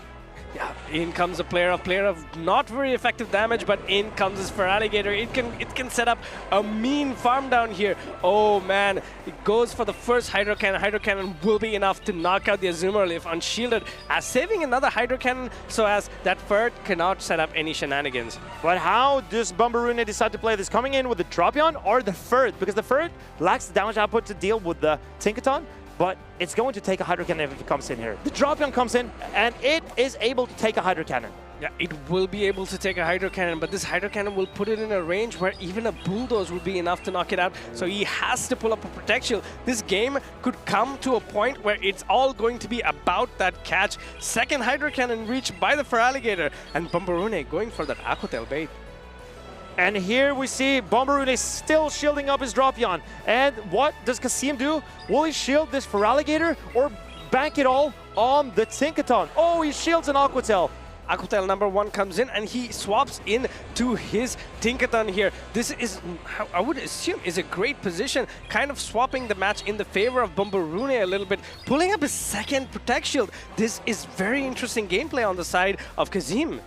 Oh, and he gets the catch! Does Kazim realize he does? And the Tinkaton will have spent a lot of energy trying to get to this Ferret. Incredible, there's a defense debuff.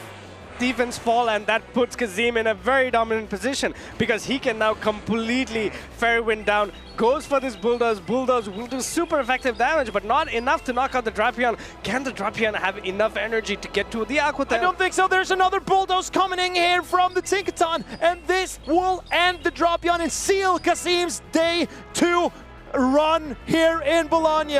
Day 2 with a 2-1 win for Kazim. That Tinkaton put in a lot of work, but not to mention the Feraligatr completely dominating that game. Incredible, incredible gameplay from Kazim. I think Kazim is showing how to play dynamic and fantastic, and I'm truly inspired to see this trainer. His season is out of this world. He's won a regional championship, top 5 at EUIC, and now he's on winner's side here in Bologna. I think Kazim is also one of the trainers who are very close, who's very high up in the EU leaderboards as well. So I would like to see what happens once everything is decided, where he's going to be standing as well. He's done so well this season. His progress has been just astronomical. He has been a very high performing GBL player, a Go Battle League player for such a long time, but struggled to manifest those performances into the Play Pokemon Championship. But here you see, he's overcome that hurdle. Ever since his win in Dortmund, he has been almost unstoppable in the Play Pokemon circuit.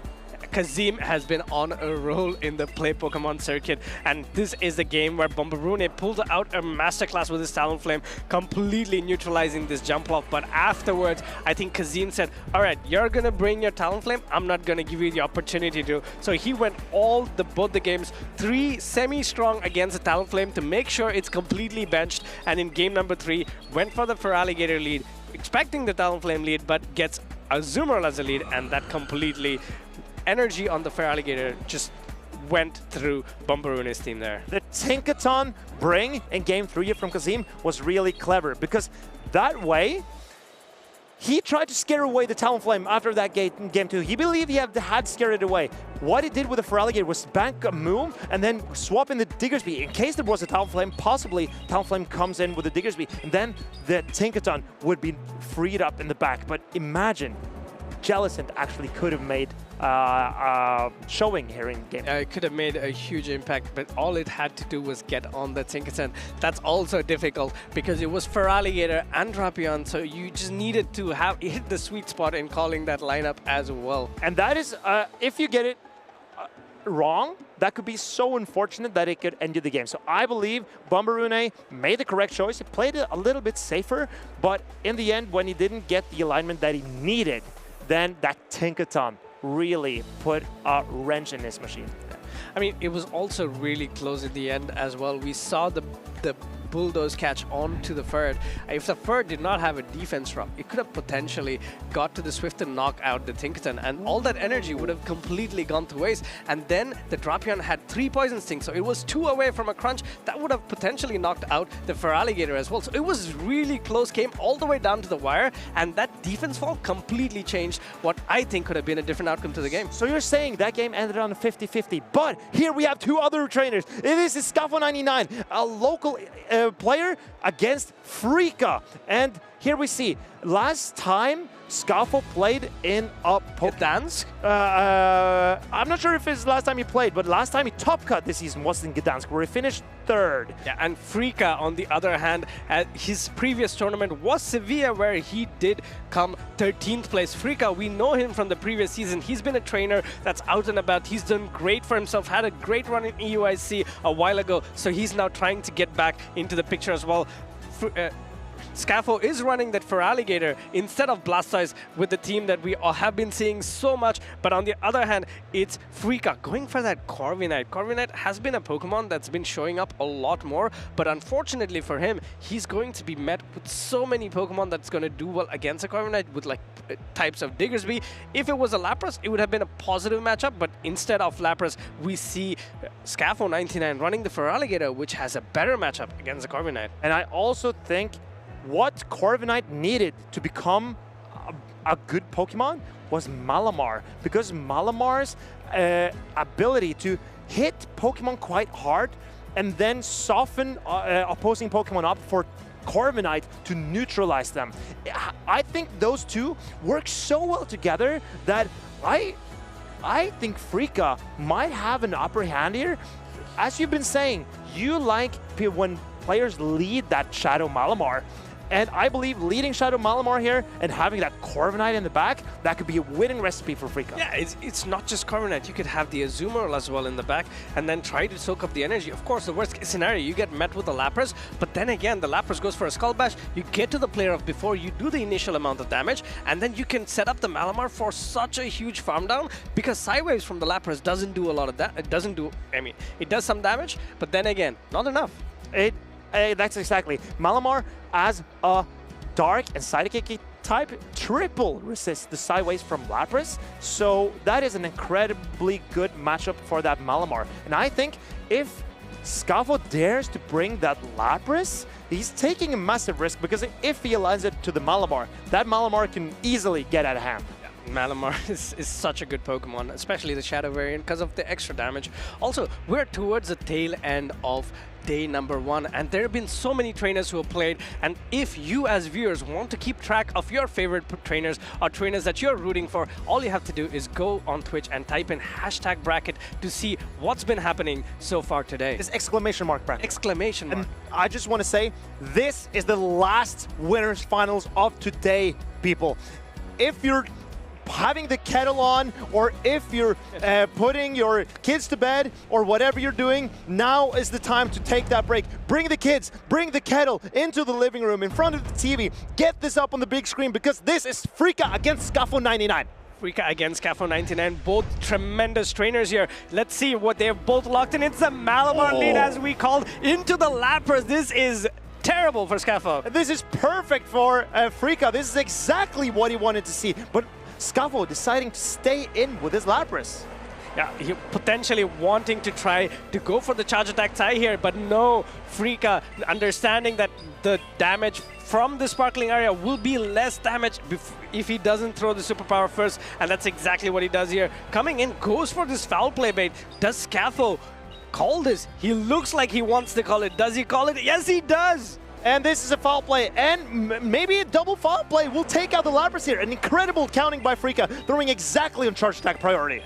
Yeah, and this will be enough to knock out the Lapras, but not only knock out the Lapras, but it puts the Malamar with a tiny bit of energy lead, which means that it will get to another charge attack type before any of Scafo's Pokemon can get to a charge attack. But this Feraligatr is looking so strong for Scafo. How is Frika going to deal with this Pokemon? He swaps in his Corviknight immediately. Yeah, Corviknight comes in, and I think at this point, the only duty Corviknight has is to neutralize all this energy. Just soak up all the Hydro Cannon and hopefully get to at least one charge attack to get that Feraligatr off the field, or put that Feraligatr in, or make that Feraligatr use a shield.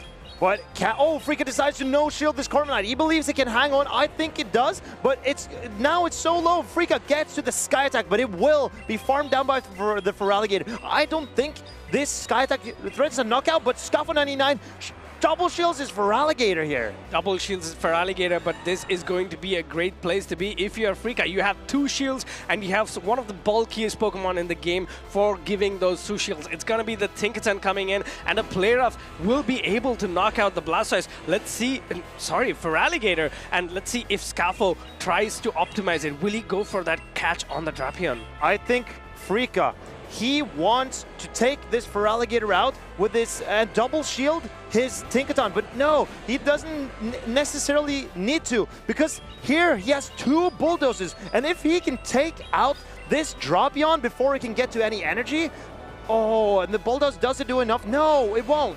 Bulldoze number 1 connects, but then again, you don't have to shield these Aqua Tails as the Tinkaton. You are only worried about that Hydro Cannon from that Feraligatr at the backline. Tinkaton gets to back-to-back Bulldozes here. Bulldoze number 2 goes in. This could be a great setup. All Frika has to do, throw the Bulldoze, go to the Malamar, and Psy-Wave this Pokemon down. Oh, you're correct. That's very close. Oh, and he gets a catch! Incredible play by Frika. He has Scafo's number, and now this Tinkaton is looking so good for Frika. Both of these trainers. Oh, and Frika decides to just get rid of that Drapion.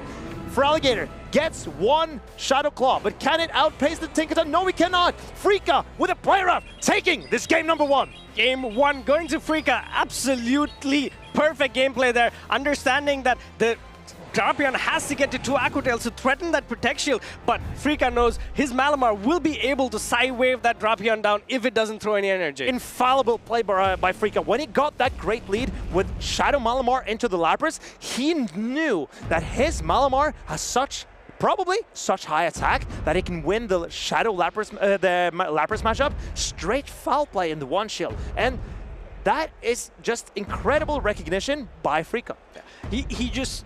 He used exactly what we told could be how we can potentially play out the Malamar, get that shield advantage or get that switch advantage, and then use the 2 bulky Pokemon to completely soak in energy. Yes, Feraligatr has a great matchup against Corviknight, but Feraligatr is kind of forced to pull up those Protect Shields to stay in that matchup, to take that advantage, to get that energy lead. But once those Protect Shields are out of the way, Tinkaton just goes ham.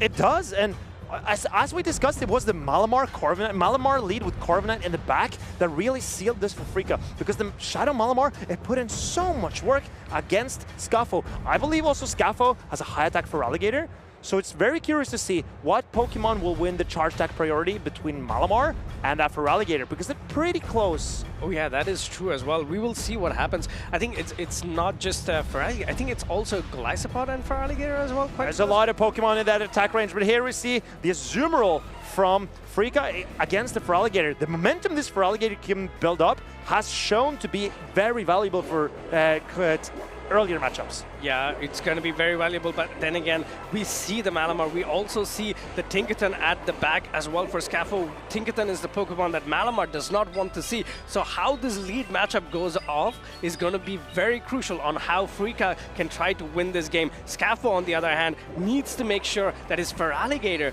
does quite well and stays hale and hearty through these Azumarill's playoffs. I agree with you. Keeping this Feraligatr healthy will be so important here for Scaffo. And here comes a player up. Will he put up a shield? No, he doesn't. He knows that this Feraligatr can hang on through a play rough. Yeah, because it's not a Shadow Feraligatr. But Azumarill gets to another move, and Freaka going for this Ice Beam here, forcing Scaffo to shield, of course, but Scaffo not recognizing that it's a potential Ice Beam bait and gets that shield up. So Feraligatr now has so much energy to leverage in the future matchups. Freaka cannot shield here because he would just have to shield another Hydro Cannon on his Azumarill if we were to get any more leverage out of it. So he lets it go, and will he come in with a Malamar? I think it makes sense. It's going to have to be a Malamar Psywave down because Tinkaton would take way too much damage here. Malamar comes in. Will it be able to get the Psywave down before the Feraligatr gets to 2 Hydro Cannon? No, it doesn't. Feraligatr already at a back-to-back Hydro Cannon here. Malamar pulls up a Protect Shield, and this is going to be very costly. Shield number 2 for Malamar. Oh, he lets it go. This is very brave play by Freaka, but his Malamar takes it, I wouldn't say fairly well, but he's already deep into the red. I think this is looking so good for Scaffo because now we can come in with a Fairy type against this Malamar. Oh, and I don't even think Malamar can reach 2 superpowers here. Yeah. This is looking so good for Scaffo. First superpower comes in, and at this point, Freaka will be forced to swap into his own Tinkaton, only to be met with that Diggersby. Diggersby is one of the Pokemon that you definitely don't want to see as the Tinkaton. Of course, Play Rough will do a lot of damage. Quick Attack is not doing enough damage against the Tinkaton, but those Scorching Sands, they will do super effective damage. And look at the tanky Diggersby here. It withstands those Play Roughs like it's nothing. And Diggersby threatening that super effective damage on Tinkaton. It does over 50% and gets the attack debuff. This was so detrimental for Freaka. Can he find a way out of this situation? Yeah, I think that debuff put Freaka out of the frying pan into the fire of this Diggersby. Diggersby coming with this Fire Punch. This will put the Tinkaton deep into the red, and a few more Quick Attacks is all that's needed to seal the deal here.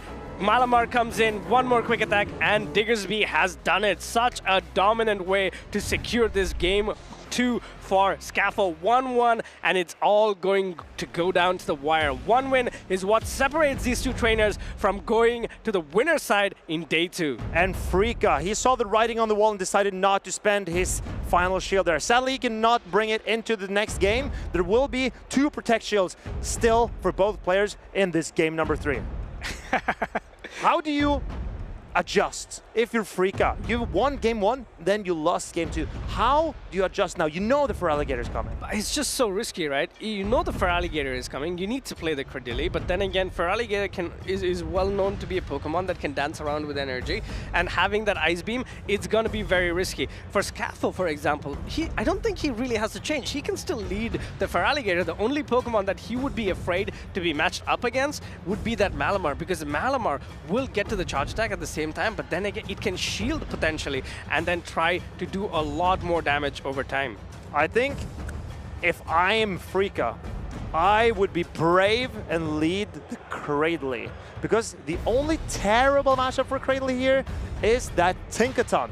And I think, even though that's a bad matchup, Cradley with the debuffs can put in some work and maybe keep it away from the Malamar in the back and then put it all on the Malamar in the end. Yeah, it's a way that you can play Malamar as well. Another thing that Freaka can potentially do is try to lead that Tinkaton to see if he can get that shield advantage for the Malamar towards the end game to try and win it as well. But the ball is in Scaffo's court right now, because I think with that Feraligatr, he has such a huge advantage.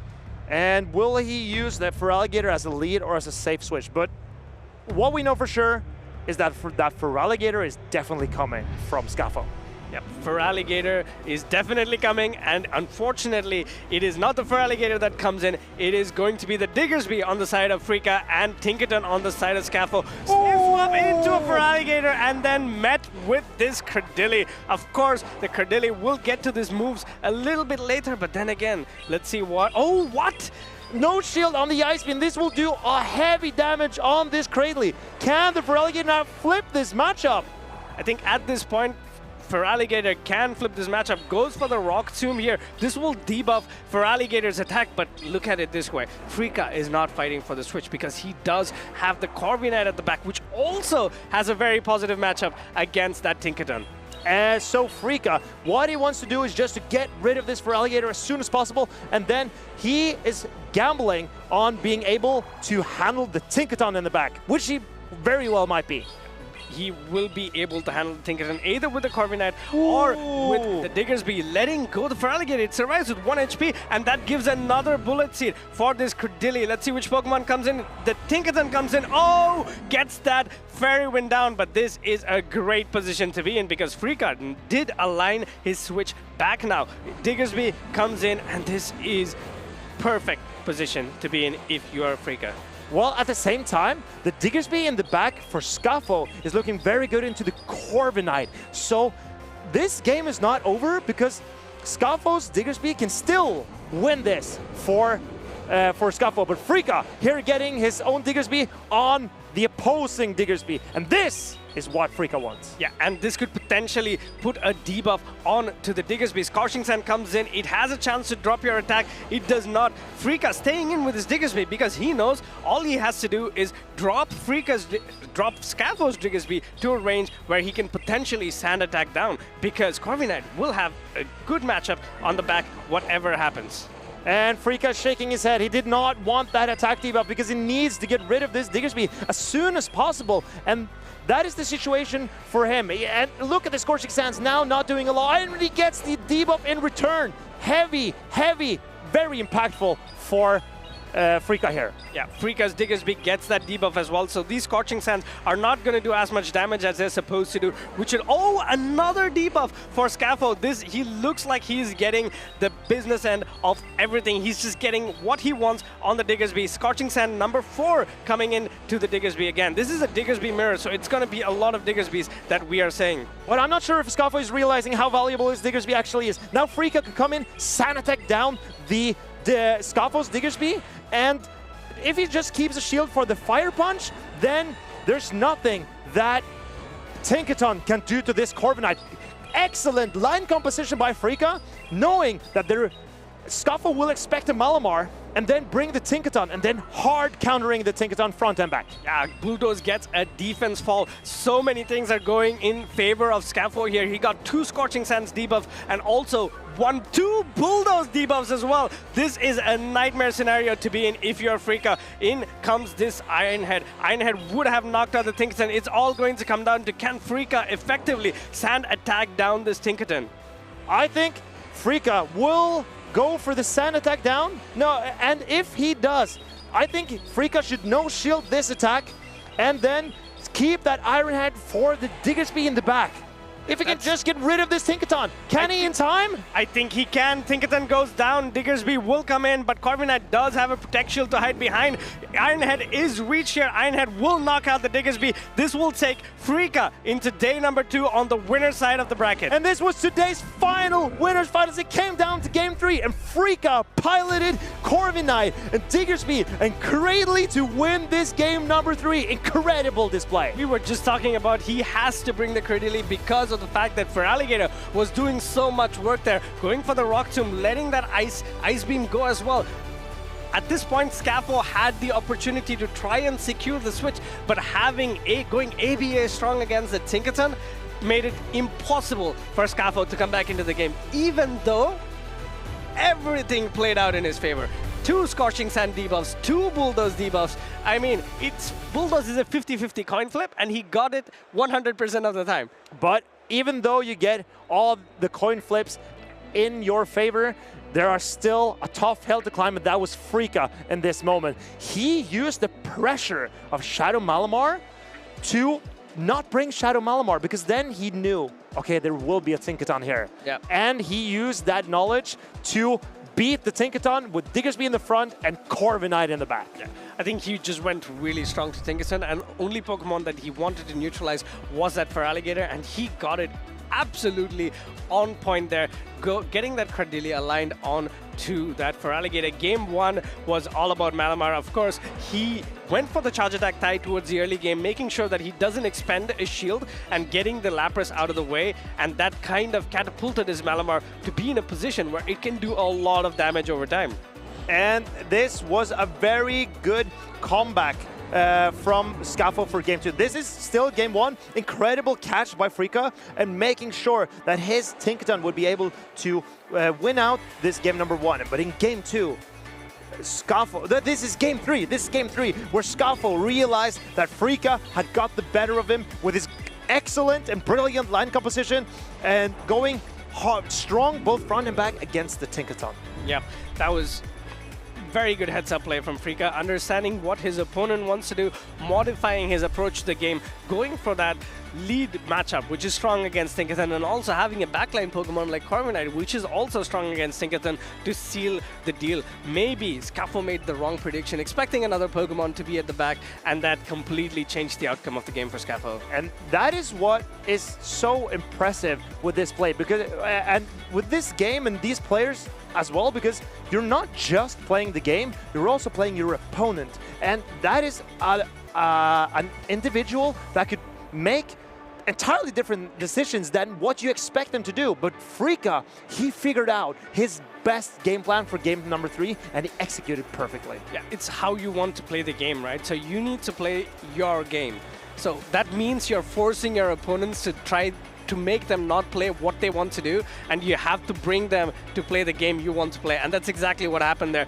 Going for that one shield advantage, one shield, let's say, making sure the alignment works out, and it didn't matter that the Tinkaton had 2 Fairy Winds for Frika, because the switch was no problem whatsoever. That is correct. And throughout this day, Abhi, I feel like we have been getting closer to becoming friends. Maybe I'm wrong, but I feel like there's something... You're probably wrong. Maybe I'm wrong, but I feel like there's something going on here, and maybe we could become friends, at least in Pokemon, and then maybe we can trade with benefits like these trainers that we are going to show you right now have done.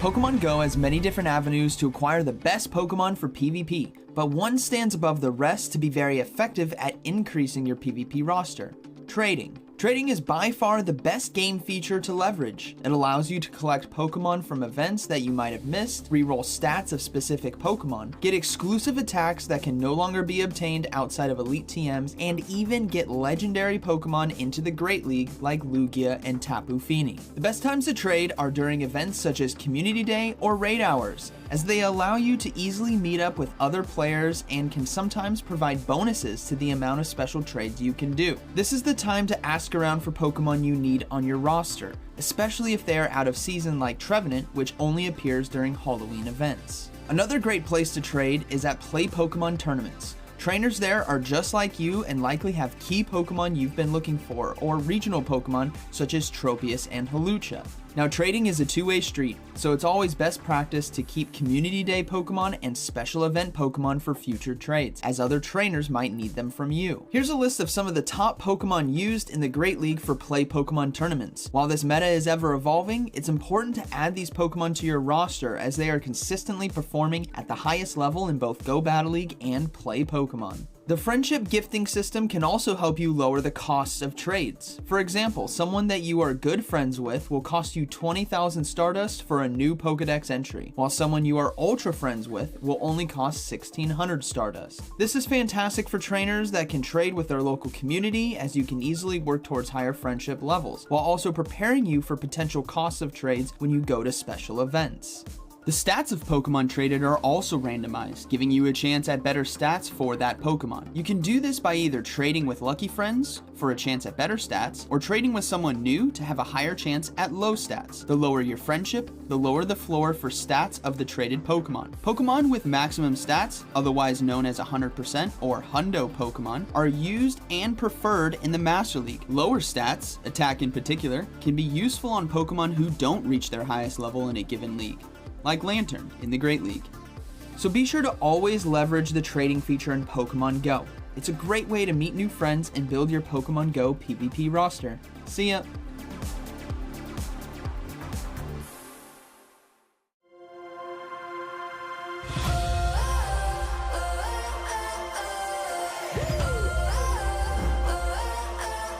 Here comes out of pocket. Both switches are firing. He's going to get the KO. Orange Juicers getting it done, bell to bell. There it is, the prime catcher. Andrew Hedrick taking the win. Patrick through the paralysis and with a critical hit takes the win.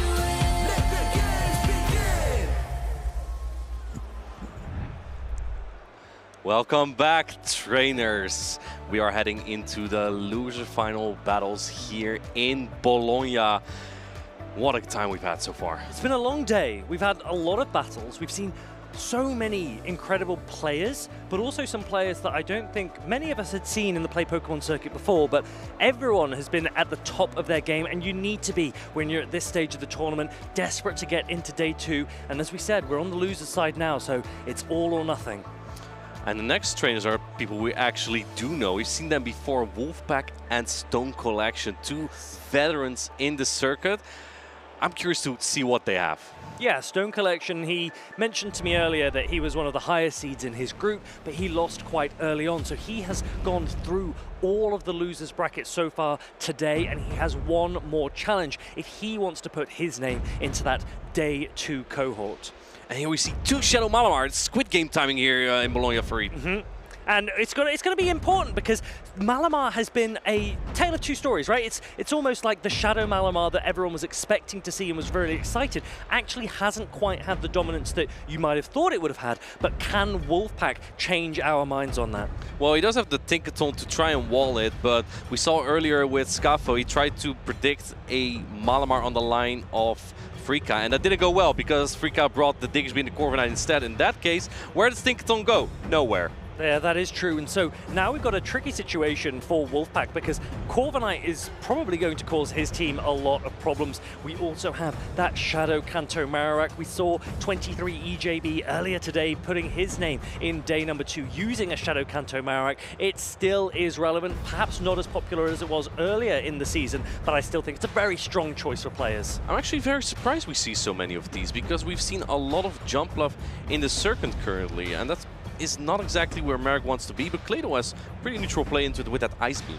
I think we've mentioned already that Shadow Drapian's obviously such a strong safe swap in this meta, and Tinkaton as well has had a lot of play, so maybe Shadow Kanto Marowak primarily targeting those 2 Pokemon. One of them is on the side of Wolfpack. You see that Fairy Steel Tinkaton there, but the players are ready to get into this first game. Tinkaton on the side of Stone Collection up against Malamar, Shadow Malamar for Wolfpack. This is what we talked about. Malamar's not going to have a great time here into Tinkaton, and it looks like Wolfpack is just staying in for a little bit. He has a jump love in the back, which doesn't really want to see the Tinkaton either, so probably going to hit it with that Jip and Dip. Yeah, I like this strategy from Malamar, throwing a superpower just before a play rough can be thrown from the Tinkaton, and it does a ton of damage into a bulky Pokemon to try and sponge the damage. It's met with an Azumarill, but actually, Dusclops is very comfortable in this matchup. Dusclops, the Shadow Punch are not going to do a lot of damage, but as you say, it is a very neutral matchup. This allows Wolfpack to regain some momentum, and with that energy advantage, you might be able to regain switch advantage here, because if we look at the backline, that Corviknight's kind of in a tough position. In fact, the Jump Love has to face 2 Steel types in the back from Stone Collection. I mean, it's the nice thing when you're watching in a mid-game matchup that features bulky Pokemon like this is you have time to look at the backlines, and we as viewers, we can see that Corviknight and Jumpluff are the 2 Pokemon in the back, but these players in the moment, they don't know what their opponent has. They are hoping that they can try and leverage some benefit from this mid-game to put them in as good a position as possible for the late game. Are 2 Shadow Punch going to knock out here? I don't think they do, actually. With Hex, maybe? One more Hex, one more Hex. Is this going to knock out? No. No? No, because he's shielded. What do I get if you're wrong? Well, I'm pretty sure he has shielded. You're not looking at the screen. I was talking about the Shadow Punch, though. But okay, yeah, well, the Shadow Punch didn't fire it off yet, so it doesn't matter. Okay, building up to a lot of energy here, has multiple Shadow Punch. Look like Stone Collection is just letting that go. Going for a farm down, but on what exactly? Because both Corviknight and the Tinkaton don't really have a lot of fast attack pressure. I think this is quite nice for Wolfpack. He's now able to see the Corviknight, throw some energy into it, and probably have a think, how do I want to maneuver around it for the end game? I think so too. I mean, oh, Malamar comes in right away, but that Tinkaton still has so much energy. In comes a play rough. Do you shield this as Wolfpack? This will definitely secure a knockout, and he's actually letting it go! Goodbye, Shadow Malamar. And I guess, look, a regular Malamar isn't going to want to attack that attack either, but you're just not getting value out of this Pokemon at the moment, and that has to be something that Wolfpack needs to consider going into game number 2. But right now, he's trying to hold on. In this game number 1, he reaches an acrobatics on that Shadow Jump Off, throws on charge attack priority with the Tinkaton Play Rough. That's probably not where you want to throw, because perhaps this Jumpluff otherwise could have farmed up more energy. I'm not going to lie though, Fareed, this is looking really difficult for Jumpluff. If Marta Gold is in chat, please look away, because that Corviknight is going to really wreck that Jumpluff. Yeah, I mean, we talk about ABA strategies, and some players think, okay, I can run Malamar with Jumpluff in the back, even if I'm against a Tinkaton team. You do make a catch, though, and these are the things that might help the scenario. The problem is, Jumpluff isn't the Pokemon that you probably want to retain onto in this game, because it's throwing attacks into 2 steel types. Especially with a shield disadvantage. So I feel like the energy from the Dustless would have been super valuable. Stone Collection just letting the Tinkaton go, putting it all in the, well, I was going to say hands, but that's wings of the Corviknight. Yeah, this Corviknight comes in. It's going to be able to sponge all of this flying type damage, but let's remember, Acrobatics is still a really strong attack. It will still put a dent into the Corviknight. Corviknight, it has a shield, it has an attack almost ready to go, and I think Stone Collection's in a really commanding position now. Building up to 2 charge stacks and then going for the back-to-back here, putting up the last shield, but Corviknight's going to get that knockout with the second Iron Head here in this game. Now, let's remember, Iron Head, it's a legacy attack on Corviknight. If you're building a Corviknight, you will need an Elite TM if you want to run it with Iron Head. Payback is the other option. It's not something that we've really seen in the Play Pokemon circuit so far, because Iron Head is a little bit quicker, and it lands and takes down that Shadow Jumpluff.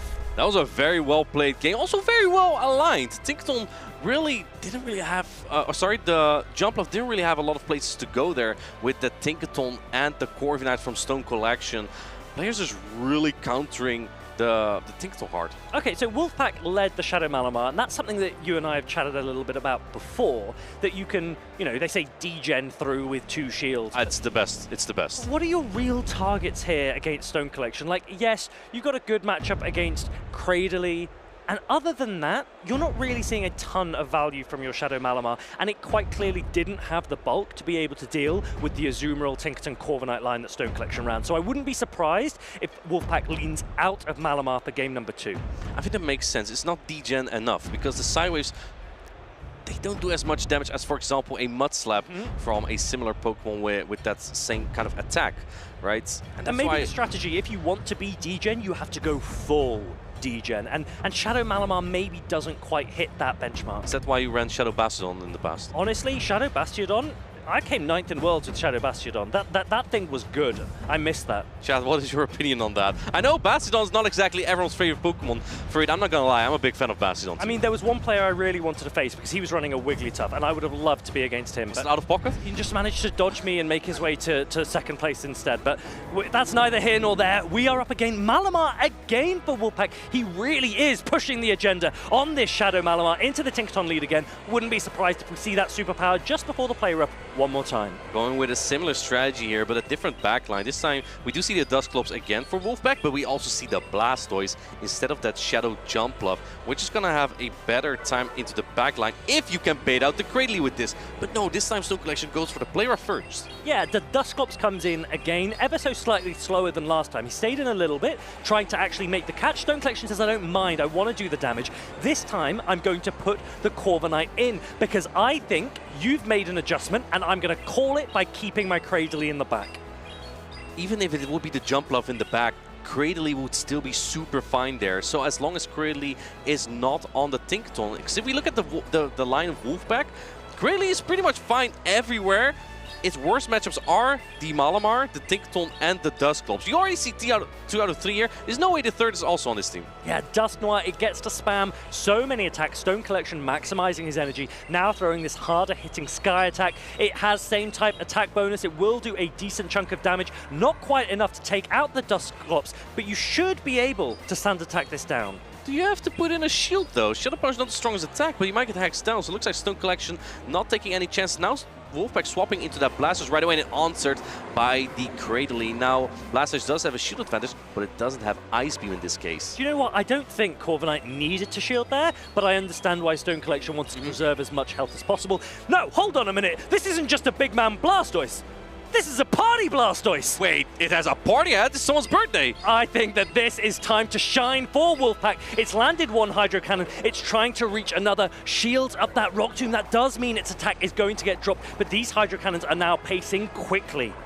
Another Grass Knot on Charge-Tech Purity. The Cradily will hang on here, but let's see. Yeah, Stone Collection not putting up a Protect Shield just yet, putting the rest of it on either a little bit of that Corviknight or on the Tinkaton, but health is running out though. Yeah, this Grass Knot is not going to land because the party Blastoise gets shielded. Wolfpack wants to put as much resource as possible. He's already so close to another Hydro Cannon back-to-back. He's going to throw it now into this Cradily. It will knock out if it lands. He has 2 Hydro Cannons, so Stone Collection is letting this go. Blastoise with the party hat is still partying here. And let's see what comes in, because I think even a Tinkaton might almost be in Hydro Cannon range as well. Well, maybe this is an opportunity for Shadow Malamar to actually take advantage, because once this Tinkaton goes down, that Malamar will take energy from that Corviknight. And it could put in a lot of work. So Stone Collection has to shield this, has to get more value from this Tinkaton. But Blastoise almost at another attack and going into the Corviknight. They simul swap. The simul swap into the Sky Attack on the Shadow Malamar. Shadow Malamar is more fragile. I'm not sure if it's going to be enough to get the knockout or the Sand Attack down. It's definitely going to be a Sand Attack down. Can it get there? No, it goes down with the foul play. Doesn't throw the attack. The Blastoise has everything on its shoulders now. The Corviknight showing just how powerful it is. There is an attack banked on this Blastoise, but the Corviknight is already reaching a Sky Attack. It throws it.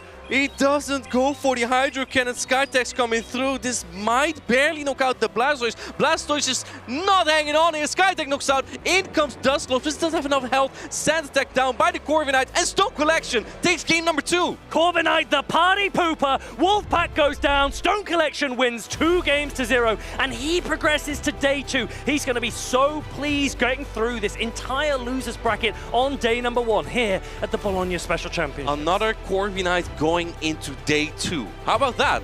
Who's really the fraud? Honestly, Corviknight has performed so well this weekend. Players have timed it perfectly, anticipating all of the Tinkaton that are coming in, and we've seen that alignment hit so many times on the field. I don't know if it was you or the battles Freed, but that was sweaty. Those were really close battles. Stone Collection performed really well. And it's always nice to see players that you know can perform well play at their best. And he will want to take that momentum forward into day number 2. We've already got a lot of big names there. Unfortunately, that's the end of the road for Wolfpack. If he wants to continue this season, he needs to consider playing at NAIC. Otherwise, Worlds at Anaheim is the stage for everyone. It's the one that everyone's very excited to be at. Stone Collection has reached that silver medal before. And with this step into day 2, perhaps there's hope on this tournament dreams to that gold medal that you're also still lacking. I am still looking for that gold medal. When are you getting one? Listen, Shadow Basti. Shadow Basti. If we could buff Shadow Basti back, but no, I'll be playing at NAIC. Stone Collection actually mentioned to me earlier he will be attending as well.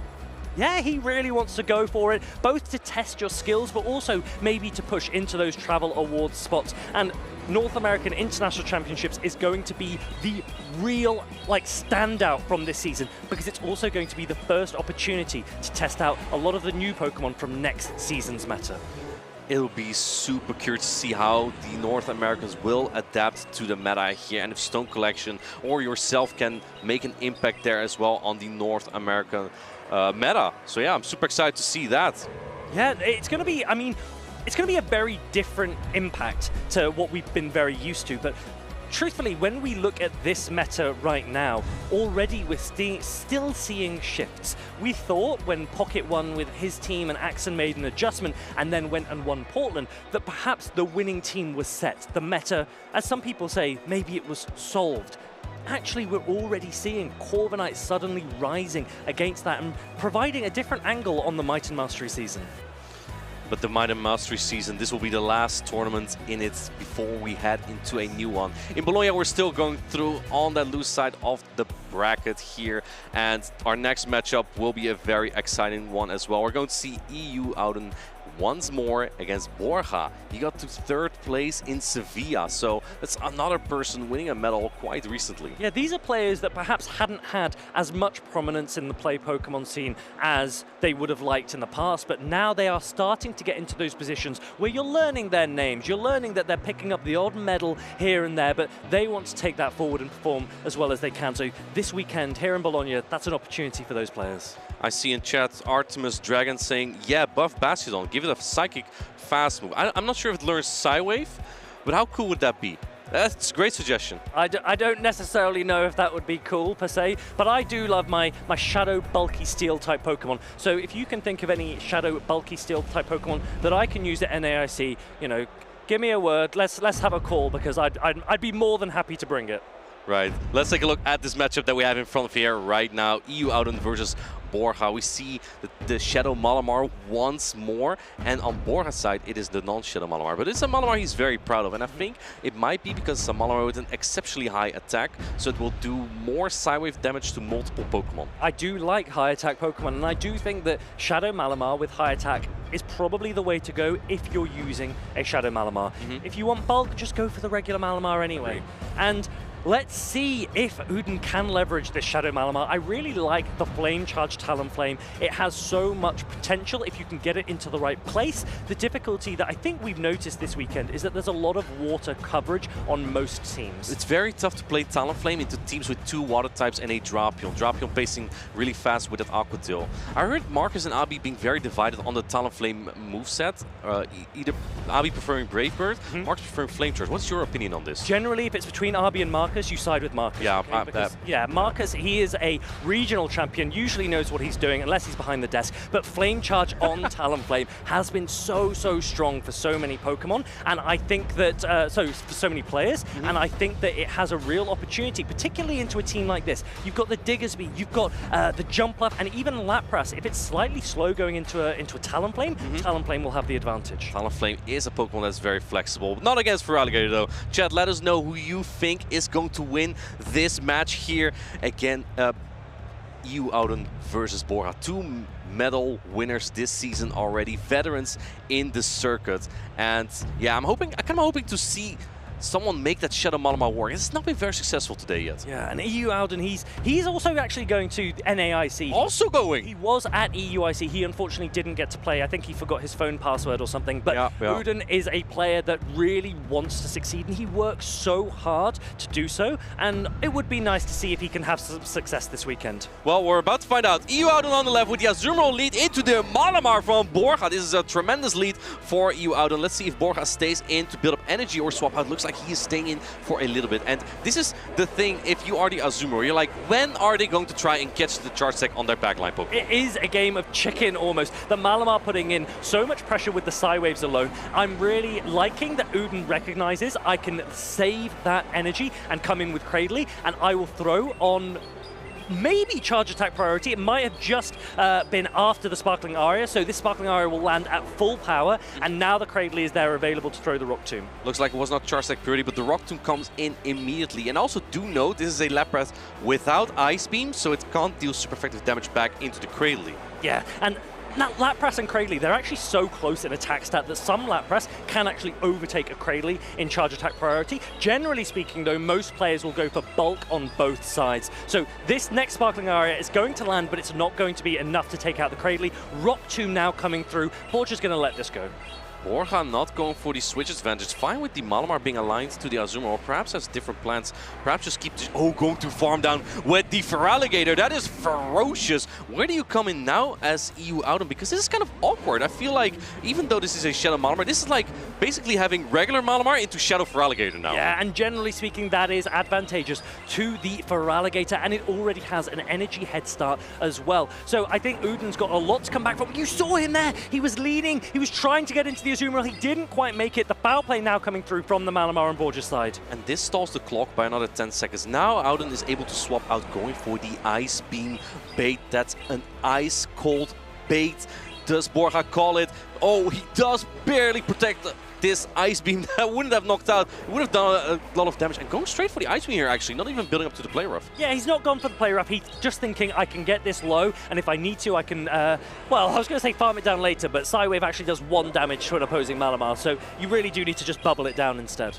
I think so too, and you need that energy for the opposing Feraligatr as well, which still had that energy. And look at that, the foul play just does nothing, right? So Azuma has a lot of momentum here, going for the superpower. I believe the clock might be up after this, and if the timer's not up for EU Auden, it's possible we might get Shadow Claw down after this. No, I think that Azuma was a little bit too healthy. Can you get Shadow Claw down before Azuma gets to a charge stack? I don't think so. I can barely see the damage from this regular Feraligatr Shadow Claws, but it does reach a Hydro Cannon. That will be enough to take the knockout on this Azumarill, and EU Auden is putting everything onto the back of his Shadow Malamar. It's almost at an attack now, but it will need to put in so much work because you're only going to need to throw 2 attacks to take out a Feraligatr and an attack to take out the Malamar. This is a charge attack priority. Now keep in mind that Psywave from Malamar on Malamar does nothing. There is a possibility Borja is like, well, maybe I can now just get to a charge attack on my own Malamar, and it looks like he is letting this go. Really, really nicely recognized from Borja, thinking I can let this Feraligatr go down, and my Malamar will now go up to an attack, and you cannot take me down with Psywaves. Look at it, it is 1 damage each.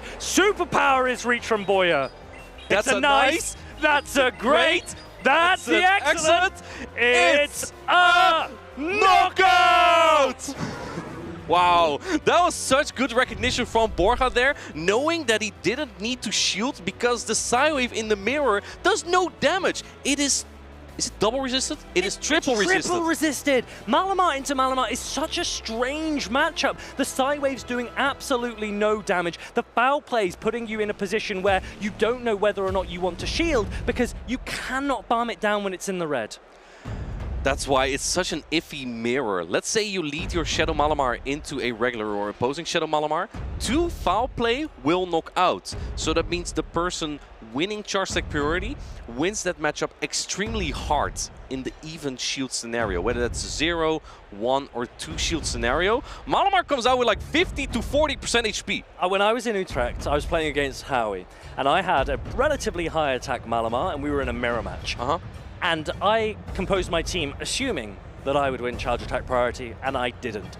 And I realized that I had no way of taking out his Malamar once I lost that attack. So your Malamar attack stack can be massively impactful, particularly with the Shadow Malamar. It needs to be able to land those attacks. Borja, in this instance, knew that he cannot be Psywave down. He takes game number 1, and he is in a great position to progress into day number 2. We know Borja for using that Malamar so often, especially in the lead in Sevilla. He brought it in so many games, and it just worked so many times. Now, what adjustment do you make, Martijn? When you're looking at this for Uden's perspective, do you go for that Shadow Malamar again? Because we're seeing it time and time again that players are so hesitant to let it go. They're so hesitant to adjust away from Shadow Malamar. It looks like the players are ready. Let's get locked in for game number 2. We have the Shadow Drapion into the non-Shadow Feraligatr. Now, because this Hydro Cannon does hit as hard, Shadow Drapion actually has a bit of a better time because it can take the Hydro Cannon much better. This is a charge stack priority tie. I think Auden is probably very happy with this, knowing that now his crunch energy won't be caught on the back line. Yeah, this Hydro Cannon coming in, but it's from a regular Feraligatr, so you're not as worried about the Shadow Claws that come in afterwards. The Shadow Drapion's crunch will do a lot of damage, but you're really probably hoping for a debuff here.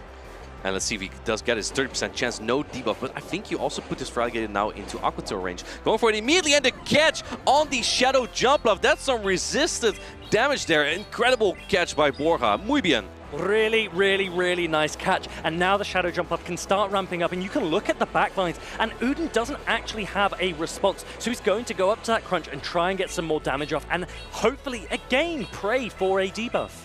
Well, let's see. Crunch coming through, neutral damage. And what do you swap into here? You're not really strong into the Jump Love in the first place, but at least you put this Jump Love into Ice Beam range for EU Auden. But this Jump Love still going to put in so much work. Your Acrobatics doing a ton of damage. But Borja can't really tank the Azumarill energy anywhere, really. Yeah, Borja's given up 1 shield already. he might be reluctant to give up another shield, so instead just put in as much damage as possible against this Azumarill. Uden correctly calls the aerial ace bait, and now Boya comes in and tries to snipe with a Feraligatr Hydro Cannon, but we know that this isn't going to knock out, so there's no shield going up. Borja is trying to pressure Auden so hard with all these charge attacks, and preserving that jump bluff might be a little bit problematic for the Malamar of EU Auden later. Going for the Ice Beam here, but this allows Borja to get a farm down with one of his other Pokemon now. I think Borja is playing this quite aggressively, and now the Clodsire is able to come in. Finally, Shadow Malamar finds the target that it's looking for. These Psywaves shredding through the... They do so much for it!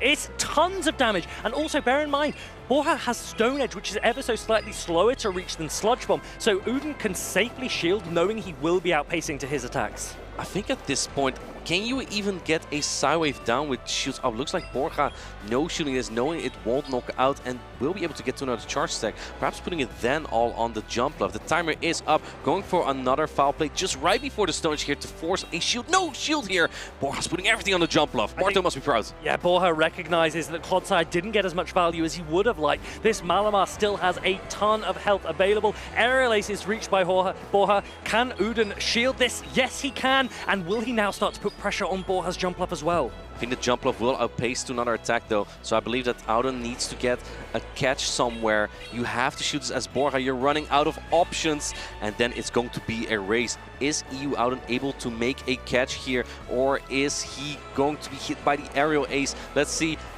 Oh man, no, he doesn't throw the energy. I think Borja was trying to predict the catch there. Oh my goodness, Borja, so close. He tries to predict the catch, probably not remembering that actually if you don't throw then, you don't get an opportunity to throw again. Mala magnificent. Thank you, Rice. That's that was a great Malamar play there from Auden there, finally putting that Shadow Malamar to work. And man, Clodsire's HP, you hardly ever see it melt that quickly. That Pokemon is so bulky. Finally we are seeing a Shadow Malamar really have play and have merit. And now you at home, you can see that there is a lot of potency when you get that extra damage potential. Right, so how are these players going to adapt in the next game here? I think from EU Auden, the jump bluff is tough to answer. You cannot really bring Talonflame when Borja has those oppressive water-type Pokemon and even a Clodsire with Stone Edge. How would you deal with that jump bluff? Do you bring the Cradily again? I think it's tricky because you also are assuming that Borja continues to lean into that Shadow jump bluff. And so maybe you have to make a call as to whether or not that is a line that Borja wants to continue to use. We saw that Clodsire, so Borja's clearly targeting something with it. And maybe he didn't get the value he wanted in that game, but he'll try again for game number 3. Yeah, I think he was trying to aim to get the Clodsire on that Cradily and even into Shadow Malamar. I'm not exactly how much an Earthquake will do to Shadow Malamar, but I can imagine it's quite fragile that an Earthquake with Poisonings will either knock it out or put it really low. Yeah, so if you were Uden now, what adjustments would you be considering making? It's going to be a difficult one. I think Auden will always bring that Shadow Drapion. When there's no Mud Slapper on the side of Borja, it is so safe to bring, even into Pokemon like Clodsire and Diggersby. And Borja probably... Yeah, what do you bring as Borja? Probably, he really likes that Malamar, right? So that's probably where you start off from. Yeah. I mean, if I were Uden, I would consider Cradily here. And I think that Cradily would have a ton of play because we keep seeing that Feraligatr from Borja as well. But Uden seems to love the Shadow Malamar. I wouldn't be surprised if he continues to try and force it here. I don't necessarily know if it's the right play because I do think you need some bulk when you deal with anyone that's running Shadow Jump Bluff. But these players, they are primed. They need to win. This is the loser side of the bracket. We are ready. It's game number 3. Shadow Drapion into Lapras. You'd think this is a good matchup for the Drapion because you resist Psywave, but actually this is not that bad of a matchup for the Lapras because Sparkling Area is a very efficient charge stack, going to chunk a lot on the Drapion, and the Psywave still chunk quite a bit that it almost looks like they're not resisted at all. Yeah, Lapras is hugely bulky. One Sparkling Area really puts pressure onto that Shadow Drapion, but there is a catch. That is perfect for Uden. That is some of the momentum that he really needs. Borja throwing this Sparkling Area, he now has a choice. Do I continue to load up or do I switch out? So we might see him lean for that Skull Bash. He does have a way of hitting back against this Azumarill. If it wouldn't make a loud noise into the microphone, I would be clapping right right now, because that is an incredible catch where you also preserve the Drapion's energy that will be useful later on anything in the back. Even if there will be a Diggersby and a Clotsire, Aquatu would still be so good there. It looks like Borja's just fine staying in this matchup. Even if it's a Skull Bash, the player gets really close to knocking out here. He's letting it go, though. Yeah, I think Uden is very comfortable with this position. Really happy to see most of that Lapras go down. Lapras is not going to throw the attack. He's going to bank it. I really like this. Aggressively now coming in with that regular for Alligator. This is a great play from Borja, letting the player off go, knowing that the energy from Drapion would do more damage. And we see Auden has that Malamar again. This is a charge priority tie. Do you let this go as Auden? You might actually hang on on the Feraligatr, but oh, and he does let it go.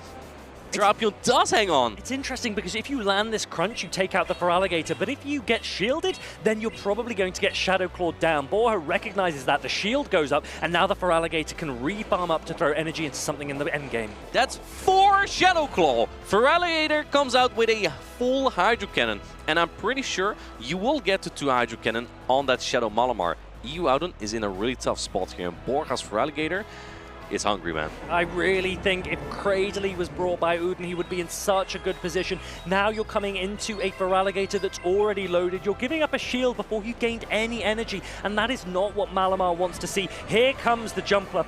Uden, he has shown that he can catch. Can he make another one? He might have to if he wants to call this back. Borja is in a commanding position in this game number 3. Well, actually, in the previous game, he showed he can also not catch and win the game. So that's also still a possibility, but I think this time he do have to, and he does make the catch on the aerial ace, though. So this allows Borja to undercharge, hit less bubbles, and get a Fairy Wind down. But really, really nice catch. Nonetheless, Uden showing he has everything, but he doesn't have anywhere near an Ice Beam, and that means there is a ton of farm. Whoa! We know what that means. Shadow Jumpluff is stacked. Here comes the first Acrobatics. Acrobatics coming through. Is Auden going to shield this? He has to make a call. Acrobatics going through.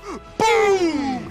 Down goes Shadow Malamar. I think even a regular Malamar doesn't want to see that Shadow Acrobatics. Borja wins game number 3, and he progresses into day 2 here at the Bologna Special Championships. That undercharge was a beauty for Reed. He got like 6 Fairy Winds after that, and the Azumarill barely couldn't get to an Ice Beam. It was absolute perfection. If he didn't get that farm down, the Malamar perhaps could have gone to multiple foul play to win the game. And this is the thing, even when someone makes a catch against you, if you are a Jumpluff and life gives you lemons, just charge up to an Acrobatics. And it is a great opportunity because this is ultimately the Jumpluff show once again. And lemons are delicious. Lemons are delicious, yes. Or lots of other chocolate bars that Martijn was putting in his pockets earlier, from what I saw. Dude, I love chocolate. But Borja will love to be in day number 2, and honestly, you can be nothing but happy for him because he played really, really well. He fully deserved to win that series. Uden, it wasn't for him today. Shadow Malamar, perhaps it's not your event after all. Another Shadow Malamar going down makes me pretty sad. I was hoping that this Pokemon would really make steps in the final European tournament of this season, but it looks like that the regular Malamar is performing better on average so far. But I do think that one of the best Pokemon, not just one best Pokemon, I think it's a core. Drapion and Shadow Jumpluff together are just kind of unstoppable, or Jumpluff with a ground type. I mean, when I look at... I hate to admit it, but... Yeah, I think when we look at the line composition from Uden there, you led the Shadow Drapion, hoping to see a Jumpluff, maybe an Azumarill to bait out a Jumpluff, and then Shadow Malamar in the back. The problem is Shadow Drapion is not good enough against Shadow Jumpluff, in my mind, to really be considered an answer. You have to be shielding its attacks anyway. Arguably, that disrespect to Shadow Jumpluff is what cost Uden. Borja took full advantage. Right, but it's just so scary to bring the Talonflame, and Borja knew that. Also bringing the water types over and over just makes it so scary to bring your fire and flying type. Even if that means that you might miss out on a little bit of a Jumpluff coverage, it also makes sure that you don't get taken out by one Hydro Cannon. Maybe the Cradle could have done it there, though.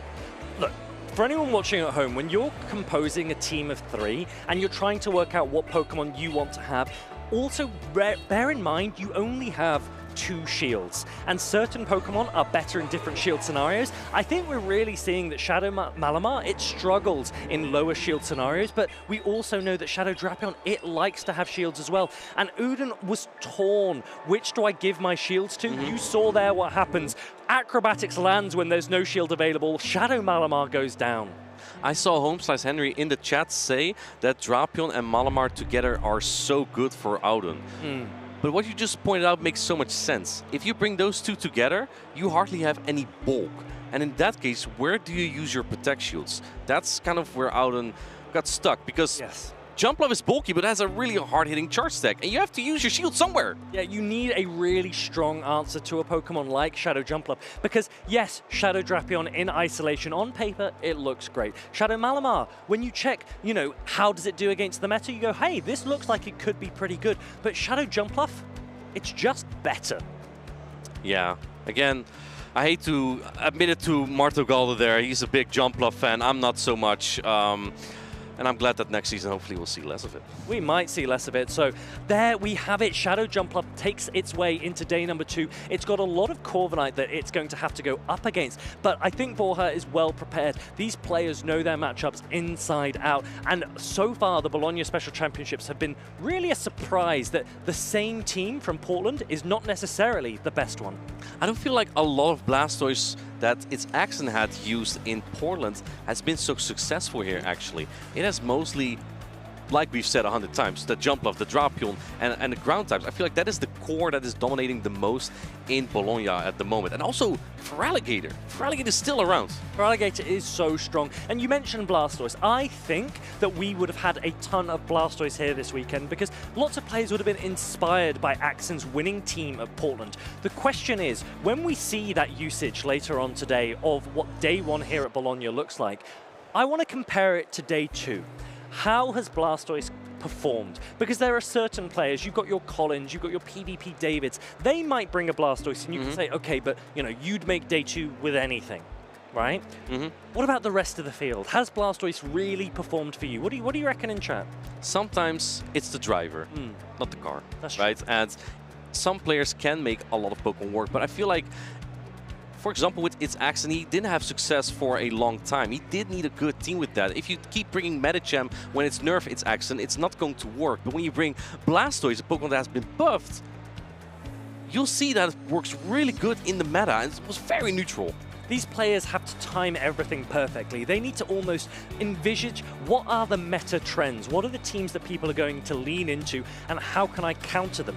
But how can I do so in a way that also gives me neutral play into everyone else? There's no point going so anti-meta that you can't actually beat any other team that isn't meta. Does that make sense? No. Question. If you had to pick the best anti-meta Pokemon, chat, I want to hear from you as well. I'm reading your reply. You better reply. What would be the best anti-meta Pokemon to tackle everything we've seen today? It's tricky because I think that Corviknight has operated as a really strong anti-meta pick. We know how dominant it is into Tinkerton, and that has been one of the most popular Pokemon in the in the tournaments that we've seen for a lot of this season, actually, since its release. But also taking 1 damage from Lapras, that I think has been quite impactful, and the ability to set up other Pokemon as well. We saw the Shadow Typhlosion that was able to leverage the Corviknight earlier. I think Nickname was using that. And so I think maybe Corviknight was exactly perfectly timed for this meta. Okay, but at what point do you consider a Pokemon meta and anti-meta? Because I feel like if we see a lot of Corviknight, isn't it meta, basically? Well, I suppose prior to this event, you wouldn't necessarily say Corviknight is hard meta, but you'd say it definitely has good anti-meta potential. And it's difficult because there are certain Pokemon that you bring and you can say, ooh, like that anti-meta, that is spicy. And if it does well, then I agree. That counts as a good spicy pick. If you bring something that's very off-meta and it doesn't do well, that's not spicy. That's just terrible. There's just so much to discuss about Pokemon Freed. I love Pokemon. I know, it really does. I really do. Well, not as much as you. He discussed like 4 hours about the meta. I'm like, yeah, let's just lock in the team, he's wearing Wigglytuff socks right now. I actually made a video earlier with Charlie saying that Wigglytuff is my favorite Pokemon. I know it is. There's so much to do at the venue as well here, Freed. Not just us yapping the whole time, also other casters creating content. And we also have Marcus with a fun segment on the floor. So let's see what he has for us. Thank you so much, Martijn and Farid. I'm standing here with Claudio, who has a very special role here.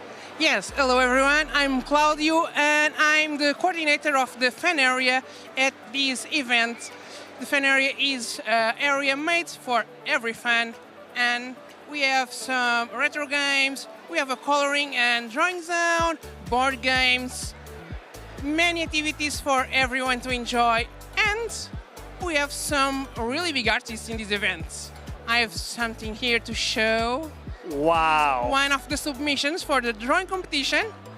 That's incredible. That was drawn by someone here? Yes, and the artist is right there. Really? Yes, Sabrina. Is this the artist? Yes. Amazing piece. Thank you so much. Can you tell me something about the Pokemon here? It's my boyfriend. I didn't know what to draw. He's playing standard right now, so maybe, I don't know, he'll come later. And he really likes like big angry beasts like Nidoking, Charizard, you name it, Gen 1 stuff, Gyarados, the works, that kind of stuff. And I didn't know what to do, so I thought like, I don't know, let's do something different, something fun looking, I don't know. And he's always like, I feel like going for pizza, and I guess this came out. So this is a Nidoking having pizza, and to me, it looks like you knew exactly what you were doing. I guess it just came out in my head, and I thought it was funny and cute. I didn't really think much of it. It was basically empty when I was done with it. Then I came back just to check, and it filled up with other pieces.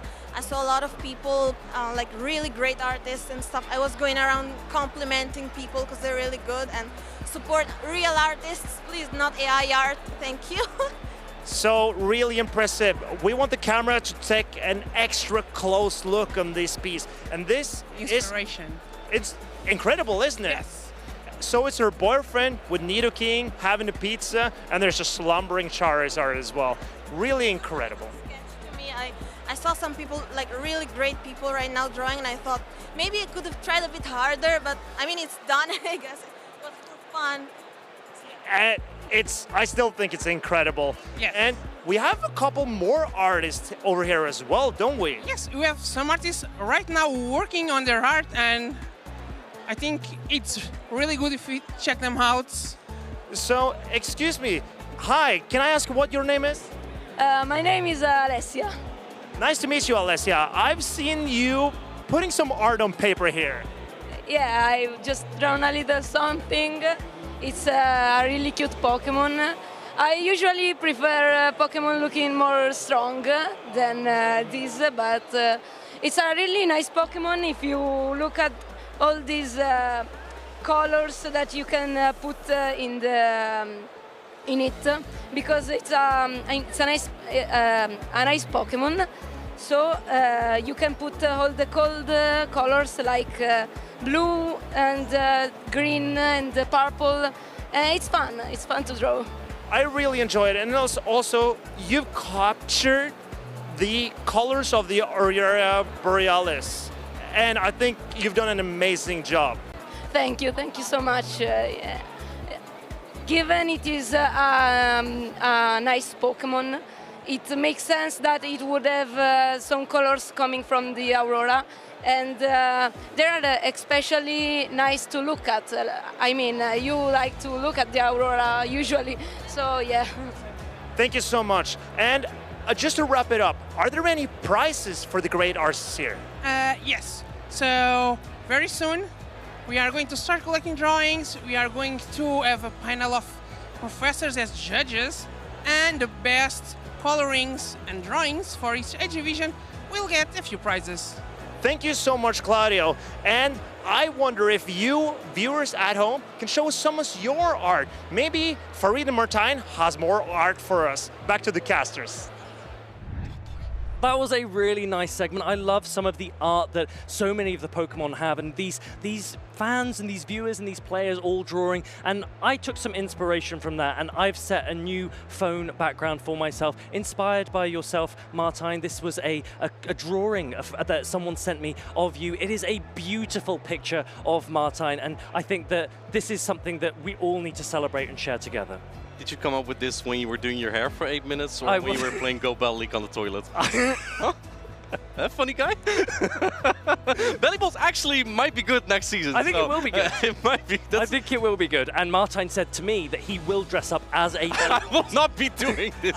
Oh, wait, actually, if I could cast in that. If you can cast in a belly ball outfit, I think that the world will look at you and say, this is a man that we need to look at. They will be looking at it. Let's go back to the tournament, Farid. We're going to have an exciting matchup coming up next. We're going to have two Italians here. We have on the left Bombaroon, and on the right we have Alejandro. This is a big match actually for Alejandro. Because it is. He is really looking for his world spot. He was just outside of the qualification for Worlds, and I think that this tournament is so far going very well for him. He's in a good position now. But he needs to keep that up, and in his way is Bombaroon, his first championship this season, already making it to the loose finals. We see the Jellicent again, a Pokemon we've seen a couple times in this tournament. A Ghost-type Pokemon that can also deal with most other water types. This I don't really like to see for Alligator, but Pokemon like Azumarill, Jellicent handles those quite well. So Jellicent has been an interesting pick because we've seen it a few times, particularly strong against teams that have Blastoise, that have Lapras, that have Azumarill, but there are other Pokemon that can really put pressure on Jellicent because it's not quite as bulky as you'd like for it to be, but none of those Pokemon are here. Jellicent looks so good into Alejandro's team. I think so too. We saw earlier that if Jellicent swaps in and is answered by Malamar, so Jellicent's a little bit ahead in energy, it can actually win that zero shield scenario into Malamar. But that was non-Shadow Malamar.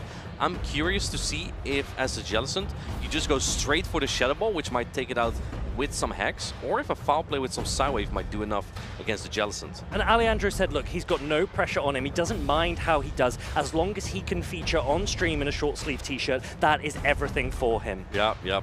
He's definitely rocking that indeed, and maybe it has effect in this battle as well, right? Some effect on his confidence there. Again, we see double water here. How good has Talonflame been in this tournament? I was just thinking about that. Talonflame, it's desperate to be brought. It wants to hit the field. It has so much play. Reasonably good matchups into Claydol and Tinkaton and Shadow Jumpluff. Let's see if Bombaroon can utilize it here. The players are locked in. Game number 1, we've got Shadow Jumpluff against Jellicent. And you'd think this is a great lead for Alejandro because he has a grass type here, but it's rather neutral. Jumpluff still has the edge here just because of its acrobatics being so efficient. However, Jellicent can put up a good fight here. There's no super effective damage on this Jellicent from the grass-type Jumpluff. The Shadow Ball will still chunk the Jumpluff, though. The problem is it's a little bit slower to pace, and so acrobatics from Shadow Jumpluff, it just has the advantage. Let's see if Bombaroon shields. Yes, he shields that acrobatics. Perhaps not expected by Alejandro, as Jellicent's quite bulky and can take it. But if you don't go for that attack immediately, Jumpluff just gets to another attack here. However, with the Hexes, Jumpluff is reaching serve range slowly, so he may be able to bank a lot of energy on this Jellicent somehow. Yeah, I think Alejandro will be happy with this situation. The Jumpluff is in a matchup that it's generally strong against. He can match shields if he wants to keep the Jumpluff, but it looks like he's letting this go. Shadow Ball takes out the Shadow Jumpluff. And now I think you come in. If you want to tank energy, you come in with the Azumarill, but it looks like he's going to try and get his Psywave down at a surf already. This is going to do a lot of damage to the Malamar. It looks like Alejandro's not valuing it, perhaps predicting that Bombaroon's bringing the counters to Malamar. It's going to be interesting because the Malamar's energy, it won't be able to be particularly effective if the Azumarill comes in.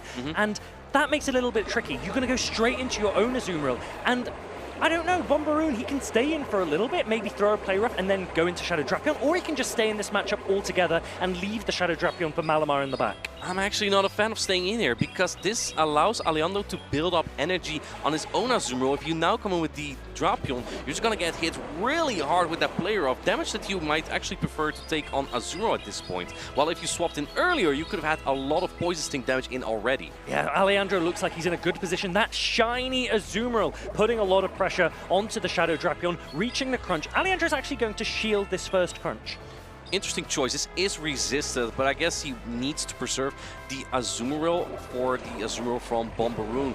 And the timer's almost up, going for the Ice Beam here. This will secure the knockout. Does Bombaroon put up the last protection here, or is going to put it all on the Azumarill? He's putting it all on the Azumarill. Azumarill, your time is now. Bombaroon putting everything onto this, and the Malamar comes in. The Malamar's going to throw this foul play. Remember that both Dark and Fighting are resisted by Azumarill's Fairy typing, so no shields going up for Bombaroon. This is an actual learning moment for me, because I have no idea how this goes. Psywave, I know, is a good fast attack and adds up, but this is from Shadow Malamar. I think even this Azumarill is going to get really low, but can't get a bubble down here. Yeah, the Psywaves, they will add up. They come in so quickly, but look at the bubbles now. They are chunking against this Shadow Malamar.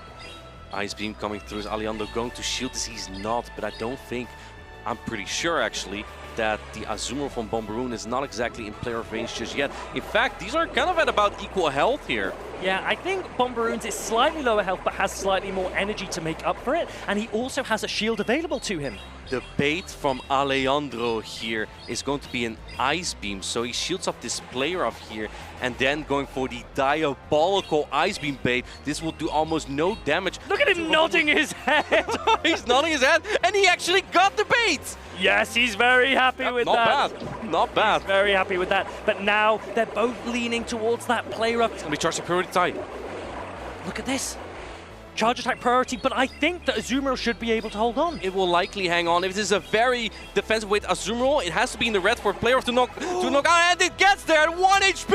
Alejandro Andiamo, he gets there! Look at this from Alejandro. Player up landing from this shiny Azumarill, taking out the Azumarill of Bombaroon. He wins game number 1. Look at me, he says, love me. 1 HP and a dream.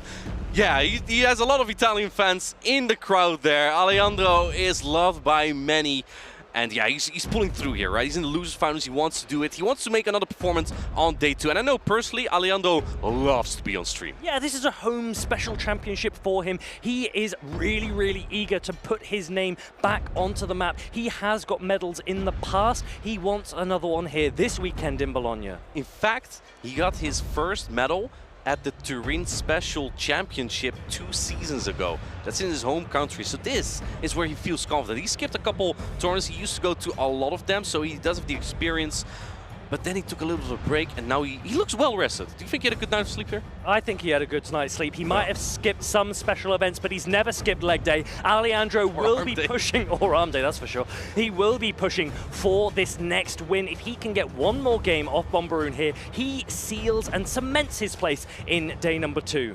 But Bombaroon, again, their first championship ever, wants to push as far as they can. I think even if Bombaroon would get knocked out, they're probably pretty satisfied with how far they have come here. You can also always get further. Getting to day 2 on your first championship, that'd be amazing. Do you know what's crazy? When we just look at this, Azumarill is still so dominant, so prominent. It is everywhere. Both of these players using Azumarill in every match possible, and I just wonder what needs to happen for that to ever change. Right, we're gonna need a lot of tentacle action for that, perhaps, to see Azumarill go.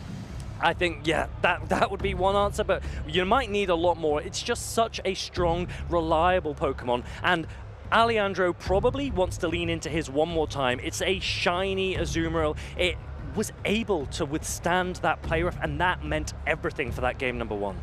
Both players still thinking through what they want to use here. I think we're definitely gonna see that Jellicent again from Bombaroon, just matching up so well into Pokemon like Claydol, Tinkaton, Azumarill, and Lapras. That's 4 matchups that the Jellicent can take on pretty well. Both trainers are locked in. Bombaroon on the left, Alejandro on the right side. We have the Azumarill into the Azumarill. Oh, perfect. I have time to redo my hair.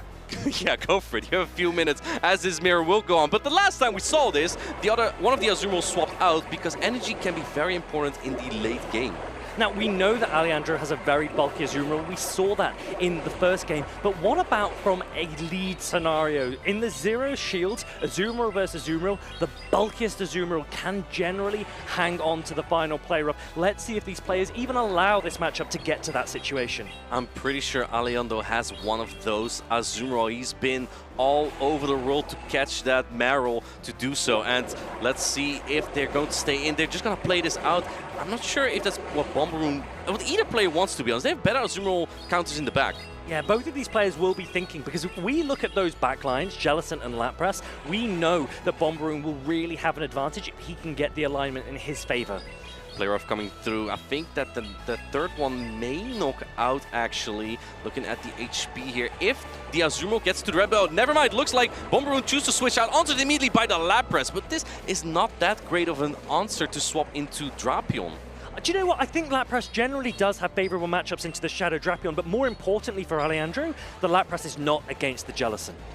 Exactly, and I'm pretty sure that's what Alejandro's expecting in the back. He gets the defense drop on the first crunch, which he also shielded, so the next one will do even more damage. Yeah, Lapras is now reaching that sparkling area, safely shielded up by Bomberoo, doesn't want to take that damage. He knows that the Lapras has got a defense drop. This means this next crunch will do a ton of damage.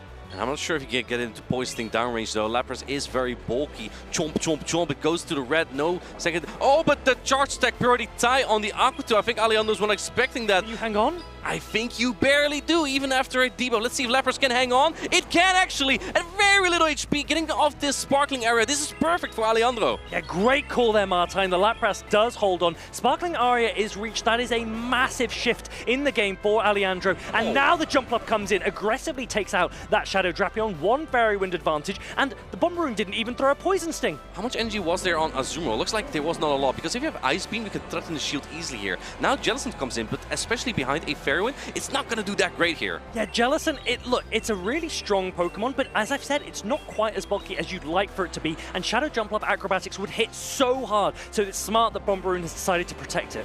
Going for the Shadow Ball, this would do a lot of damage. Is Alejandro going to shield this up? He does! Last second, puts up the Protect Shield against the Shadow Ball.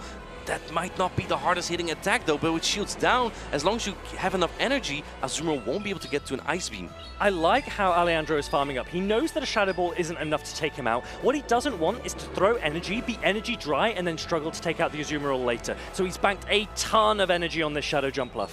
Do you know what? I think that this Jellicent is not really going to hold on here anymore. It won't be able to get to a charge. And it looks like the Azumarill comes in now, but it doesn't have a lot anymore. It doesn't have that much energy. Going for the acrobatics immediately. Now the Jellicent actually might be able to get to a Surf here. However, Alejandro still has two Pokemon in the back as well. Yeah, Alejandro trying to keep track of where that Azumarill energy is. He doesn't want to waste any time. He takes out that Azumarill. The jump up is now at an aerial ace. He reaches it in time. He says, Bomberoo, you're impressive, but I'm afraid I've got some bad news for you.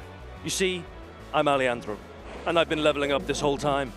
And there he goes, pinching his fingers together. Are you not impressed? He moves on to day number 2 here in Bologna.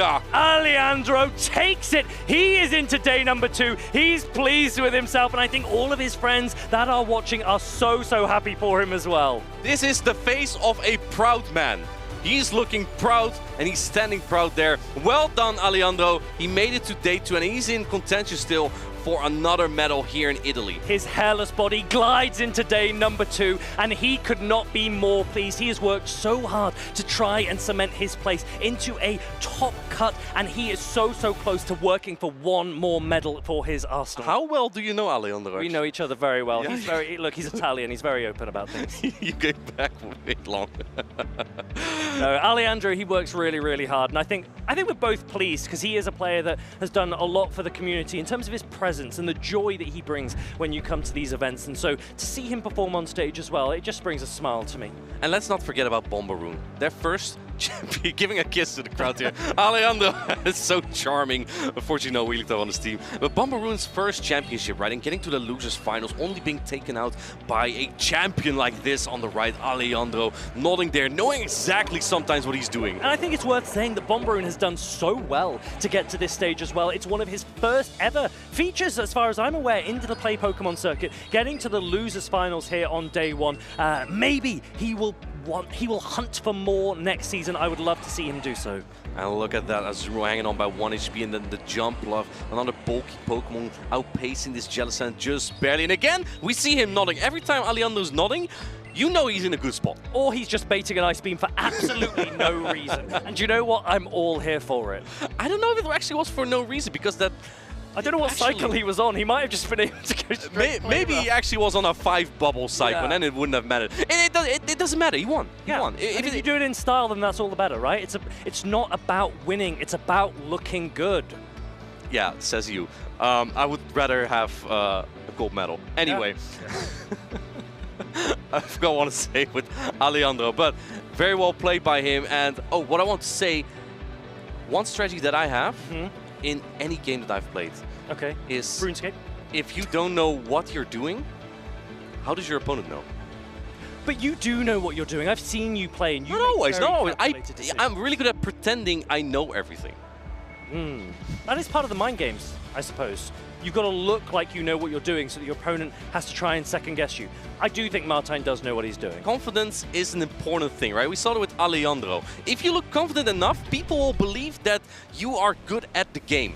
And we see two more confident trainers here. We have Scafo on the left, another Italian trainer, and a player from the UK, Fastberry. And now I know you're pretty close friends with Scafo, so talk me through how he's been preparing for this tournament. I don't know if he's hairless like Alejandro, but he has not prepared as much as his other friends have. I know he took the team from a mind joke, but I also know that Scafo had been busy with other things in life, and that happens, of course. Yeah. But there's a tournament locally. Why not go by for a visit? And Scafo is known to be a really good player. He was the best finishing European at the 2023 World Championships in Yokohama. And he's back now. He's qualified again. Well, he wants to lock in, right? He really wants to proceed. But Fastberry, he is a player that's relatively new to the Play Pokemon circuit, but we've seen him a few times now, and he wants to make it into, I think it would be his first day 2 if he can win here. And he is another player that has lent into that Shadow Malamar. Scafo, not super familiar with the matchups in the meta lately, but it's been enough to get to the losers finals, and he does have the skill to get that far. Fastberry actually run a double fire team in Utrecht 2 weeks ago. Looks like he adapted a little bit. He kept one fire type Pokemon in the Talonflame with Fly and Brave Bird, no flame charge, and then they brought the Shadow Malamar this time. And you prefer Brave Bird Talonflame, you mentioned it earlier.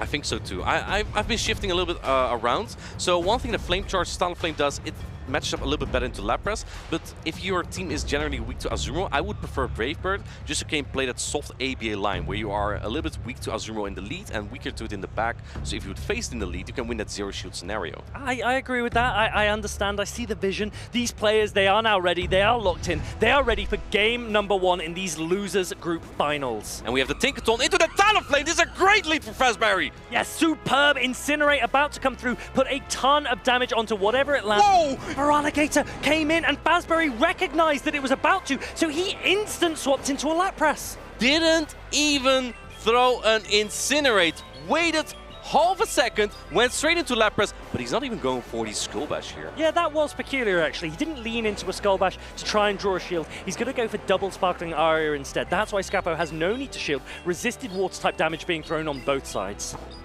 Feraligatr is going for the resist Hydro Cannon, which still chunk a little bit, but Lapras can hang on quite well here. Going for another Hydro Cannon, but Feraligatr will need another one.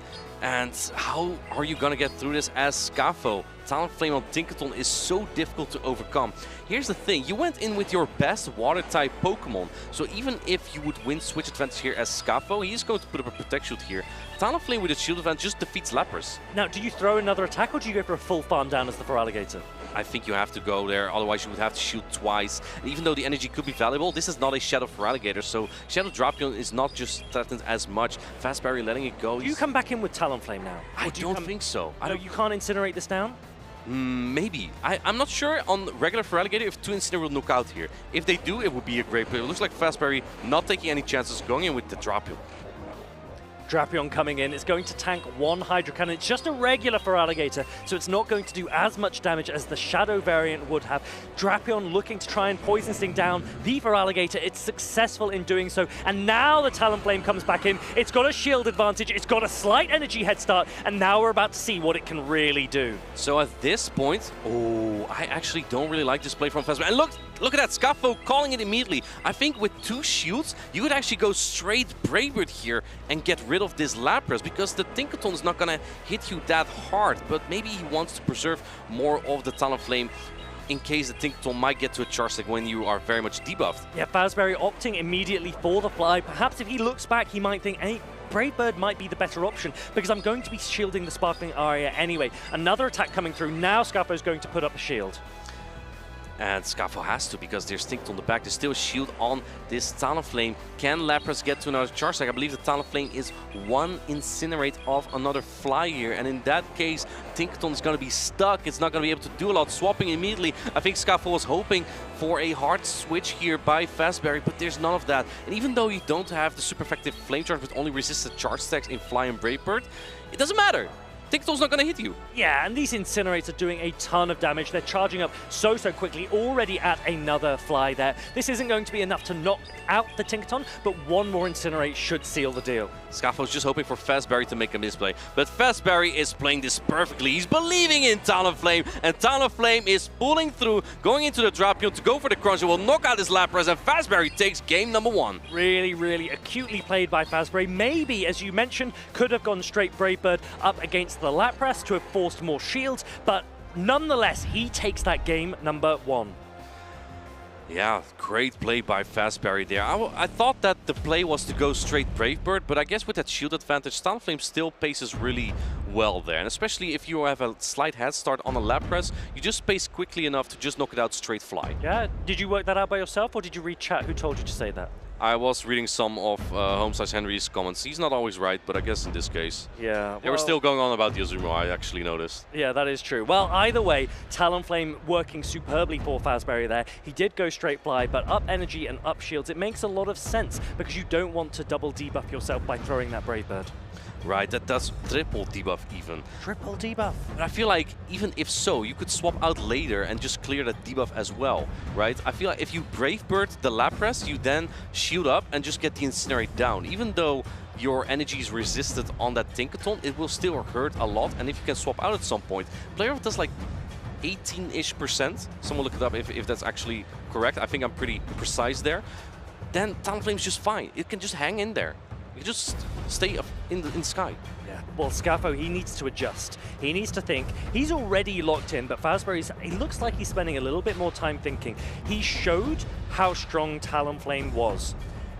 I would expect Scafo to maybe make an adjustment, and so maybe Fastberry can now drop the Talonflame and go into something more conventional. You've seen that Lapras was something that he was immediately comfortable to go into, and I wouldn't be surprised if he now leads into like a Shadow Drop Azukor. I'm actually super surprised we even saw Talonflame. We've seen so much double water lines, and here we see that Shadow Drapion into Shadow Drapion, another mirror matchup here, and in fact we have 2 water types in the back for Fastberry.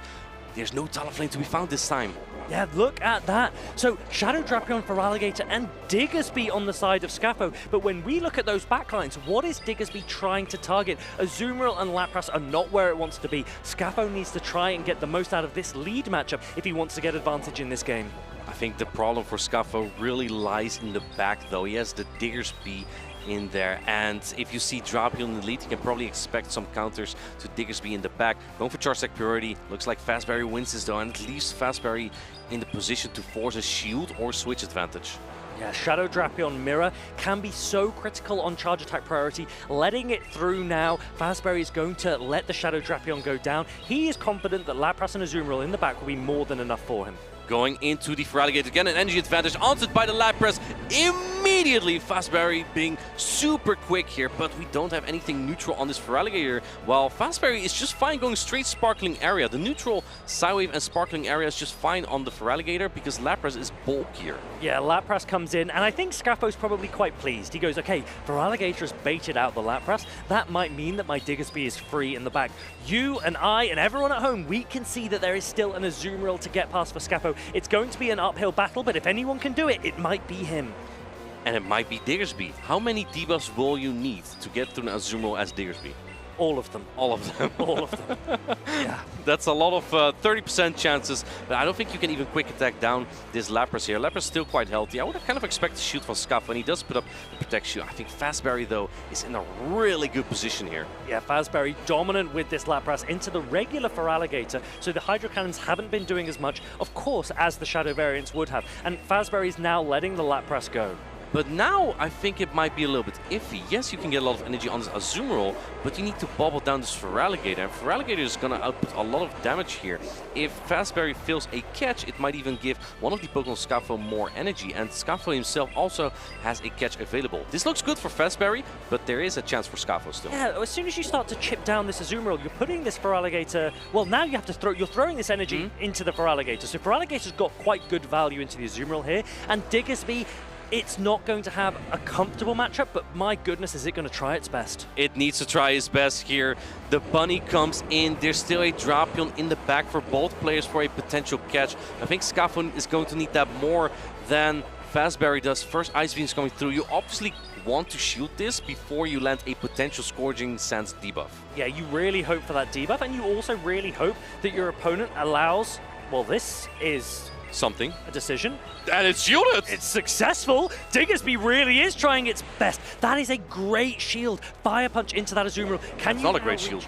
It's a great shield bait. for Scafo. great shield to pick up for Scafo. And now you can throw this Scorching Sands. Oh, the attempt to catch, but it fails, and that might be crucial for Scafo here. Yes, going for that catch, I think, was probably a little bit too much for Scafo. Maybe go for the Scorching Sands first. Ice Beam lands, it does a ton of damage, and you're basically now hitting 100 energy. There is still one shield available for Fastberry. He uses it right now. And this Azumarill not a Scorching Sands range just yet. Scafo does have another one loaded, but I don't think it'll be enough. He does get that attack drop, and Fastberry is getting to that final Ice Beam. That means Azumarill is going to knock out this Diggersby. Fastberry moving on to day 2. Look at that. His best ever performance so far. Let's just see how far he can go. Fastberry making it into day 2, taking out the Goliath that is Scafo 99. That's a great achievement. And I like the adaptation a little bit to the meta. He went from double fire to a little bit more reserved with the water types and a Malamar on the team. We didn't see the Malamar this time, and I think Fastberry may have noticed that players are over-preparing for that Malamar. We see Drapion and Azumarill just everywhere. Yeah. Shadow Drapion and Azumarill, it's almost timeless at this point. And when we look back on Pokemon Go PvP in history and we think about Medicham, Lickitung, and Trevenant, Noctowl, where do you feel that Azumarill and Shadow Drapion will rank against those? Oh, it's gonna be tough. I was actually kind of, this sounds weird, but I liked the meta of Trevenant and Noctowl. I'm sure you did. Because Charizard was very playable in that. And I could get my Lantern on Noctowl, that was great. Yes. Well, I think that Azumarill and Shadow Drapion are so strong. They are reaching heights that even Martine on tiptoes could not get to. And Scafo and Fastberry put on a great performance, but Fastberry comes out on top on this occasion. Yeah. Incredible performance here by Fastberry. May have been one of his best so far. His best finish so far was top 25 in Gdansk. So this win here solidifies his best placement so far this season. And he is another player that's brought that Shadow Malamar, but he didn't bring it to this match, and perhaps that's why he's seen some success, because Malamar is such a popular Pokemon. I think a ton of players have used it so far in Bologna, and I think half of them have probably lent into the Shadow variant, but we're still undecided here behind the desk on whether Shadow is better. Chat, let us know, what do you think? Do you think Shadow Malamar is the play, or is regular Malamar the one to go for? Well, if you look at the team of Scafo, or the team that he brought Tinkaton in the first game. He was just kind of predicting that this Pokemon would come out, and then he brought the Drapion to check the Malamar. But none of them found the target. Malamar was never brought. It was always that Lapras that was so tough for Scafo. He kept bringing and relying on that Feraligatr, but non-Shadow Feraligatr does not really like Lapras. You're not a huge fan of the regular Feraligatr, is that right? I used to not be. I'm a little bit more reserved now. I'm kind of okay with it, but I do say you do give a little bit of... What I dislike about it is the Drapion matchup. Yeah? It doesn't threaten Drapion as much. Yeah, but we have seen a lot of Feraligatr so far this weekend. We've seen so many Pokemon, so many players perform this weekend. If you've missed any of the action so far today, keep your eyes peeled for some great clips of what we've seen.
Welcome back, trainers. We are now in the final stages of day 1. We've still got day 2 to come, but what a day we've had so far here at the Bologna Special Championships.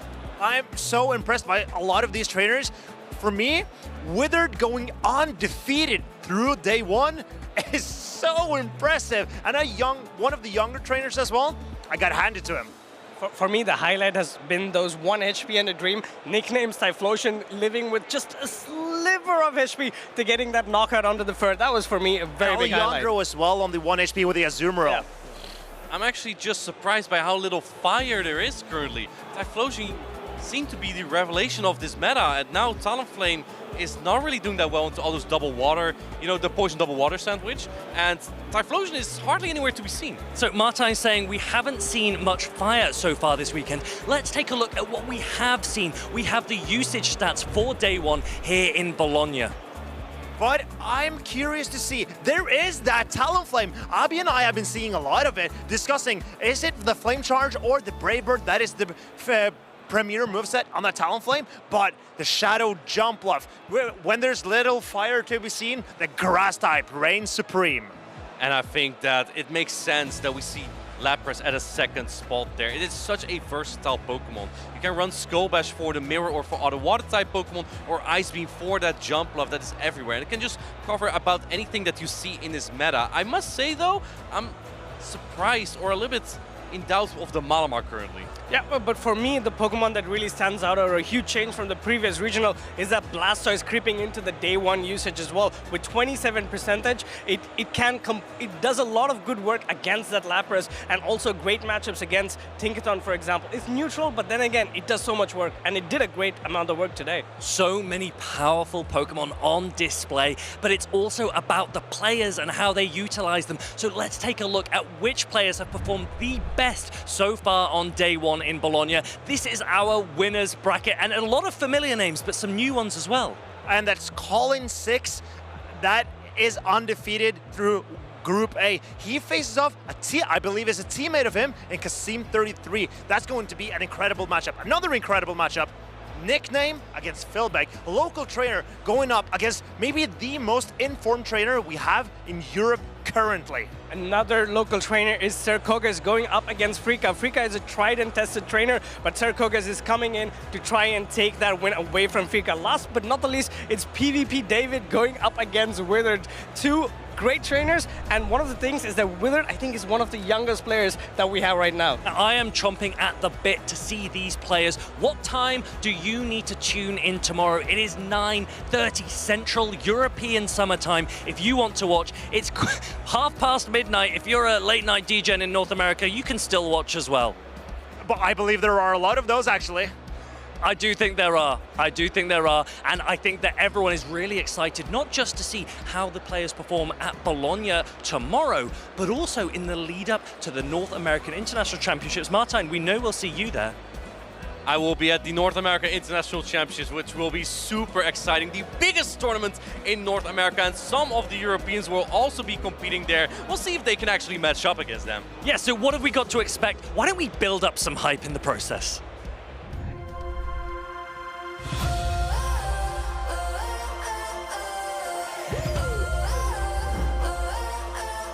Here comes out of pocket. Both switches are firing. He's going to get the KO. Orange Juicers getting it done, bell to bell. There it is, the prime catcher. Andrew Hedrick taking the win. Patrick through the paralysis and with a critical hit takes the win.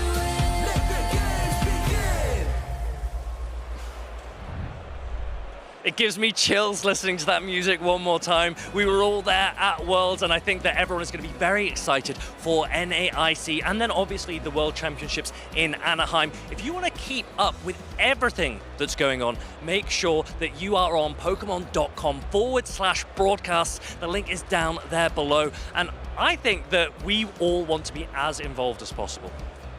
I'm really looking forward to whatever there is to come. I'm watching everything from these broadcasts, just devouring it like a North American DJ. There is so much to learn when you watch these players and you watch these Pokemon as well. Everyone wants to, we're itching. We want to be out there as well because these are exciting times. And we have a new YouTube channel as well, Play Pokemon. That's where I actually can just watch all the action back in case I am asleep at the time there's a broadcast on. Yeah, there's so much opportunity to get involved. Make sure that you are watching. We've got the channels down below. It is that new channel, the Play Pokemon channel, for all of our competitive action. But this is not over yet in Bologna. We still have all of day 2 to come. What are you guys most excited for?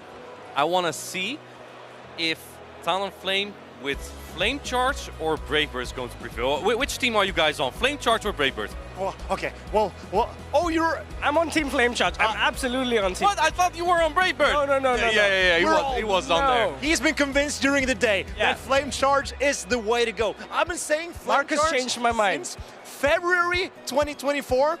Maybe occasionally Brave Bird has been somewhat favorable, but usually it's Flame Charge, because ramping up that attack stat on the Talonflame, what can take a boosted fly in this meta? That's not a lot. Well, it seems like the casters have their views. Let us know in chat what you think. But I think that is it for today here at the Bologna Special Championships. We hope you've enjoyed. We cannot wait to see you tomorrow.